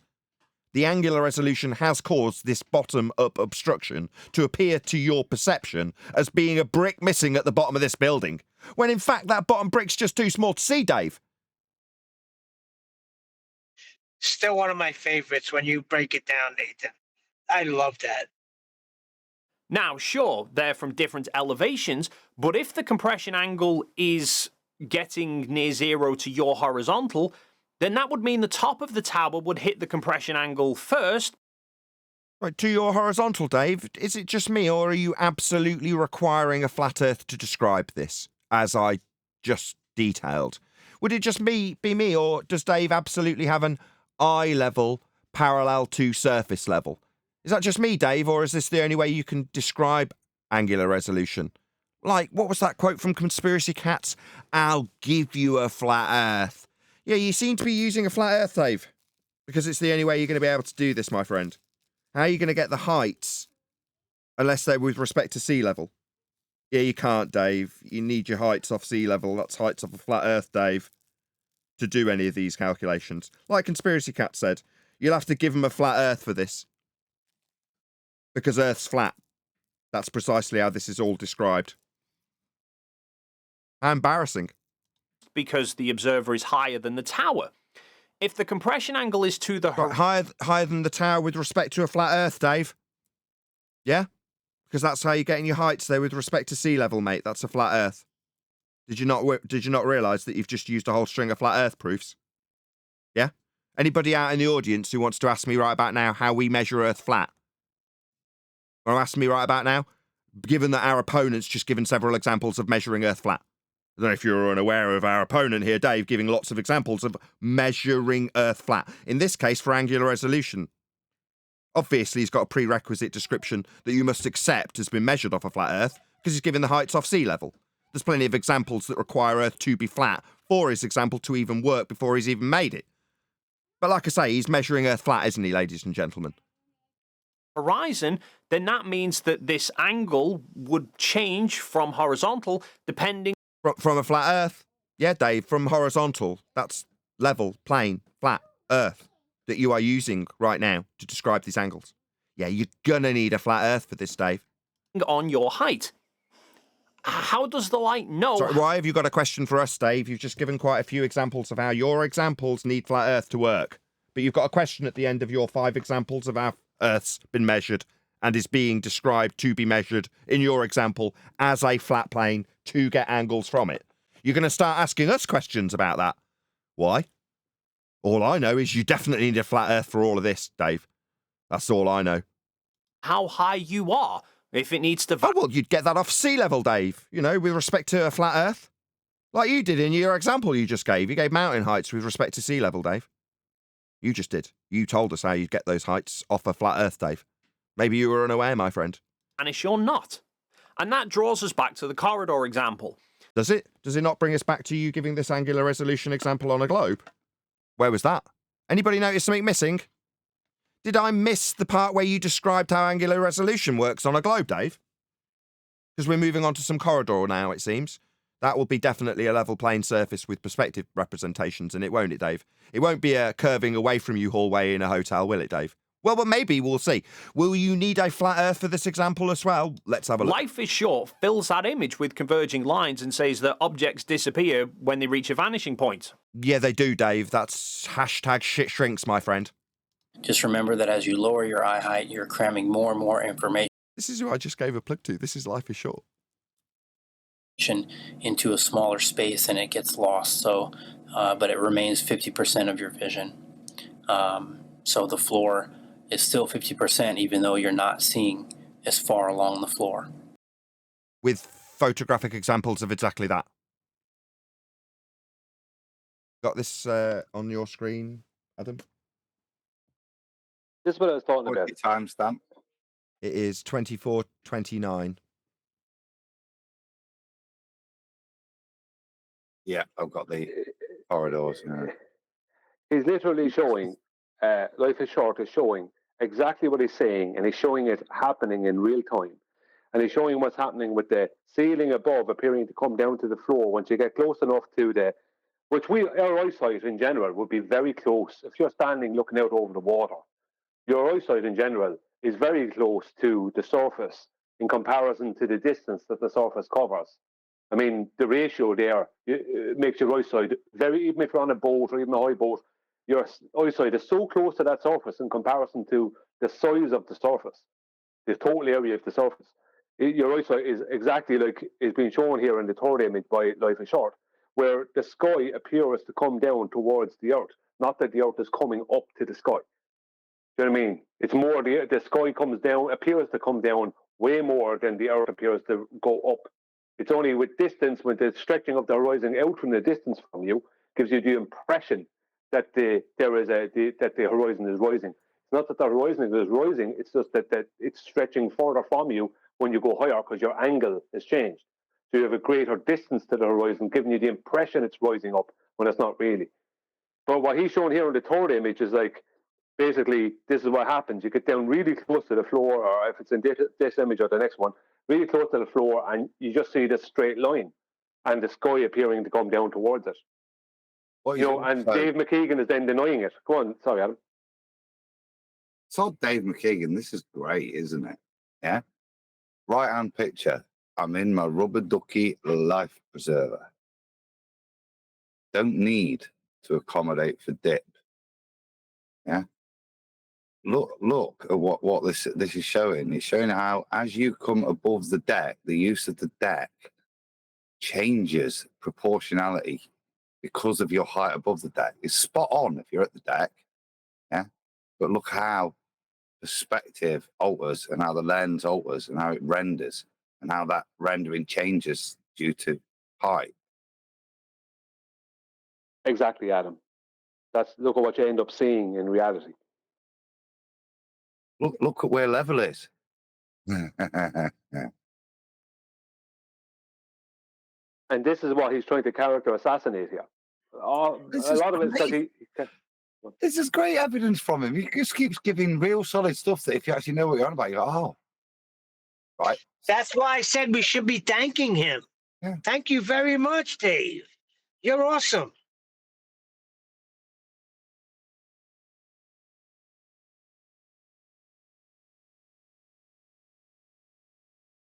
Bit more? Yeah, I was about to say. So what happens to that information in the distance? It disappears essentially into this, what I'll term, I guess, a horizon gap.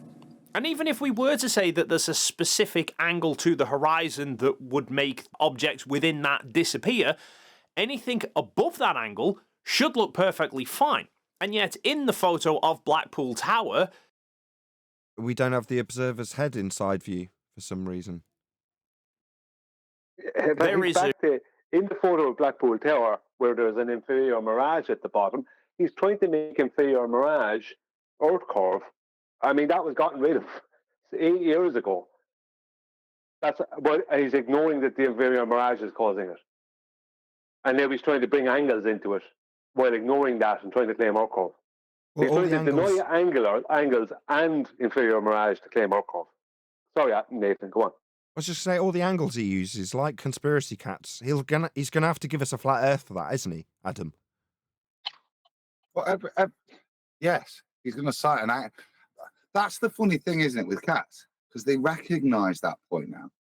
Don't they? They recognise they're screwed. So they have to be magnanimous and go, I'll give you that. the ship on the horizon, which is positioned higher than where the bottom of Blackpool Tower would be.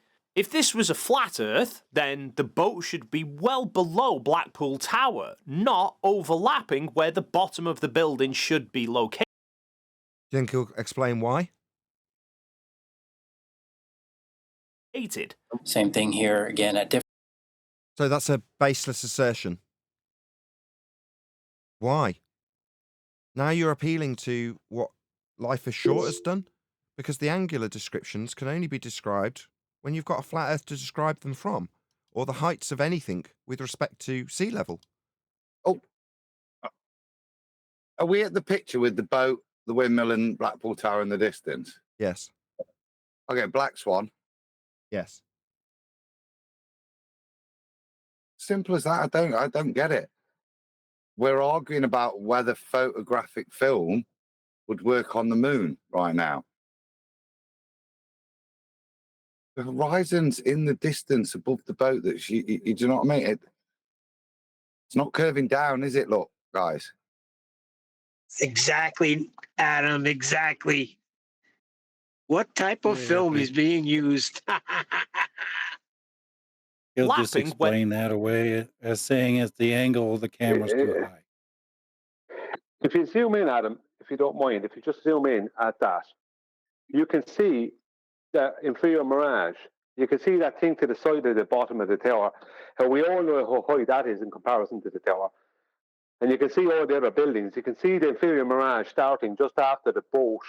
And you can see that what's happening is the inferior mirage has just inverted everything downwards, giving the impression that the bottom of the tower is longer than it really is. Whereas the actual bottom of the tower is totally visible without that, and the bottom of everything is totally visible without that inferior mirage. But he's trying to deny that. One Neil? Sorry, Brian, finish up. I was going to say something. I'll wait for you. I'm just saying he's trying to deny that inferior mirage is there and deny angles. It's just bizarre. Like, yeah, but I'm with Adam. The horizon's behind it. I mean, all of that stuff is great and everything, but what about the horizon there? Well, that's not the horizon. That's the point, Neil. It's not the horizon. That's an inferior mirage. That's not actually the horizon, because the observer won't have an horizon. He will be able to see the bottom of Blackpool Tower from that distance, which he would be able. So wait, that's not a horizon all the way in the back? Wow, this is the point, isn't it? It depends, doesn't it? Because we've got the land in the background, then no, technically, but what have we actually got? And this is what Brian's describing. It's a point of optical dissolution that's occurring right here, right? Oh, okay. Can I share screen, Nathan, just for a second? I've got an old ranty video. You can't. I'm not set up to do it. Sorry. I just want to, just before you do it, my point being is that what we're seeing behind the ship there, that red boat, is not really the horizon. No, it's the continuation of the plane. That's my point. Wow. It's just inferior mirage giving the impression that it's your optical dissolution limit, when it's not. That's not your actual limit. That's just it's the inferior mirage giving you the impression that it is. Yeah, but that's the limit. You see, that's a limit. right? And this is the point. So what are you going to do when you're talking about the horizon is specify exactly that it's a clean point where it's just the loss of it. What we've got here is loss of resolution through interference. Yeah. But I'm not talking about that. I'm talking about behind everything. I'm seeing like a faint horizon. There's that line, and that's the mirage line, isn't it? Which I've incorrectly and confusingly referred to as the horizon, which I shouldn't have done. But it is a nuance. I'll show you, Neil, because I can't. It doesn't matter anyway in terms of Nathan. But let me just demonstrate the effects of how powerful this mirage is. Bring your screen up, Adam. It's all hide. Hey, hold on. Of it on screen crudely. There we go. Now the audience can see it. So we've got on screen. I'll press play anyway because it's quite a long bit. But you can see the mirage. You can also see, look, what I would describe as what they describe as Earth curve. Can you see that differentiation? You've got your Earth curve line, but you've also got then this mirage in, and then you can see where the plane's continuing up to the line of the boat. The boat's not doing anything. It's just all of that is just the flat water continuing. But can you see what we've got? The miraging of the boat, but we've also then got a separate, distinct line that, like I said, would be pretended to be Earth curve. That is your curve. That is your physical obstruction point. Yet what's happening is it being miraged up and then also miraged down to give the quacky quack looking bit of the boat. That's the claim you have to have here if this is Earth curve. And this is just the confusion. You can look how fuzzy it is and how hazy it all is. Yeah, why? Because you can't resolve anything. There isn't really a black dot jumping up round here. Yeah, this is just all you're able to actually resolve. And then here you've got confusion in the resolution with the mirage. Well, I just so you know, I left a comment on McKeegan's video yesterday. Now I haven't looked at the comments today, but literally within minutes of me leaving a couple of minutes of me leaving the comment, I had 2 trolls in attacking me straight away. How did they know I put a comment there? This video didn't come out yesterday. It came out some days beforehand, so it wasn't brand new. How did these people know? Are they given some kind of a warning? Or does McKeegan see it and go to his Discord group and say, this guy is commenting on my channel, sort him out? Do you know what I mean? Because that's what they do, the ballers. They have these little groups on Discord, and that's how they work it. How did these couple of people instantly know, couple of trolls, how did they instantly know that I commented? They weren't just random viewers, if you know what I mean. This is a common thing with them for years. As soon as you make a comment on one of their videos, you have all these trolls turning up. How do they know to be there? You know, there's only one explanation. I don't know for the oldies out there if you remember this one from 2017, 18, I think. This is Randy Shark. This is Shark Boat. Look at this, Neil. Looks like he's talking. Look. You make it bigger. I don't know as I can. You might have to zoom. Looks like he's talking. Will that resize it? Oh no, that's messing about. Go back to it. That's good enough. I have to leave it with you. But yeah, this is another old great example. Again, you see you've got your supposed Earth curve, that end of the water, and then you've got both inferior and superior mirage in their plane to generate that image. You're talking about, look. What they used to do before 2020 when they were claiming looming is, and I showed this in a video, was they were using inferior mirage when it was at a distance that you couldn't see the inferior mirage with the eyes, right? So all you see is a boat that's above the horizon, right, that wouldn't be there. Right? The boat's distance was too far if we were on a globe of radius 3959 miles. So how is that boat appearing above the horizon? But the horizon appears close to you. But what it was is inferior mirage at a distance, and you just couldn't. The eyes couldn't work out that it was inferior mirage. You couldn't differentiate. You couldn't, because it all amalgamated together at the distance.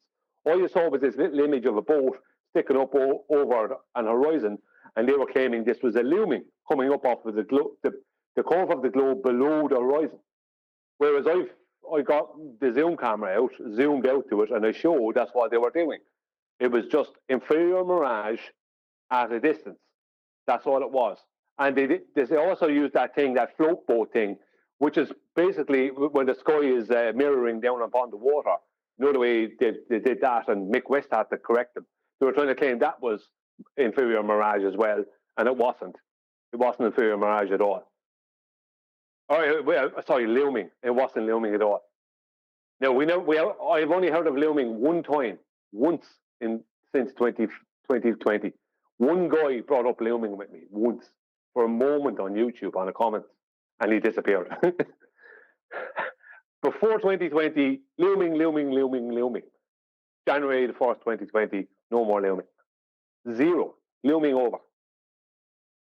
Right now, they just say refraction. That's as far as they go. But everything they do, if you look at any of their videos, anything they do, it all comes back to the same thing. It all comes back to 7/6 and greater than 7/6 Every single bit of it comes back to that. If you ask any of them to define any of that, they can't tell you what it is. They think it's your eyesight curving. They don't know what they're even talking about. But everything they do comes back to that. I've covered a few people recently, not covered and made videos about them, but I've been in at their channels, attacking their videos, because they're doing the same thing. They're making these very fancy videos with a lot of really good graphics and good quality everything, videography. Exactly, Adam, there's that float boat. They're making good videography, good presentation. Everything is fancy, loads of numbers and complicated nonsense that means nothing. And it's all so in the end, they can claim greater than 7/6 greater than 7/6 It all comes back to that exact thing, because that's what they must claim. We shouldn't be able to see this if we're on a globe of the radius we're told it is. So we have to just every single time claim that what you're seeing is only a mirage. You know what I mean? It's like back to 2015. That's not Chicago. That's just a mirage. It's that thing.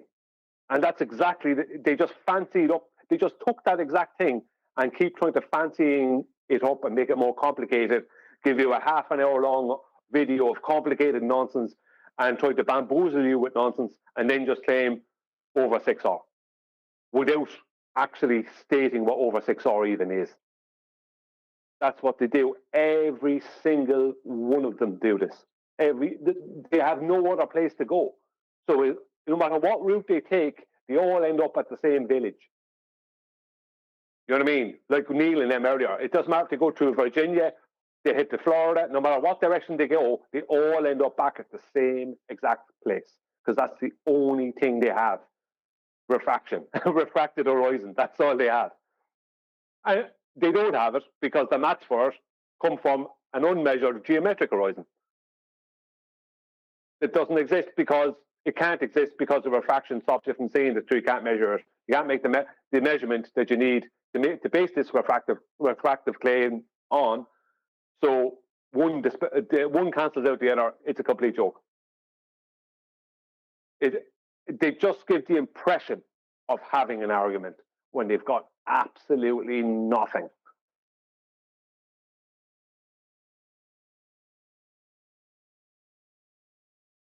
This I think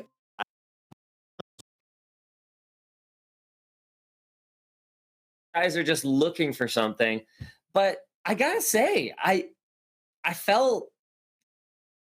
Don't know what's gone wrong there.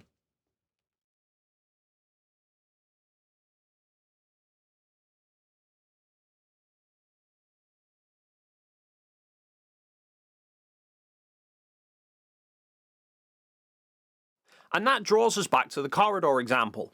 Life is short, fill space and on the floor. Say that in the photo of Blackpool Tower, the boat. How I'm compressing different information. So when I'm 8 foot tall, the ceiling is getting compressed, and as I get down to 1 foot tall, or 0 feet, or essentially half a centimeter off, the floor is getting compressed. And this is just an aspect of how our vision works.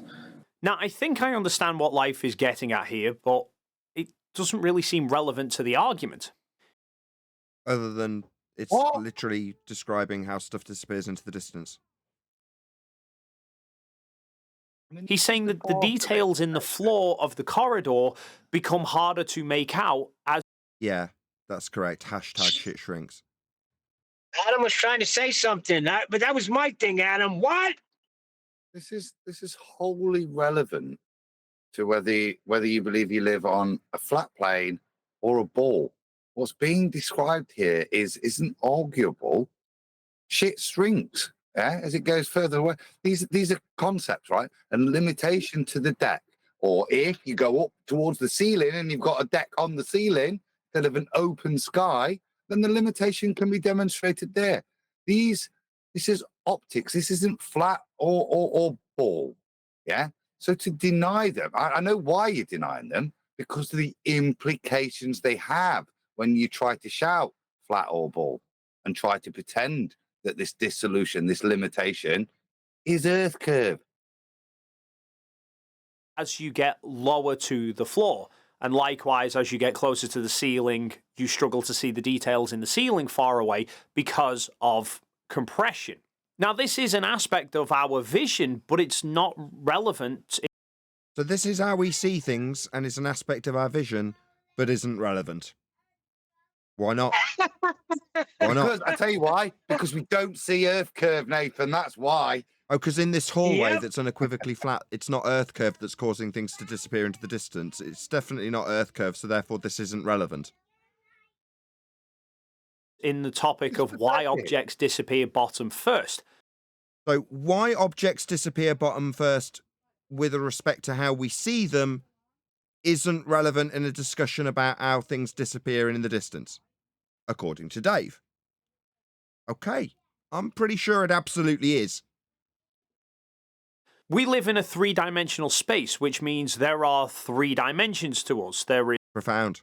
Is left and right, an x-axis. There is up and down, the y-axis, and then there is forwards and backwards, which is the z-axis. Yeah, that's pretty much reality. Notice there's no space-time geodesic spending. If you hold your phone... Go on. Is that going to be relevant here? He just got that.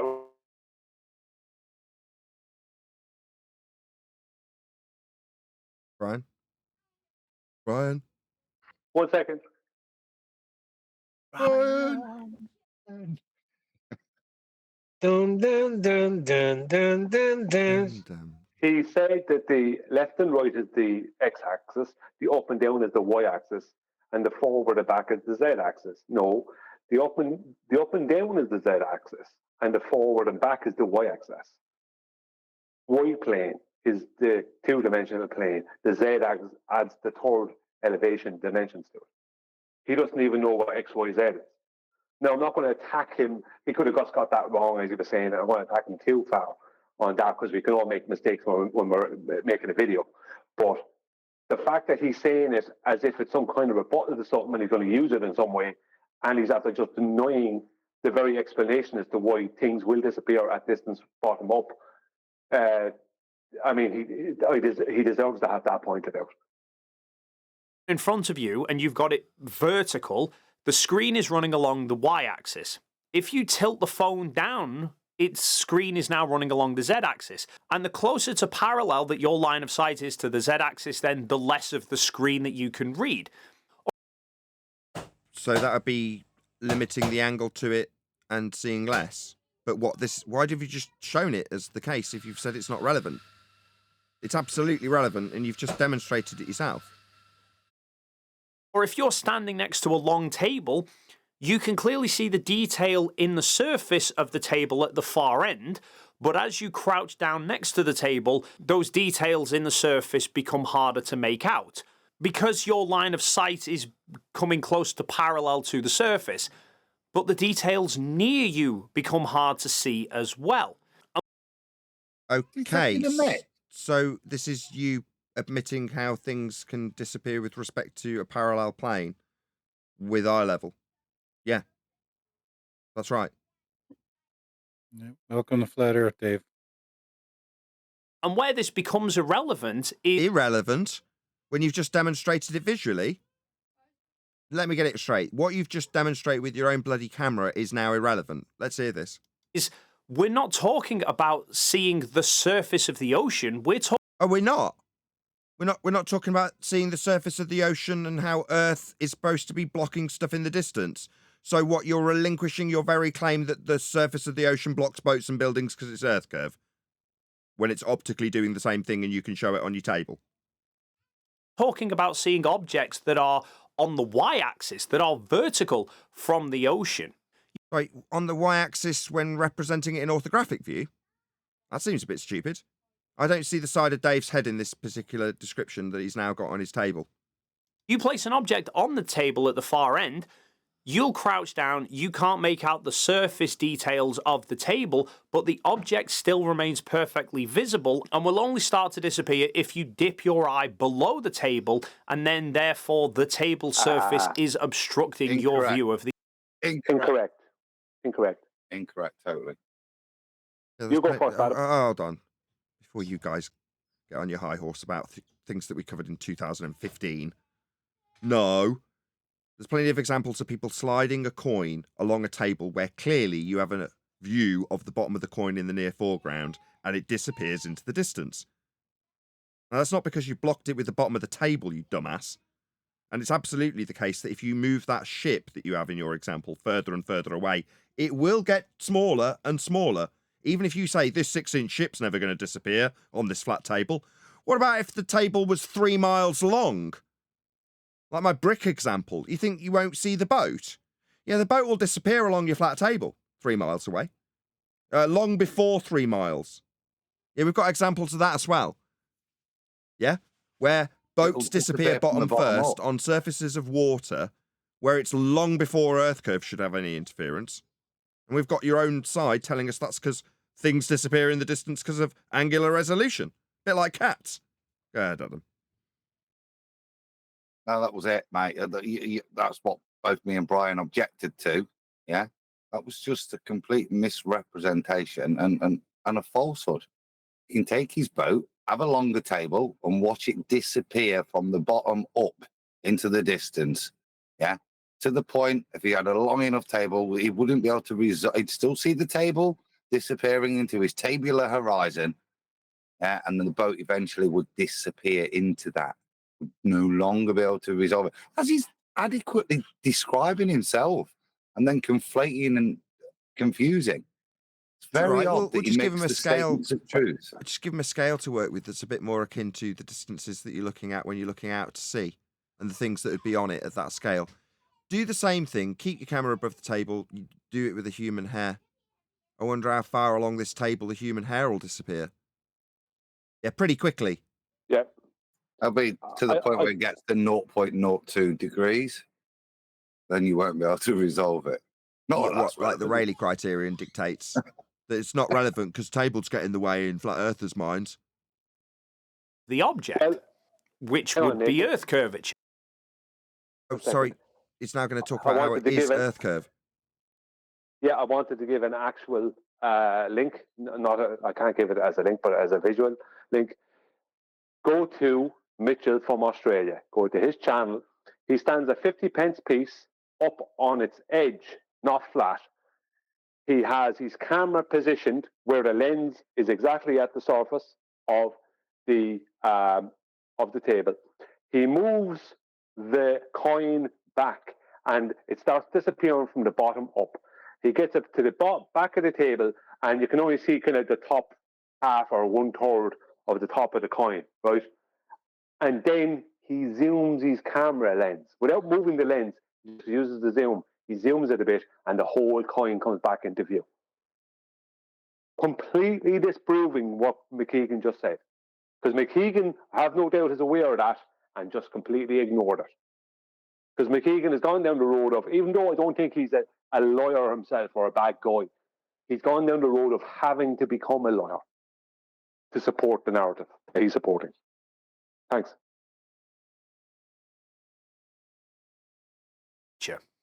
Most ships for centuries placed their lookouts high up in crow's nests. The first parts of ships that they would see coming into view would be the tops of them. If you had two identical ships with lookout posts 100 feet high, 100 feet high off the sea level, you'll need a flat earth for that 100-foot height. the lookouts would be the same height as each other above sea level. So that'll be you describing two boats that cannot possibly ever, under any circumstances, be the same height off a level if the Earth is curved. So to describe the heights of these two boats, you will need a flat Earth to describe them off sea level, Dave. You've just proven a flat Earth, my friend. Sailing away from each other over a flat Earth, they could only be doing it with respect to a flat Earth because you've described them with respect to sea level, Dave. Line of sight between the observers would... Line of sight? What, like horizontal with the plane of the surface that you're going to describe angles from, like you did earlier, and Kat's had to give us a flat Earth for, like you did. These are all very bad flat Earth proofs for you, Dave, because they prove a flat Earth. Remain perfectly parallel to sea level and would always... Whoa. I was about to go his line of sight, which would be not a line because it would be subject to a minimum of 7/6R. And then he said what? It's going to be parallel to sea level. Each other above sea level. Sailing away from each other over a flat Earth, the line of sight between the observers would remain perfectly parallel to... Right, so he's done, isn't he? He's just invoked a flat Earth. Yeah, but what he's about to do is deny angular size change. I don't care about angular size change anymore. To invoke all of that, his key descriptor is he's using a flat Earth. Yeah. He's making the statement in his orthographic nonsense that his eye line will be parallel to the surface. Exactly, Adam. I could kiss you. Yes. That's the focus. Exactly. You could start moving on to the fact that he's going to say, well, no, if it's parallel to the surface in an orthographic view as represented, things would be visible forever. In other words, ignoring the fact that things disappear into the distance or get smaller into the distance because of perspective. Exactly what he's just gone through with life in short, and then hand-waved. Meanwhile, for this description, he requires the fundamental premise that the Earth curve calculator it needs surface level and eye level. In this case, sea level. The heights of his masts being described with respect to it, and then a parallel line with respect to the surface, all of which are prerequisites in the Earth curve maths, and all of which have just been described by Dave McKeegan, and can only be described on a flat Earth. That's right, Adam, that's the focus in 2024. Awesome. But what he's trying... it's a bit more complicated what he's doing. I have to step in here because it's directed to me without him saying it. He's trying to debunk optical drop. What he's saying is over a flat plane, the eye lines of both observers at 100 foot up, as they both sail away from each other, they will stay exactly the same. Yes, that is true. The eye line, in a horizontal line, both their eye lines will never change. They will always be parallel with the surface. They'll always be 100 feet above the surface, and there'll be two straight lines, one underneath the boat and one between their eye lines. That will never change. But from the observer's point of view, right, that line of sight will appear to have slanted down because the boat in the distance will change in angular size, giving you the... Well, it won't actually change. It'll only change in apparent size, which is angular, giving you the appearance that your horizontal line of sight that your line of sight is not horizontal to the observer on the other ship, giving you the appearance that it's slanted down when it hasn't slanted down, just like the ceiling of the hallway didn't slant down. It only gave the appearance of slanting down. Well, let's just do that. Hold on. That's what he's at. Let's just play Mitchell from Australia.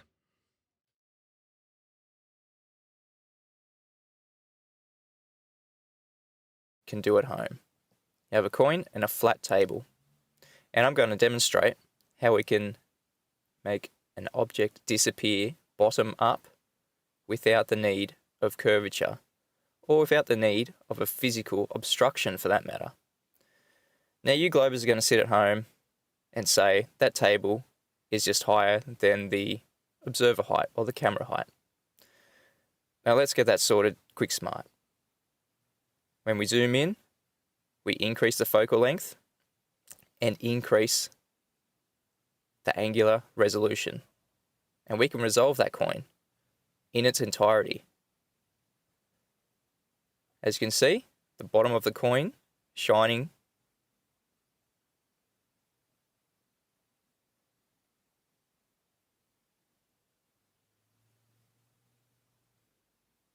in my opinion. And when you zoom back out, the coin is unresolvable again. So yeah, exactly. So when he put the, that's he being Dave, put the boat on the end of his table and then slid it to the end and went, look, the bottom doesn't disappear. Right, by scale, here's the example. He slides it, it disappears. And is it because the table's in the way? Well, obviously not. I can resolve it by zooming in on it. But it still disappeared as he slid it away, didn't it? Clearly. Absolutely. And I just want now, to when say, I lay it down, we can still... Sorry. No, I just wanted to say I thought it was over. Shout out to Mitchell from Australia for the single best demonstration that debunks the globe in the history of flat Earth. That is the #1 demonstration. Nobody made a demonstration better than that. That is the best. Just wanted to say that. Thank you. I still think the 100% of the parallel light thing is of that beautiful. coin is What do you- still reaching the observer. The only thing that is creating this optical illusion of something disappearing bottom up is the angle to which you are viewing the object. As you can see, the entire coin is resolved. And when you zoom out, decreasing the focal length, it's unresolved. Now, if this was a ship out in the water, all you globers would assert exactly as Dave did. Yes, thank you, Mitchell.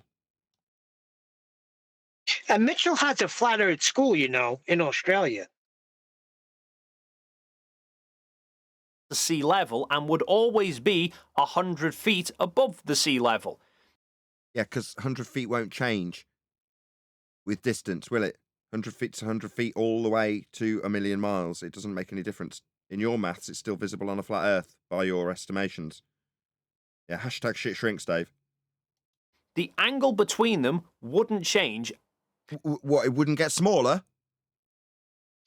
And finally, DST... So is that the end of your statement?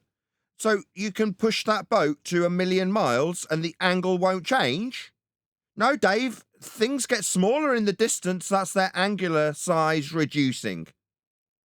Dave, you just denied that things get smaller into the distance. Let's just hear it again.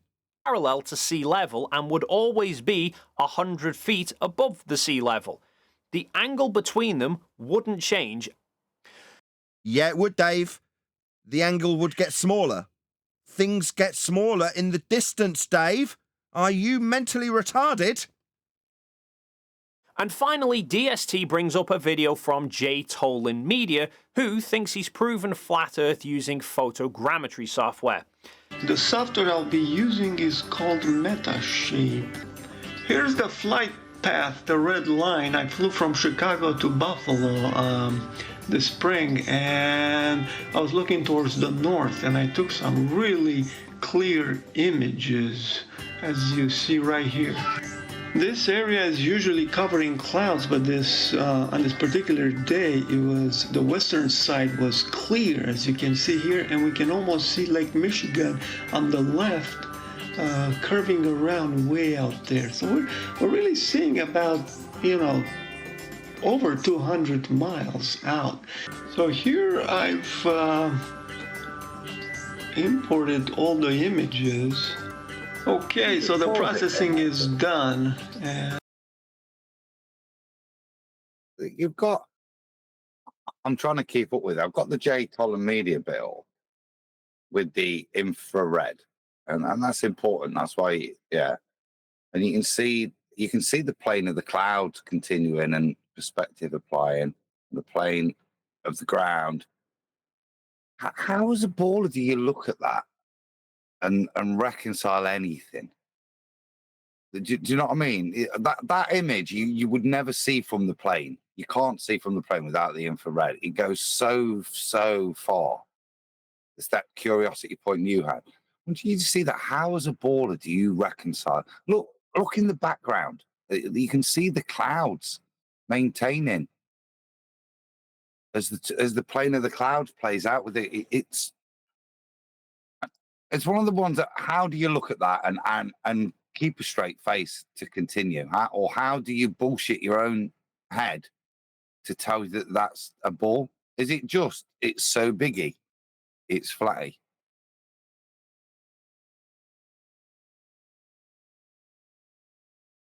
Software takes a series of images, finds matching reference points, and stitches them together to create a movable projection. It's essentially measuring parallax because the camera moves. You'll need a flat plane to measure parallax. So everything in the frame moves, but how much any object appears to move depends on how far away it is from the camera. And so the software can measure this parallax shift and try and estimate how far away objects are relative to each other. Yeah. Only possible with a flat Earth. That is incredible, folks. Yeah, look at that. See? It is pretty flat. Now, don't worry, we're going to do a little bit more analysis here, but this is just a visual to get us all excited because this is really incredible,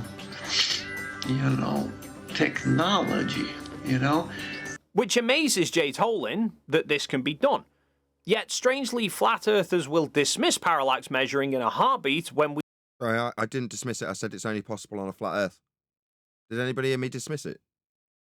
I think again we've probably got a lack of detail fallacy here, or a category error. This kind of Jay Tolan perspective, I don't think this would be parallax.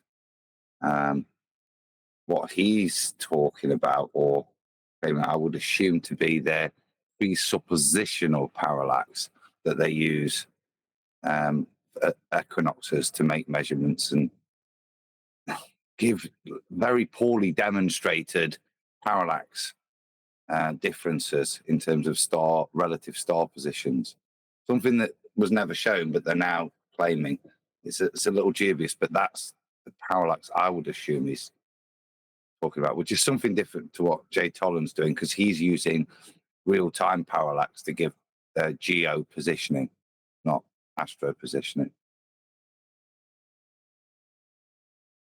We use it to measure the distance to the moon. Now, Jay Tolan claims that it proves flat Earth for two reasons. Firstly, because the rendered projection is flat, except the software is just stitching together 2D images taken on a single axis of movement. It would need to know to add the Earth curvature in. Why would it need to know to add in Earth curvature? Why do you have to add in Earth curvature? Oh, that makes no sense. Me, please, sir. Because even the computer treats everything as flat. Yeah? It's a Cartesian grid system it's dealing with. It's what we're taking the measurement from. Yeah? Even the computer would have to be told, don't be stupid, that straight line's curved. The computer's not going to make that stupid assumption. Which, funnily enough, is what instructions on photogrammetry say to do for land surveying. Even in the website of the manufacturer who makes this piece of software he's using, say to add corrections for Earth curvature. Right, why would you have to correct for Earth curvature when in the top diagram it's very specifically detailing how you measure it with respect to a plane? And then in the bottom diagram, you've added in the curvature? Why would you need to add in curvature if curvature was there? You'd just be measuring curvature, would you not? As opposed to measuring it flat, describing it flat, rendering it flat, but then saying that you need to add in a step to incorporate curvature. Why would you need to add in curvature? And what's your timestamp, Nathan? Just out of interest, please. 3039. 3039. Okay, so yeah, we're getting to that point. There's a point. Yeah, just I'll let it play because I'm trying to randomly find where we were. Which seems an odd instruction if the Earth was flat. Sorry, it seems an odd instruction to add curvature to a flat rendering if Earth was flat. No, it would be a strange instruction if you're taking a curved surface and adding curvature to it, because you wouldn't need to, you'd measure it curved. But taking your flat measurement, which you have, and then taking an instruction that you need to add in curvature, that seems strange to you if Earth is flat. So if I say you take this cow and you paint it like a horse and put it on a diet, that's what you do with horses. That seems strange if it's a cow. No, you've just followed my instruction to make that cow into a horse, because in your mind, that's the stupid thing that you wouldn't do because it isn't not a horse. What crazy logic is this? But J. Tolin then draws some lines to represent flat Earth and globe curvature. No, they were already there in the rendering. Trying to argue that the Earth must be flat No, they were already there in the rendering. Because the rendered output is flat, and yeah, so it was already there in the rendering. He didn't add flat to it. You're saying he's added flat and justified it by saying that the rendering's already flat. He's not adding a damn thing. It's just already flat. The reference points in the render then line up with the flat line and not the curved one. Yeah, this is so flat. Oh my God.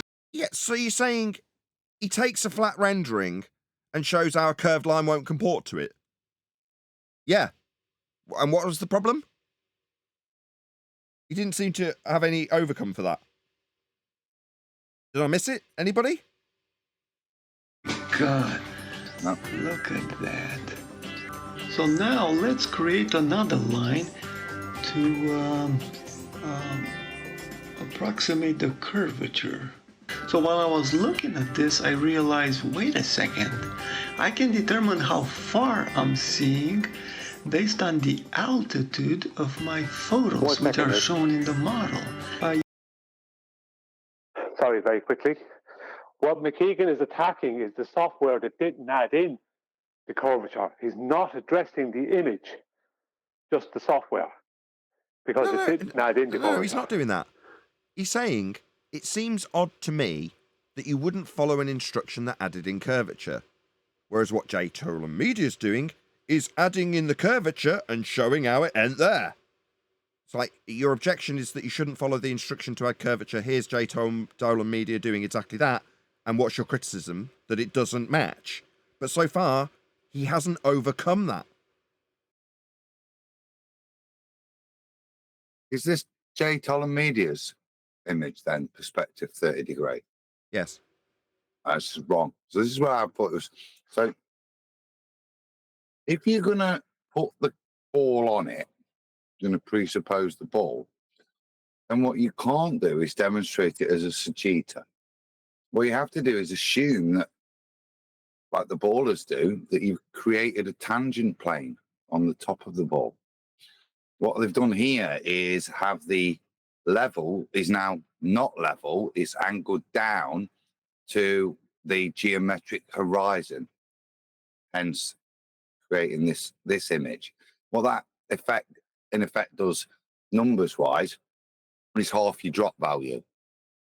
Now, if you start at the top of the ball, look, if you take that the image and push it across so that the viewing point is at the top of the ball, you see that you more than double the drop, don't you? Because you're actually dealing with the correct amount of curvature instead of half of it by angling the camera down. So if you were surveying, you have to assume that you create your tangent plane, which is what they say. So it means that you're on the top of the ball, not half the distance away from the top of the ball, which is the center point between you and the object you're supposed to be viewing. That make sense? Yes, we covered this in 2017. Yeah. Using the altitude of the images as a reference, I calculated that I'm seeing data points out over 500 miles, folks. This is just incredible. Can I take the mick out of J-Toller Media? Is that rude? No, I'll just put out my joysticks and put the sitar down. We'll carry on. However, Jay Tolan seems to have inadvertently shot Flat Earth in the foot. Why? Firstly, as we've just covered, the software will render what it can see as flat. So the software will render what it can see as flat. Curvature needs to be added into the projection. So it sees flat, not curved, renders it flat, not curved, but you need to add in curvature. No, you don't. No, why would you need to do that?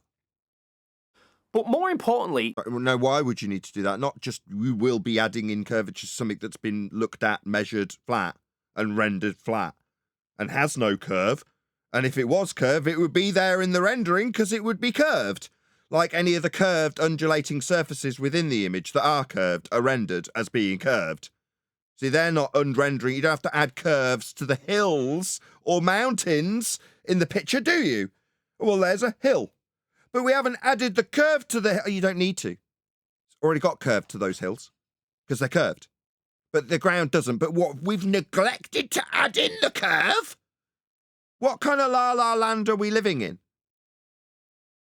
Is what we can see in the photos. What, like hills and stuff that have curve to them? Do we have to add curve to those too? He is stitching photos taken looking out of a plane at 32,000 feet, looking north across Michigan. And he's noticed that the software has picked up clouds in the distance, which he's calculated based on the height of the plane and the relative distance. Based on the height of the plane? Yeah, because the height of the mountains or the height of the clouds will all be described with respect to sea level, Dave. Between the plane and the ground and away to the clouds. Yeah, that's how you'll have to describe it too, because you'll give the height of the clouds off sea level. That the clouds are starting about 400 miles and reaching out to about 500 miles away from him. Because... So from his flight path, that puts those clouds beyond Michigan and above Ontario. But we can't see any of Ontario. The software is only picking up the land to about 200 miles away. How can we see clouds that far away, but not any of Canada? Because you've got a limited angle, always, with all distances at all elevations. At some point, you will run out of angle on the ground. The clouds aren't on the ground, so you've got a wider angle of view to them. They're higher up. But how high will be described off a flat Earth? Well, it might have some... Did he just admit that he can see clouds that are 400 to 500 miles away? Yeah. Okay. So that means that's 20 miles, isn't it? Drop. At 500, that's 20 miles of drop. Those clouds should be 20 miles lower. I know this is 2017, but he's just admitted he can see something that's that far away. Well, that's not commensurate. If he's admitting that that's what he can see, this is a hell of a lot of R. How high are clouds off the surface level, Adam? Between 2 and 4, 6 miles. Average about 2 to 3 miles. What's the absolute But the thing maximum? is, What's the maximum? Just give him the maximum livre. What's the highest? 10. I think 10 miles is the highest, but they're specific clouds, and I don't even know if that's true. 6, I'd say 6 to 7. I think I don't know. I've heard 10, but I think it's only up to about 6 miles. Any advancement on 6?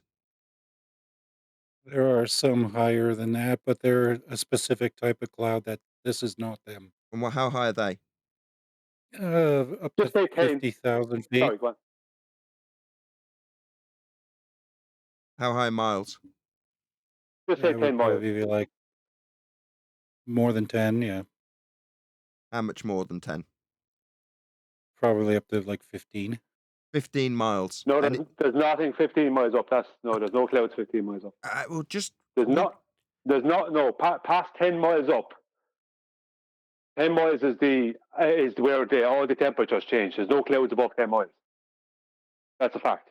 Just letting you know. Okay, so should we say 10? Given the distance at 500 miles declared by Dave himself, I'm just buying Adam time to do the maths. That's all I'm doing. I don't know if he actually is or if he's picked up on that fact. I'm doing a bit. I was just typing. Yeah. Oh, Adam's doing a math. You know Adam's doing the math, but you don't want to rush these things, and you don't want to necessarily hint beyond the fact that I'm double checking that we should be dragging out this segue a little bit. So he's got enough time to calculate whether or not those clouds, when you beg the question, the Earth is a sphere with a radius of 3959 because you've measured a radial value with respect to a flat plane by way of elevation angle measurements to Polaris. You've then taken that flat Earth measurement of Polaris at its minimum and used it to infer a spherical radial value from your flat Earth measurement. Now, once you've got that spherical radial value, you can start asserting that the physical geometry of a sphere edge, called the horizon, labelled with an X in their mathematics, by way of a derivation when begging the question of an R value that's spherical, of eye level and surface level, as we've described up until now. When you're describing that differential between eye level and surface level to infer a point below surface level, called their geometric physical limitation Earth curve edge, you'll have a distance that would block clouds in the distance at a certain level above the ground. And if we say that level is 10 miles, we'll see when we beg the question and use this proof of nothing Earth curve calculator to ignore perspective and claim it's Earth curve, how much, even when they say that you shouldn't be able to see this amount of X because Earth curve has blocked its view, if we had a 10-mile building in this example, at what distance would the 10-mile building that's not being accounted for angular size reduction at distance, regardless of the fact that we're seeing this 10-mile building at 500 miles? I want to know, would we see the 10-mile building at 500 miles or not in their maths? I've put it because you've got to think about viewer's height. Where's the viewer, not necessarily the cloud? Yeah, so 30,000 feet. How much? 30,000, I think. 30,000. That's even better then. That's fantastic. So at 30,000 feet, the distance to the horizon is 212 miles with a geometric drop of 31.7 miles. An object that's 500 miles away. So if let's put it at 400, let's be kind. So if the object that he says is 400 miles away, the cloud, we'll keep that. The cloud's going to have to be on the ground at this point, just in my head. That's 20 miles. So we can take that 20 miles and then take off your 10 miles. So you've got 10 miles missing still. It's nonsense. Don't want to go into it too much, but it just shows he's making an admission that's just not feasible by his geometry, not mine. And then he's attacking how he's laying out a camera angles, or how a computer takes that each image. It can only take the image and overlay them, and it's overlaid them with perspective. Yeah.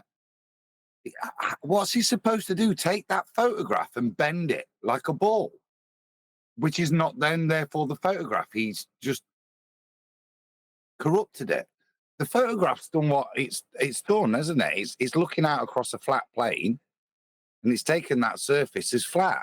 Well, and everything match. And this is the point: is how many shots has he got? 8, something like that. Well, they all match up via parallax. Now, they wouldn't match up via parallax if he's not.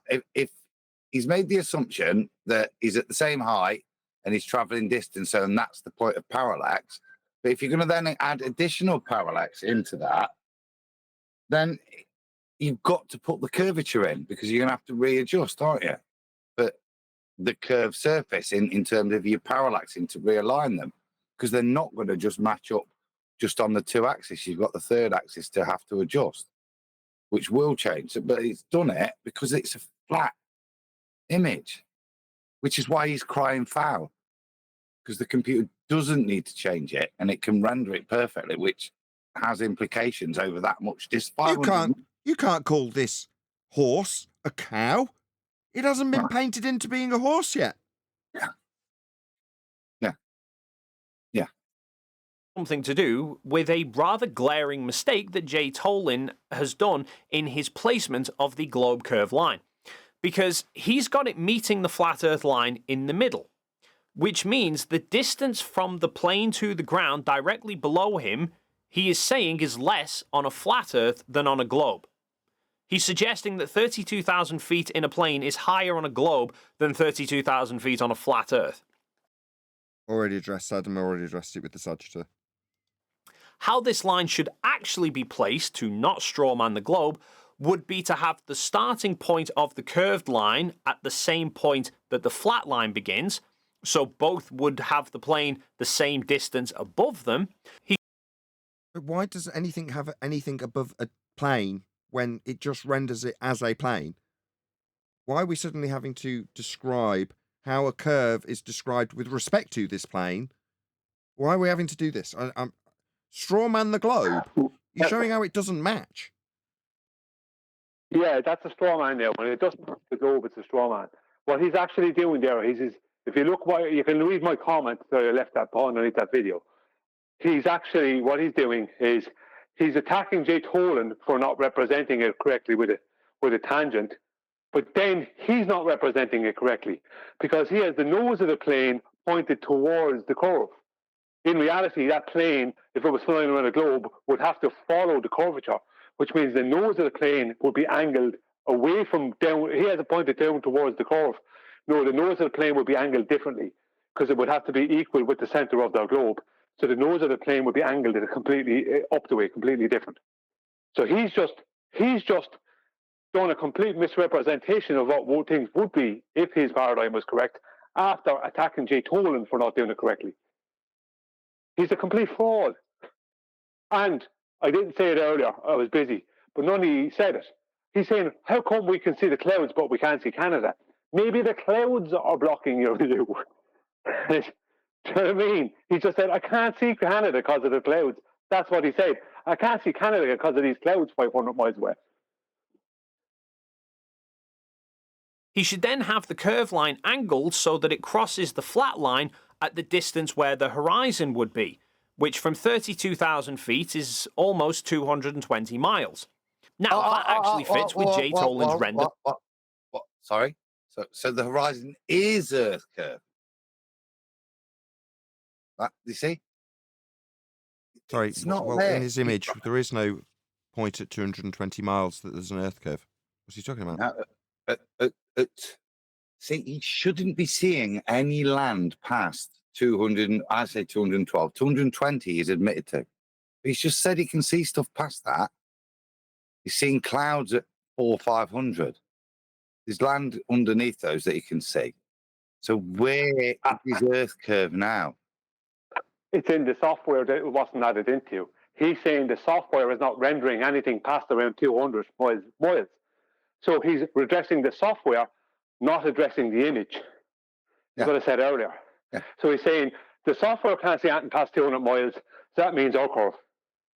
When the software didn't add in our curve because it has to be programmed to do so, it just rendered the image as it saw it. So that doesn't mean, what I mean is that because the software, according to him, is not rendering anything past 200 miles, that means, oh, it's okay, I can just add in a globe curve. What has that got to do with the image and the 500 mile away clouds? They're much better.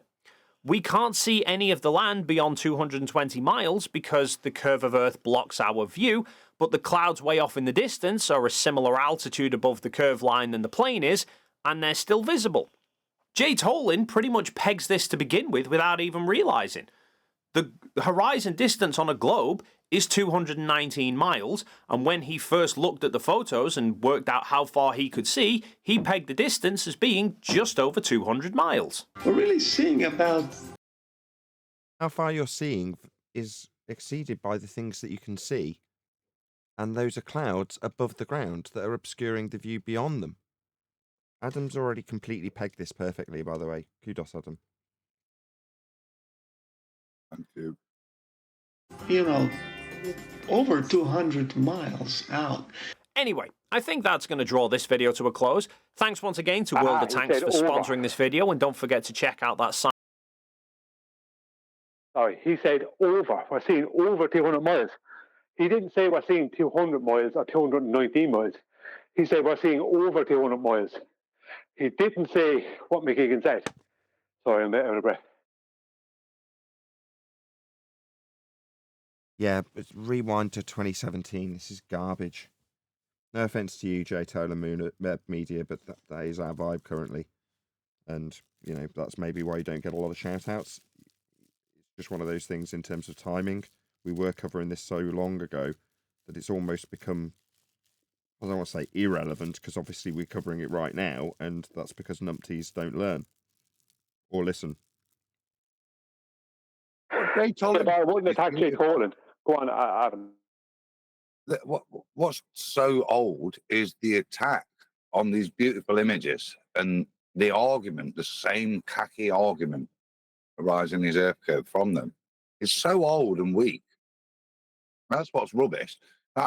He can go up in this plane, keep going and taking beautiful shots because they are breathtaking when you look at that. It's amazing. It's not a great argument. It's just take a baller's attempt at that. That is some kind of ball proof. Is the only thing it's good for. But go on, Bryce. Sorry, Adam. I'm jumping the gun here. I apologise. I'm jumping the gun. I can share another video from McKeegan where he's addressing that big, massive, long-range distance photograph from the Pyrenees to the Alps, the world record one. And that is seeing more than 200 miles. And he's agreeing it's seeing more than 200 miles. And what's he trying to add in for that?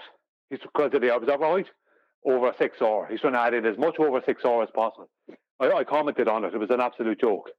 So how do those two things that marry up? How does one marry up to the other, Dave? Because he's making two different claims for the same exact thing.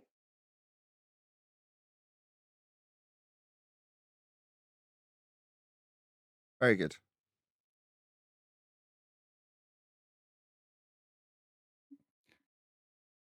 That's again. You got people from your own side telling me how the Rayleigh criterion works. Oh, happy day. Yeah, but Nathan, he'll be in the after show. Aussie Meisty claiming that you made up things like angle of attack and all that other nonsense. Sorry, he came here and told me about how the Rayleigh criterion worked. All I did was ask him where it was in earth curve maths. And the simple answer is, it isn't. But they're all telling me how this effect can make things disappear into the distance Takes this to begin through a with limited without even angle, realizing. diffraction limit. They're telling it to me. Oh, happy day.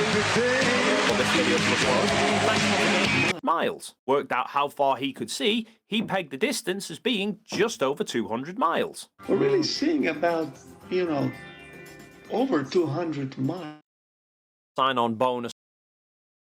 Oh, did he say? McKeegan said he said that Jay Tolan is saying we're seeing just over 200 miles. That's not what Jay Tolan said. He said we're seeing over 200 miles. Adobe Stock's multi-asset.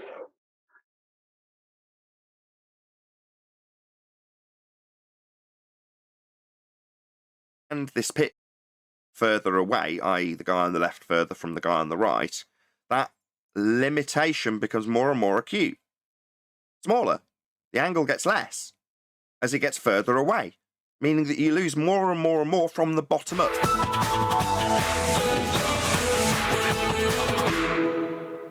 Diffraction limits are based on the aperture of the thing you're viewing through, not the angle to whatever you're looking at. Do you want to expand on this and then explain where this effect is accounted for in earth curve maths, please? Yeah, you said it's based on the angle to the thing. That's incorrect. It's based on the diffraction limits are based on the aperture of whatever you're looking through. I see. And that's accounted for where in earth curve maths? The Rayleigh criteria. Where's that in earth curve maths? In earth curve math? Well, yeah. We're talking about seeing what you Yeah. I'll reply. In the earth curve maths, there aren't any calculations for diffraction limits based on aperture. No. We see the side of our own head holding the camera. We don't actually calculate for what the camera sees when we do earth curve maths. It puts it in side view, something that absolutely does not look like what we see when we compare that maths to pictures. It doesn't have the Rayleigh criterion in it. Whatever gave you that idea? Why would it be that you're here telling me about how the Rayleigh criterion works when it's not working in your Earth curve maths? But if I move these objects closer together, or I take them much further away, these diffraction patterns will start to get closer together. Now, there is a limit to how close they can get before I actually can't tell them apart anymore. When the brick actually occupies a space smaller than that, that's where it's no longer resolvable. So I'm a bit confused as to why the intimation was that the two things weren't linked. Now, you have to have the Rayleigh criterion to work from for the rest of what you're describing. It was implied it had nothing to do with it. It's not in Earth curve maths doing that work, though, now, is it? And when I point that out, he runs away? Yeah, thanks, cats. You got people from your own side telling me how the Rayleigh criterion works. Oh, happy day. Yeah, but Nathan, he'll be in the after show. Aussie Meister. Sorry, he came here and told me about how the Rayleigh criterion worked. All I did was ask him where it was in Earth curve maths. And the simple answer is, it isn't.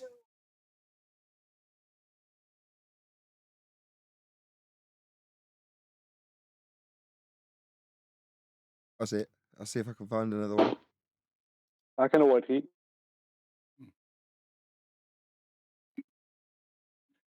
I did find it strange that Dave McKeegan, whose channel prior to being an anti-flat earther had to do with how cameras work, was not able to explain how cameras works. Oh, right.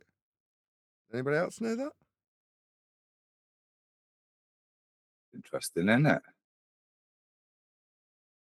That's why he has to say things like, how come we can't see past 200 miles? Well, the camera is not focused on the 200-mile area. You can still see the wing of the aircraft perfectly in focus.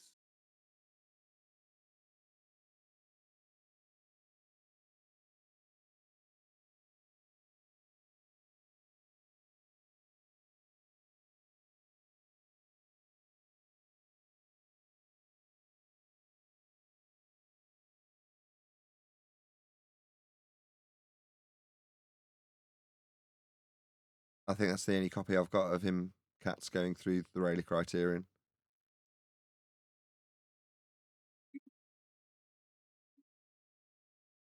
Yeah, you were lucky to get such an admission. Let's spell Rayleigh. Looking through my old videos.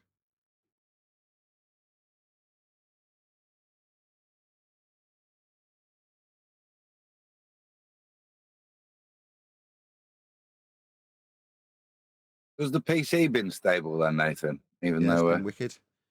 Yeah, running perfectly all day. Thank God. Yeah, very much so.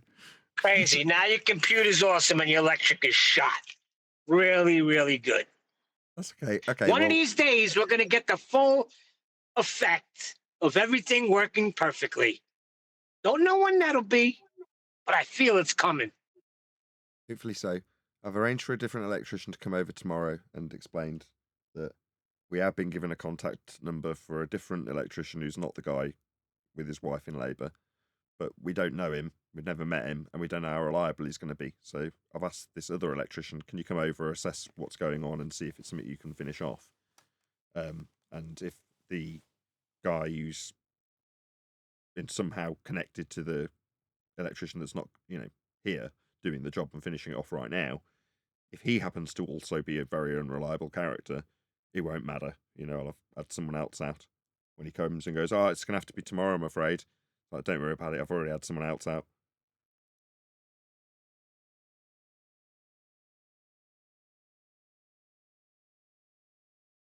So, one way or another, somebody is coming tomorrow, it looks like. Fingers crossed, pal. I mean, I don't know anyone other than people who are probably more unreliable. It's trouble.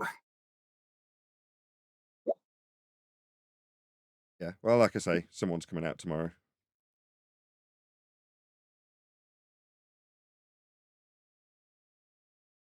I was discussing it with Brian, but the point that he had buggered off having wired up all of our heating incorrectly. And I had to point out to him that it's going to be costing me an absolute fortune because they're going to be on permanently, attached to a 24-hour line rather than a 7-hour-a-day line at a fraction of the cost. I was quite fuming with him. And he was like, well, can I have some cash for the money for the work I've done up to now? I was like, no, we arranged half now and half when it's done. It's not done.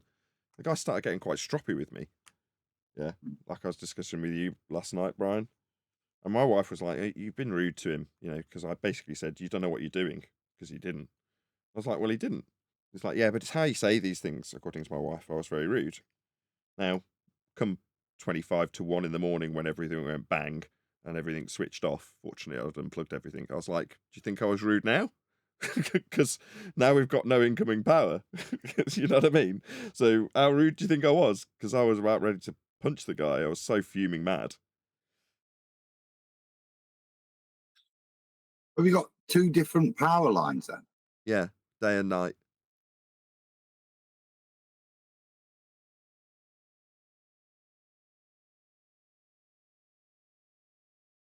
Pretty messed up, isn't it? No.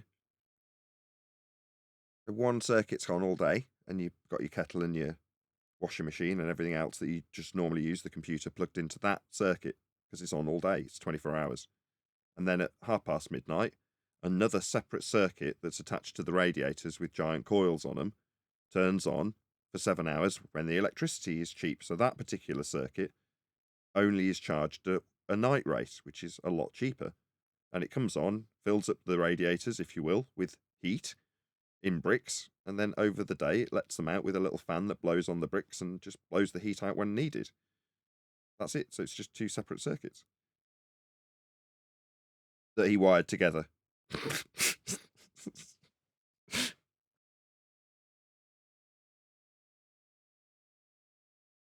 still seems weird to me. You got 2 tariffs? Yeah, day and night.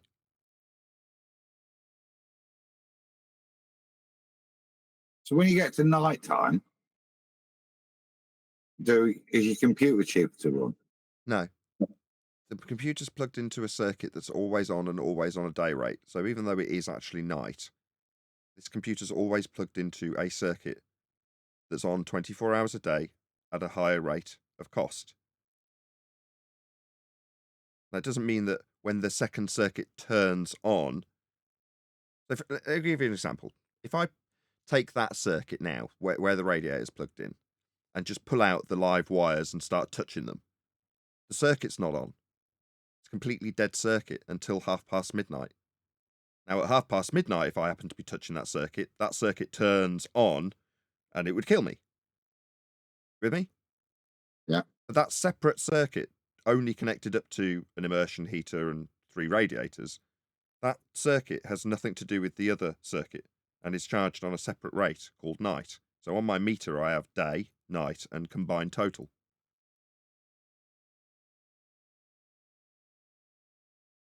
Never heard of that. Fair enough.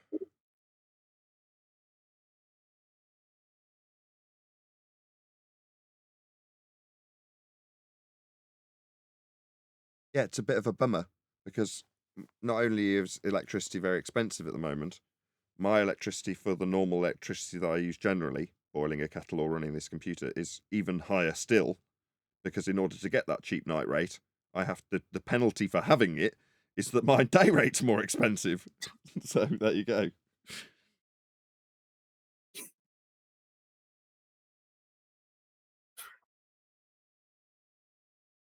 My wife actually works for an energy company, so she does like calls for people who are querying their bills, changing their account, things like that. And all day long, she has to moaning from people saying my bill is X, so high. And almost every bill she deals with, unless they're in a small mansion, is lower than ours. The amount of electricity we came through is a phenomenal amount. More than most 5-bedroom houses, just to put it in context, Adam. Is that the PC and all the paraphernalia? Just everything is electric. So And like I say, the general use stuff that's kettles and so forth is charged at a slightly higher rate, so we can heat the place.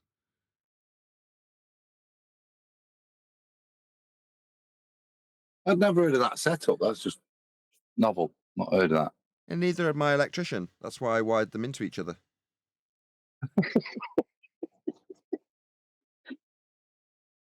Fucking hell, man. Cowboys, innit? Just glad I'm We so... want some good, honest Polish bloke who knows what he's fucking doing. Yeah, you want the communication to be difficult, but the job to be done. Yeah. Yeah, I've got a floorer like that, Spanish guy. He can't understand a word I say. I can understand a word he says, and if there's ever a problem, he has to call his wife. She comes down and translates. But for the 99% of the job, when I can't communicate something to him and vice versa, he just comes in, puts the floors down, they're perfectly level and flat and have never moved. You're like, good job. Does it matter?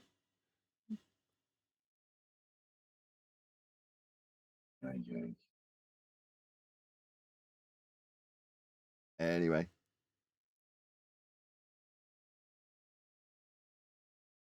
I'm going to shut off for a second. I'm just going to go and top my vine up. Only a few minutes.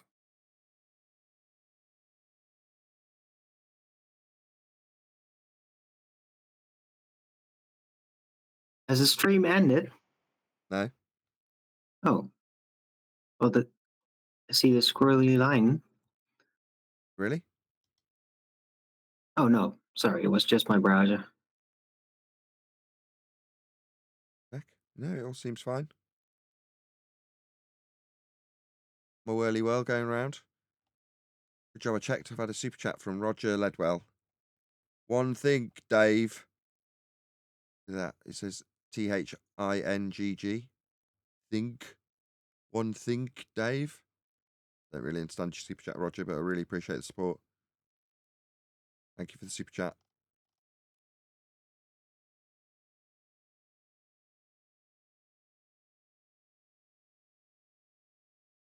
You still there, Brian? Might round out. Everyone's buggering off. Right, I'm going to say a few shout outs to the members, and then I might round out if no other conversation develops between now and then. Brian, what the hell are you, Brian? Nathan can't round out. He's only been here for 8 hours. Shout out to OBE Lines. Many thanks to everyone who gifted me a membership. Good to have you here. Blue Pill Devolution, nice to see you. Dave's stuff is scripted. Somebody is scripting this stuff for marbles in his mouth, McKeegan. Twangles. Twangles, McKeegan. Any other new faces in there that I haven't said hello to already? G and Godzilla I've definitely said hello to. Anybody else in there? Sensual Goat, nice to have you. What a great second half of this show. Oh, thank you very much.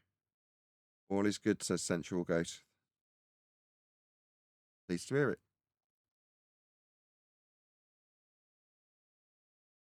Coolio, right, this is looking like it is the end.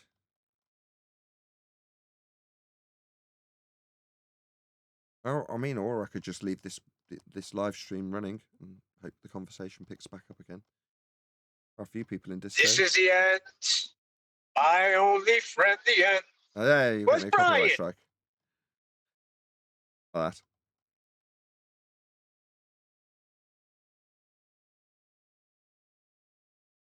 I'm delighted that my computer's running nicely. Can't really argue with a 7-hour stream, can you? Nope, you can only smile and say thank you. Now get to work, electricians.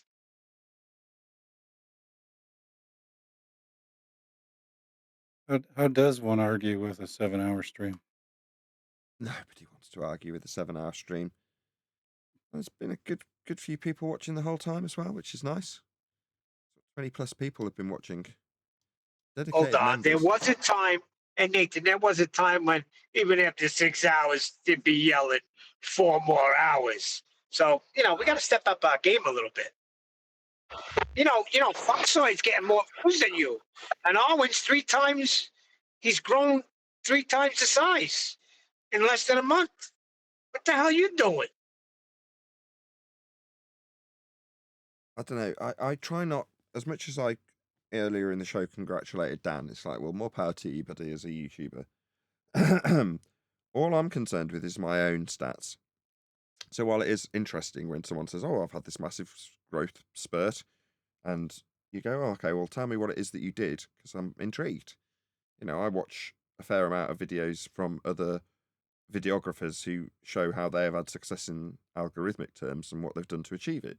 So I'm intrigued with that, obviously. I'm a videographer on YouTube, so that is going to pique my interest. But ultimately, what I'm ultimately interested in is my own stats. And all I am ever looking for is growth. And that growth, if it should ever cease or plateau, I do something about it.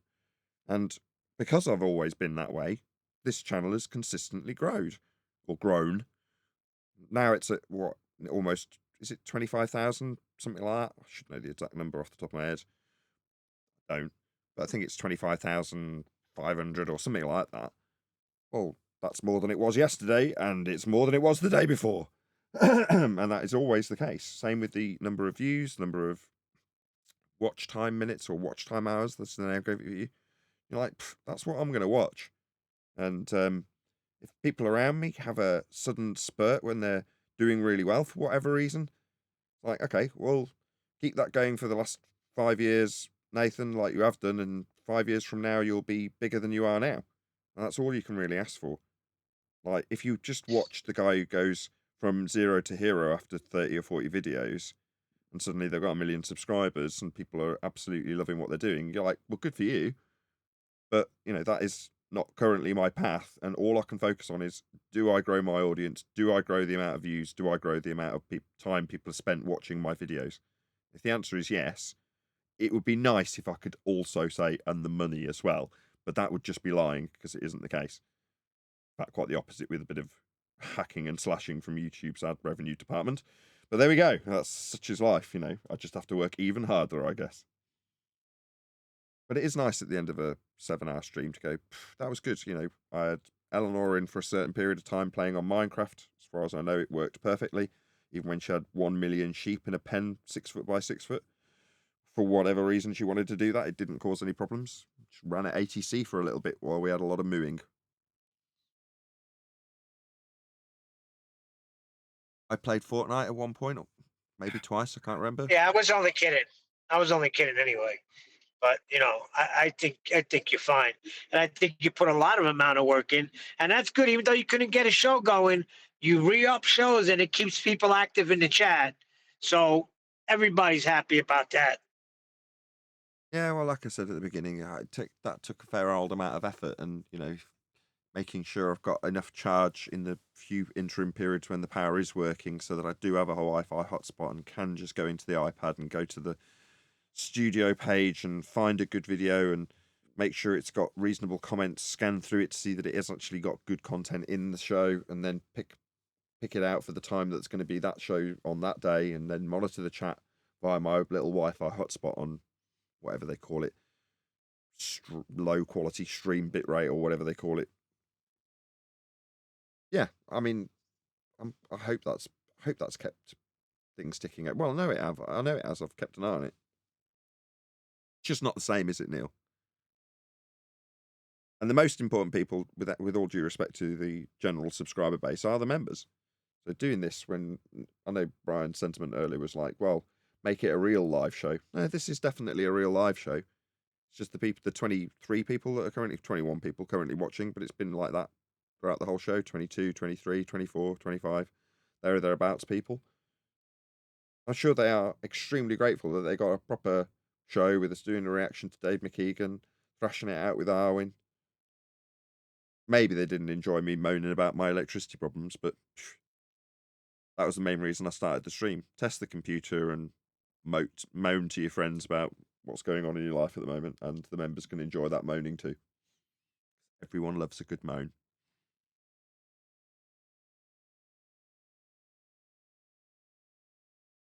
Could give you something for the ballers to moan. Hello, everyone. Yeah. Are we going to be keeping the show going, or keep meaning to call you Jorge when it's George? Go ahead. That's okay.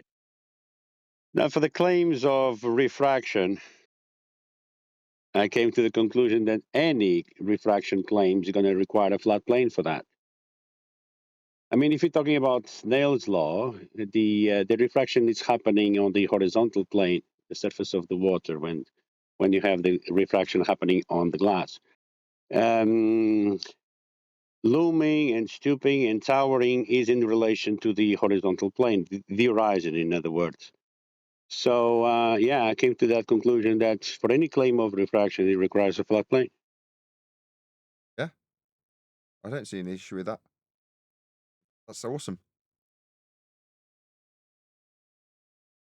That's what I thought.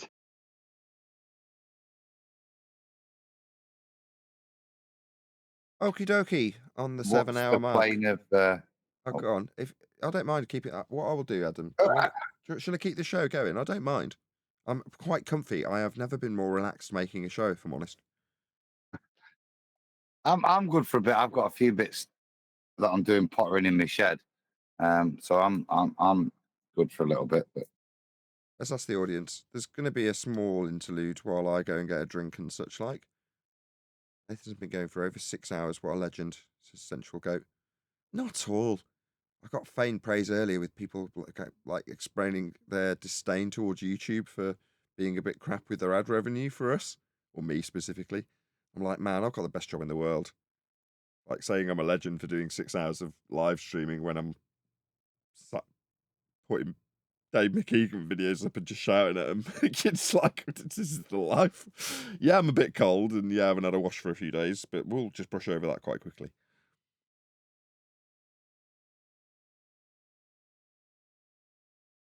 Did you see my members only video? Did you see how dirty I looked? I'm not sure how to respond to that. You know, I hadn't noticed, no. Could see my own filth as I was filming a live stream. You know, but what my wife's just walked in as I said that. She's sniffing her own hair. Yeah, we're dirty, love. Oh, you washed it in the sink, did you? How lovely. It was gross, yeah. It is gross. Oh well, that's life at the moment, hun. Couple of baby wipes under your armpits. That'll keep you going for a couple of days. Lovely. Yeah, it's... No, I mate, it's I don't. I have to say, God never gives you more than you can handle, but you're getting a constant kick in the nuts, pal. It's not one thing; it's a bloody another. Yeah, I don't know. I tend to prioritize stuff when a lot gets piled on at once, and you just sort of lay it out in terms of priorities. And I always find myself getting that list to the people being more important than the things that have actually broken. Do you know what I mean? It's hard to explain. I'll give it a go. Let's say with the PC being broken, because that's now fixed, so it's a really good example. Yeah. Even though there's things going wrong with the computer and I could just constantly take it to Craig, even when it's broken and I haven't managed to stabilize it the night before, I'd still do a live show. Why? Well, because the audience, I'm not going to say demands it, but there's an expectation on me doing that show, regardless if it fails after 15 minutes because of the crappy computer. Now, that's done because the priority list isn't, well, the computer needs sorting. That's the most important thing. Let's take it straight down to the shop. It's like, no, the audience needs satisfying first and foremost, even if that's only the attempt to produce a live show that fails halfway through. Now, I hate doing that, but sometimes you're like, you've got to do it. That is fundamentally what I do, right? Serve the people with, I don't want to say entertainment. I see it as education, but you know, most people would categorize everything you watch on YouTube as entertainment, even if you're learning something.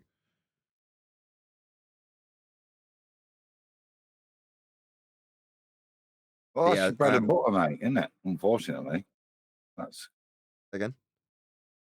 That's your bread and butter. That's what puts the food on the table, isn't it? Doing the show, that's what. And not necessarily, as you say, the ad revenue, but being there. It's what keeps the Patreons there. It's what, you know. Yeah, and what do you wait a second. Let me backtrack a little bit. You said that you had an attitude with the electrician, and he took that to act like you had to pay him more, and he started getting a little rough with you. Is that what I heard before? No, so he'd come back in and tried to finish the job. So in his mind, he's got to the end of the job. But I'm pointing out all the problems, i.e. heating on the day rate. So he then has to mess around with it. And I still don't have a hob, I still don't have working heaters, etc., etc. But he's like, well, can I have another wedge of cash off you? And I basically went, no, not until the job's done. But at that point, you know, he gets a bit stroppy. Let's just put it that way. And before you know it, we've descended into a row with me going, well, you're incapable of doing it. You've done it wrong. Now, he is telling me I'm going to go and find out how this system with 2 banks of consumer units for 2 different circuits works. Bearing in mind that I have sat him down and told him and texted him and explained it to him and expressed my concerns about it quite explicitly on multiple occasions. So at which point I feel justified in telling him, you haven't done this right and you don't know how to do it. That's why I've paid you to be here. He didn't like that, and my wife said I was rude when I stated that to him. But given that he'd wired it up in such a mess that it had blown the meter after it buggered off, you know what I mean? It's like, no, I don't feel justified in not handing over another 150 quid, which is what he wanted. No, you don't hand over. You made a deal with him. He's got to make good on his end. He's got to get you up and running and not half-ass and in a mess. I'm sorry. That's how it goes. And if he can't handle it, then he should have never taken a job. I don't get it. Sure. Well, as it stands, he's passed us off to someone else who we don't know. And my wife's contacted them and they've said, oh, yeah, I'll be there tomorrow afternoon. Now, as far as I'm concerned, with being out of heat and hot water for 5 days, like, I've got to have an alternative on the way as well, who I've been quite clear with in terms of what's going on. And he's going to try and squeeze me into his schedule on a day's notice, which seems reasonable for anybody. You know, it's not just the start of a terrible experience with another electrician, you hope. But nevertheless, he said, yeah, I'll come around, having had the explanation of what the situation is. A guy's had to bugger off because his wife's gone into labour, which is all true, as far as I am aware, I might add. Nevertheless, that's what he'll be walking into. And if this next man happens to come in or call and say, I'm on my way at 4 o'clock and I've already had somebody in at 2 assessing it and saying it's going to be, let's say, 500 quid, when I've only got 300 quid. Well, that's just the way life goes. I would immediately say to him, yes, I want you to come and do it. Or can you do it immediately? Or whatever. I've got someone else, an alternative that isn't some random stranger that my electrician who's messed me around a lot has passed me off on. Well, here's something good to look at. He might have got in touch with one of his electrician friends that are much better than him and said, dude, can you help me out here? And you might be getting a better electrician. So let's see. Or it might be his dad. What happened? Or it's his dad. I'd get the hell out of there and use somebody that I haven't been given a number by him. His wife's going to be in labour till the day you stop ringing, mate. Yeah, that's what I suspect. Yeah, so passing me off to someone else who's like, I'll be there tomorrow afternoon. It's like, my kids have been unheated for almost a week now. And, you know, their little icicle feet, I'm not tolerating it anymore. No, tomorrow afternoon isn't good enough. Well, if he gets his dad, when I first started in the business, my father taught me, but I didn't know everything, and I thought I did. And I ran into a bad situation. And I called my dad, and he came in and cleaned it up. So if it is his father, you got to figure he's got more experience than him, and he should know what he's doing. Maybe. Either way. Assuming the electrician's dad is an electrician and not a milkman. Then it's a problem then. See, my father was the flooring guy that taught me flooring. So when I was in a jam, I called him. And boy, what a jam I put him in. I don't think I'm unreasonable getting an alternative. Do you? I'd just be calling somebody completely independent. The guy you've had clearly doesn't know what he's doing. He's fucked up. Excuse my French. No swearing at him. Sorry. He's messed up, and now his wife's gone into labour. And then you've got a number that the bloke's like, what? Yeah. I'd just be, I think, just getting somebody else. Somebody that can come. Because, and this is the point I'd make, they're reputable or decent in any way, and you know you've got kids, they'll come straight away. And that might be the thing to call. Because you've got young kids. So whenever the gas goes off for us, all we have to say is we've got kids in the house, and they come within 24 hours. This is a similar thing with your provider. They've got a duty of care. Right. Yeah, what I'm contemplating in my mind is, let's say this guy's dad turns up tomorrow at 4:00 in the afternoon, and I've already had somebody out, and they've gone, yeah, I'll come and I'll do it for X amount of money tomorrow, and I'll be there first thing, and I'll just get it finished, or whatever. You know what I mean? Something like that. Well, turning this guy away and going, I don't want to deal with you anymore. You know, your son's messed me around too much. If it is his dad. If it was me, see the bloke's buggered off and left with no eating, he's just about as useful, isn't he? It's only a bit of wiring. You know, I won't worry too much. Sorry, that's what I'm saying. It's only a bit of wiring. It's mildly complicated, but surely it's no more complicated than plug this thing in here and plug this thing in here. It's only electrics, respectfully. Yeah. That's the point of the fuse board. And I thought that's all you had was a broken rocker or something. Yeah, I did. Right. So, cowboy. Yeah. I can fix a broken rocker. You know what I mean? That I wouldn't, but I used to have to in the house before we had it rewired. Because we used to have to put our own wiring, fuse wiring. It'd burn out. We have to take out ceramic ones. They were all made of like porcelain. Put a new bit of wiring between it and push it back into the box. Do you know what I mean? Yeah, that's exactly what we had. It's a strip of. It's like it looks like a big fuse, but what it actually is a little see-through bit of porcelain, and you have to physically feed fuse wire into it. And I've got a little piece of card with all different thicknesses of fuse wire. Yeah, old school, love it. Well, that's all been ripped out, and that's what's been replaced with a proper, new up-to-date modern switch, which is what I wanted, with it all on one board. Great. That's all been, as far as I'm concerned, it's all been 90% done.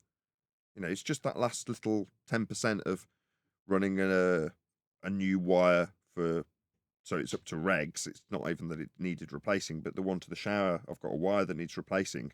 So that's surface mounted all the way to the shower, really easy. I put the original one in that's apparently too thin. But, other than it apparently being too thin, not that it's caused a problem, that didn't need replacing, but will be as part of the job. Okay, that's one minor complication. But beyond that, you're like, well, the hookup for the hob was already in place and working. It just needs to be connected back up. And whatever's gone wrong with this heater needs to be addressed. But realistically, I can't see what's left to do being more than a couple of hours. I'm hoping that the next man in line comes along and goes, actually, I see that this is 90% done. This could be an easy job.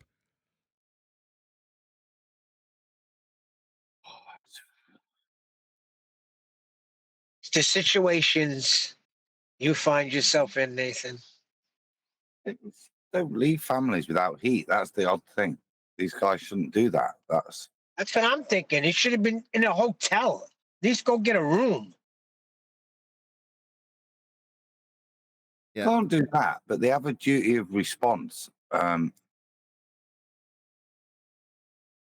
Even independents give a shit normally. No, See, I'd get a room and I'd bill him. you can't. Wait a second. He came on to do a job. He has not completed the job. I can't be without hot water anymore with 2 little girls. I go in a hotel room and I take it off the top. And he's got to pay. Sorry. Took the job, finished the job. Yeah. Don't leave kids. You don't leave kids with no hot water. Nathan, who cares about Nathan? What about the kids and his wife here?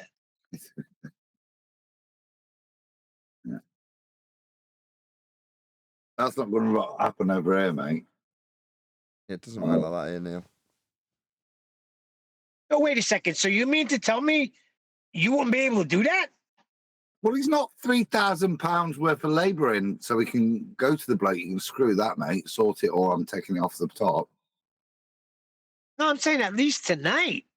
At one time, get into a hotel and take a shower and sleep nice in some warm bed. Stop it! I'm sure you're making everybody in Nathan's house feel good, in a warm, cozy, with your toes sticking out, because yeah, and a hot bowl of porridge, and poor Tom Thumb can have more. What are you doing?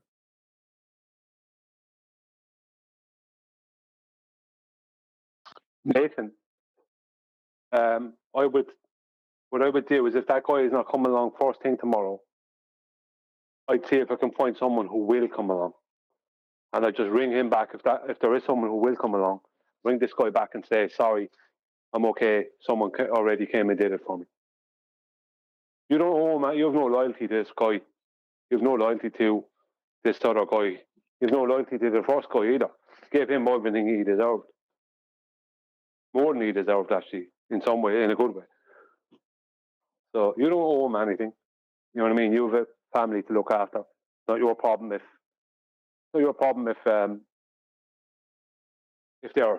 they're unhappy about it. It's like you have to add heat to your house and hot water and electricity and all this stuff. Can't add that nonsense.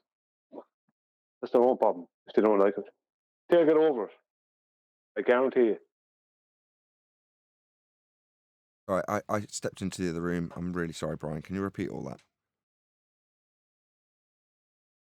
What I said was, you don't owe any loyalty to this other guy that's supposed to come along.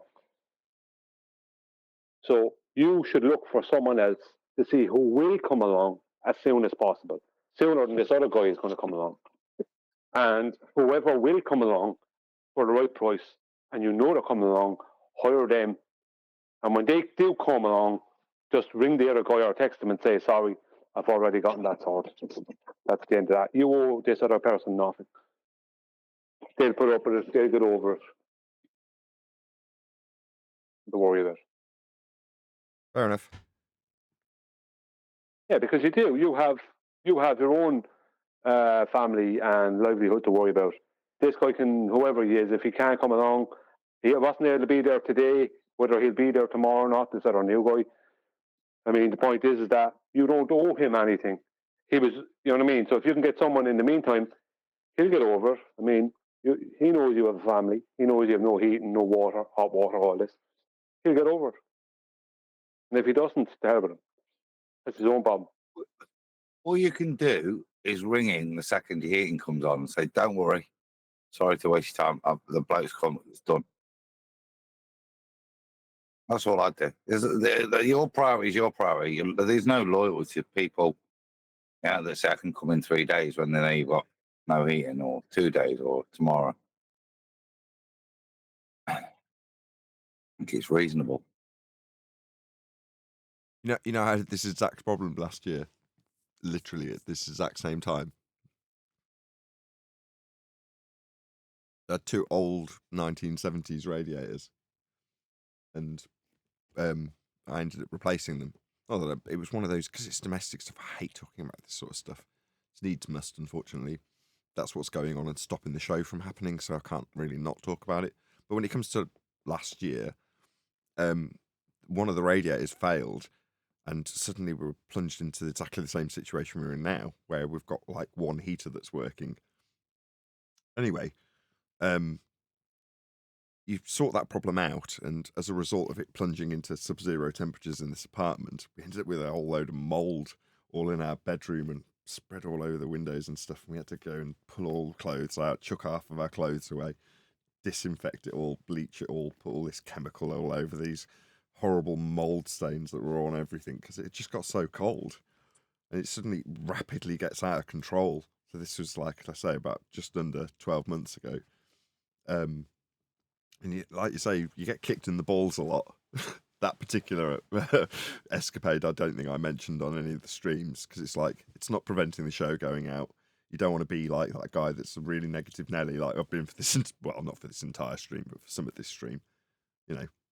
But I'm smiling because I was just talking to my wife when Brian was trying to tell me something and I wasn't listening clearly.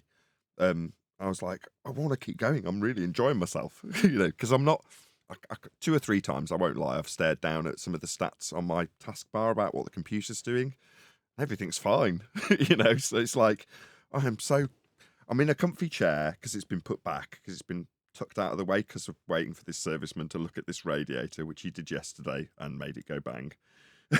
But that meant that the lounge was all askew and you couldn't really sit down comfortably. Now, as soon as it has got it back into that comfortable position where I can sit in front of this microphone, I'm now in about as much, you know, I'm in my comfy chair, I'm, you know, in front of the mic, and I'm chatting to my friends, as opposed to sitting at a window going, when's this guy coming? Come on, he said he'd be here at 9. You know, that's far more stressful than this right now. So I could do this indefinitely.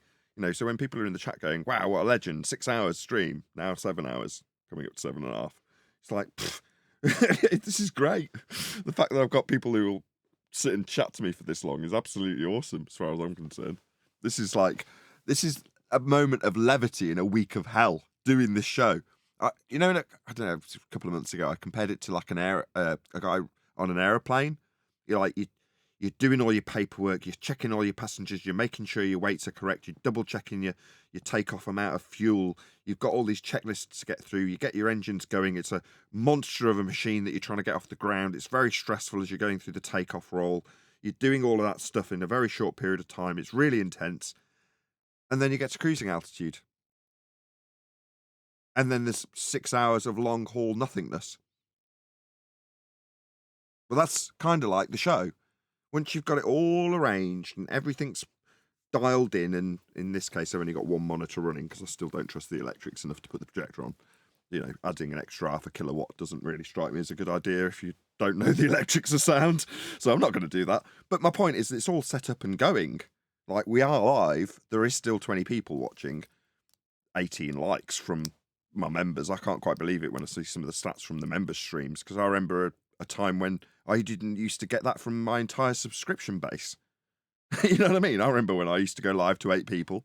Now I've got 19 dedicated members who are giving me super chats during a stream that's going out to only those 19 people, and no one else is even possible. You know, they can't even get to see it. So that just this is awesome. I'm so lucky. You know, as much as you're getting kicked in the balls, you're like, I'm feeling pretty good right about now, actually, Adam. I'm pretty much having the time of my life. I'm living my best life right about now. Honestly. That's a commendable attitude. I can't think of anything else I'd rather be doing.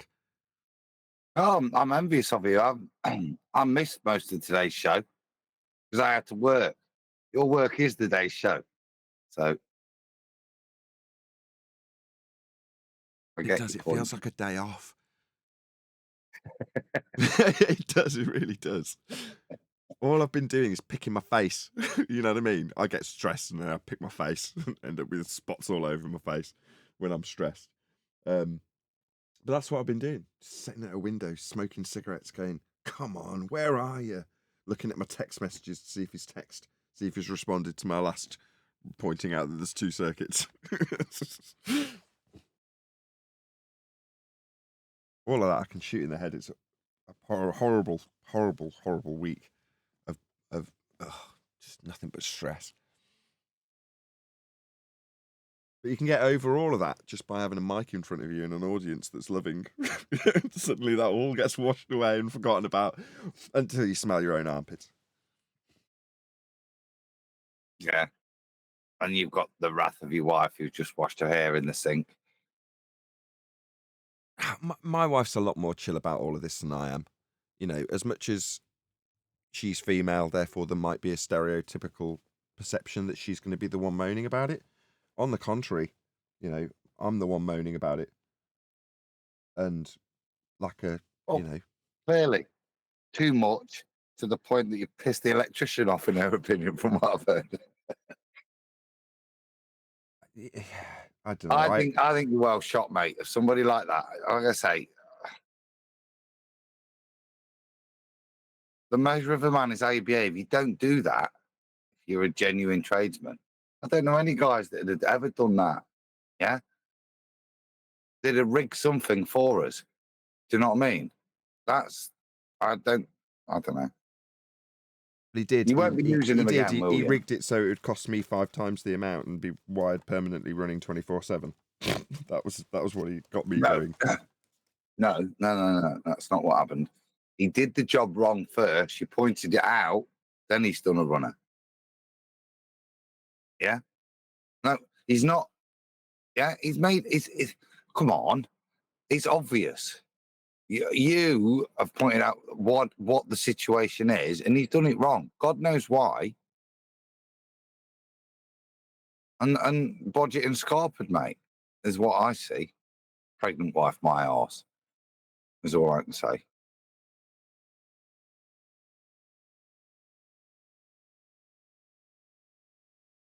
Maybe. But it's a good enough excuse to go to next electrician when they're like, hang on a minute, am I just coming into someone who's budget and scarpered? Because if that's the case, you're going to get a much different price. Well, that was the other thing I was going to say. You're not going to get a reasonable price. I think downplay it a bit. You know what I mean? But more importantly, get it fixed is what I'd say. Just get it fixed, because that's the only important thing.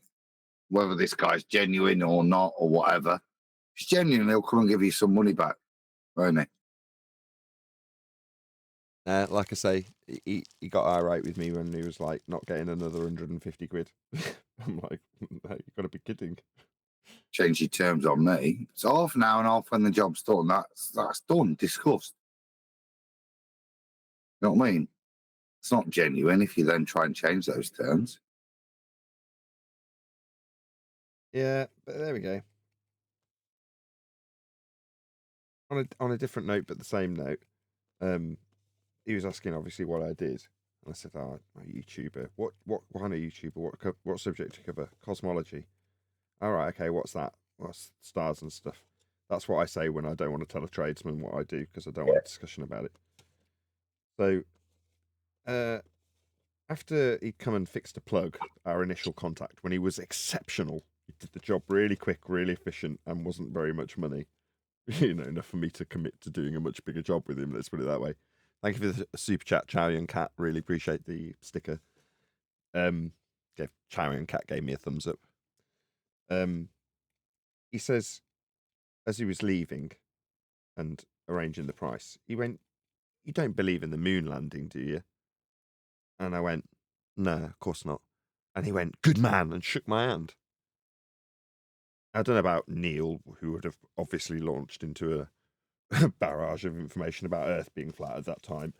I just dedicated it to memory. I'm like, that's interesting. You strike me as average Joe Normie. You're a Sparky coming around budget and scarper, as you described it, but nevertheless, you're just average Joe Normie, aren't you? Random tradesman that comes into your house is just random Joe Normie, wouldn't you say? Well, yeah, it just sounds like white van man. He's got an opinion on most things. Yeah. But he was of the opinion, well, not of the opinion, he was of the attitude to ask me if I believed in the moon landing, which he clearly alluded to that he didn't. And when I confirmed that I didn't believe that we'd been to the moon, he was pleased with that fact. It just reminds me of those examples I've given when I've said there'll be a time when you're sat at a bus stop and someone starts slagging off stupid flat earthers who don't believe in the moon landing, And every other person at the bus scowls at them and went, "We didn't, you idiot." And then everyone else around them suddenly realizes that we're all scowling at the stupid idiot that believes we went to the moon. And he's alone, surrounded by other people at the bus stop who do not agree with him. He's not in the majority. As much as when he spouted it out verbally and with gusto in a very demeaning tone, he felt righteous because he thought everyone standing at that bus stop was in agreement with him. Well, that's coming to happen again this weekend, isn't it? With the, oh no, it's fallen over business. Yeah, I don't know. And the ripple of applause from a small control room with nothing, just them being told, we can tell from the fact that it's, I think it was circular logic they used, that the signal is coming from the moon, that the lander is on the moon. That's how they knew that was the confirmation that it had landed. Hey, it was so much better in the 60s. I think it's just there to be a footnote in history, isn't it? It's not there to have a song and dance made about the event and have it televised worldwide on BBC One at 9 p.m. It's not for that. It's so that in 18 months' time, the argument is no longer, well, why haven't we been back? That crappy feast of nonsense positioning that is, actually by a normie standard. Well, why didn't we go back? What? No. Sky vacuum, second law of thermodynamics violation. You can't go to the moon. What do you mean, why haven't we been back through a sky vacuum? Well, the powers that should not be have gone at NASA. Well, we'll just go back. Well, that leaves two things, doesn't it? Yes, if that's what's going off, then okay, fair enough. But it does leave the thing that, oh my God, they're not even trying. Yeah, to convince people. They've stopped trying. Now, that then means two things. Either we have been dumbed down so much that they don't have to try, or why aren't they trying? What's going off? It's everywhere. It's in the moon landing that's not just happened. It's in the politics. It's in the dealing on our streets, Nathan, of equality, of protest. Yeah, everything's glaringly being pumped into people's faces. All the bullshit, all the disjustice, injustice. Yeah, all the inequality that's out there. It's been put in people's faces. Yeah. Right. And the politicians are getting worse. Worse than the ballers. They're so double speaking, it's surreal. But it's everywhere, isn't it? In every facet of life, be it what was conspiracy theory, it's all being pointed out. Look at American politics; it's falling apart. And British politics, all the control systems, falling apart's a strong word. Their lies and deceit are being laid out plainly for people to make a judgment, is what I see. And that this moon landing is another great example. If people do believe that shit in 5 years' time, more fool them. But it's like I say, it's weaker than what we were given in the 60s. So I'm genuinely, the only explanation then is people are so dumb, or they think people are so dumb they'll fall for it, and that's sufficient to maintain their control system, which I don't believe it is. Well, I think they basically transitioned in strategy, and it's been a huge failure where they transitioned from trying to be convincing somehow to just being threatening, to be scary, to make people look away, basically. I think that is what this is supposed to be. And it's partially worked, but it's running out of working time. Big time, and they're upping it, but it's not having the effect that they want. Everybody's just getting more pissed off. I would say they're stress testing it, seeing how little they, but not in a, as opposed to how much pressure can it take. It's how little the effort. What is the least amount of effort they have to put in to keep the thing rolling? That's when you're running something into the ground. Yeah, but they're doing it the opposite way. They Yeah. want to find out what they actually have to do to keep the thing rolling. In other words, do we have to put in all this effort, or do we just need to do this much and continue with that much? That's all it takes. That's stress testing in the opposite way, if you understand what I mean. No, that's still stress testing. You're just testing the lower limit.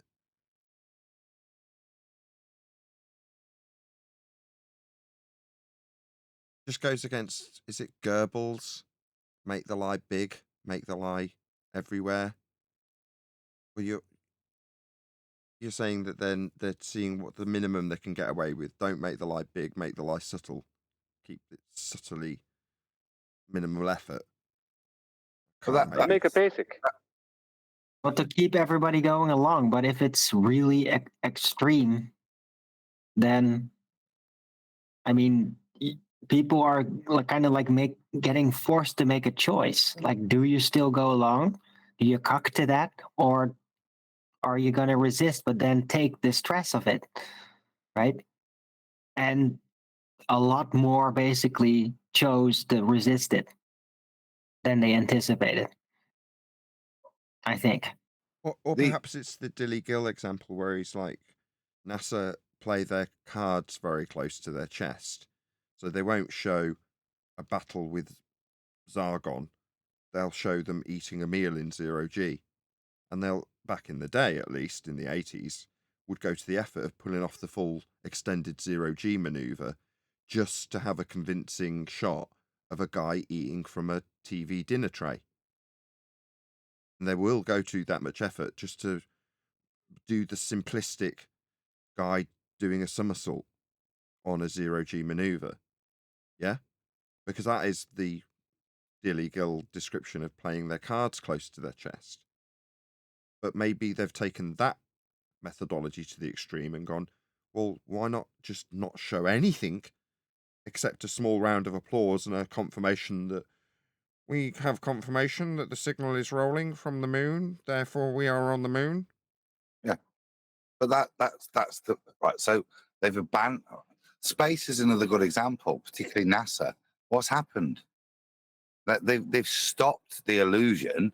They've stopped trying with the illusion, and they've handed it over to the new Messiah for credibility via status purposes.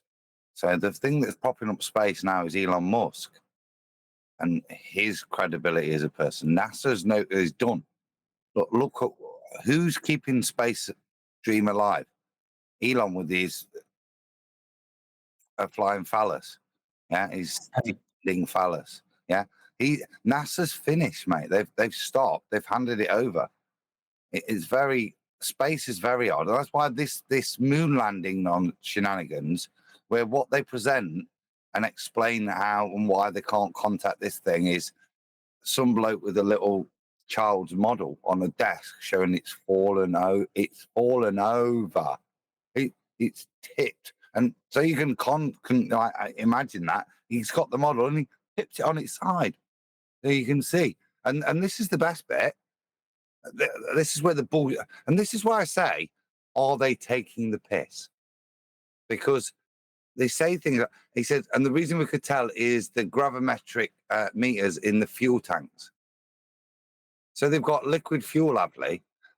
Yeah, which will obviously work when they're on the moon, even though it's 1/6 of the gravity. But it was in space all the way. So what happened? How did it not just like? How did it? It's got gravimetric tanks. He said that's how they knew the orientation. Yeah, so they couldn't know which way the machine. And this is the next bit. They didn't know which way the machine was faced, other than they were getting a reading from the fuel gauges. Yeah, I could tell my car was the right way up, Nathan, not on its or on its side, because there was a fuel gauge. They've descended to such gibberish. Yeah, to the people. But are people believing that? Is that to the Red's rhetorics? Right, brilliant. And that's ingenious. They've looked at the fuel gauges and they can see from the level of fuel and what the fuel gauge is saying, the orientation of the spacecraft. It's just chocolate say, yeah, that checks out. But how desperate is that?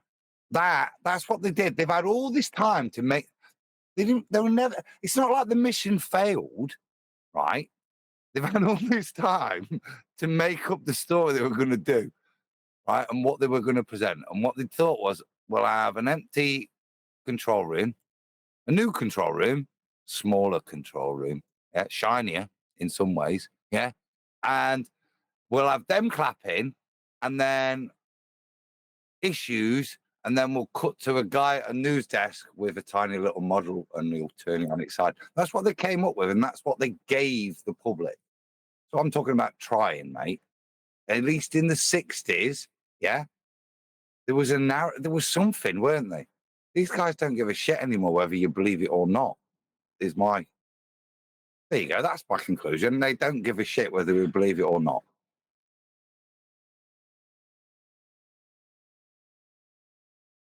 Why bother at all then?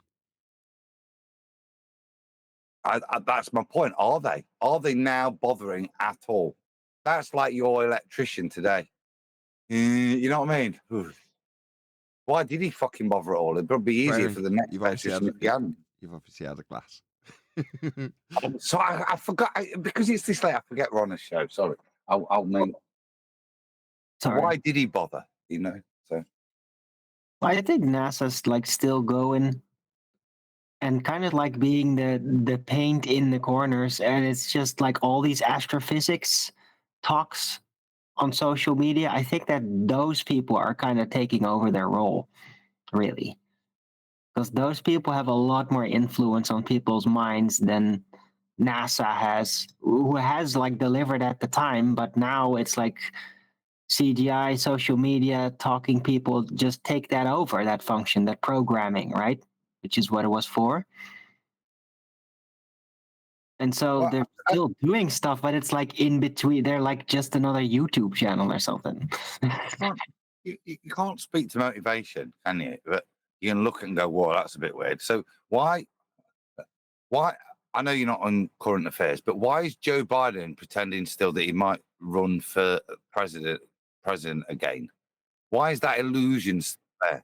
I can't speak to why anybody would think that's reasonable and why they continue to do so. It's a bit like NASA, yeah?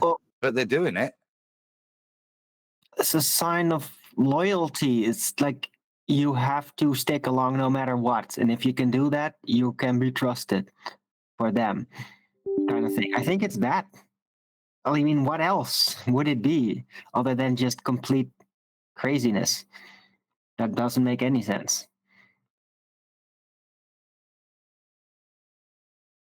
I mean, why portray to the masses? They'll wheel him out for as long as he's allowed to be wheeled out for. But that's the point. Why portray to the masses that he's competent still, fit to run a presidential campaign to get re-elected? Why portray this narrative when the world's laughing at him? Yeah. Have you seen Italy? Just like him taking the mick. I mean, the whole world's laughing at him now. And this is the next point. That would never have happened even 6 months ago. That loss of control in European media. Yeah. Now he's always been a ridicule, you know, in other parts of the world, but in the Western world, it's been controlled. That I know he looks like he's walking like he's just pooed his pants, but that's not dementia. It's not that. You know what I mean? That narrative's been upheld, but now it's being not only announced or released, but ridiculed as well, which is even more interesting. Openly, you know, it's not a thing of ridicule, even, is it? If he had cancer, would you be laughing? No. It's all very weird. It's all about control, isn't it? It's all about dealing with the populace. Maybe it's also an inclusivity move. Look at, like, especially in the United States, what like the Democratic Party puts forward, like including mentally handicapped people and such. Like they've been doing that for a while. So he's not mentally handicapped. He just had part of his brain missing. Yeah, I mean the other guy. There was this other guy who's like, he can barely speak. He was like a Congress person or something. I don't even remember the name, but or something. some weird people they put Wanting me to learn. Yeah, but Brian has this thing about Biden. He calls him. What do you call him, Brian?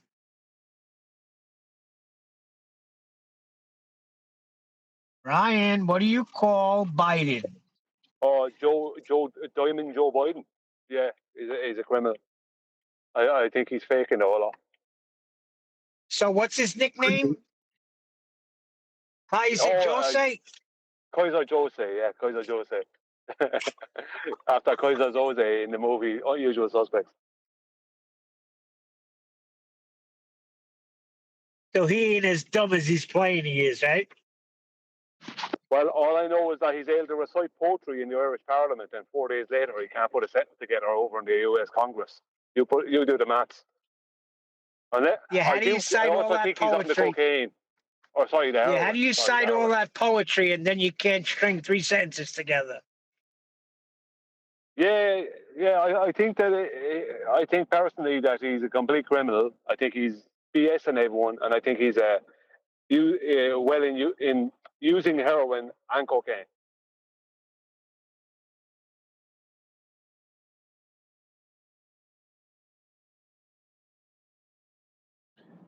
You often see him with ice cream and with sunglasses on him and stuff like that.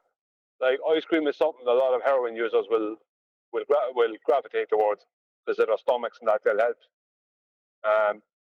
You know, and the sunglasses then as well. If his eyes are dilated, you won't notice that.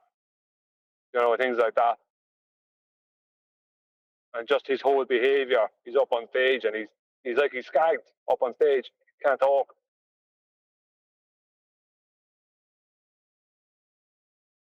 Right, but I mean, I think Okay, he's a complete criminal, but he might also be actually like getting this condition and maybe even going with it. Like, oh yeah, I'm like that. Okay, when he might not be, he might be just pretending to be. But he probably does have some very serious brain issues, or it's just like not fully there at times. Distraction. So okay, so he's not got dementia. He's not got He's just like his son, a drug addict. Fine. So why the pretend? But he's clearly a non-functioning drug addict. if that's the case, well, why then? And it comes back to why the media pretends that. Is it because there's only Kamala? What I don't know. What is going off?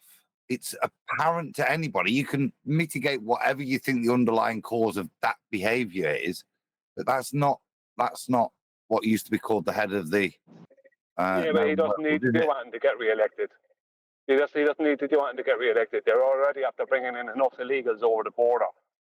Do you know what I mean? To help them with the votes and stuff. They already have enough. There's enough people in America still willing to vote for Democrat instead of vote for Republican. Regardless of how bad the Democrats have been, there's a huge amount of the black population in America who still don't realize that the Democrat Party is the KKK party. Do you know what I mean? It's like America are completely, mostly shrouded to what's going on in their own country. You know, I have to say that people overseas know more about what's going on with their country and their government than they do.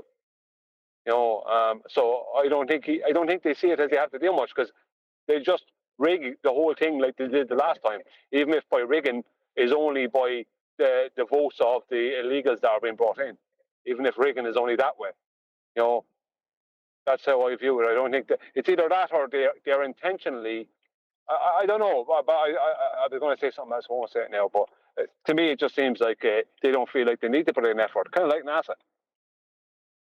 I think that they think that it's now just a dictatorship pretending to be democracy, and that's what they're going with. I mean, they rigged the election so hard previous time. That's crazy, and I mean, they'll just do it again now, every time. So they just feel like, no, we've already won. We're basically in control now, no matter what happens. And maybe they're flaunting it. Maybe that is it. It's just like, yeah, it doesn't matter how bad it gets. Like, you can't get rid of us. But you could like speculate on this endlessly. Never really know. I'll do a couple of quick shout outs. So shout out to Chow Young Cat for the super chat. For God, who loved the world, that he gave his one and only Son, that whoever believes in him shall not perish, but have eternal life. John 3:16. And a little heart. Thank you, Chow Young Cat. Also, I want to shout out to Tiffany. I won't give you a surname because you haven't said I can. But shout out to you, Tiffany. You've just sent me, I think it's a Ko-Fi link, and just said, for your electrical problems. Thank you so much. I really appreciate it.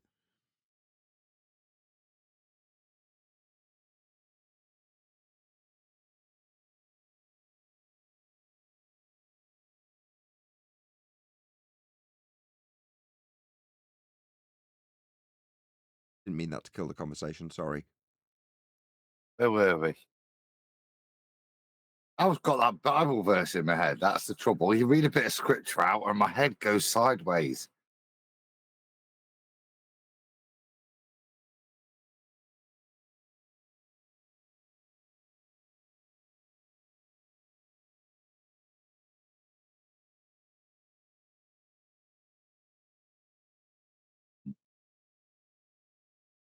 Zonius and Rayleigh Criterion.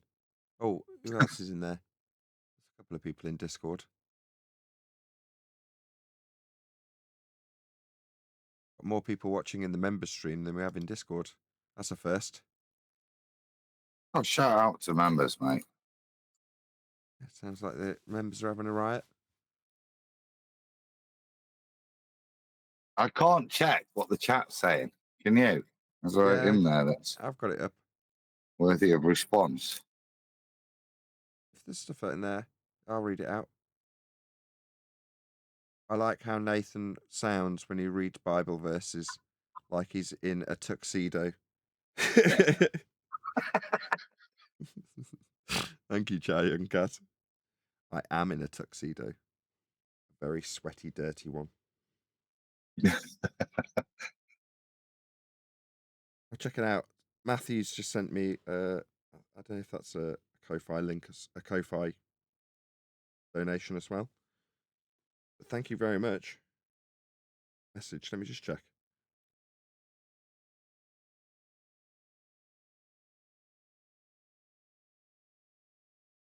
Love the show. Hope this helps towards getting your electricity and apartment back and running.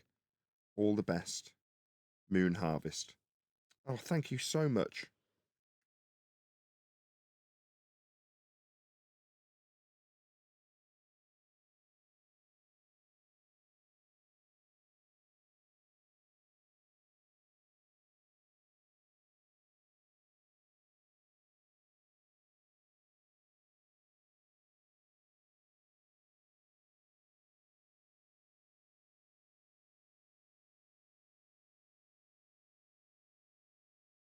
I don't mind there being dead air in a 8-hour-long live stream while I type out a quick response to Matthew. I didn't know whether he was shouting. I have something to or something there. But I was saying, what respect if people have helped out. Thank you very much. I think it's very heartening. Do you know what I mean? I don't get anything out of it, but I'm part of this community and I'm close to the guys. And to see out there that, you know, the crap we do day in, day out, but people will do that. You know what I mean? No one's asking for a plane ticket to where they're, you know, but the way people put their hand in them, I don't even know what's been given, but the fact that people do bother, Nathan, it makes it worthwhile. You know what I mean? You know that, like say, for someone like me, Brian, yeah, Neil, who aren't involved financially in this, we're here because we feel that you know, we enjoy it. Frankly, you know, if we could get paid, we'd do it for that. But to see that is very heartening. So thank you, whoever it was. Thank you all. That's brilliant. You've lifted more than one heart. Yeah, Agreed. It is indeed. Can I ask Brian, Nathan, a question? You can, but Brian said he wanted to say something. Oh, I'm sorry. Go ahead, Brian. No, you go first, Nate. It's okay. Did you say you're running for 8 hours right now? Yeah, I started at the normal show time, and it's coming up for 10 o'clock here in the UK, so I started at 2. And it's coming 5 to 10 now. Is there any such thing of maybe overworking the computer and hurting it? Oh, I'll ask. You okay? Yeah, I'm fine. I'm all right. Says Don't it's know fine. what I mean. You can do it with a car. No, you can't overwork a computer, Neil. There's I like stable it, Neil. or unstable. Unstable is What about entropy? random crashes. Yeah. Now, partially, the reason I'm continuing isn't just because I'm having a lot of fun, which I am. I'm really enjoying this. I'm not going to lie. But because I want to check that this is as good as a stress test.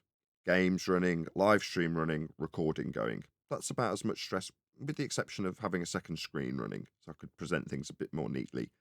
But other than having a second screen, which is a fair old amount of demand, this is as punishing as it gets.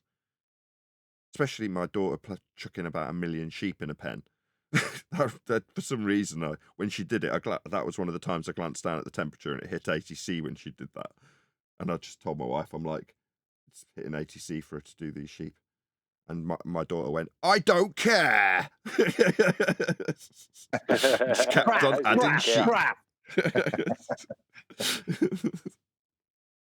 I went, no, you don't, and you shouldn't need to care. You know, it shouldn't fuss you that by adding 1 million sheep to a pen, it happens to run the computer very hard. So long as it doesn't crash, who cares? You think that means that the computer conceives those sheep as real? It feels them as real load. No, they are a real load. But it doesn't make 1 million sheep. It makes one sheep 1 million times. I suppose it might do. Yeah. Well, whatever it did, you know, it had to work hard to do it. Those are the kind of things that I like. That's why I ask Eleanor to come in and test for me. All I will do is run around shooting things in Fortnite, and it has a particular load. It's medium to heavy, but it's good enough. But when she comes along, I'll come in and go, what are you doing? And she'll be like, flying around. I'm like, my God, you're punishing this computer. She doesn't care. But I'm like, wicked. This is a really good stress test. And then it'll go blue screen and die. Yeah? Well, 8 hours of broadcasting. Admittedly, she's only come in once and played, but when I first had the computer, the day it came, before all this electric nonsense, she sat in front of it. I was like, yeah, please, can you just have a quick game of Minecraft? I stuck it in full screen, 4K, and about 3.5 hours later, I remembered that she was playing it. And I went back in and went, have you had any issues? Nope. I'm like, wow, this is awesome. It just works.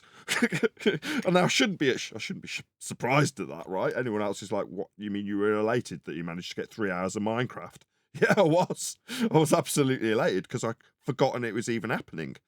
Now, in the last 16 months, it's every 5 minutes going, are the temperatures exceeding the limits? Is it about to crash? Is the RAM overheating? Has it blue screened? See, this is the good thing now, though. Now we know. The next time we've got any concerns, just get Eleanor and we go, breed sheep, Eleanor. Test this machine. And you know, you've got a 5 degree. You know. It's done. It's done. There's no more testing. You're not going to hear me, unless someone else brings it up. You will probably never hear about this computer again because there's nothing to talk about. Don't say that. You've said that too many times. Just don't. Yeah, you, just stop. no Just one. stop We saying didn't it. say that. You should never say that. Yeah, if we ask you how is the computer, you just go, it's all right, and just keep going. You know what I mean? Yeah, that will be the response. Don't say because anything. unless there's some turn of events to tell you about, well, I'd have already experienced it. I will probably never do another 8-hour live stream. Yeah. He's not getting it, is he? He's not getting this. No, I'm he's not. just not getting it. No. Like I said, since I've admitted that in that Ballbusters show where they were so subtle and kind to me, no, we'll take you to one side. Now it's just, you're not getting it. He's just not getting it. Well, let me change the subject then, right? Last week on one of QE shows, he was doing a thing on, I think your man Alex O'Connor or something. And I put in a super chat because the subject of the Selenian eclipse came up that they think they call and QE showed it, the impossible eclipse, right?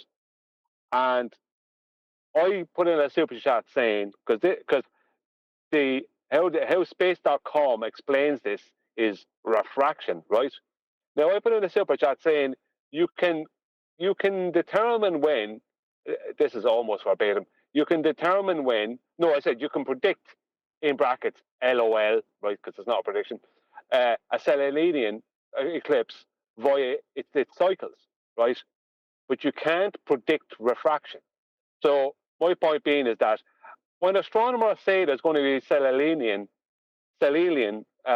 Selenian eclipse, are they predicting refraction? You know what I mean?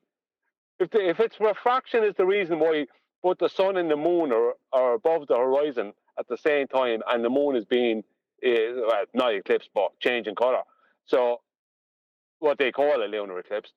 I mean, is that refraction, or you know what I mean? I thought astronomers, I thought they predicted, not really predicted, using cycles. They determined when the next Selenian eclipse would happen purely based off of the motion of the lights in the sky, not refraction. Refraction has never been part of that claimed prediction, has it? How could it be? Can anyone predict the refraction for tomorrow? No. Say it with me. So, what you go and get your wine from, like the lower ground? What's that called? Your wine. Great. Yeah. What's the room called that you keep your wine in? A cellar. Okay. What's the joint between the top half and bottom half of your leg called? Knee. Say it again. Knee. And then on. So cellar, knee, on. Not quite right, but it's close enough. Cellar, knee, neon. Celine Leon. Cellar. No. Selenelion.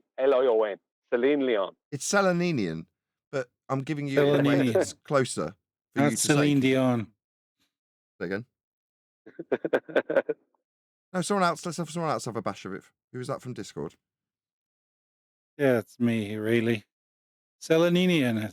Selena. Seleninian. Celine Definitely Leon. not Celine Dion. Selenium. Yeah, let the drunk person have a go. Go on then. Selenelian. Wow, you speak better when you have a few in you. That's what they all say, Neil, you smoothie.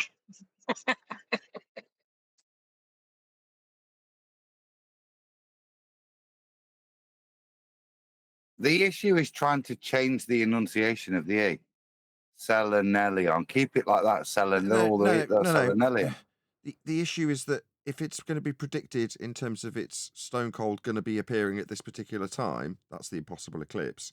Is it a prediction in terms of the star movement or a prediction of the unpredictable refraction? That's the point. Brian. Nah, let's argue about how you pronounce it.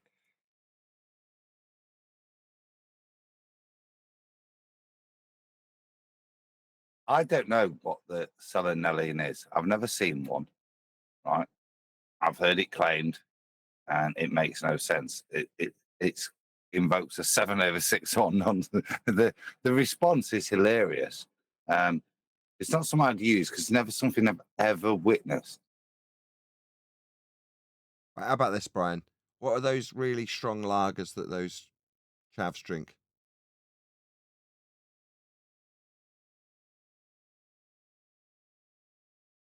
Stella. Stella. And then knee. We'll get there. No, Nathan. It's Celine Leon. Selenelion. That's how it's spelled. Look, it's not Celine Dion. Did you say Celine Leon? Look, it's not Celine Dion. It's Seleninian. Seleninian. No, it's C. Lenny Lion. It's a bit like celibacy and Shirley Bassey. Sound the same, very different. I'm gonna die. I'm going now always because of this ridiculous sea Lenny lion eclipse.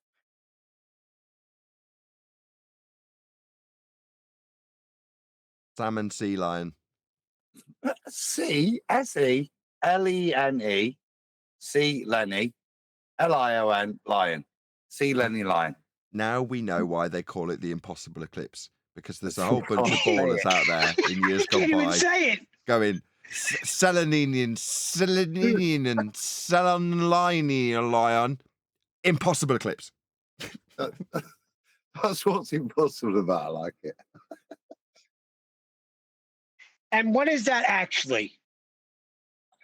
Sun and moon above the horizon at the same time during an eclipse. Yeah, an eclipse, but the moon's apparently visible also. Impossible because you're talking about occultation in orbital motion. Man, that was like poetry, wasn't it? The manifestation.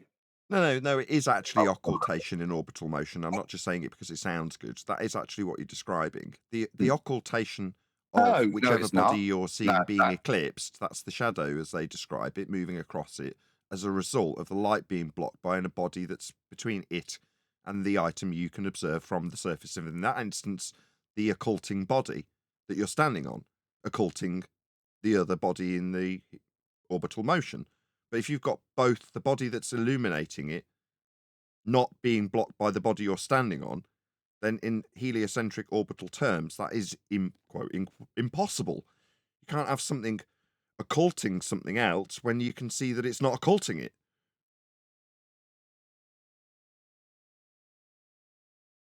Yeah, just as you're describing that, in my mind, I'm thinking, and it's insanity to think that we are actually in space moving according to their rhetoric. How'd they ever get that by people? Learned people, by the way. Yeah, it's some crazy ass shit. And it bugs me that J-Tone Media is the one with the joysticks and the sitar music in the background, talking about how, well, it's just flat, isn't it? Look how it renders flat and is flat. With sitar music. You're like, the crazy, stupid nonsense with sitar music should be the globe garbage. Yes. No. Crazy sitar music is his state of mind. He's chilled. Put that same music on Conspiracy Cats discussing what if he'd do. This is the state of the mind of a flat earther. We are the chilled. I gotcha. We're not spread by this knowledge. Bloody hippies. Well, it's not hippies. That's Red Dwarf. It's the Om song.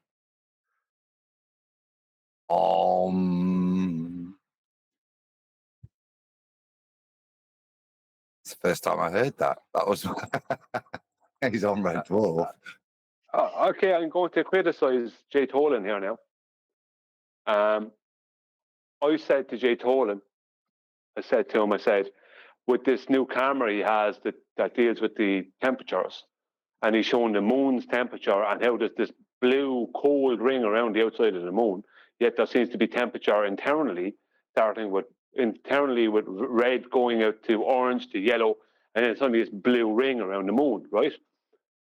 I said to him, do this, what you're doing now, do it at the day of the new moon, not the day after or before, the actual specific day of the new moon, because there's a specific new moon day and a specific full moon day, right? So, for instance, full moon happened for us Saturday night into Sunday morning. That was full moon for us here, and for everyone else is whatever that time was after that or before that. That was full moon, that particular time.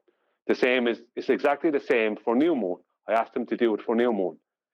It came close to new moon, and he did it the day before, or the day after, or the day before, or something like that, or the day after. That's what it was. And I said, why didn't you do it for the new moon? Why didn't you do it for that? How come you're not doing it for that day? He gave me nonsense, not really responding. Like, how come you're not doing that? Because is it that you want to believe that the moon is something, and if you do that and it turns out that you don't see the moon, that it's going to blow your mind? You know what I mean? It's like, is it that you wouldn't be able to handle that? That's what I'm thinking. Would you not be able to handle that? You know what I mean? It is what it is. Either it's there or it's not. And that should tell whether it's in the sky or not, if you can get a temperature reading. It's not there, is it? If it was there, it would have been demonstrated to us. That's the point. Yeah. So where is it then? Oh, your house.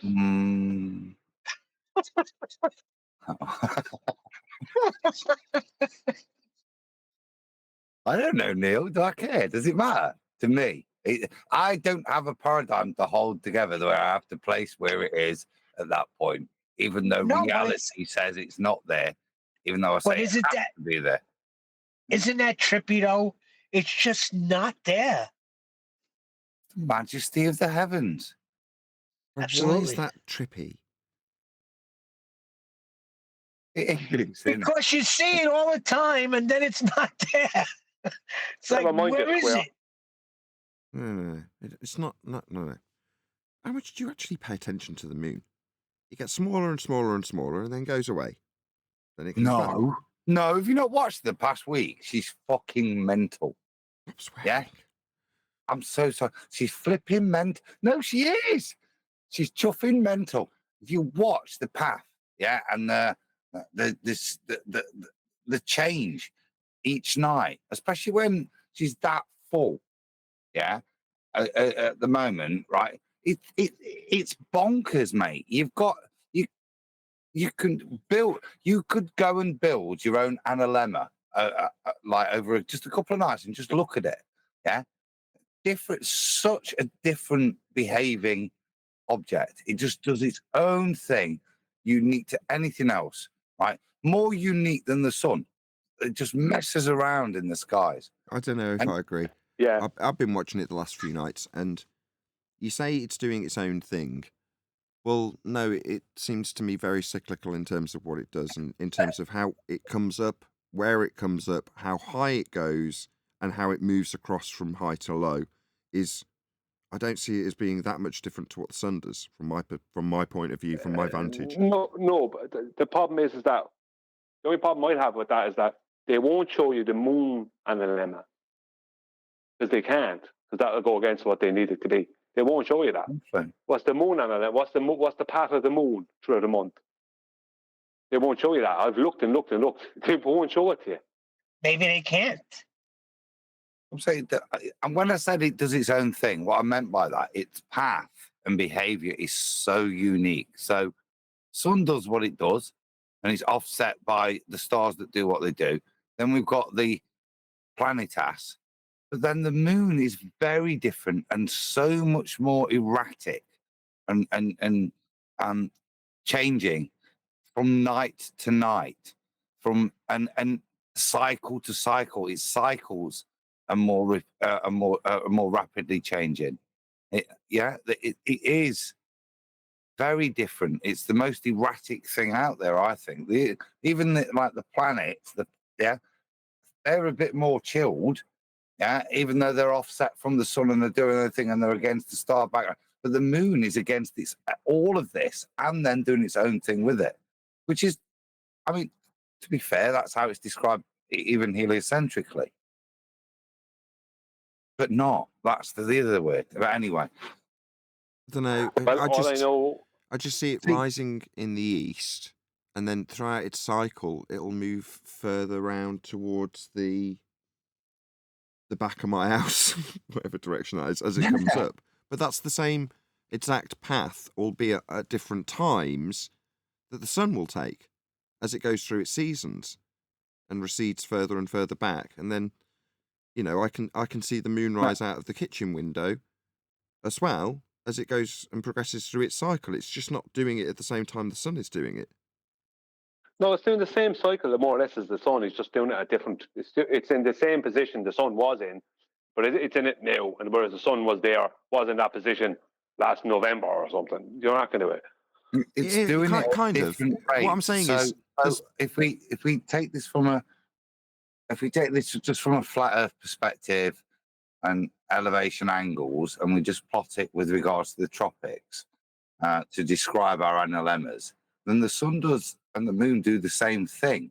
They move, from the equator to the south, back from the south to the equator, back to the north, back down. That's what produces the NLMer. Now, the sun does that over a yearly cycle. That's the seasons. But the moon does this every single month, but it does it each month's different as well in terms of position. Does that yes. That's what I would agree with. So I've tried to describe this, and so has Brian Cox also when he's described the seasons, right? But he didn't describe it. He just described it as the seasons. He didn't ascribe it to sun or moon or anything, right? What you've got is within each season, you seem to have a separate up and down cycle. For example, I'm going to go with 6, maybe 7 days ago, it was lovely and warm, and the moon was coming up through my back window. Yeah, a bit more south. Now, a week later, it's coming up above, in more westerly, and it's a lot colder. So there's like this internal cycle within each season that goes up and down. It gets warmer and cooler and warmer and cooler, and then keeps getting a bit warmer, and then you move into the next season. It gets cooler again, and then it gets warmer again, and warmer again, cooler again. And that cycle sort of flows through each season. And as far as I can ascertain, it tracks perfectly with the moon. Now, I've only been paying attention to this because of a guy who just plays Fortnite now. He does other videos as well, but what did he go by at the time? What did Stephen Chess used to go by? Stranger XX? Sexy Stranger? Johnny. He's the guy who went on Alex Jones's show and told him that the Earth was flat after saying, I buy all your products, I think you're great, I love your show. Did you know the Earth was flat? And then he got cut off. Do you remember that? No, I don't remember that. Okay. Well, anyway, Stephen. I do. Alex Jones refuses to talk about it. It doesn't matter. I'm just giving him credit because he was the one who pointed it out to me the first time. It's like, just pay attention to how the moon moves through its cycles throughout the months, and as you pay attention, you'll see that the weather will change as the pattern of the moon changes. So I thought, I don't know if that's true. I'll just keep a close eye on the moon. I've been doing it for about 5 years, ever since he said it.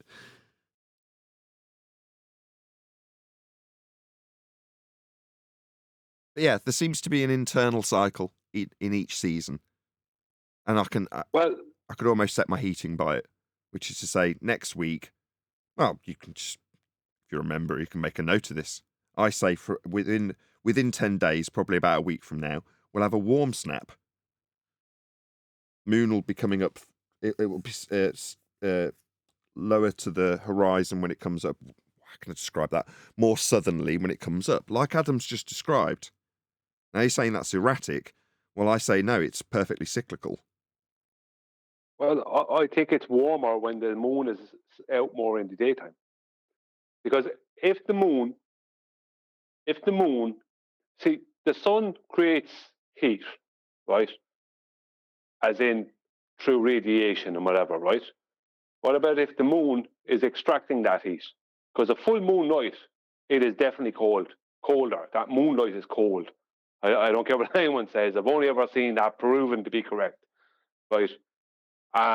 So if the moon is up in the daytime, if it's during that cycle where the moon is seen in the daytime, that's limiting the amount of cold. It's limiting the amount of maybe heat it's extracting. You know, because it has to have some connection to entropy. I kind of know what you're saying. At the point that it's at the moment, the sun comes up and stays up throughout the day, obviously. But then when it goes down, the moon comes up and it stays particularly cold when it's like that. Now, if you happen to have one following the other, it might be windy. Yeah? Those are just... Yeah. I can't describe them as anything other than cursory observations and correlations, which is what they are. But I'm just describing what I've observed. Yeah, well, I'll go on, Adam. Well, because I know you agree with me. Moonlight, what is it? Do you recognise it as something freaky just from your own observations of life, or is it just another type of light that will definitely give heat? About giving heat. I mean, I don't know about the heat aspect of it, right? What I do know is it's useful light. That's all I know. You can get a lot done in the moonlight. Did you ever dance with the devil in the pale moonlight? No, but I know that you can get a lot of stuff done. It's useful. You can practically do more in moonlight. I tell you why I say this. Why it was actually quite useful to know if the moon was out or not. When my folks lived in Shropshire on a farm, there was no neighbours for miles, and that particular area of the country was the lowest light pollution in the whole of the UK, bar none. It was the darkest place you could go. And if there was no moonlight, you couldn't see your hand in front of your face when you stepped outside. Kid you not. You couldn't see your hand in front of your face. I know that dark. I know that kind of dark. I do. Right. Well, on those sorts of days, you can imagine. Shout out to Flat Earth Travolta. He says for adventures in electricity. Really appreciate the support. Thank you very much, Flat Earth Travolta. You need to know that there's a bit of moonlight. If you're going to go out and chop wood after dark and there's moonlight, you can do that quite easily because you can see what you're doing. You can walk around. You can gather the logs. You can chop them up.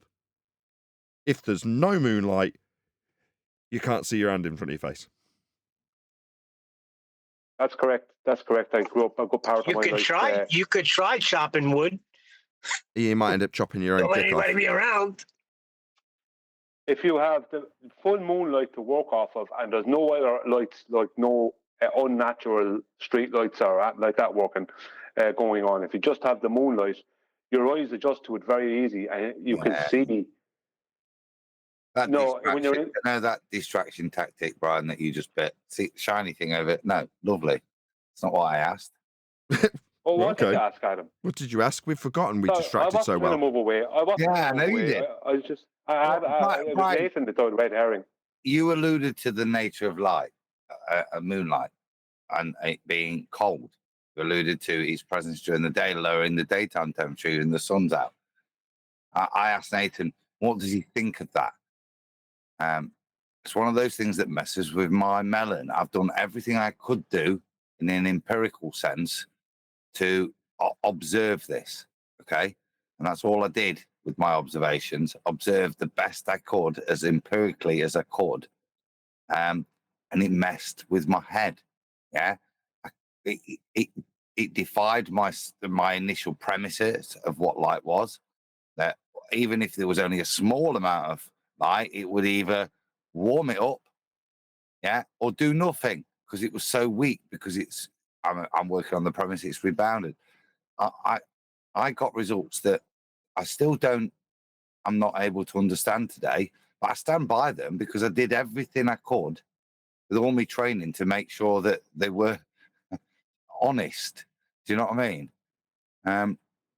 And there's lots of these results. They've disappeared. I don't know why. It was very interesting. In early flat Earth days, cold moonlight was a very big thing. It's gone. Like it's not cold anymore. That was my. How about I think people have. Sorry, Adam. Well, my question's to Nathan. What does he think on that? Because does he think about it, or do you just bury it? Because I can't bury it because I went out in the garden night after night doing these things, and every night I couldn't explain it. Not that I need to explain it, but I'm not prepared to deny it as well. And the only reason I feel I need to deny it is because of the heliocentric explanation for moonlight. And when I don't need that explanation, I can just say that's just another majesty of the heavens. And actually, I think she does do this. Yeah. Well, I have seen. Now you phrased it that way. I can't say anything other than I don't have any.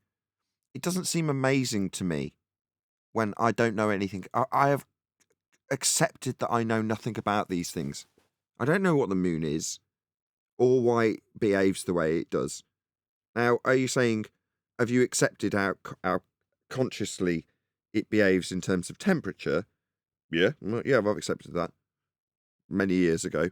Now you're saying it still blows your mind, but only blows your mind if you understand it to be reflecting light from the sun and therefore producing in some small quantity an amount of heat with that reflected light, or doing nothing because it's so minimal, as opposed to having a detrimental effect, if you want to call it that, in the arbitrary scale of temperature. Right? Yes.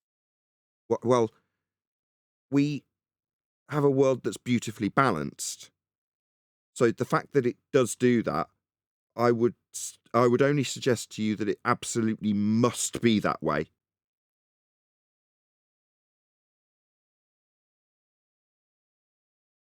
But you wouldn't deny it's colder. That's what I'm asking. No, I wouldn't. No. I'd go further and say that while it was bitterly cold when I observed the lunar eclipse, how many years ago? 6, 7 years ago. And I had my telescope, pre-kids, so it's probably more than 7 years ago now. Probably 8 years, 9 years ago. Man, it really does make me feel like I've been in this subject a long time. Anyway, I got the images, but failed to catch the eclipse and had to wake my wife up because my fingers froze. As the eclipse reached totality, the temperature, there was no reason for the temperature to severely drop, like noticeably to the point where I could go from operating the camera and the telescope to not being able to operate the camera and telescope in a very short space of time. My fingers froze up and I couldn't control anything anymore. I'm like, crap, I can't get this shot. It's all red, I can't get it.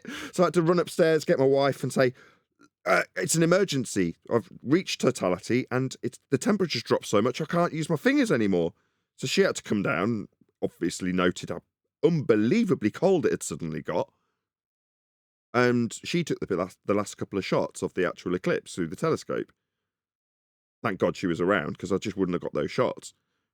But it was really noteworthy. Every time I've talked about that. This is a lunar eclipse. Yeah. Now that's interesting, isn't it? Well, it was so noteworthy because it was, it wasn't like I hadn't predicted it was going to be nighttime and going to be a bit colder because it's night. But I can't remember. It wasn't like the middle of winter or anything. But I was, I got a coat on and probably got gloves on or whatever I got to keep myself reasonably warm. But then suddenly it got bitterly cold really quickly for no apparent reason, right as it was reaching totality. And I'm like, what the hell's going on? It's just noteworthy. You know what that is, Brian? Well, cold light. No, because that's the opposite, isn't it? What Nathan said. So if you've got a lunar eclipse, yeah, and you get occlusion, then from what my data was showing, yeah, that the presence of the moon should make it colder. That's what you were saying. Yeah. Now, if we've then got occlusion of the moon, as we understand what an eclipse is, that's our first, your first issue. Yeah. Then what Nathan's saying is, no, it got even bloody colder. Well, that's quite interesting. Because if the moon's not out and then the moon comes out from behind a cloud, that's what I noticed. It got colder. Yeah. If I was in shadow of moonlight, it was warmer than if I was in direct moonlight. Well, if you then occlude the moon, you would, from my observations, you would expect it to have got warmer, wouldn't you? Yeah. But Nathan said, no, it actually got noticeably colder during this one-off event, which I'd like to throw in. That's the point. What is a lunar eclipse? Because that's right. We've had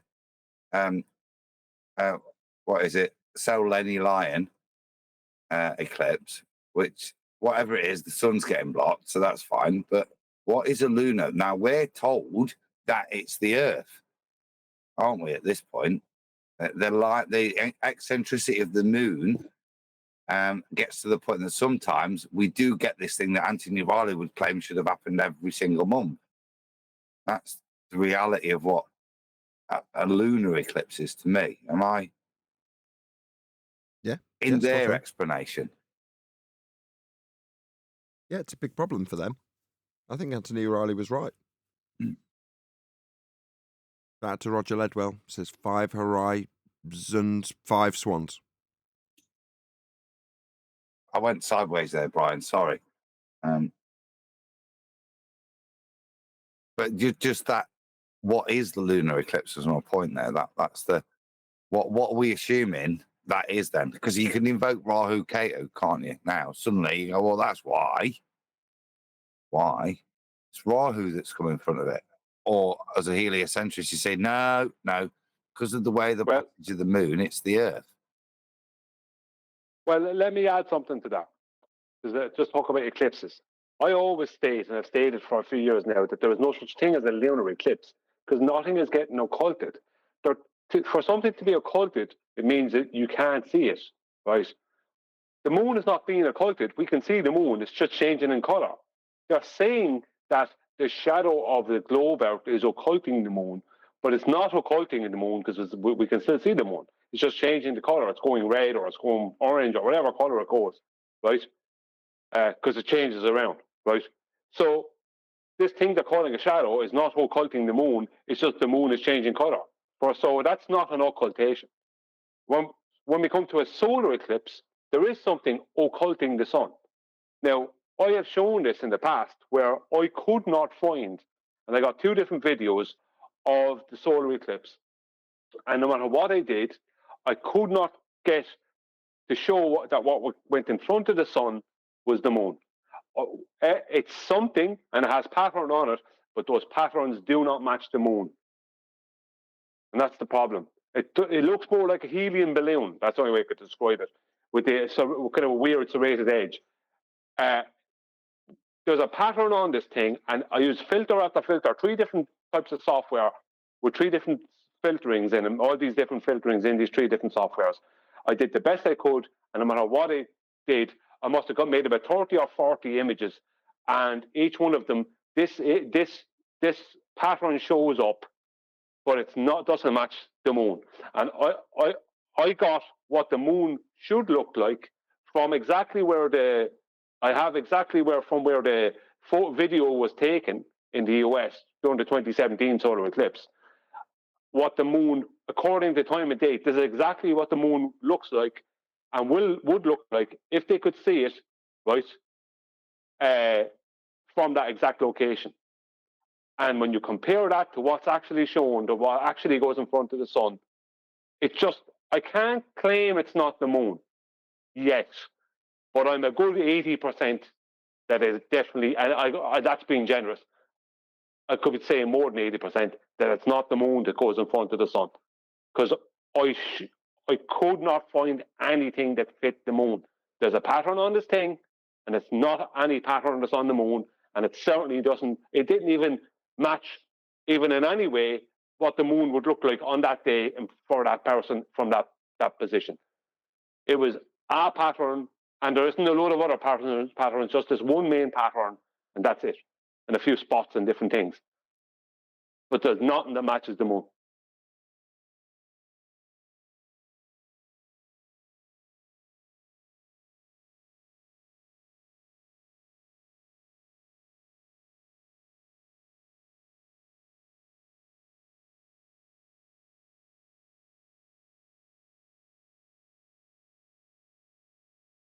What do you reckon the moon is? I was just going to ask, do we even know if it's physical or what? If it disappears once a month, what can it be? You know what I mean? If we can't, it seems to just disappear for a day, once a month. That's it, gone. Completely gone out of the sky. Because remember, it's supposed to be the new moon that's occulting the sun during the solar eclipse. That's supposed to be the new moon. That's supposed to be the proof that the new moon is there. But as I said, I could not, no matter what I did, no matter what filter I used, no matter whatever I did, there was no way that I could get the thing I was looking at to look like the moon. It just was not the moon. So that's not the new moon going in front of the sun based off of what I did. So what's the moon if it can disappear for You know what I mean? What's the moon? Where does it go once a month? They're You know what I two mean? very separate questions. What is the moon, right? And is the moon responsible for a solar eclipse? Two very, I would say to the latter, no, I don't think the moon is responsible for solar eclipse. What the moon is, I don't know. Is it cheese? I ain't got a clue. You see all sorts of stuff from it's a reflection of Earth 10 millennia ago or something. Do you know what I mean? It's the plasma implantation, all sorts of woolly crap, right? That describe the pattern on the moon. But that doesn't tell you what the moon is. I say it's the most weirdest thing. The others are just like nuances. The moon's just its own thing. I'm sure it has a purpose. You know what I mean? But I ain't got a Scooby-Doo, mate. You know what I mean? But does it look like a rock in the sky? Yeah, it does, doesn't it? Let's be honest. Yeah, it does. It looks like a big asteroid up there. It does. Like with craters on it. Round craters, admittedly. Yeah. Acne, you might call it. Space acne is probably, I'm being not preconceived. You know? I ain't got a clue, mate. Is it even Well, a the thing ball? that is, Sorry, let's take that.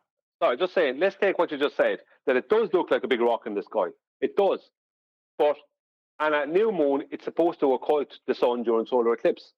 But I could not find anything that looked like the moon. No matter what I did, I could not find anything that resembled the moon. It did not, it was not the moon, whatever I was seeing. Which means that, where is the new moon? And if this thing is a rock in the sky, right, as it looks to be, then where does it go once a month? Exactly, Brian. Where's this big rock you just said it looks like, Adam? What does it just vanish once a month? I've no idea. But it does look like a rock. Doesn't it? It's like big and grey and like rocky looking. You know?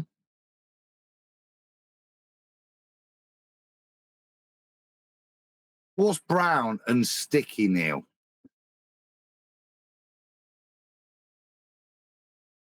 Brown and sticky, I don't know. A stick. Oh. Yeah. What I mean by that, I want to say it looks like a big rock in the, because that's the best. Is whether there's preloading in there, I'm happy to concede. But actually, even from a neutral point of view, it looks like a big circular rock type thing that glows in the sky.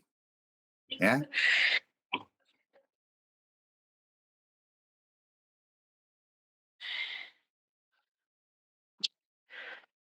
I don't know if it is. Well, if I get my son here right now, he's been looking with his binoculars that he got for Christmas. I see him outside at night. He's got his tripod set up.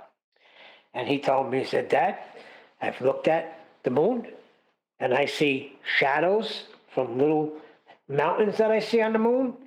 And it's definitely a rock in the sky because I've seen shadows on there and I've seen craters. So there you have it. I wouldn't deny that, would you? No, I don't deny it. I can But look up at the sky I and can't go, say what it is, though. no, I know, but I can look up at the sky and agree with him. I don't know about the shadows. So he's saying he's seeing shadows from things that look like mountains in the moon. I never looked at it that close. Have you, Adam? Yes. So if you look at some of the craters, as you see, you'll see varying positions of within the crescent of the crater of a shadow. Now, you've got to ask, is that reflection or is that illumination even? I don't know, but you do see changes in the depth of the shape of the crater. That's there. Lovely. Does that mean it's even a ball? No. Can you do that with just a concave or even a convex surface? Yes. Because you do it with a flat, probably. I don't know.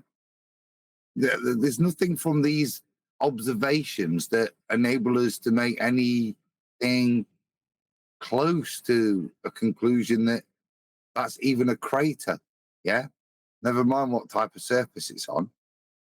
It'd be interesting, I'd say to him, they look very round, don't they? Well, if these round craters that look round from our vantage point were on a round, much smaller spherical surface, then the crater itself wouldn't be round, would it, if we looked at it and it looked round? Yeah, exactly. How we'd see it wouldn't be round, would it?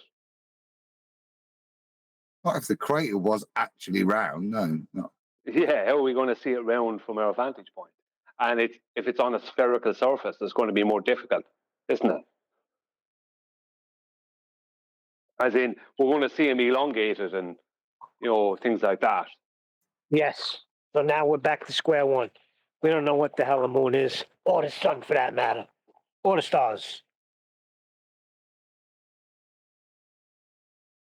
But it could be cheese. I can't disprove it isn't. Imagine if it was.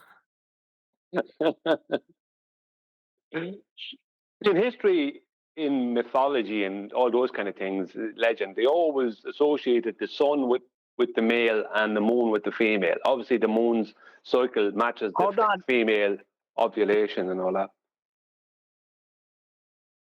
Go on, Neil. You told me hold on. In the Bible as well, Brian, I just wanted to tell you that. In the Bible, it speaks as the moon is she and the sun is he.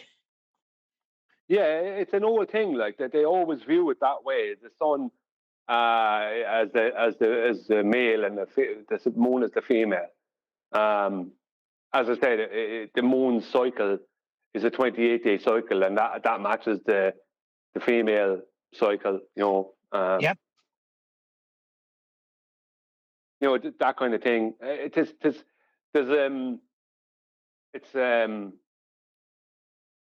It's also was described called the Great Mirror. I think.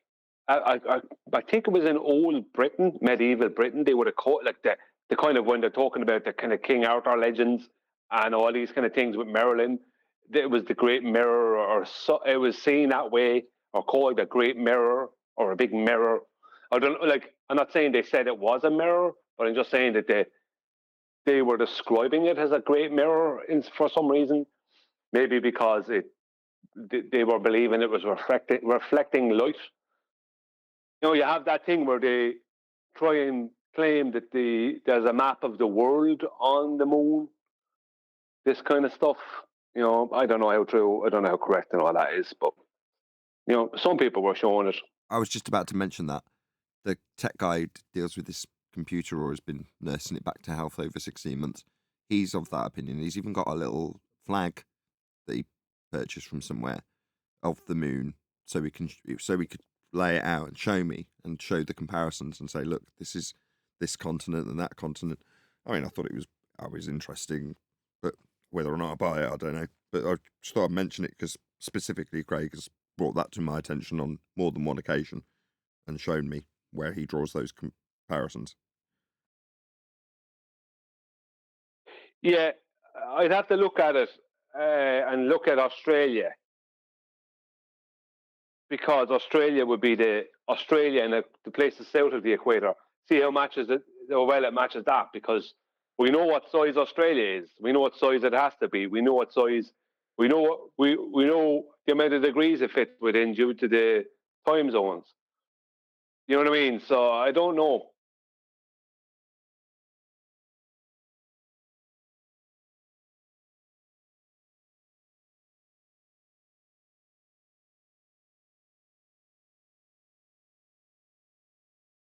Oh, my son was also saying the way the stars are laid out, it's something to do with the way the cerebral is, the way the brain is, or something. I got to ask him again because he was throwing it at me last night.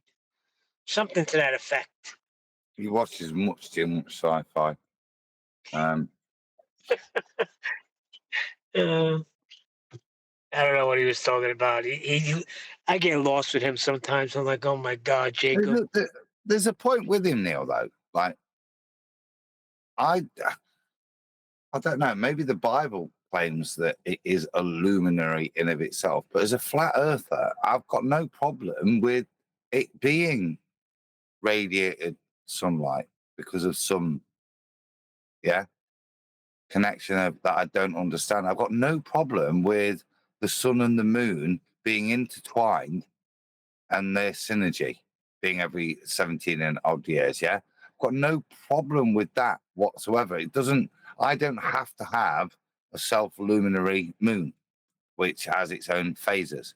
Yeah, it's not prerequisite for me. You know what I mean? It's not anything that a ball earther can hold against me and say, "Hi, you flat earther." It's not a rebuttal, is what I would say, because I've got no claim. And if you was to suggest that it is in somehow that kind of reflective manner that generates the phases, I wouldn't have a problem with it.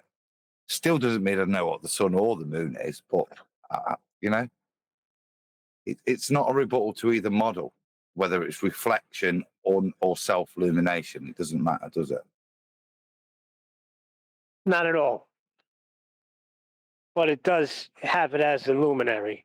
According to scripture, you know how it goes. The sun gives off his light and the moon gives off her light. The moon the lesser, sun the greater. It's Genesis 1:16. And God made two great lights. And that's the point. That's why I said not biblical. If you read scripture, it makes a statement, doesn't it, there?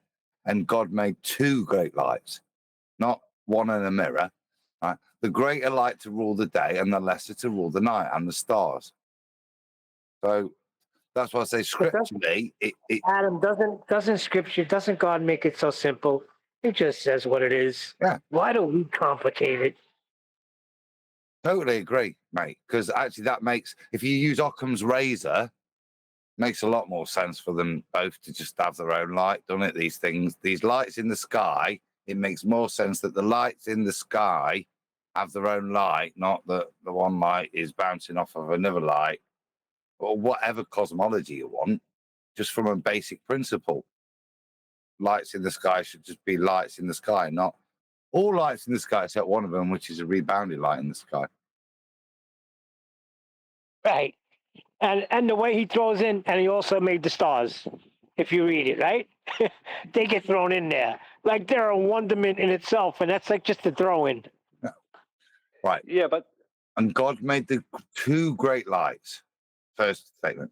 The greater light to rule the day, and the lesser light to rule the night and the stars. That's actually a lot of significance, but that's down the line. But it's strapping it on. And so that's not as and the stars will be a nice backdrop to all of that, by the way. And the lesser light to rule the night and the stars. Rules the stars as well. Whatever the moon is, according to the Bible, it rules the night and the stars. And the sun rules the day. Well, maybe it's extracting. Yeah, Brian. I was going to say, maybe maybe the sun generates radiation and heats the earth, right? But the moon extracts this radiation from the earth, and then maybe this radiation is what powers the stars. I don't know. If I have to come up with some speculation. No, Brian, this is where you need Arwin, mate. Right, at this point, that's where you need Arwin. Yeah, but Arwin says it's physical assumption bias. But I'm asking Arwin if that's not physical assumption bias there. I'm saying if you want to he doesn't claim that that they're there, correct? Unless I got what he says wrong. But he says that they don't. But he's correct in saying they don't behave terrestrially. Like that's the thing about the ballers. The ballers have all this pre-assumption about what the composition of these lights in the sky are. They have no proof of any of this. They think they have proof, and when you look into it, they have nothing. They're just fooled. But Arwin's point, and it's the same point that's made, in fairness to Arwin, it's the same point basically that's made in celestial navigation and astronomy up to a point. Sorry for using that word too much. That they don't behave as terrestrial objects. They just don't. They don't behave in a terrestrial way. You can't, Euclidean geometry, I mean, all you can do is determine a horizontal distance between yourself and what would be the point directly below that luminary on the surface of Earth. Other than that, you can use no more real Euclidean geometry with the stars. With the luminaries, the star, sun, moon. You can't. It doesn't, they do try and do a parallax, but that's only just for them to try and give a distance from a globe Earth. It's only a lot of mathematical nonsense. It doesn't mean anything. Do you know what I mean? Parallax is a nothing. Nothing. You know what I mean? The stellar parallax they try to come up with. No, I understand what you're saying, but the same way you say that they don't appear to be physical, how do you know that? You're assuming that as well. Well, I didn't say.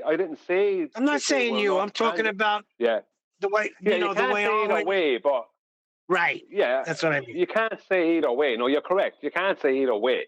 But their behavior in general completely makes them so outside of what we understand. They must be in the fourth dimension. If there is one, they're in it because they don't behave like three-dimensional things. They just don't do that. Like, see this thing about how come the sun doesn't change angular size over your flat Earth? It's like, that's a question. How come the sun doesn't seem to change angular size? Now, there is some change in it over this. There is some change over a day, but not what would be expected. It doesn't. The sun, moon, and stars just don't behave like they are supposed to, according to the heliocentric claim. Like, I understand exactly what you're saying. Well, I got you. You know the way with the sun. Like the sun. This is something I was bringing up earlier, and I don't know if QE was really catching on to it. I've said it many times. This is when you see the sun at sunrise and sunset at the horizon. They say at the sea horizon. The horizon is officially claimed to not be a geometric edge of the globe. They've hid that for years, but officially they know it's not. And the sun at sunrise and sunset is claimed to only be a mirage. They're saying it's not the real sun. It only appears to be the sun. The sun is either not gotten there yet in the morning, or it's already gone away in the evening, right? And you have all the heat with it in the evening. That's why the morning sun and the evening sun at the horizon looks a bit different, right? But that means officially they say it's not the sun. They call it the sun mirage. That means there isn't a physical sun being claimed to go down behind the physical geometric edge horizon. So that means that the point I'm making is that they need that sun to go down behind their physical geometric horizon. They need Neil deGrasse Tyson to see a sunset at the base of the Burj Dubai in Dubai. The Burj Khalifa it's called now in Dubai, the highest building in the world at present.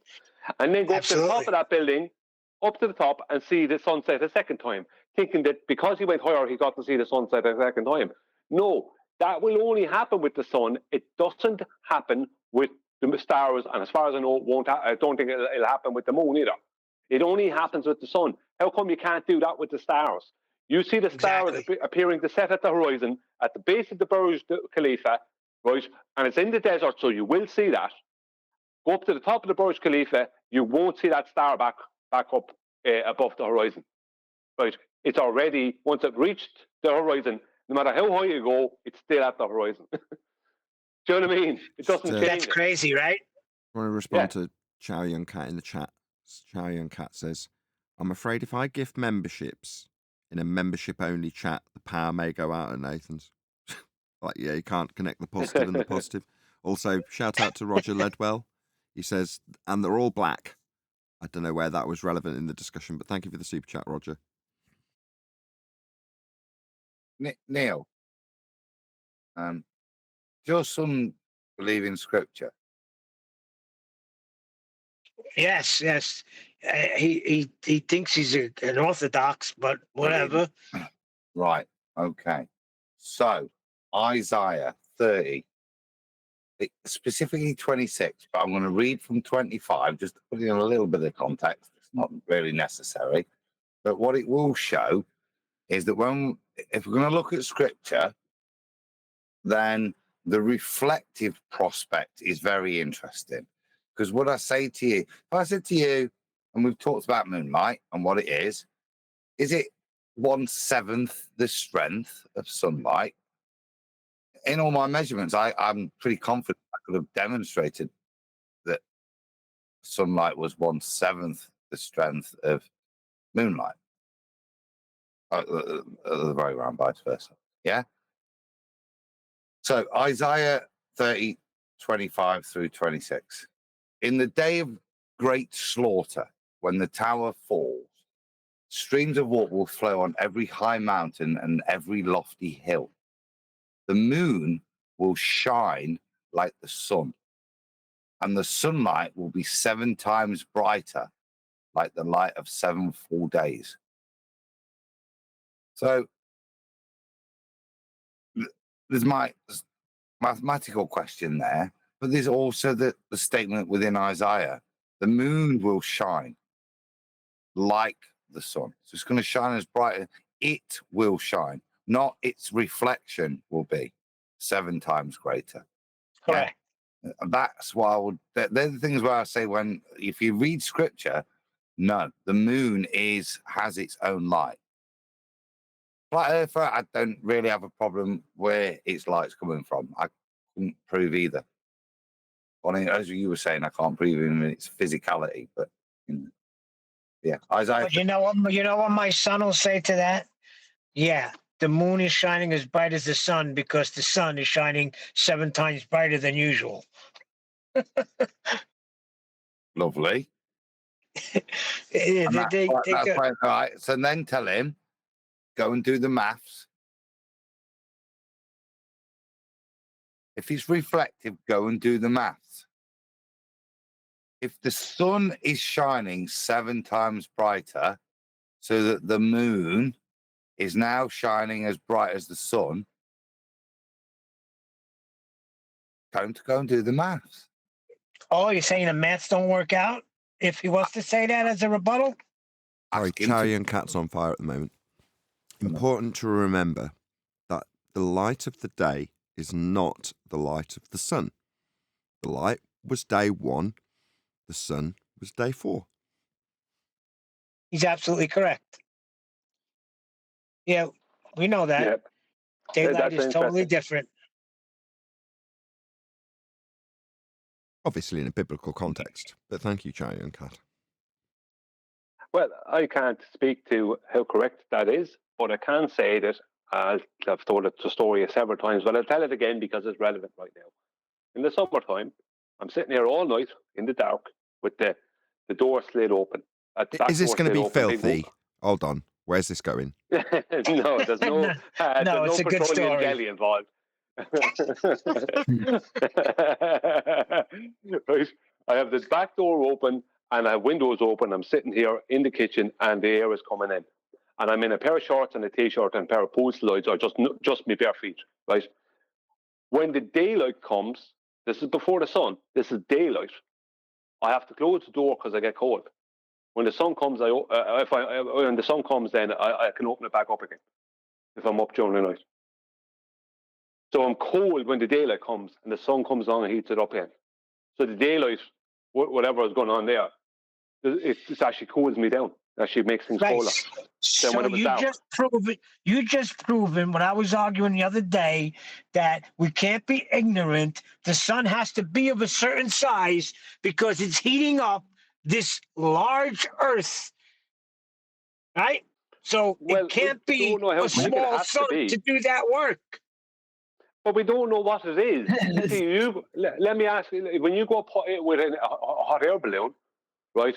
When you go up with a hot air balloon, it doesn't get warmer and you get closer to it. No, but now, if there's if you're talking about a sunrise, pressure, so that would be involved as well, right? If you're talking about a sunrise, you're talking about the sun. Let's say let's give an arbitrary number, 1,000 miles away at the point that it's rising in actual distance. The GP's 1,000 miles away. Let's just say.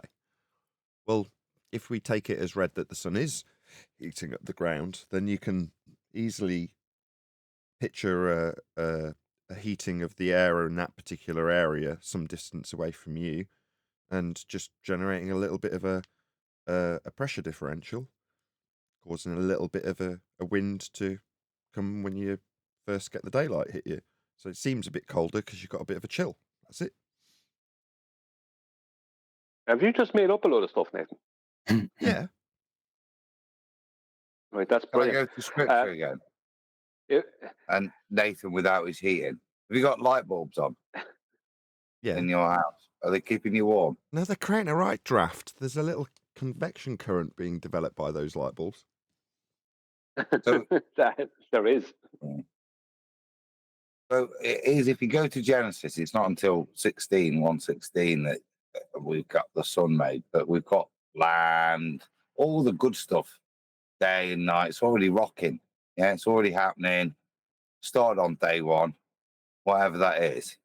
And then we get the definition in scripture of what God made two great lights, the greater one to govern the day and the lesser one to govern the night.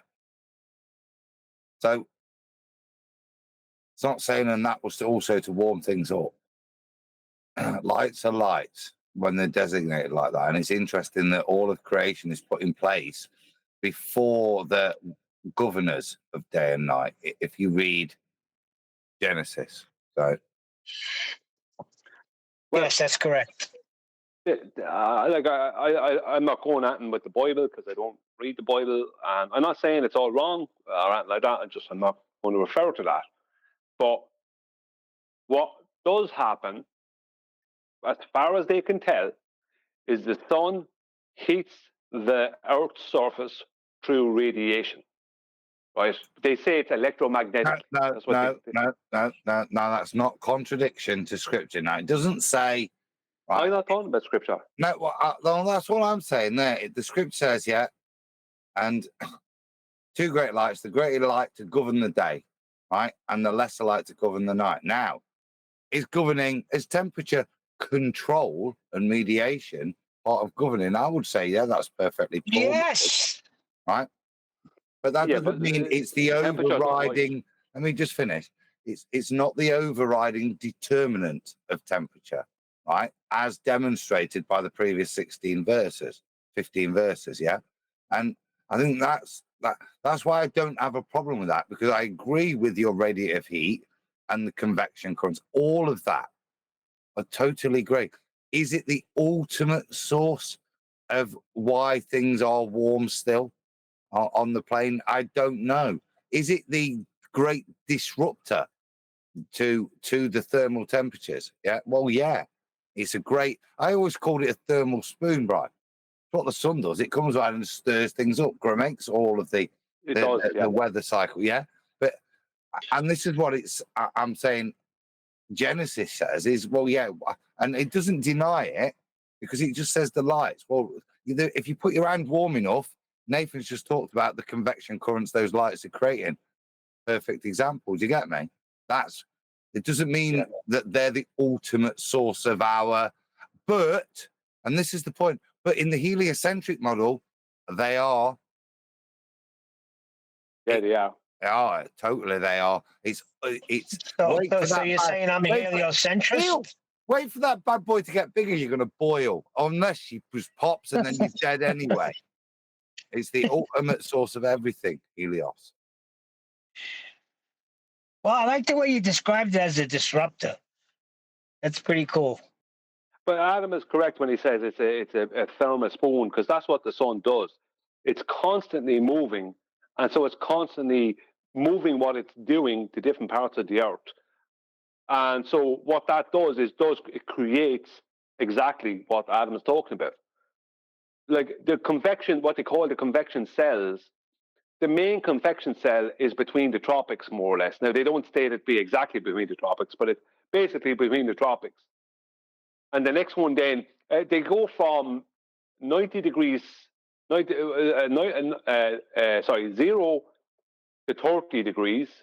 north and 0 to 30 degrees south. Then 30 degrees north and 30 degrees south to 60 degrees north and 60 degrees south. Then 60 degrees north to 90 degrees north and 60 degrees south to 90 degrees south. That's how they describe the three main convection cells. Now you have smaller convection that happens called thermal columns and different things. But the three main convection cells happen, right? Where is the most amount of convection happening? Between the tropics, because that's where the sun is always, or throughout the year, it's always between those 2 points. So you have the most amount of convection happening there. And even though the sun is moving, it's moving between those 2 points, and it's changing its, like, watch my Anna Lima presentation tomorrow on QE Live. That will bring some of it. I know you already know it, but for people that may not, the sun appears to be changing its position in the sky. It appears to be making a smaller circle and a bigger circle. It appears to be moving slower and appears to be moving faster, although it's moving at the same angular rate. If you know what I mean, it's changing what it's doing in the sky throughout the year, and every year it does the same exact thing. That's why in Newgrange, in Meath, in Ireland, every 24th of December, for I think they're saying Newgrange is 12,000 years. I don't know how old they're saying it is, but it's pretty old. Every 24th of December, the sun shines directly into that chamber. And that's not the only one of those in the world. There's another one in France, and there's others similar in Egypt and that. So that means that the sun is always doing the same thing. And so it is constantly stirring up. The sun is the reason the sun is why we have a pressure gradient. The sun is why we have weather. The sun is why we have, like when QE says it's the biggest a monstrous entropy generator, it is. Look at what sunlight does to an animal corpse that dies on the side of the road in Arizona. What will happen to it? Wait a second, Brian. Wait a second. I was just going to say that. So you mean to tell me QE's been saying that? I was just going to ask, can we say it's the greatest entropy generator ever? And I got that from QE. QE's been saying that for years, yeah. So that's where I got it. Oh, well. Well, maybe I'll you come might up with have thought the same something. things. Yeah.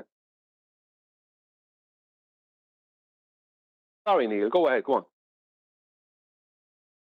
No, I was just saying, I'll come up with something.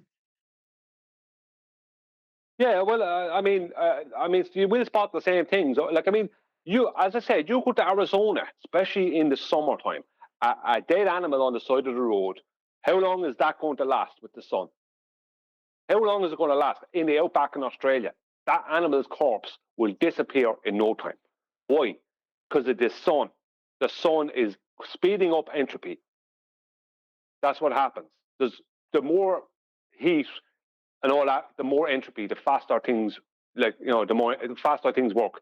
So in cold, entropy works slower. In heat, it works faster. You know what I mean? As a general. Wow. There might be exceptions, but I don't think there is. I think So what kind of creator are we talking about here? Go on, Adam. I know we say about the creator provides the sun, which speeds up entropy, that provides energy. Yeah. Energy drives entropy. Yeah. Yeah. Yeah. But the creator provides life, which defies entropy. Yeah, it does.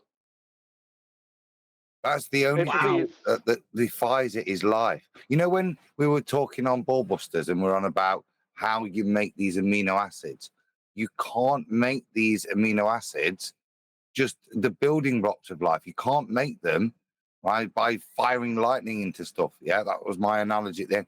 Yeah, it doesn't work like that. The only way to defy entropy, to put things back together, is through life. It's the only But if I keep if the universe stops today, nothing else happened, it will end in X amount of time. If life keeps continuing, it won't end until the life stops. Then it will continue decaying at the rate we've got. Do you understand? Life stops entropy. The only crazy thing. Man. What a creator. Yeah, it's amazing. The sun gives and takes away simultaneously. And I reckon the moon does too in its own way. Yeah. It gives energy to whatever is received from. Yeah. So if it's life will use it in a particular way. If it's innate matter, then entropy, it accelerates entropic processes. It helps whatever needs to be done in nature. So I don't. That's what I don't understand. So you have a designer, and it's obvious to a duck, but yet there's people that think that it just happened by happenstance. That's really crazy to me. And yet moonlight helps speeds up the rate of necrotic decomposition, decomposition. Yeah. These are the strange effects of light and how they affect life and how that's beneficial to the cycle of life. Another strange coincidence, random effect. Do you know what I mean? Whatever you believe moonlight does, you know what I mean? It's well, you heard of moon gardening, haven't you? Yeah. Where at new moon time, it's better, I think, for the growth underneath or the soil or something. And at full moon time, it's better for the growth. It's waxing moon and waning. Sorry, waning moon I think is better for the growth under the ground or the nourishment of the growth under the ground, and waxing moon is better for the growth over the ground. Now I could have them mixed up, but waxing and waning moon are directly connected to the underneath and overneath of the ground. This is a thing. Moon gardening is a thing, a literal thing that they do. So why is that? You know what I mean? Why does the moon do that? What is the moon giving and also taking away? Because the sun gives but also takes away. Because the sun gives life, right, and helps life, but also takes away. As soon as something is dead, as I said, an animal corpse on the side of the road in Arizona, that won't last a day. It'll be more or less flat into the ground. Yeah, but Brian, Adam said it right from the beginning. The sun is going to govern the day, and the moon is going to govern the night, correct? And that's why these things happen the way they happen, because they're doing their jobs. Yeah, an interesting word, isn't it, in that context? Because it has so, like I said, with regards to just the differences in rotting behaviour or all these, the term govern, again, you see, scripture does your head in, yeah? Because even though I'm not a Bible believer, Neil, yeah, look how it's never wrong, right? It's only ever you that's wrong, yeah, in terms of how you interpret it. It's not wrong, right? So just this discussion, govern, look at all the things that the word govern can apply to. You're not denying the scripture here. You can apply these things, you can deny them. It's very clever in terms of, when we're just talking about heating of the land, what makes things warm, which was Mark Sargent's one of his earliest claims. He used to claim this, yeah, that it wasn't the sun that made the earth warm. Yeah, I remember that. Yeah. Bit of a sideways joint, sorry. The mainstream, look, to be honest with you, the mainstream talk about, and I don't mean this in a heliocentric way when I say mainstream, from what they can gather, and I know you know this, Adam, but just let me go through it, is that radiative heat heats the surface of the earth, and including the water. If there's a certain 10 inches or a foot of water below the surface, that actually collects radiation, if I'm correct, if I remember correctly. It's an insulator or something. But what happens then is conductively, the air, right, that heat is conductively, or that temperature is conductively transferred from the surface of the earth to gas. And then that becomes convective, giving us weather. And also, the convective hot-cold exchange, right? And it happens in water too, any fluid, gases or water or liquids. But the point being is that it makes total sense. And the fact that they say electromagnetically, they say that the sun is electromagnetically heating the earth. That's what they say. Now, I don't know how correct that is. Adam, you might be able, I could go along with radiative, but would electromagnetically be correct when they say that's how the radiative heat is transferred from the sun to the surface of the earth? Would that be correct? I'm not denying it. I just would like to know if that is a correct statement. I'd have to say I'm not sure. Yeah. But yes, in a way, because that's what it is. It's That's a full description, isn't it? It's electromagnetic. That's encompassing everything that light seems to encompass. You can pick specific parts, can't you? But I wouldn't have a problem with it, Brian, unless QE jumped in and destroyed us, which he probably will after this. I know. I don't have a problem with it, mate. You know what I mean? That's no. Well, yes and no. It's okay. I'm not expecting you to say yes or no to it. I'm just asking you. Is it magnetic in its induction? No. You're not. You're inducing the heat and the light, aren't you? You're not really inducing the magnetic field through the sun. But is it part of that? Maybe. I'd probably stay clear of magnetic. Yeah, well, see, the thing about it is that the saying it's electromagnetic is coming from their pre-assumption of what the sun is, because they pre-assume that it's a giant ball of helium and hydrogen plasma, right? And the electromagnetic electromagnetism. Yeah. Sorry? And the electromagnetic source is fine. I've no problem with that in either model. But because that's going to happen with that much energy, isn't it? Well, the only reason I'm saying it is that it doesn't really matter too much, right? The reason I'm saying it is that, and I'm not going to go into this now because I would like to go make a presentation on this. A couple of years ago, I did a presentation on how the sun creates our pressure gradient, and how the sun creates our weather and everything else, and how it all requires a container, right? And I remember that, Brian.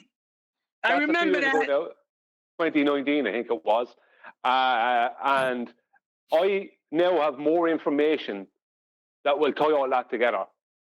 All I'll say is, without going into why I'm asking this, all I'll say is, does whatever they're claiming to be radiative heat from the sun, does that affect the gas and the air we have prior to it being conductively transferred to the gas? Quick shout out to Skeptic936. He says 4 more hours. Only via surface. Yeah. My point is after that. My point is when it's not affecting it has no observable effect on the gas and air when it is just been put from the sun into the earth. It's after that it is transferred. And that is a very, very important point when I do the upgrade of that presentation. You're going to love it. But I don't want to go into it now because it's somewhat public. I want to keep it for the presentation. When's this? But it makes total sense.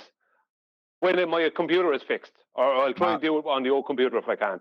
Well, I'd rather do it when my computer is fixed. I can't do this because my computer's broke. I can't do that. My computer's. Go on, I can. I look forward to the claims. I mean, I can talk to you about it privately. I just don't want to make it a public thing. See, this is where you need Arwen, right?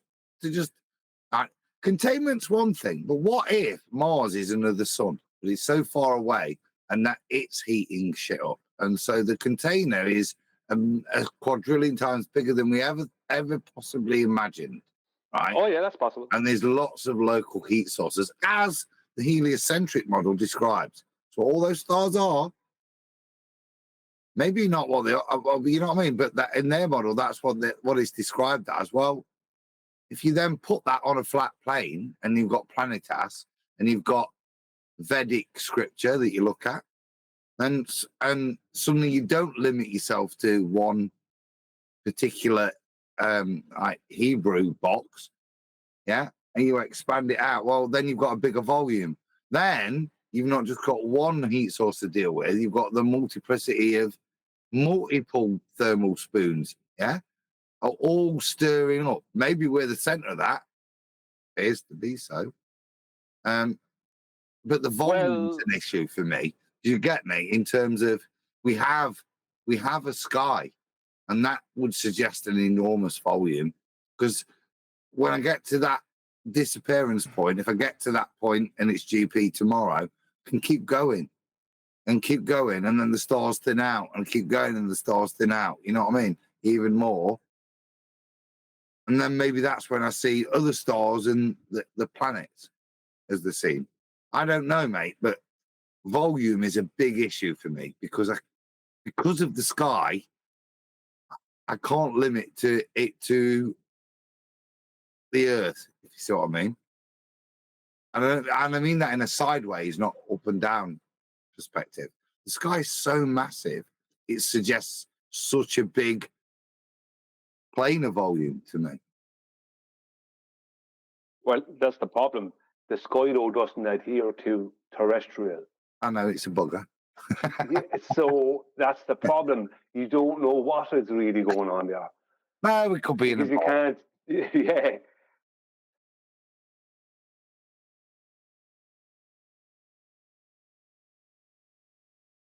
You know, all this crap I dug out an old video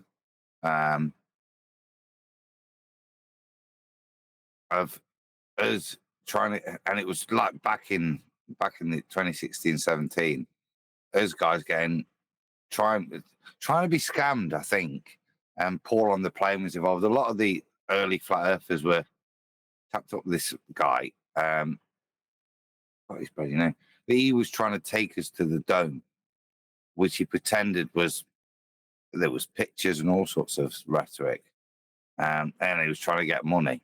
But when flat Earth first came out, these people were trying to present that there was a physical barrier very close to us, you know, within reasonable touching distance. Hence the Antarctic Treaty, you know. Well, there is a book that Anthony produced, this old book, and it's a military book about some stuff that they did in Antarctica. And they talk about a dome at 13,000 feet at 90 degrees south or something like that. Now, I don't know how true any of this is. You know what I mean? I really don't know how correct or any of that is. But I did talk to Anthony about, let's just say we speculate. This is pure speculation. There's a lot of talk about how Admiral Byrd, kept on losing airplanes, right, over Antarctica, right? Why did they keep losing airplanes? Well, if you look at this is what I said to Anthony at the time. If you look at the Gleason's map, Gleason states that there isn't, even on the 21st of December, which is the longest day of the year south of the equator, Gleason states that there's still on that day, there is no sunlight past 80 degrees south. So if you fly past 80 degrees south, even on that day, you're flying into darkness. So is it possible that those planes have flown directly into some barrier in the dark? But is there no daylight either? Well, there's no sun. He just says That's there's no sunlight. So right? I don't know. I don't know if the sun creates the daylight either. I don't know that. I'm just saying. Well, the daylight's visible before the sun is usually, so yeah, that's it's true. just a question: is there any daylight, or does it remain completely dark at all year long? Well, according to Gleason's map, when he shows the sun not being in the north, there is no daylight. It's dark. On the 21st of December, if you look at his 21st of December, where he shows there being no light, is exactly the point where it does start getting dark. You have a 24-hour dark for several months up in northern Norway and the North Pole area. Well, he shows the same thing in he's basically showing on his map, on his projection at the bottom, that on that day there was no light past the 80th degree south parallel. So Right. what about if planes were flying into absolute darkness and maybe they didn't have stars even. They were just flying direct and they were flying into something and they didn't know what it was. Well, it could be that, or it could be that the air just becomes too cold. Just too cold for any kind of airplane to work. Like it just be like it might frost up because there is such low daylight, and they just always crash very quickly. That could be it too. No. How do you know? Because if the air was too cold, it wouldn't be up there. Well, maybe wouldn't be able to fly at all. The air is super cold. Yeah, but it's not this thing about it. This is something they say. Oh, the air is too cold to fly over Antarctica. If you look at how cold the air is over at 6 miles up, anywhere around the world, it's freezing. 6 miles up is crazy cold, but yet the airplanes fly. Like if they were flying over Antarctica, the temperature 6 miles above Maybe Antarctica because there won't be is no much different. sunlight, it becomes there's another effect. Like it can't manage. I'm just saying, like it could be something else besides a barrier. You would have, Well, yeah. I'm just saying, why are they losing planes? Why were they supposedly, if we speculate on it being a true story of somewhat, why were they losing planes in Antarctica? Have you watched the Robert Saffer bid this weekend? Me? Yeah. No, because he tends to come up with, even though he annoyed me because he came out with a few things that I knew were completely wrong. Yeah, some weird things. All right, he's a little white supremacist. We've all got to agree, right? But look at this. Look at what goes off. Look at the geopolitics that go off. And this is what he describes, which is interesting for me, this protection zone in Antarctica. Now, from my flat earther perspective, I'm not bothered about daylight, about shit that nobody will ever demonstrate to me. So I don't know what goes off there with the light. What I can say is there's a mass exodus. There's a fight. There's an absolute annihilation of troops after World War II, after the Germans run off like Billy-O from the Rhineland. Yeah. And then we see this unprecedented political thing, this barrier that all of the powers, the superpowers, agree to and stick to. And I don't know why. Now, I don't pretend it's the bottom of a ball they're protecting, but I'm very confused. So there's what that says to me is, whatever we think it is, our own history demonstrates to us that the maps are wrong. Yeah, that even the passages of the sun, we just discussed it in Genesis. What is daylight? Is it the passage of the sun? I've alluded to it in Vedic. Is it that? I don't know. If the Creator's made other lands, then I'm sure he's bothered to be able to put a light bulb in. Yeah, I don't doubt that. Yeah. And for me to have to say that those are the lands are governed by something that I can't describe governs my land is idiotic and not really relevant. When if I'm thinking of other lands, if I've got to get into that place, I have to look at wherever the lies, what I'm being told. And that's why Admiral Byrd is relevant in this genre to me. Yeah. And what went off, because it fucking stinks. You know what I mean? What are we talking about, Antarctica? When you say there was just 1 second, Neil. When you say there was this massive exodus after an absolute obliteration, are you talking about the end of World War II, or are you talking about something that happened in Antarctica? Yeah. What are you talking about? Have a good watch of him. He makes more claims I've not even thought about, which was the mass infiltration of everything by Nazi Germany. Get the hell out and infiltrate. Werner von Braun being a good example. Get in, control all of these systems, right? And in doing so, you control those that then control what we are, right? So let them squabble. They've got out of it. Now, this is very part of the Reich's idea, this anti a certain establishment, banking establishment rhetoric. Yeah? We know what you're talking about. Go ahead. Exactly. So what better way than if there are other lands to get the hell out of there? Now, this is all fantasy, but there is certain nonsensical historical things that support it, like you say, with regards to Admiral Byrd, with regards to this protection of such unimaginable resources whilst we squabble. Are we really that bothered about penguins? No. And I couldn't pretend to think we are, you know? So what's going off? Why don't we go to these lands that are there, that are documented there, yeah, that we went to try and go to for whatever reason Admiral Byrd's reason we were heading to that place was we went there and we ran back with our tail between our legs and we created an artificial border, like I say, under the guise of looking after penguins. Now, nonsense. You can't shit next door to where the penguins live and pretend you care about penguins.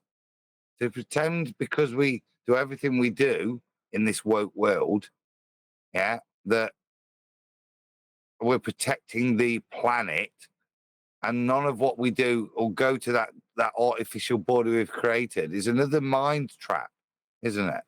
Yeah, that's why you can't throw a crisp packet or go south of the border, because if that crisp packet goes into the water, then it could be an environmental catastrophe, right? So you have to have all the paperwork, right, to prevent you doing it. And it's not to say you can't go, because they're not saying that, but you have to have so much paperwork to show how you would document the transit of that crisp packet that it becomes unfeasible to go unless you're military or government led. Yeah. So they create this artificial border. What now? It's very useful. So you're saying they make it hard for the normal person to even attempt to go there? I'm saying crisp packets will float south, Neil. This environmental protection, this false border, is in itself nonsense. You can't shit on the doorstep of a nature preserve and not expect a little bit of seepage or lots, because we're on a ball, remember? Yeah. So this is nonsense. But this border exists past this point. Now, if you're on a ball, you're protecting that thing. But there's lots of information that suggests, now, if you actually think of this as a plane, and we're not heading to the same point when we head south from the North Pole, then this is one area where there may be another landmass, as shown on old maps. Yeah? Sometimes described as Australia. But in the wrong place. You know, there's lots of... So I just say it stinks. And that Robert Safar stuff that Brian alluded to kind of alludes to the Nazis running away. He mentioned moon bases a little bit and starships and Mars and stuff. It's a little bit, I say, but look at... forget, right, but look at the political information in there. It's really interesting. Really interesting.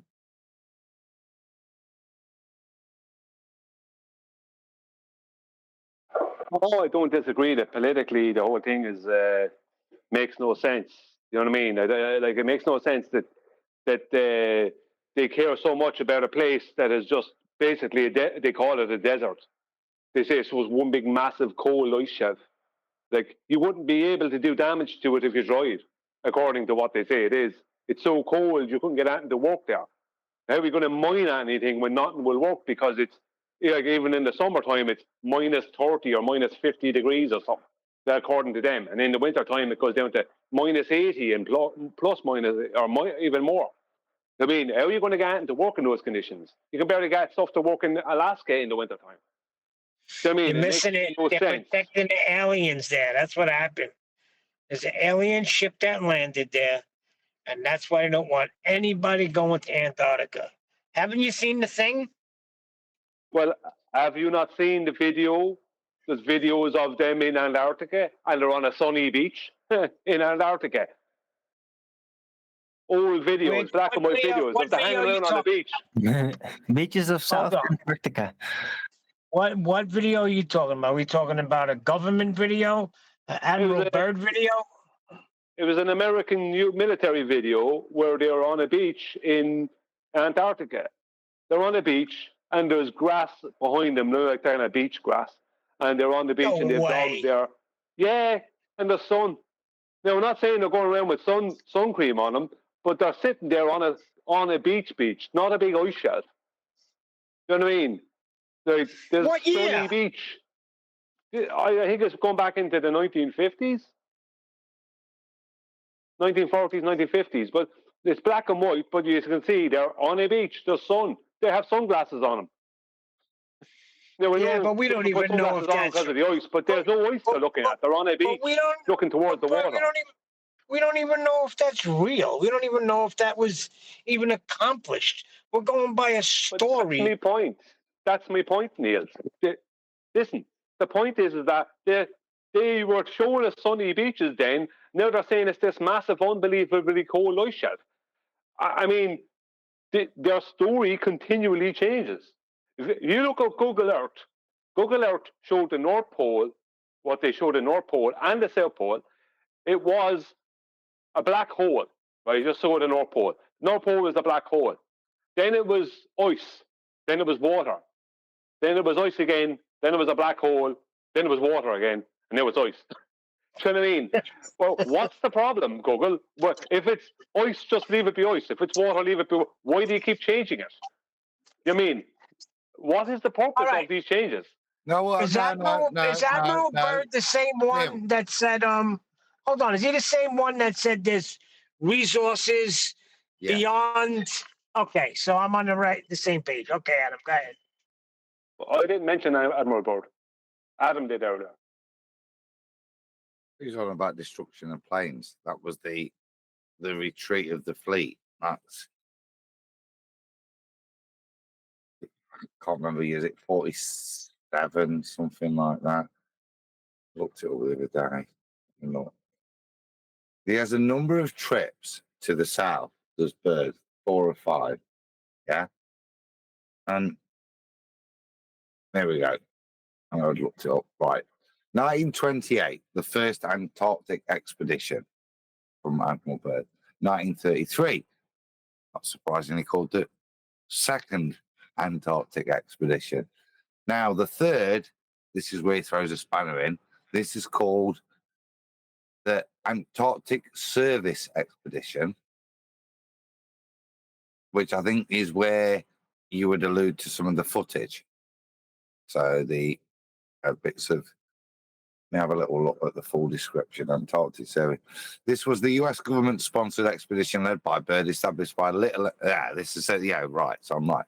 Establishing Little America. So all those statements when he talks about resources, place to south of that, that's the 1939 expedition. Now, and I think that's what might be is on the Longines. You know, that one that's sponsored by the watch manufacturer. Where he talked that's his quote, isn't it? Where just past Little America, there are resources and land, etc., etc. So that's the 39 one. So this is pre-America. So even though the First World War with the Germans had started, this is prior to that with regards to Americanized. They're going down there. They're not at war with the Nazis. Yeah.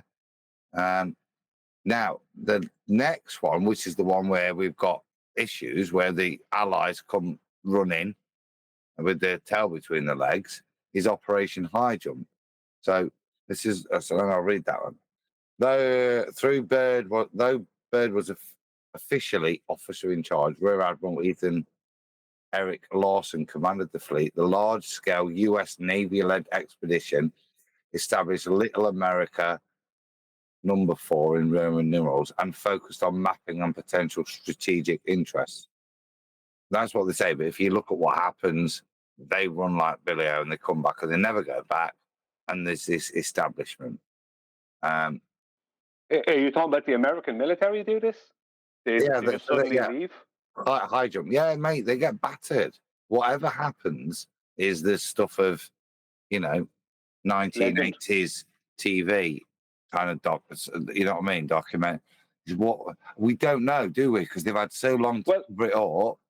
But we do know that they ran. They declared there are ultimate resources there as we squabble in a world, and they've said for the sake of the penguins, even the Russians and Americans won't argue. Even before Rocky IV, before, if I can change and you can change, they protected the penguins, Even when they were firing nukes at each other, they didn't think, sod that, I'll have some of that uranium, I'll have a bit of this, They didn't go down there. That's what we do know. What that means is nonsensical to the way they tell us the world is. It doesn't mean anything else. I can't make it mean, but it stinks, mate. You know when you can smell shit, it smells of shit. Yeah, it stinks to high heaven. And the thing about it is this. Listen to this a second. this thing about them having to suddenly leave the Antarctic region.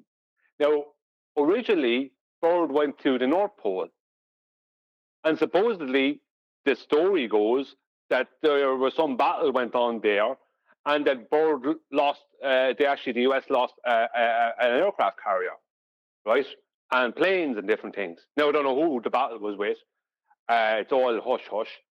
But the point, what I would say about the whole lot is, where are all these troops that were involved in it? Let's forget about the North Pole thing. Let's focus on the Antarctic thing. Where are all these troops that were involved in that? How come there's no troop testimony? That's what I was thinking only recently. Where's the troop testimony? Someone is going to have something to say. Not one person out of all these supposed thousands of troops or whatever. None of them have a testimony. Not one of them. Why not? Where's the testimony? Someone would have a testimony. There isn't. We just have a story about Admiral Byrd, and then everyone agrees that the penguins are there. So let's all not argue and leave the penguins alone. Where's the troop testimony? Someone's got to do. Someone would at least one of these people would definitely come out and say, "This is what happened. This is what I saw." Was there never any troops there at all? Is the whole thing a complete farce? They want our attention on there for some reason. So shrouding it in mystery, showing it outright, whatever they've got to do, they want us to be paying attention to it. I don't know why either. Yeah, it's a distraction. Let's wave this over here so everybody will look over here, and we'll do what we're doing over there. Big Well, I don't know distraction. what's going on That's with the what I North call Pole. it. Sorry, Neil. No, I was just saying it's a big distractor. That's what I call Antarctica, a big distractor. Yeah, I'm sorry for Neil. I'm sorry I overstepped the mark there. I stepped in on top here. I apologise. But, well, maybe it's meant to be seen as a big distractor, so you go looking for something else. The real thing, when the real thing actually is Antarctica. Do you know what I mean? You don't know. You have to put yourself in the shoes of. If I was in their shoes, what would I want to do? If I was trying to hide something, what would I be trying to hide? You hide it in plain sight. Yeah, you know what I mean. It's hard to know. Maybe they're trying to distract us from the North Pole. What's that? Has anyone been there that you can actually verify has been there? Besides some BBC guy with saying he's at the North Pole on some video in the snow. Okay. Santa Claus. I don't know what's in the North Pole. I don't know what it is. I think there's massive areas, okay? Not just the North Pole, not just the South Pole. You look at when I did the first time run, it's look at the lines, look how they stitch it together. There's massive areas in the Pacific that are either bigger than they are or don't even exist. Even if they're on the map, they don't exist. You'll go from one place and appear in another. And you'll go from one place and you'll travel for twice the distance before you'll appear to have moved half that distance on the map. Yeah. But that's the reality of the stitching. There's plates in the Bering Strait, the way magnetic alignment moves things that separates all of that area and curve it out.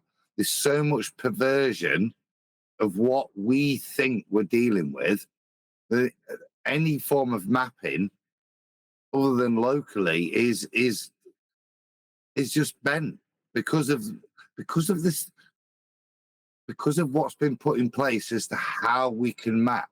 Remember, how we map was changed in the 1700s.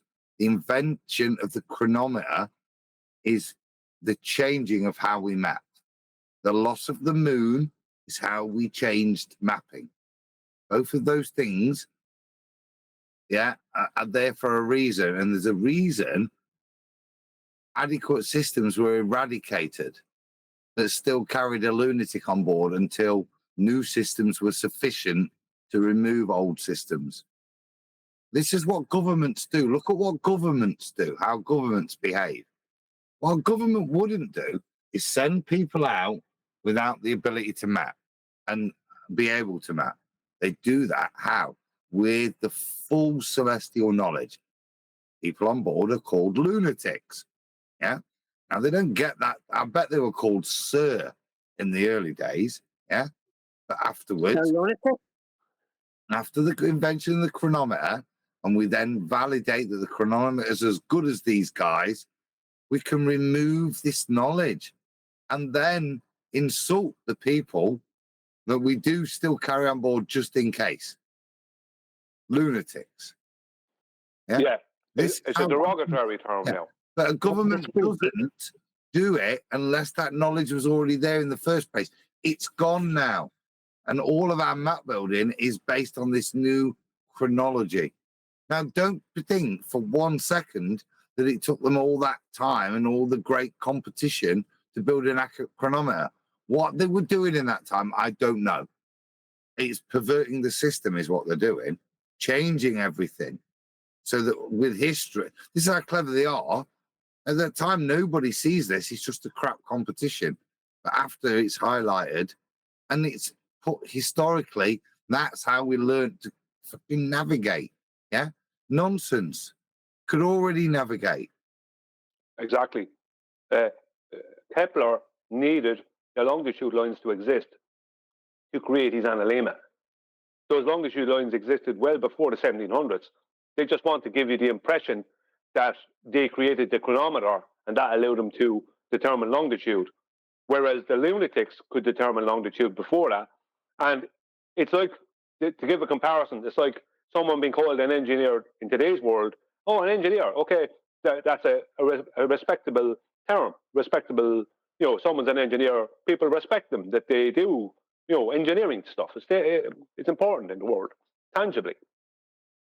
But it's like an engineer in 100 years' time being a derogatory term. Calling someone an engineer, it would be the same as calling someone crazy. Because a lunatic is now a derogatory term. If someone calls you a lunatic, they're calling you crazy. Whereas at one time, to be called a lunatic was like you would be, as Adam said, probably sore lunatic. Because, or sore Smith, the lunatic. Do you know what I mean? It's like you were given respect. Not because you were crazy. You weren't crazy. You were a navigator.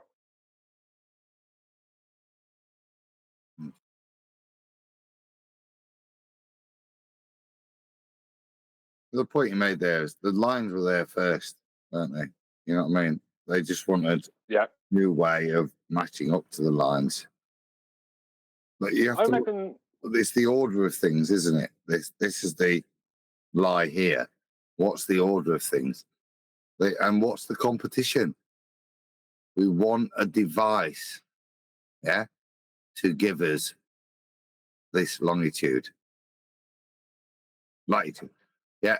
So that's the order of things. That's what's being asked for. Not can we navigate? How do we use a chronometer to define it? That's the purpose of it. And apparently that takes, I don't know, what is it, like 50 years and like 15 devices, when even though 200 years before we had a pocket watch, which they could have just took on board and make sure they kept winding it, and it had been absolutely fine. Exactly the same thing. Yeah, absolutely fine. It's the most bullshit. Smell bullshit in history. It's always there. Like the what are they called? Dead Sea Scrolls. Yeah. It was found by this goat herder. There they were. Yeah, and for a bit, him and his mum, they were just throwing them on the fire out with a little bit of, you know what I mean? They were scrolls. They could see they were ancient. They were retards, these goat herders. So they just like used it as firewood. And until some random chance, some archaeologist went, "What the hell are you doing?" Yeah, bullshit stories in history. You know when you be. Yeah, that never sat well with me. That whole thing. Oh, listen to it. I think they had it the whole time.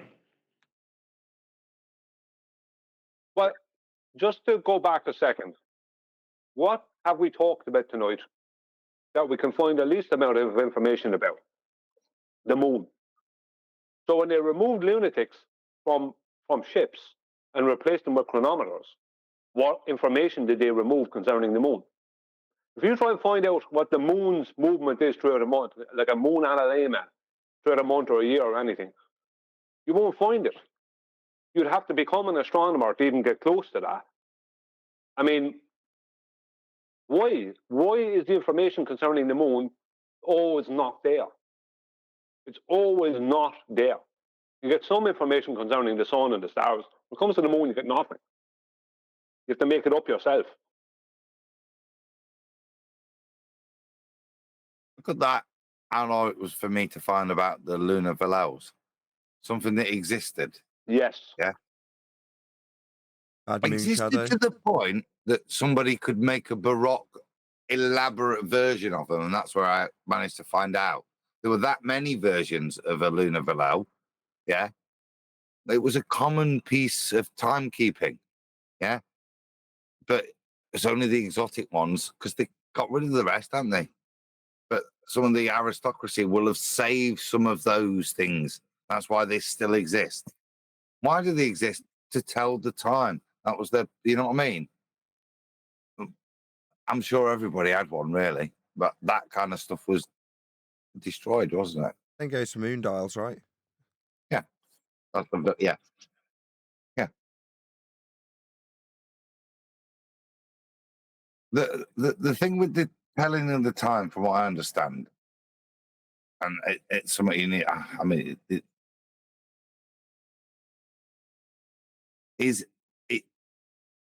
it comes back to parallax, doesn't it? I think you've got to literally know the moon and know how much of it and where it will be, what that parallax means in terms of an adjustment, and also libration. This is what I said, they would be called, sir. They were experts. Yeah. Experts in the celestials. This knowledge was there. This is how, that's what Brian was saying. This is how the maps were made in the first place. This celestial knowledge, the grid systems. What was overlaid is the chronometer, and that's what we then build our maps from. Yeah, the chronometer is just it's just as pocket watch. It's just held. I mean, it doesn't have perpetual motion, so they had to keep it going somehow. Nothing has perpetual motion in the terrestrial world we live in. So what did they have to do with the chronometer to keep it going? They had to obviously wind it or something. You know what I mean? Unless it was attached to something on a chip or something. I just can't see it. But they need the chronometer every time they're going to take a sighting. They need to know the exact time.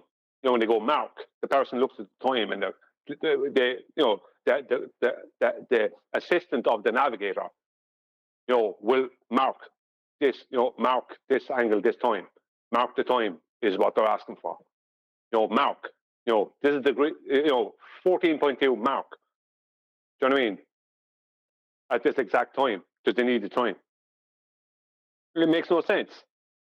Makes no sense that makes no sense that the chronometer was somehow some brilliant invention when, as you said, for God knows how long before they had pocket watches. If you've got a commensurate time system that allows you to create the grid through the moon, you got the sun and the moon, you got the two, and you're able to give yourself time at night or with the moon, and you're able to make that grid, and then you give a competition for 50 years where you rebuild the grid based on the chronology grid, based on the competition that you've just set up. Yeah. Somebody make an accurate chronology. Oh, you already can. Yeah, but let's keep dragging this out till we decide we've got the grid. Then we'll say the clock's good enough. That's the point of announcement. That's the point of change. When we get the good, yeah, the official clock, which we never really get. You know, it's a bit weak, that, isn't it? There's a lot of money exchanged, isn't there? In fact, there's like 10 times the amount of prize money repeatedly given to, I forgot his bloody name, who does Mark 1, 2, 3. Harrison was the guy's name? Yeah, Harrison, yeah, was thank it? you. Yeah. Wait. How much money did they give him? Let's say the prize was like £50,000. I think in the end he gets close to £1 million in subsidies over this time. as he does Mark 1, 2, 3. You know, it's one of these bullshittery stories again, mate, in history. You know, here's a prize if you can invent the best. Well, you've not invented it, so I won't give you the prize. I'll give you more than the prize and keep giving you bursary to make the thing that I've already paid you. You know what I mean? It's nonsense as a rhetoric. Yeah, you can smell a rat. I don't need any more than that. Yeah. But the point I'm making is, so you've got this smelling of a rat of where it comes from, this overlaying grid. You've got the removal of another measurement system that isn't based on a chronometer, a man-made measuring device. It's based on another luminary, and that's where that other grid comes from. And it's that conversion that is the mix-up, and I think that sits within both magnetic declination. Yeah, and other perversions. So all of these things then build and help construct the ball, or not mean that navigation means you end up thinking you're on a ball because of your input data and where you're told to navigate to. Well, I agree with you on the history. It smells like crap. And you're right, because you could tell just how they're doing, modern history, how it's turning into history. We could see how fugazi that is. So imagine 200 years ago or 400 years ago. I don't Exactly, trust history. Neil. No, exactly. I was being taught history in school in the early 1980s. That it's completely changed since then. That they're teaching the kids something completely different now. Like, if it's history, why would it change? You can't change the past. You know what I mean? Correct. I can't change what I did or didn't do yesterday. So how can today's story be different? Or tomorrow's story be different about yesterday than today's story?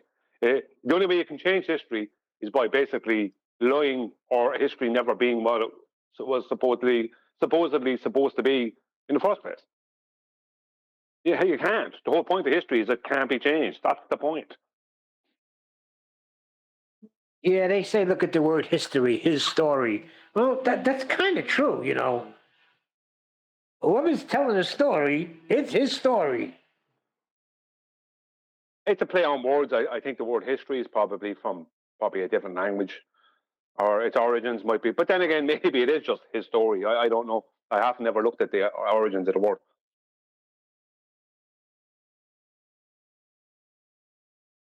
Could be her story, Brian. Don't be so sexist. Yeah, could be her story. Yes, Adam. Yes. Her story. What accent would say it like that? It's modern history. Okay, it's coming up on midnight here in the UK, and I am quite content having run this show and recorded this show and played Minecraft and played Fortnite and fiddled with fans, fiddled with various settings in OBS. I've done everything I could possibly do to force this computer to go wrong, and it hasn't. Run for 10 hours straight, reached 100 degrees on the CPU, 98, during stress. The RAM, which has now got a fan on it, has hit a maximum of 63 degrees. The GPU hit a maximum of 58 degrees. No, 62 degrees. That's it. Everything runs beautifully. So I'm going to round out.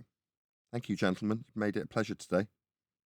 Wait a second. So you're saying that you were testing your computer and I thought it was our company? Oh, boy. It wasn't just, it was a bit of both, Neil. Neil, have you heard Eddie's voice? It's good to hear it, pal. It's good to hear it. And I've heard you reiterate it yourself a number of times. So sounds like a mojo's coming back. Get that electricity fixed, and we're rocking. That's the only other thing to round out on, which is to say that as of yesterday, and my update for members was to say that the board was wired up backwards, and I don't know that's not the case. He's been out again this morning before telling us that his wife was giving birth, and he's apparently sorted it out so they're on separate circuits now. But come midnight, I'll still be with my shoes on, expecting an electrical fire. Anywho, with that, I'm going to say, first and foremost, a huge, massive, enormous thank you to both Discord and G+ panels for making today's members-only live stream possible if you're watching after the fact. Then thank you for liking, commenting, sharing, subscribing, joining as a Nathan Oakley 1980 channel member, and all that good stuff. I've been Nathan Oakley, and I will see you all in the next video.